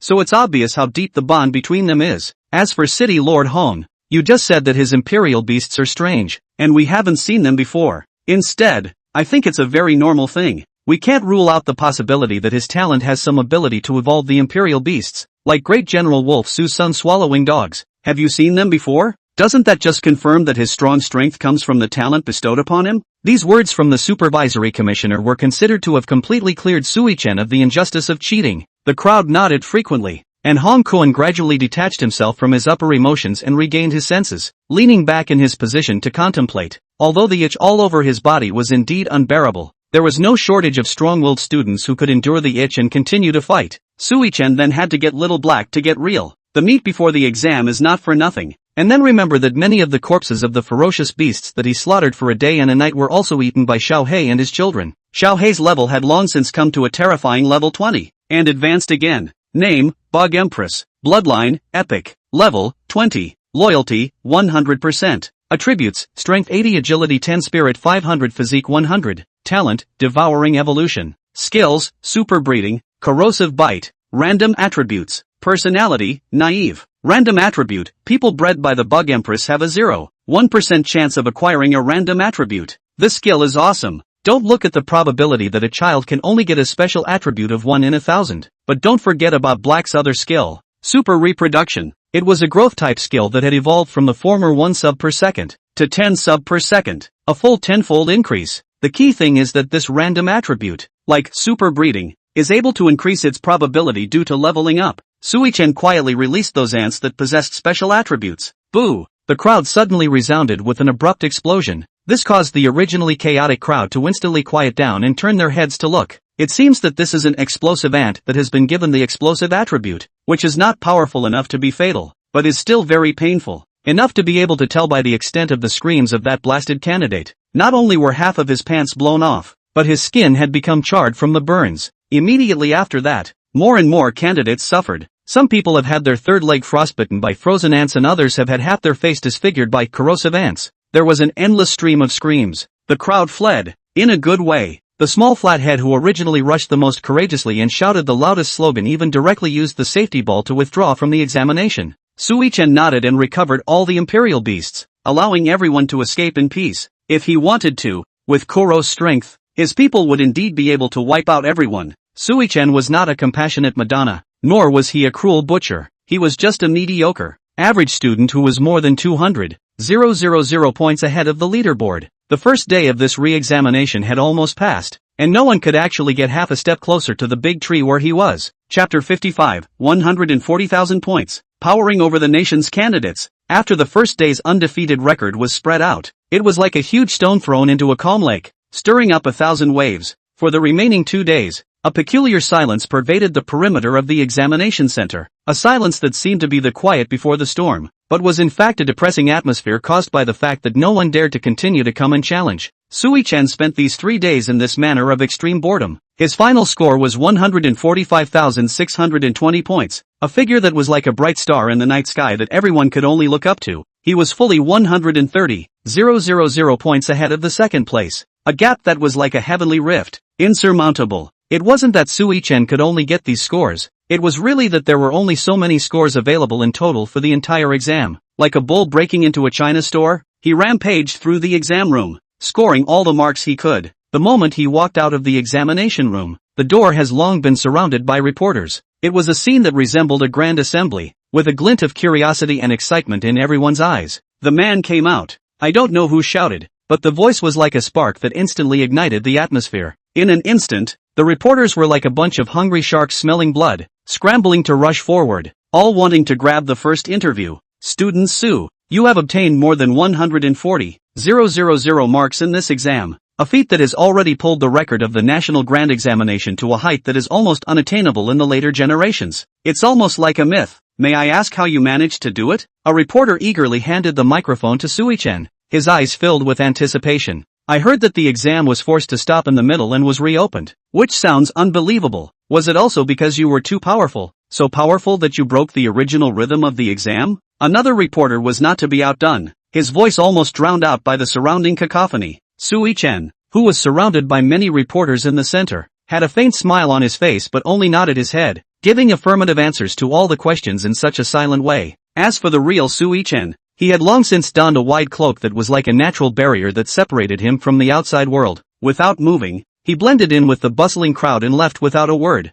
As the Sui-chen in front of the camera suddenly undergoes an astonishing transformation, transforming into a crow that flaps its wings and rises into the air. These reporters in Jianyang City instantly realized that they had been tricked by the rightful owner again. They stared blankly at the fading crows in the sky, a chagrined and helpless look on their faces. This was a trick that Sui-chen had already used many times, but every time, he managed to successfully fool the crowd, and it could truly be described as a tried and true trick. Sui-chen traveled smoothly all the way back to the lounge to collect the items he had deposited before the exam. He pulled his cell phone out of his pocket, and as it turned on, the staccato, there was a constant message delay popping up, and the red dots on that message box, like densely packed cranberries, amounted to a terrifying 99 plus. I just went out a little bit and rocked the world a billion points. There were simply too many messages for Sui-chen to have the time to check them all. He could only look selectively at a few of the more important ones. At night, Sui-chen arrived at the Radiant Imperial Hall as promised. Su Xiaoro as well as Wang's sister and brother had all arrived long ago.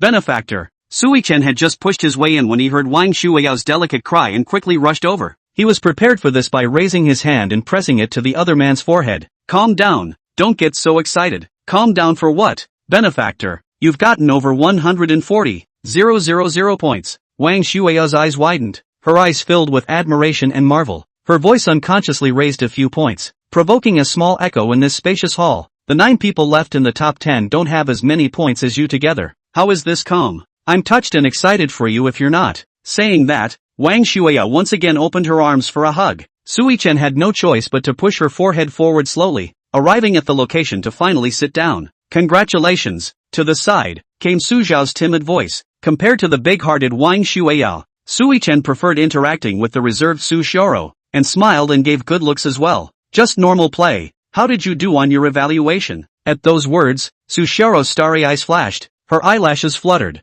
and she stared at the other party for a long time and a daze. Just when Sui-chen thought that she hadn't heard his words and wanted to reopen his mouth to remind her, she actually followed Wang Shuyao's example and pounced on him in a splendid hug. Wang Shuya, on the other hand, took advantage of Sui-chen's frozen moment to hug from behind as well. Sui-chen, who had been caught in a back-and-forth attack, was doubly speechless, his expression somewhat lifeless. Alright, I take back what I just said. While Wang Ren, who was sitting on the opposite side of the table, was biting his dinner cloth and was filled with envy. You know, usually this sister is like a demoness in the house. Kick 40-year-old Deng on the top and stomp on his cute, helpless brother on the bottom. The goddess Su Xiaoro even never spoke to herself and didn't even bother to give a proper look. If it weren't for Sui-chen, he wouldn't have been able to have dinner with the goddess. Can Wang Ren not be envious? Su Xiaoro was so excited that her words were filled with restrained trembling, and even dropped a few crystalline teardrops across her cheeks. My assessment grade is S+.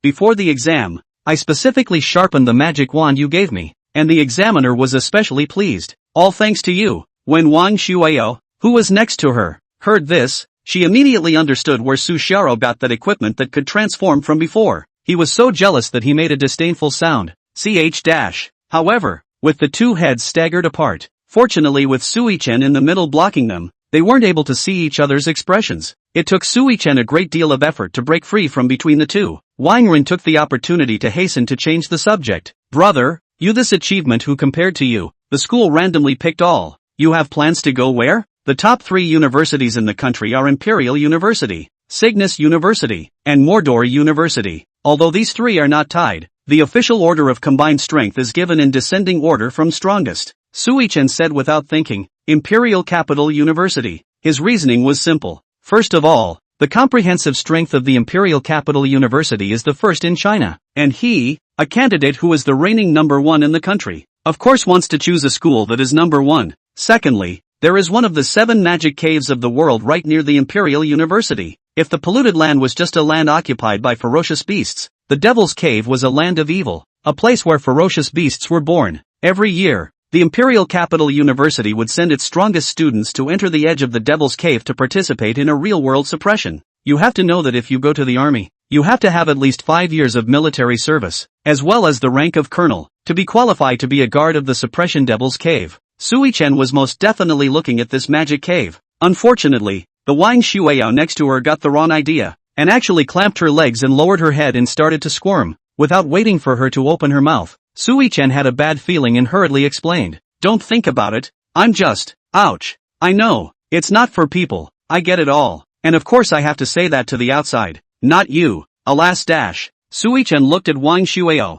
who kept throwing winks, and was speechless for a while. Should have known better than to save you from those ugly kobolds. Chapter 56 Imperial University. I'm ING here. After the results were announced, a steady stream of enrollment teachers had approached with the highest sincerity. This included Rollo, who had been here once before. It's a pity that there are no magic caves near Cygnus University, or else I would really like to go to your school. After learning that Sui-chen was running towards the Devil's Cave, Luo couldn't help but widen his eyes and his breathing roughened a few points. That's a place to play with your life. How many people have had scores that would have made it to God's capital university but chose to go to another school because the Devil's Cave was nearby and it felt like they could die at any time? A long time ago, there was no such thing as the so-called 3 major universities in China. There is only one Imperial University, which is known as the highest institution of learning in China. It was because of this magic cave that led to a massive loss of talent, and it was only because Green Bird University and Mordor University had recruited a wide range of talents that they slowly developed. That's what you're going for. You're the prettiest backstabber,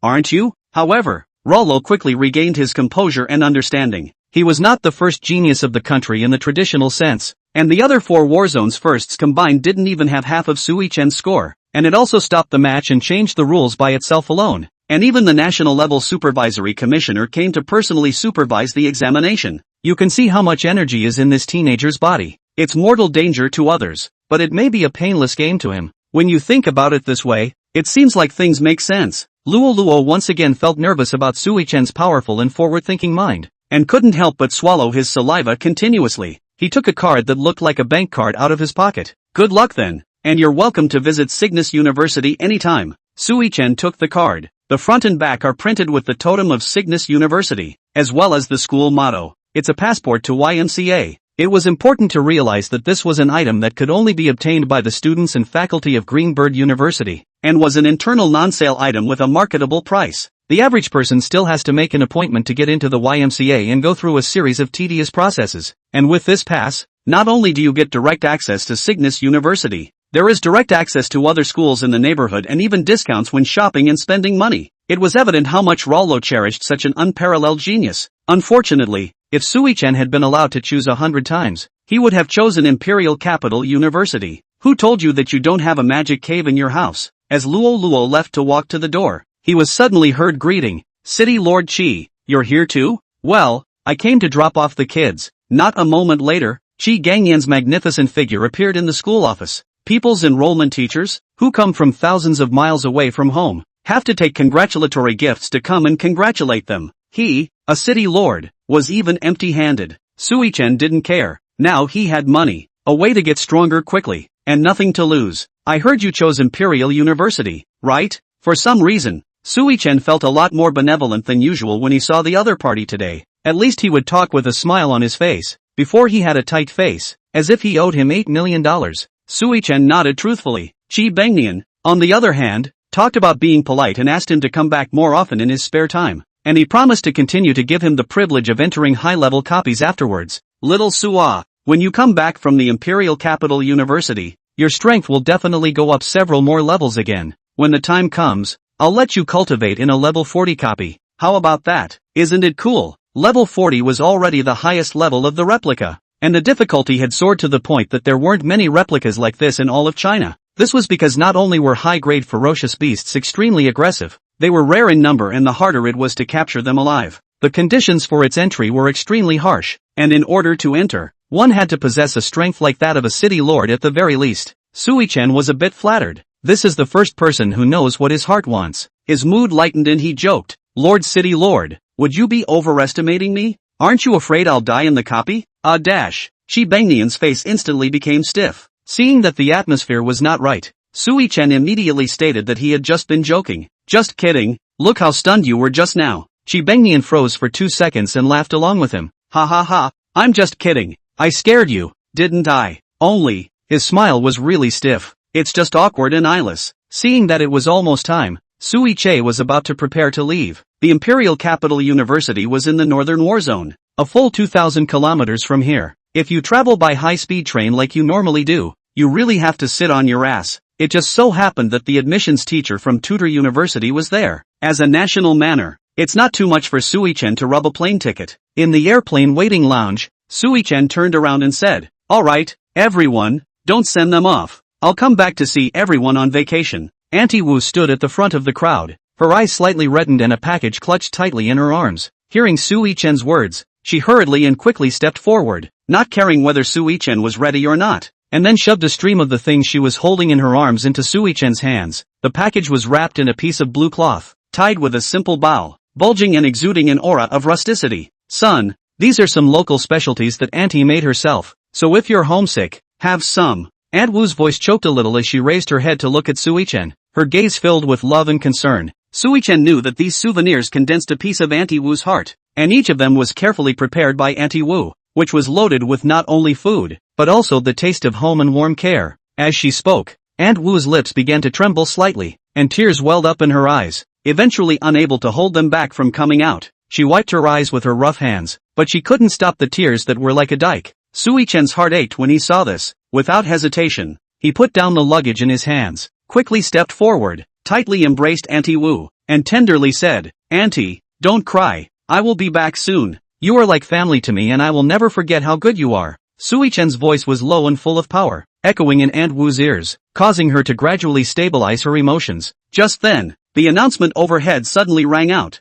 Greetings, esteemed passengers, Flight BJ 4545 is about to begin boarding. Please have the passengers on this flight pack their bags. Auntie, I should go. Take care of yourself. Sui-chen gazed at the crowd one last time and turned around with determination. On the airplane, Sui-chen saw through the window that the airport's runway glittered silver in the sunlight, the road that led to the faraway land. As the roar of the plane's engines grew louder, the plane began to glide slowly, then accelerated, and finally took to the air. Sui-chen's heart gradually became surcharged as the airplane took off. He felt like a bird of prey that had broken free and was winging its way toward a promising future. Imperial University. Here I come. Geniuses of all classes. Wash your bodies obediently and wait for lousy suppression. Chapter 57, Single Luxury Villa. The school's supreme rule. With the director of the enrollment office leading the way, Sui-chen's enrollment check-in did not encounter the slightest obstacle. It took just over half an hour to do all the paperwork. Get your student ID card, and your dormitory key. As the #1 university in the country, Imperial University does not have the so-called student dormitories,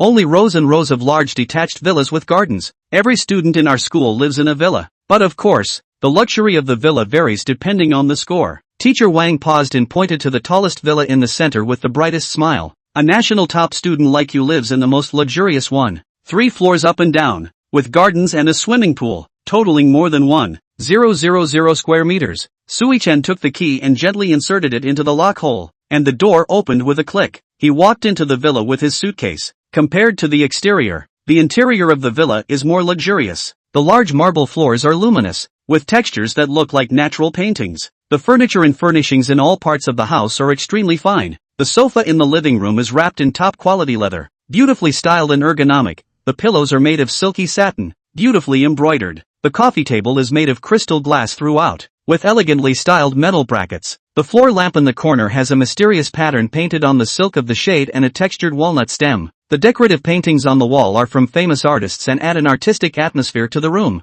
The dormitories are cleaned weekly by the school's specialized cleaning staff, so there's no need to worry about hygiene. Mr. Wang, who walked in after him, added, "It's impossible to clean a 1,000 square meter dormitory in less than a day." Recruiting students in was to allow them to receive the most professional strength training, so it was naturally impossible for them to bother with such chores. All the paperwork for enrollment has been completed, so I'm going to tell you a few more things you need to pay special attention to at our school. You say. Sui-chen's eyes lit up as he and Mr. Wang sat opposite each other on the sofa. At Tudor University, the two most important things to keep in mind are the credit system and the 30-day military training after the start of the school year. Mr. Wang said slowly, "First is the credit system, and in Imperial University, credits are everything. Whether it's eating, purchasing equipment or buying some heavenly treasures, you need to use credits. The value of 1 credit is almost equivalent to 10,000 Chinese coins. Of course, the actual value could be much higher than 10,000 Chinese coins. After all, a lot of the stuff inside our school mall is priced out there. Credits can be earned in a number of ways, one category being fixed awards based on ratings. Every new student enrolled in the program is rated accordingly." Hearing this, Sui-chen instantly became interested and hurriedly asked, "Then what rating do I belong to?" Mr. Wang swallowed in confusion, a little unsure of how to answer. By all rights, he must have reached the highest rating of S+, but the actual ability, surely, cannot be matched by the average S+ student. It seems very necessary to propose to the school to pull up the upper limit of the rating again and get an SS+, or even an SSS+. You have an S+ enrollment rating and receive 500 credits for each school year. Mr. Wang hastened to add, "This is already the school's highest rating," fearing that Sui-chen would be displeased. Also, ratings are not set in stone. Under Mr. Wang's explanation, Sui-chen probably understood what credits were. Credits are the hard currency of Tudor University, and you can buy almost anything you want as long as you have them. There are also a number of ways to earn credits. In addition to the basic credits that are issued at regular intervals throughout the academic year, you can also get them by doing school quests, climbing the battle list rankings and such. An individual's credit balance can be found by checking on the school's website. Immediately after that, Mr. Wang snapped his fingers and softly shouted, "Eve, come out." Sui-chen hadn't reacted to who this was calling. Not far in front of him, in mid-air, an orb with a droll shape was projected. "This is the AI that comes with every dormitory. Eva," Teacher Wang introduced with a smug look on his face. Eva's main body is the school's advanced AI, and the ones in the dormitory are just its subsets. Of course, even if it's a subbody, it's up to the standard of a level 5 AI, and assisting in daily life is perfectly adequate. Su Jingming sked. Worthy of being the #1 university in the country, not only are all tuition fees waived, but the treatment of the students is nothing short of excellent. With a level 5 AI, it was already possible to talk to a real person without any breakage. As for the highest level of artificial intelligence, it is even heard that it possesses real feelings and is no different from a real person. Of course, both holographic simulation technology and advanced artificial intelligence were things only accessible to the upper echelons. Sui-chen himself, who had a simple family background, had never come into contact with it since he was born. Next, with the help of Mr. Wang, Sui-chen also learned to use this AI named Eve. And when I checked my remaining credits on the school's official website, I did have 500. This also made Sui-chen couldn't help but lament the school's bravado. 500 credits is equivalent to 5 million Chinese dollars. Keep in mind that there are almost 4,000 students enrolled at Tutor University. While not everyone acts like they've achieved an S+ rating, the next best rating, A, has a reward of $1 million. So, the school is taking billions a year at least as a reward. After another 10 minutes of small talk, Sui-chen sent Zheng Chaoyang away and relaxed alone on the living room sofa. It's a good thing I have such an admissions teacher to guide me. Otherwise, I really didn't know that there are so many things to pay attention to at Tutor University. Sui-chen was a bit thankful. After using his brain to listen to the school rules for so long, Sui-chen's stomach had long been a bit deprived. He immediately followed Mr. Wang's example and snapped his fingers. Eve, go fry me 2 dishes. This was just a joke, but I didn't expect Eve to actually agree to it. A blue light covered over, scanning from top to bottom. Okay, the analysis is complete and a recipe has been created for you, so please wait roughly 20 minutes. A deflating sound came from the attic below the stairs. Immediately afterward, a humanoid robot just walked out of the water and automatically headed in the direction of the kitchen. Once 20 minutes had passed, the robot actually did walk out on time with a 4-course meal. The aroma is delicious, and the selling alone is a sight to behold. Sui-chen couldn't wait to spoon up a spoonful of egg custard into his mouth, and it was so delicious that he almost cried out. Asterisk asterisk asterisk asterisk, what a hard life I've had before. Chapter 58, Military Training? Why don't you replace me with a military training instructor? Sui-chen ate like a storm while not forgetting to pull out his cell phone. The electronic squeeze. I just opened it and realized that I had been pulled into the freshman group by Mr. Wang, which had a total of more than 1,000 people in it. Even though this is the #1 school in China, you can still witness the diversity of creatures. Brother strong, sister wrong photo posting, and many more abstract characters one and all. As they chatted, everyone suddenly discussed Sui-chen. Yang Qi, do you guys know that Sui-chen? He seems to have come to our school too. Yu Shanshan, that's the Sui-chen whose score reached a terrifying 140,000 points? Of course it's normal to come to our school. It's the #1 school in China. Suddenly, someone stepped forward with a stomp. Chen Ziwolf, I've never heard of this character. Besides, does he, a first-place winner in the Southeast War region, have the same gold content as my big brother, the first in the North War region? And the good big brother, as he called him, bubbled up. Yang Zhentian, hey, little wolf, don't talk about people like that. Don't just tell the truth day after day. The group was suddenly silent for a long time because of the bubbling of these two. You shallow, but he's the top student in the country, with 140,000 points. Are you two together half as good as him? Hearing someone retort, this so-called big brother was obviously anxious. Yang Zhentian, so what? What's the point of comparing them? They're not even from the same war zone. It's possible that it's not even that he's strong, it's that there's no one strong in the Southeast war zone. Yang Zhentian, if he were to come to our Northern war zone to take the national exam, he probably wouldn't even make it into the top 3. Chen Ziwolf, that's it.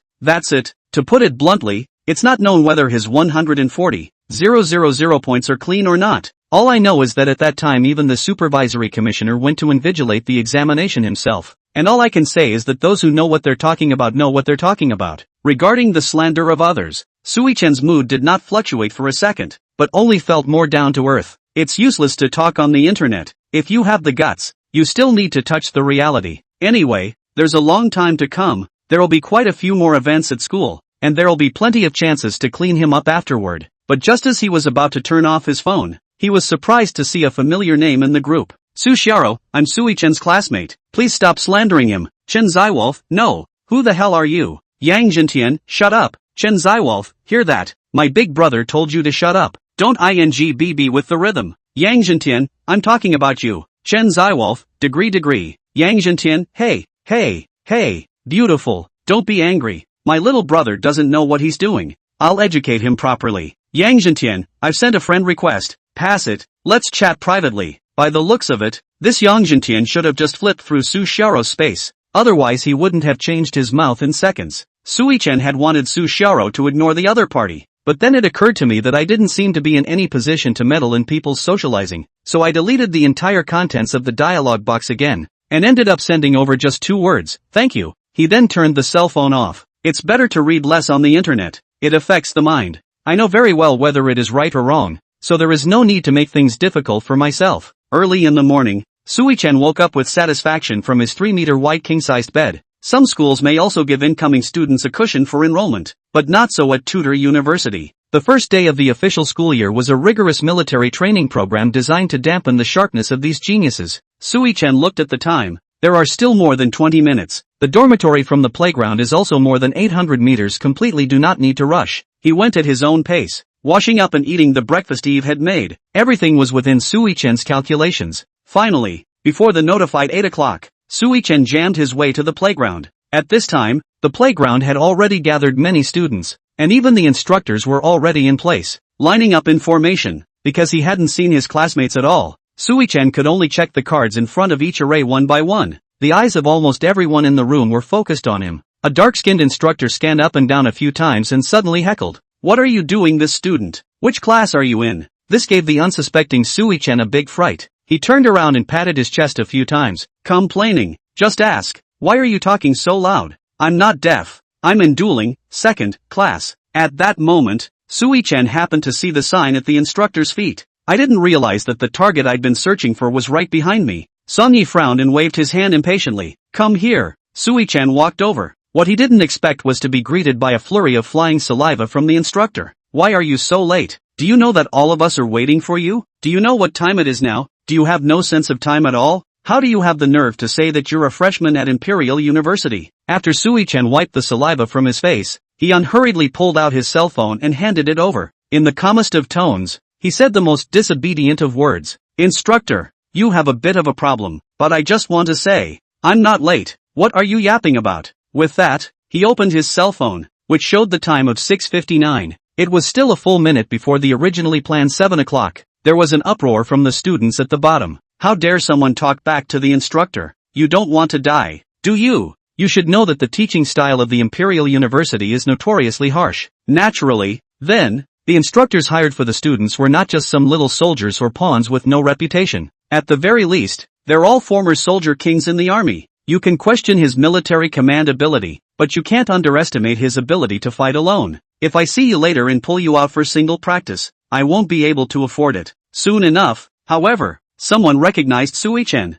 once again causing a furor. It's him. I saw him live when I was out of Monsters to Brush. That no one in the country. Sui Chen, who slashed 140,000 points in anger. All these whispers, all Song Yi received as much as possible in the ears, but he put his hands behind his back and straightened his back with a disdainful smile, still not putting Sui Chen in his eyes, even though he had only scored more than 10,000 points out of 10,000 on the national exam back then. People are always reluctant to believe in things that are outside the normal pattern. Huaxia has held a national examination for thousands of years, and everyone's highest level is usually out of 10,000 points. So what makes you get 140,000? So, it must be fake. Sano had been in the army for almost 10 years and would have been more stubborn about his ideas, just treating Sui Chen as an ordinary prick. He hadn't realized the seriousness of the problem and was even thinking of fixing Sui Chen the prick. Sano smiled confidently as usual. "Like to talk back? It's okay.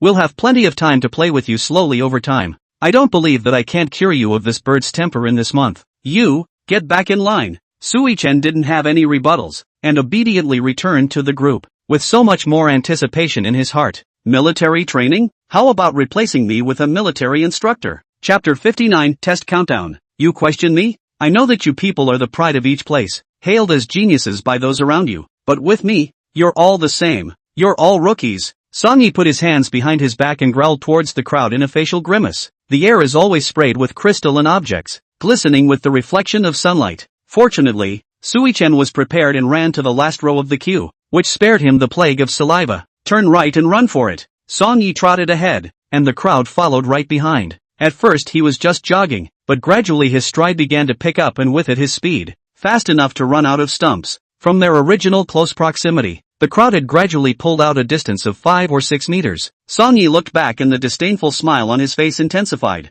I told you guys we're just rookies and losers. Don't believe me. This is the usual tactic of the instructors to kill the students' self-imposed sharpness through suppression and verbal abuse, which has already cultivated a tough and unyielding character. In his previous life, Sui-chan had been experiencing it since middle school, and it had been painless. It even felt as if he was oddly gentle, and actually said the word rookie, kind of like he was pouting. You know, the instructors at his place were straight up foul-mouthed, but for everyone else, it can be a fatal blow in general. The heart is vulnerable and has reddened. There were also some good-natured people who gritted their teeth and quickened their pace, choosing to follow hard. Sui-chan didn't go with the flow. He was clear that his advantage was not himself, but the imperial beasts. There's no point in building yourself up to be as physically powerful as you are. The gains are minimal. Gradually, he became the last echelon of the hangers-on. It was the most comfortable speed for him to run at, and he could still sightsee the surrounding scenery and feel the gentle breeze on his ears. That's nice. Song-yi turned around several times, but he didn't spot Sui-chan's figure in the first echelon. His heart once again gave Sui-chan a failing grade, and his disdain for him intensified. Heck, those 140,000 points are really something. It seems that the top students are getting more and more watered down in the past few years, to the extent that they have produced such a watered-down top student. By the time Sui-chan caught up with the first echelon, they had already rested for a while. Sano shot him a hateful look from the bewildered crowd. Rest in place for 1 minute and move on to the next program later. At these words, although everyone did not dare to export their wailing complaints, they shook their heads and wrinkled their brows together. Those who fought and died to catch up were gasping for air, sweating, red in the face, and breathing heavily with their tongues out like puppies, literally just attempting to regain overdrawn stamina through this brief minute. Compared to them, Sui-chan's breathing didn't change, and he didn't even sweat, only feeling that his body had warmed up slightly. Break is over. Hurry up and follow. Without waiting for the crowd to rest enough, Song-yi hoofed it to the next training program. Although everyone was reluctant in their hearts, they could only quickly line up to follow. Song-yi brought everyone to a huge arena, which also had all sorts of equipment. Although Sui-chan hadn't yet had the chance to visit the Imperial Capital University, however, it is not difficult to surmise from the appearance of these instruments that these are the ones that test students on various numerical values. Now, I demand that you put up a good fight for each of the next tests. If you can't pass with flying colors with me, you're just waiting to drop out, and if you don't believe me, you're welcome to ask your seniors. The moment these words came out, the atmosphere in the room instantly tensed up. The crowd couldn't help but swallow their saliva, and even their breathing became cautious. Everyone knew that Imperial University was very strict about the quality of its students, but they never thought it could be this strict. It's hard to get into college, and you're telling me that you'll be expelled if you don't pass military training? Who wouldn't panic about that? But then Sui-chan wasn't flustered at all, and his mood remained cozy. With hard power on his side and the truth in his hands, what's he panicking about? It's not impossible to prove your strength by beating up the instructor if necessary. In front of the floor-to-ceiling windows, a tester stands in a mortar and pestle, something like a punching strength tester. The target was made of titanium and magnesium alloy, with a display screen to show the value. Li Xiang. Song-yi held a roll call book in his hand and began to count the troops. The one named Li Xiang stepped out of the group and quickly raised his aura, his hands steeply covered in flames. With that, he flung it hard, and a fireball the size of a faceplate hit the tester. There was a boom and a burst of flames. The target was blasted and charred, and the display showed the value, 2,899 kilograms. The student looked excited and returned to the line with a touch of pride in his eyes. Song-yi nodded, his face easing slightly. It was easy to see that he was very pleased with this student. Well, next, one by one, the students went up to test their skills. The rankings on the leaderboard change all the time, according to rank and attack power. The crowd just went up to the stage to make a full force hit. The whole thing took no more than 10 seconds and the rotation was very fast. After about 2.5 minutes, Song-yi finally handed over Sui-chan's name. Only his tone was gruff and he seemed a little impatient. Sui-chan, it's your turn.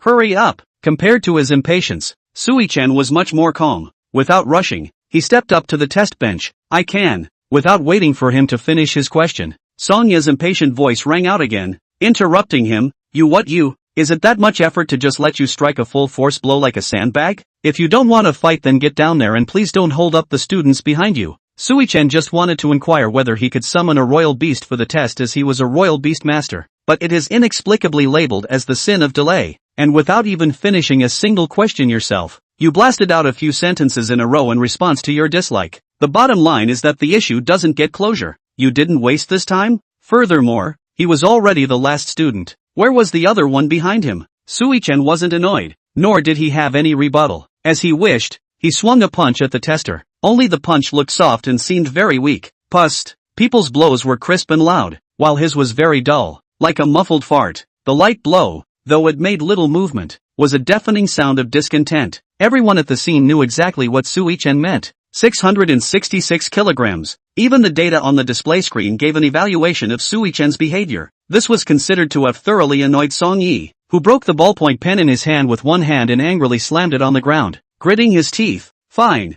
You'd better keep it up. Those records are going in the file. It's not my face you're punching. It's your future. Doesn't matter, does it? I hope to see you at school after military training, preferably again. Song-yi had thought that his threat would more or less bring a little oppression to Sui-chan, but he didn't expect Sui-chan to remain in that same position of mastering the big picture. Nodding his head unhurriedly, well, I know. Then there was nothing more to say, and Song-yi almost didn't pass out from anger. He hadn't been to school for a few days, so he could only redden his face and hold back the words. The children are unteachable. Chapter 60, The Arrogant Instructor. In the next few tests, Sui-chan unsurprisingly took the bottom place. The instructor shook his head back and forth, and questions about him grew louder among his classmates. Sui-chan, on the other hand, feels that they are all the same. I'm a beast master. You're testing me, not my beast? I said, why is my sword missing? So you are. Song-yi had worked hard to get specific data on everyone. It took a full week to take the crowd through all the programs. Song-yi proudly shook his hand with a novel thick information. All the information of your body can be in my hands.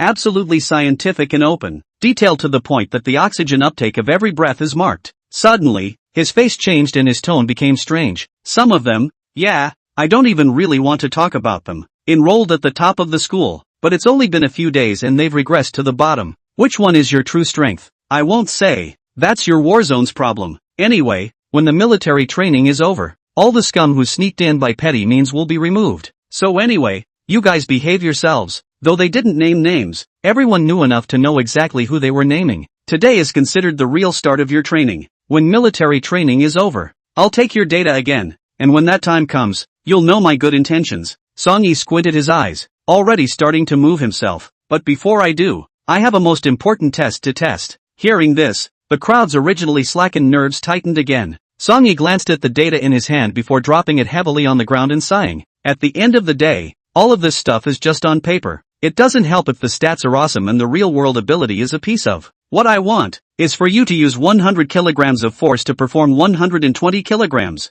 without waiting for the crowd to think and understand. Song-yi dashingly lifted off the jacket draped over his shoulders with one hand. He wore a tight black tank top underneath. His lean, bulging muscles were visible, and he had a number of hideous scars on his arms and chest. These hideous scars were like the devil's maniacal laughter. Chilling. He seemed to enjoy the shocked expressions that everyone showed, and the smile on his face grew more confident. You rookies have only played a few copies and taken the national exam once, so don't think you're full of experience and can do anything. He pointed to the scars on his body and proudly said, these are the true symbols of strength. For the next to last test, I want the 5 of you to form a squad and take turns coming up to challenge me. I will grade your collective and individual performance separately. Now you've got 10 minutes to find your teammates and get your asses moving. He clapped his hands hard, bringing everyone back from their wandering state. The crowd sniffs and grabs the opportunity to start gabbing and getting to know each other. The strength of the instructor. No doubt about it. Everyone is on fire to present their strengths and weaknesses, striving to form a textbook team so they can have a chance to get a higher score.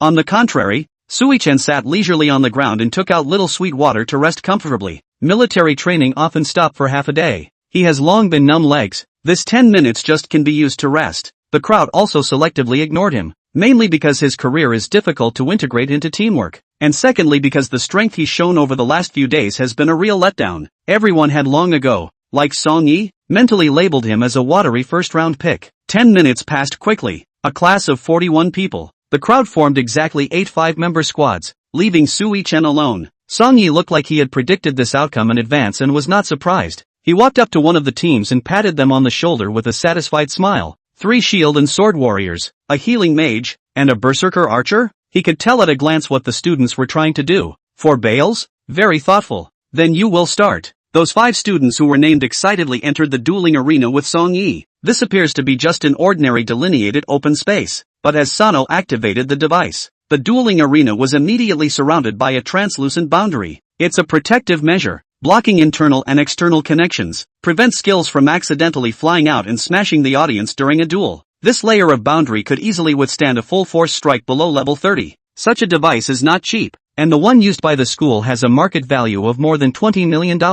And the crystals needed to start it up still needed to be purchased separately, and one also needed 100,000 pieces. When Sui-chen, who was far away, saw this battle, he instantly became interested as well. Having traveled to this blue planet, he hadn't seen ordinary people sparring on their own yet. It's no wonder those 5 students are using the 4-bond tactic. It turned out that the Berserker Archer was actually an epic level professional, level 14 yet with 220 attack power. It also increases dramatically with Berserkon. Statistically, there are facsimile shadows of general strength now. This Song Ye's strength was also quite something. Song No, Occupation Beast Spirit Walker, level 38. Attributes, Strength 1000, Agility 1010, Mental Strength 1300, Physical Strength 1200, Gift, Bond of the Spirits. Skills, Tiger Stance, Turtle Stance, Bear Stance, Phoenix Stance. Equipment, none. Ho! Not only is the class the same epic, but it's also an extremely niche, separately derived profession. Just like the Song Warmth that she had met before, her spellcaster,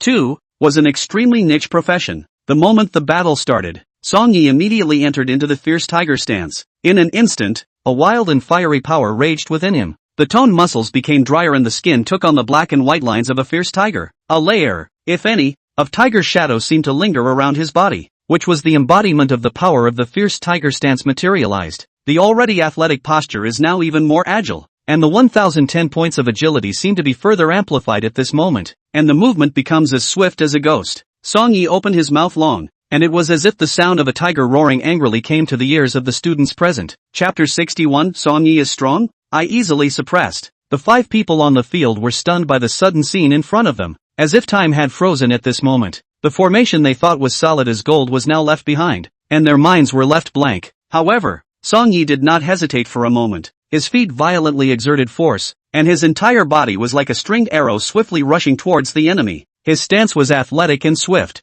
and each step carried a powerful impact, setting off an invisible current in the air. As he approached the sword and shield warriors in the front row, his eyes revealed the ferocity and focus of a fierce tiger. His first attack carried the powerful force that characterized the fierce tiger stance, the kind of power that seemed to be drawn from the beasts of the ancient flood. The moment it touched the sword and shield warrior, it was like a ferocious tiger biting its prey with precision, so fast that it was difficult to react. Only several streams of refined light flashed by. That was the visual effect produced by Song Ye's strength and speed, and in the blink of an eye, the armor on the sword and shield warrior's body was shredded like fragile paper, and broken strips of cloth flew everywhere. That sword and shield warrior's eyes were wide with horror, and his eyes were filled with disbelief. Before he could regain his senses from this sudden attack, Song Yi ended up blasting him in the stomach with another powerful palm strike. This palm contained the force of 1,000 pounds, and the body of the sword and shield warrior was like a cannonball that had been forcefully launched out, arcing through the air before smashing heavily into the boundary. The boundary rippled as if it was also trembling from the powerful impact. The others then woke up as if from a dream and scrambled to try and counterattack. However, at this moment, Song Ye's figure had become incredibly flexible with the greatly increased agility attribute. He traveled freely through the crowd like an invisible wind, and those people's attacks fell short, not even touching his clothes. Broken, all broken, Song Yi shouted as he nimbly dodged the attacks, his voice filled with confidence and disdain. You guys are so broken. He continued to taunt his opponent, each word like a sharp sword piercing into the hearts of the crowd. Song Yi laughed wildly, and that laughter echoed across the battlefield, filled with a domineering aura that dominated everything. He was in no man's land, breaking down his opponents one by one. His attacks were swift and precise, and each strike could accurately find the enemy's weaknesses, leaving them powerless. In less than 2.5 minutes, all 5 of those students fell to the ground in agony, looking woefully out of shape on all fours. The original seemingly impregnable foreguard tactic was so quickly and easily dismantled in front of Song Ye's powerful strength. As for the Berserk Archer, who was the main output,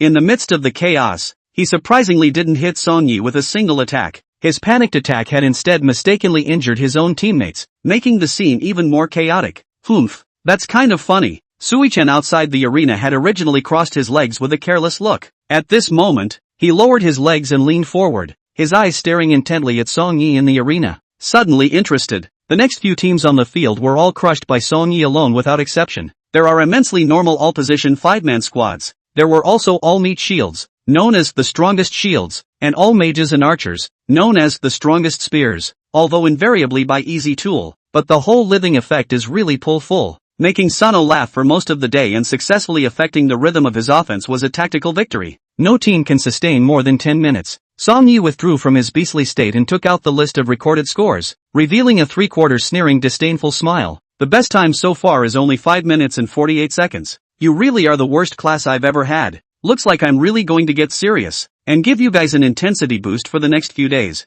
so you can see the devilish training inside the army. The faces of the people were sad and sorrowful. It doesn't take much to figure out that the rest of the day is definitely not going to be easy. Everyone is more or less familiar with the training in the army. What with Devil's Week and 72 hours of extreme survival, it had been simply a torture of the flesh, but a polishing of the willpower and spirit. Sui-chen had wanted to give the instructor some face, but if you give face, the other party won't let you have a good time. Okay, you lazy bastards. Now you're going to go over to the back resource office and collect your logs and run in groups of 2 carrying them. Wait, only one hand was suddenly raised high above the crowd. The crowd turned their heads to look at the sound and consciously moved to the sides. When Song Yi saw Sui-chen, he instantly became impatient. What's the matter? What's your boy up to again? Sui-chen met the man's disdainful gaze without being subdued, maintaining his demeanor and respectfully saying, "Did you forget to conduct an examination on me?" Sano let out an undisguised ch. "Just you? How am I supposed to give you a test if you're alone? And do you even need a test with your crappy grades in front of you?" Sui-chen's gaze was firm as he continued firmly, "Yes, just me. If I'm not given a test, then how will I keep track of my grades in this one?" Seeing that he wasn't being reasonable, Song Yi quickly relented. Okay, you want to taste my fists so badly, then I'll let you taste them. The students on the field, pick any 4 of them to come up. Saying that, Song Yi once again restarted the dueling arena device, but when he turned around and saw only Sui-chen alone, he was incomparably surprised. "Where's your chosen one?" Sui-chen shook his head and smiled confidently. "To beat you, I don't need a teammate." Song Yi froze slightly, suspecting for a moment that something was wrong with his ears. What right does a student with all the bottom test scores have to clamor with an instructor? And it was arrogant to such an extent that he wanted to fight the instructor one-on-one. The onlookers began to stir. Without exception, everyone was extremely skeptical of Sui-chen, and they all thought that he was crazy. Did this guy go out and take the wrong pills? Took a stimulant as a sleeping pill? Who gave him the courage to do that? Liang? And single out the instructor. If you can single out the instructor, I'll eat it. In the midst of the noisy environment, Sui-chen clearly heard that famous quote, and he found the world's old 8 with his eyes like a torch. "Little glutton, what do you think you'll eat if I beat the instructor?" The one who was pulled out was a little fat guy who was tall and strong and looked a little shy. He swallowed a few times, closed his eyes, and yelled as if he was going out of his way. "Eat. It's not like you can actually beat the instructor anyway," he reassured himself darkly. Sui-chen patted his back in satisfaction. "Say yes, oh little glutton. There are so many people watching here." Just for the sake of fulfilling his classmate's wish alone, Sui-chen said that he would take out all his strength and fulfill his dream for him. What if he really did speak his dream through jokes? "Hurry up and come, I'll put you down in 2 moves. Don't hold up everyone's training." Song Yi twisted his neck, sending out a crackling sound, his face showing a few vicious colors. "Come on then." Sui-chen snapped his fingers, as if the space had been torn apart. It shook a few times, actually revealing a gap that could not be reached, followed by stepping out of the red beast's hooves. "Ouch. Humph, is this your imperial beast? It's just a bigger puppy. It looks so average." Saying that, Song Yi's figure shifted and transformed into a yellow lightning bolt that swiftly slashed towards the 100-split Stygian dog. In tiger form, his agility points increased by a whopping 500. This instantaneous fierce tiger raid move, he was even sure that he could kill a level 40 plus big brother across levels, not to mention a newborn imperial beast. This strike did indeed hit the 100-split underdog's body in its entirety, because it didn't even try to hide. What? Song Yi looked at the 400-split Stygian dogs that proliferated with a dumbfounded face. Chapter 62, Suppressing the Instructor. Song Yi had fought on the front lines for several years and had seen more ferocious beasts with his own eyes than in textbooks. However, he had never seen a strange beast spirit creature like the 100-split Stygian dog. A playful smile appeared at the corner of his mouth. There are actually imperial beasts that are capable of not dying. How interesting, because the range was really limited, and he himself was trapped inside the boundary at the same time. Sui-chen wasn't able to directly let the 100-split Stygian dog open up to end the battle, so he could only settle for the second best. Fire transportation Hajaru no Jutsu. In an instant, he only saw the majestic 100-crack underdog beside him as if it had received a clear command. Its 4 mouths opened wide at the same time. and 4 fiery dragons raged out from the mouths of the 100 crack underdogs from the east, west, south, north, and south directions. The fire dragon had its teeth and claws open, exuding blazing heat, carrying the aura of destroying everything, all of them converging towards Song Yi in the center. The flames rushed and whistled, roasting and twisting the surrounding air, and the entire boundary seemed to have turned into a sea of fire and purgatory. Song Yi stood in the center of that sea of fire, looking at the fire dragons that were coming from all directions like raging waves. There wasn't the slightest bit of fear in his eyes. Instead, he was unusually excited. He could feel the powerful force contained in that flame, a force that felt like a strong stimulus, causing his body to tremble with excitement and his blood to surge wildly through his veins. Spirit Turtle Stance. Song Yi bellowed violently, his voice still clearly audible over the roar of the flames. Turtle Shield. As his words fell, he only saw that the tiger pattern on his body that originally represented a fierce tiger stance quickly faded away, and in its place, a layer of faint light began to coalesce on his body. This light gradually became materialized, forming layers of something similar to a turtle shell, which clung to his skin. Each piece of turtle armor seemed to be carefully carved, emitting an ancient and heavy aura. Mysterious patterns still seemed to flow on the turtle shell. When those 4 fire dragons raged and crashed into Song Yi, the entire boundary was filled with dazzling flames. The firelight raged as the flames licked frantically at Song Yi's turtle shield, trying to break through the layer of defense. However, that turtle shield was like an impregnable fortress, steadily guarding Song Yi. As the firelight gradually faded, amidst the smoke, Song Yi's upright figure stood still. He lifted his head slightly, his eyes glittering with excitement, before bursting into a fit of maniacal laughter. Good boy, you're the first student to force me out of my second form. There was a hint of appreciation in Song Yi's voice as he looked at Sui-chen like a senior seeing a junior with unlimited potential. Any more moves? Just use them. Song Yi's voice echoed in the air with a strong sense of provocation. Saying that, he didn't hesitate to switch out of his giant bear stance at the same time. In an instant, a majestic power rushed through his body, as if a truly gigantic bear had awakened in his soul. Only his figure was seen as a phantom as he rushed towards 100 split Stygian dog. Different stances have very different ability bonuses. Tiger form is a boost to attack speed, giving him wings in battle, while bear form greatly increases movement speed and strengthens his hand strength, with a heavy blow that can stun an enemy, a highly intimidating ability. He swept in like a gust of wind, lifting his hand to deliver a heavy punch, which was wrapped in powerful force and landed precisely on one of the 100 split Stygian dogs, accompanied by a dull crash.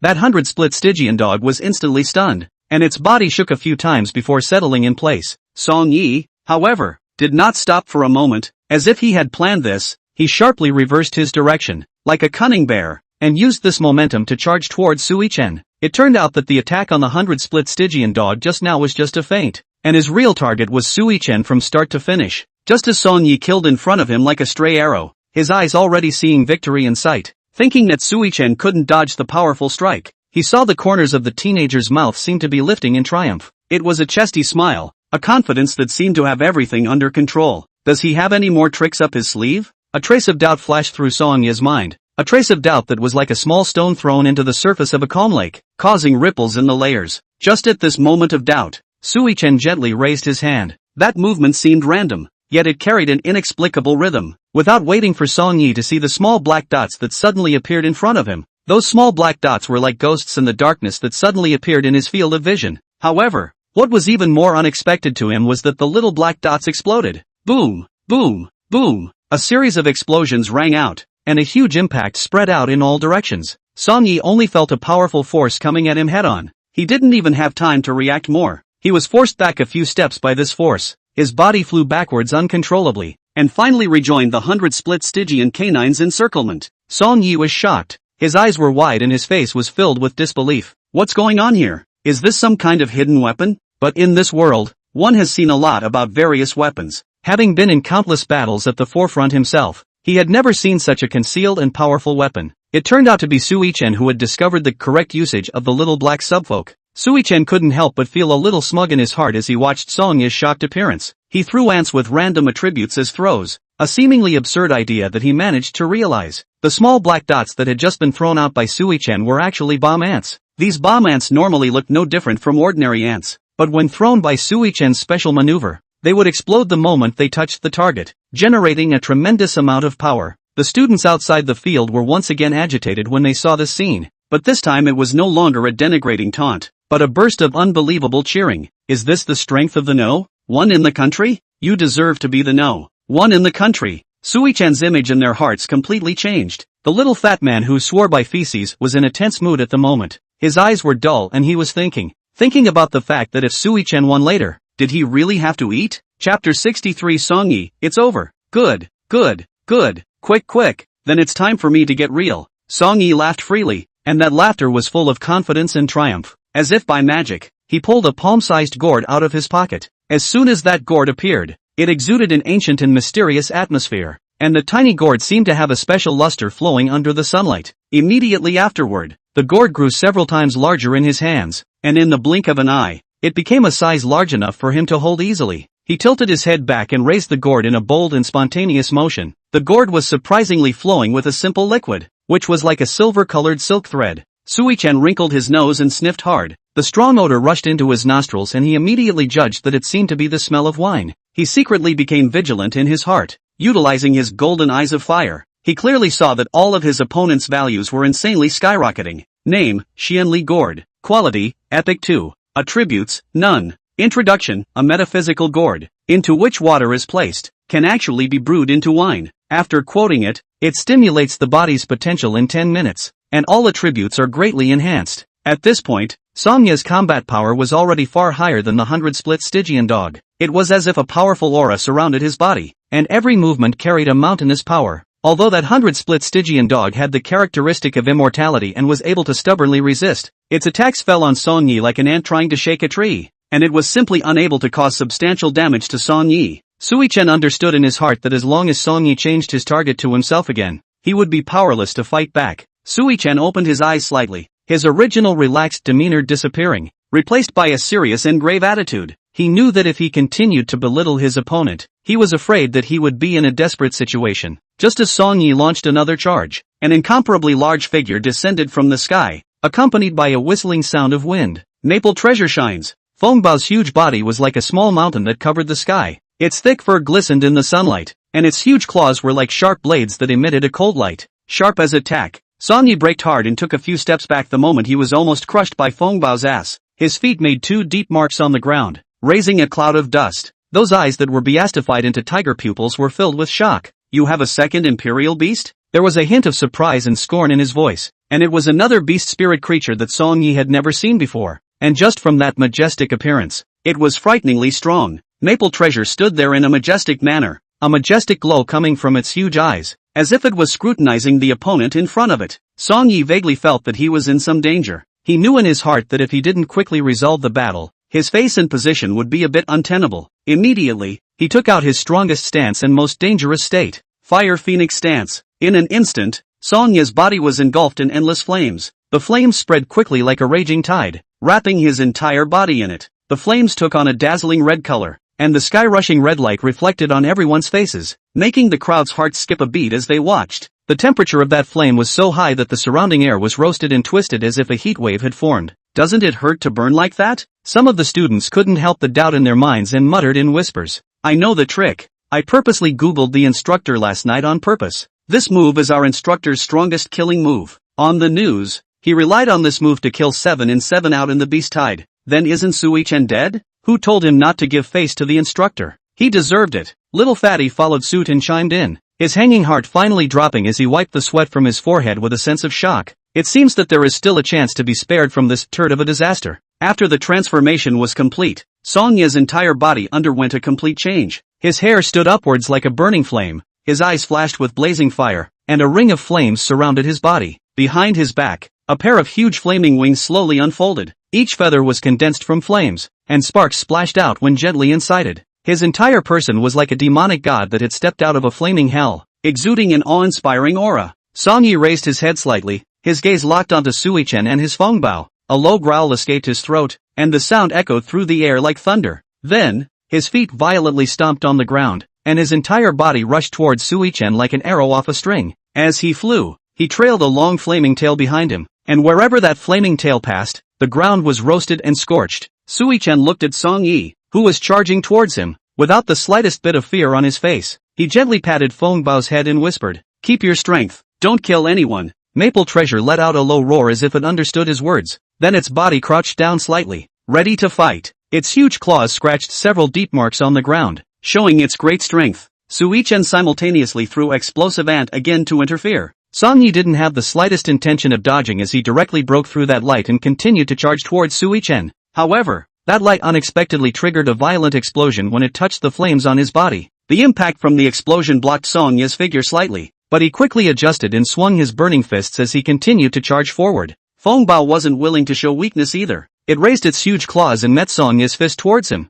Boom! With a loud bang, the two attacks collided together, creating a powerful shockwave. That shockwave spread out in all directions, and some of the small obstacles in the surroundings were directly lifted off by the force. Sui-chan stood behind Feng Bao, and his hair and clothes flew backward from the shockwave. The battle between Sano and Feng Bao entered a white-hot stage. Song Yi continuously launched his attacks. Each of his attacks carried the power of flames, and the flames seemed to be alive as if they were twining towards Feng Bao. Maple Treasure, on the other hand, used its strong defense and agility to dodge Song Yi's attacks over and over again, and launched counterattacks from time to time. Every time it swung its claws, it managed to bring up a gust of wind that swept towards Song Yi. In the course of the battle, Song Yi gradually discovered some of Feng Bao's attack patterns. He was secretly calculating in his mind, preparing to find an opportunity to deal a fatal blow to Feng Bao. And Sui-chan also sensed Song Yi's thoughts as he silently commanded Feng Bao in his mind to use Ancient Void. Just as Song Yi found a break and was about to unleash an all-out attack, Sui-chan suddenly leapt out from behind Feng Bao and threw out several frozen ants, successfully stalling his opponent's rhythm.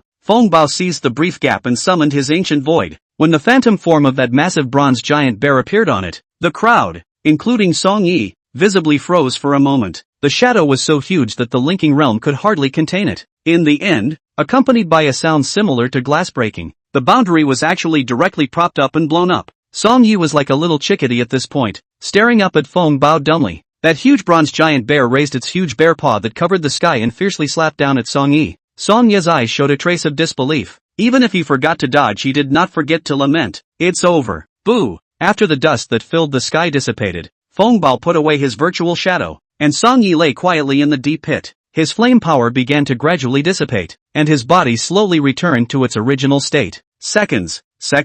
It seems like how it looks. Student Sui-chan is letting off steam in the early stages. The surrounding students were stunned to see the result. They hadn't thought that there was really someone who could single-handedly defeat the instructor. You know, this is the king of soldiers, and easily rounded up 8 of their 5-man squads. That little fatty was even more wide-eyed. At the moment, there was only one thing on his mind: dropping out of school. Chapter 64, The Tough-Talking Song Yi. What are you guys still standing around for? Why don't you send the instructor to the infirmary? Sui-chan's call brought the crowd back to their senses. A few quicker reacting students rushed up to the stage, their movements slightly panicked. After all, they had just experienced a thrilling battle, and were still in a state of shock. They grabbed Song Yi's shoulders and feet respectively and carefully carried him both ways toward the infirmary. Song Yi had fallen into a deep coma by now. The rest rushed forward to flatter Sui-chan, their eyes filled with eagerness and currying favor, desperately wanting to learn some methods of becoming stronger from him. In a world where strength was honored, the powerful strength Sui-chan had just displayed made him the center of attention. It was as if he was a golden mountain containing endless treasures, and as long as one could obtain a bit of secret knowledge from him, one would be able to enhance one's strength. Even the only girl in the class said with a fawning smile, "Student Su, you deserve to be the #1 in the country in our class. You really give us students a lot of face. I knew from the beginning that you would win. I heard that the villa you live in is over 1,000 square meters. You must be bored with all this space. I'm not going to lie. I've been cooking and cleaning since I was a kid, and I'm good at all kinds of games, and I know a little bit of dancing too. Oh, Mom and Dad say I'm nanny material. Or look, either. Ha. The little fat man was mixed in the outermost part of the crowd, his face white as a sheet, trying desperately to reassure himself that it was nothing more than a joke. Besides, the nobleman has a lot to live up to. It's a nobleman among noblemen, so maybe they've forgotten about it a long time ago. Just when he had deceived himself and succeeded in calming himself down completely, suddenly there was a pair of big hands falling on the shoulders. The strength of those hands was not big, but it made the little fat man tremble 3 times on his face in fear. His eyes widened in horror, and his body froze in place as if a spell had been cast on it. From behind came that leisurely voice, "Little fatty, didn't you say you'd eat if I won? So when do you eat? How do you eat it? Where do you eat?" Sui-chan continued to flirt with little fatty. Each of his words was like a small hammer, hitting little fatty's fragile psychological defenses one by one. When the people around them heard Sui-chan's words, they also stopped talking and turned their gazes to the little fatty, their eyes filled with curiosity and gloating. The little fat man's lips trembled as he tried to say something, but he realized that he couldn't say a word as if his throat was blocked by something. His mind went blank, not knowing how to react to the situation in front of him. After a while, he stammered, "Brother, I was joking. You have a great deal of generosity. Just let me go." His voice was tinged with sobs and his eyes were full of pleading. Sui-Chen couldn't help but feel some amusement in his heart as he looked at the little fatty's pitiful appearance. He hadn't originally intended to actually make the little fatty do something embarrassing like that. He just wanted to tease him. Sui-Chen merely patted little fatty's shoulder once more before turning to leave. Little fatty looked at Sui-Chen's distant back and was instantly as if he had been pardoned. Puff! His knees went weak and he knelt on the ground. He looked at Sui-Chen with gratitude, nodding his head repeatedly and saying, "Thank you, Student Su. Thank you, Student Su. I won't dare to do it again." He was a genius who could easily defeat the instructor, and as long as the other party was willing, he was completely capable of forcing himself into a cesspool, and he was powerless to resist. Little Fatty was really treating the other party as a benefactor, and silently remembered this favor in his heart. The instructor had been sent to the infirmary by his own hand, so of course he had to visit twice. Otherwise people would think they had a grudge against the instructor. When Sui-Chen arrived at the infirmary, Song Yi had already woken up. Only many parts of his body were wrapped in bandages, so it seemed that he had been hurt badly by Feng Bao. But Feng Bao had only used 8 points of his strength. He hadn't even used his full strength yet. You can't blame the students for being too weak yourself. Therefore, Sui-Chen didn't feel half ashamed in his heart. When he walked in, Song Ye's eyes visibly changed, and there were more than a few hints of panic. "Who told you to come over here? You have training later. Go back." The school nurse on the opposite side of the table gently slapped his arm that was resting on the table without any good sense. "Didn't I tell you? You've suffered some internal injuries to all your organs, so you can't talk out loud. I don't know what's wrong with you. Just taking freshmen through military training and not only did you knock yourself out, but you got seriously injured." As he said that, the school nurse seemed to think of something and stared at his pupils in excitement. Is it possible that he was beaten by a freshman? "You've got internal injuries?" Sui-Chen couldn't help the school nurse, but laughed out. After hearing the laughter, Song Yi panicked even more. He withdrew his arm and impatiently berated the school nurse. "Well, you stop it. What's serious or not? This injury is just a bit of ordinary wear and tear in our army. Just like rubbing the skin. The internal injury is an old one from my previous battlefield. It has nothing to do with military training. Also, I fell and bumped my head accidentally while walking before falling into a coma, and I just happened to be seen by 2 kind students before they brought me here." When he finished speaking, he also turned his head and threw an oppressive look at the 2 students behind him. The 2 innocent students could only nod timidly. Song Yi thought he had justified himself and proudly puffed out his chest. "Please don't be so bold as to publish your speculations again, or I'll sue you for slandering a soldier." The school nurse was a young woman who appeared to be in her early 20s, clearly much younger than Song Yi and not much older than Sui-Chen. She had a fiery personality. How could she have been subjected to having her nose pointed at her? Directly using the eavesdropping technique to eavesdrop on Sano's mind. Eavesdropping is a forbidden technique because it violates the privacy of others. Ordinary people who learn this skill would be directly arrested and put in a jail cell. But some special professions will be able to use it for special occasions, just like doctors, for example, who specialize in dealing with tough-talking patients. And Song Yi, at this moment, was clearly the patient with the hard mouth. Chapter 65 Cold and Colorful School Nurse Surprised by Contrasts. The school Dr. Yang Yana instantly figured out the true origin of the matter, and was secretly smug about her keen discovery. But after a brief moment of complacency, it was replaced by endless surprise. "What?" She couldn't help but stand up and shout, and jerked her head toward Sui-Chen outside the door. That scared the hell out of everyone in the room. The crowd all froze instantly as if they were under a stasis spell, and their eyes looked at Yang Yana in unison. Suffered internal injuries. Song Yi is more violent coughing up. While coughing also did not forget to poison tongue, cough cough. "What are you doing? A shock. Free time to let your colleagues also help you look at it." His voice was a bit raspy from coughing, but the mockery was in no way diminished. Yang Yana couldn't care less about Song Yi's cynicism at this point. Her entire attention was drawn to Sui-Chen. She kept looking Sui-Chen up and down, and her pupils gradually turned golden, the golden light flowing through her eyes as if they were alive, mysterious and deep. She unleashed the look of the special skill of Chinese medical arts. Look, smell, ask, and cut. This skill gives a general indication of how talented a person is.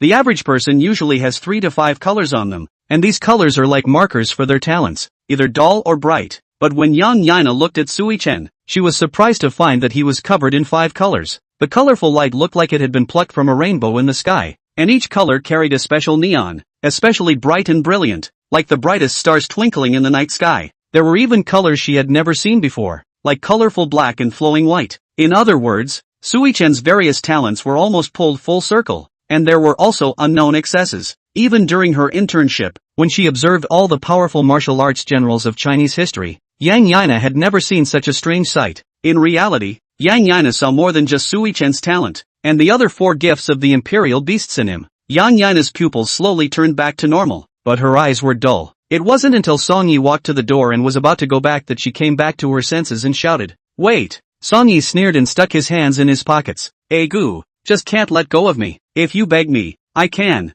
Get out of the way." Yang Yana directly ignored it and squeezed past Song Yi, still bumping into his slightly fractured left arm. The pain caused his face to go white and green, and he almost screamed outright. Sui-chan stared at the serious woman in a white coat in front of him, rarely feeling the slightest bit of pressure, wondering what she wanted. Who knew that the next second, Yang Yana actually showed him a smile. "Little brother, you should be injured from fighting the instructor just now as well. Sister is the school nurse. Come here and let sister give you a body check, okay?" But her smile was genuinely a bit weird, and with that bizarre remark, she kind of looked like a crazy doctor who wanted to do human experiments. It made Sui-chan even more afraid. He politely declined. "No need, my health is fine, and just now with instructor Song, he didn't even touch my body. He wasn't even hurt." When Song Yi heard this, he instantly forgot about the pain and hurriedly reached out to cover Su Wanqing's mouth, fearing that he would tell all the details of the battle, without realizing that there are no people on the scene who don't know what's actually going on. "There's nothing to hide.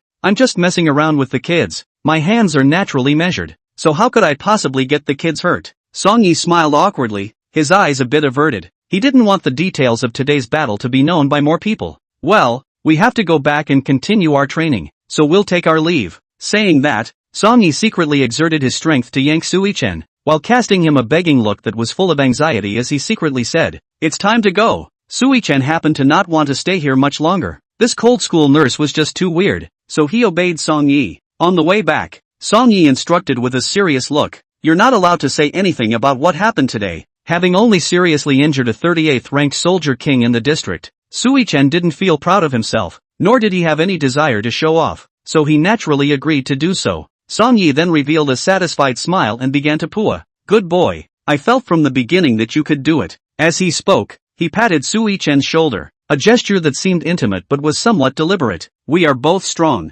In fact, I could tell from the beginning that you were hiding your strength. Instead, I purposely suppressed you in front of everyone. In fact, I wanted to make you famous in one battle, to have a huge contrast, so that you would completely stand out in front of your classmates and leave a deep impression. You're a smart man. Surely you saw this instructor's good intentions from the start, right?" Song Yi raised his eyebrows, anticipating Sui-chan's response. Sui-chan's neck was wrapped in Song Yi's hand. That position made him feel bad, and a pungent smell came out of Song Yi's armpit from time to time, like the smell of bad eggs mixed with sweat, making Sui-chan frown straight away. His expression was very breathless as he nonchalantly said, "Instructor, if you keep this up, I'm really going to tell someone about this." There was a hint of menace in his voice. He wasn't going to put up with this uncomfortable state in Song Yi's nonsense any longer. Song Yi immediately kept his mouth shut in a sensible manner and bowed towards Sui-chan with his hands clasped together on his chest. He knew that Sui-chan wasn't the kind of person who was easy to fool, and if he really told the truth, then he would be embarrassed.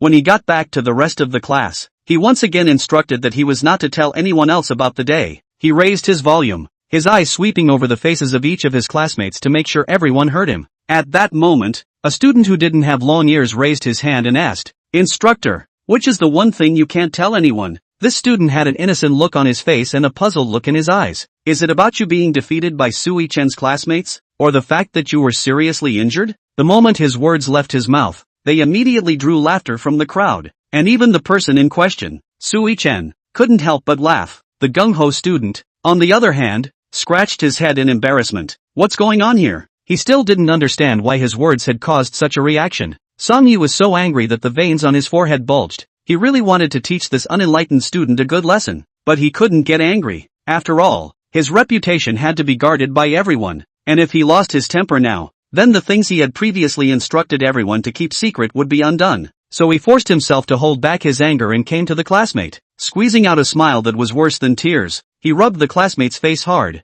like kneading dough. "This student, as long as anything happens today, you're not allowed to tell anyone else." Song Yi's voice squeezed out from between his teeth. and although he was smiling, it felt a bit eerie. The student, her face scrunched up like a bun and her mouth squeezed out of shape, blurred. Got it. He didn't quite understand why, but seeing how serious the instructor looked, he could only obey. Good, then get ready to start training. Chapter 66, on the school forum, it's on fire. After a day of exhausting training, Sui-Chen dragged his somewhat heavy steps back to the 1,000 square meter, but empty villa. As he mechanically completed the daily processes of eating and bathing as usual, he habitually browsed the school's confession wall before bed. This look, however, made him stare in disbelief. He was surprised to see someone confessing his love on the confession wall at school. The lines of words filled with adoration overwhelmed him a little. There was also an accompanying picture that was taken today when Sui-Chen and Song-Yi were dueling. His eyes in the photo are firm and sharp, and he exudes a powerful aura. Sui-Chen felt bad, and he hurriedly boarded the school's forum,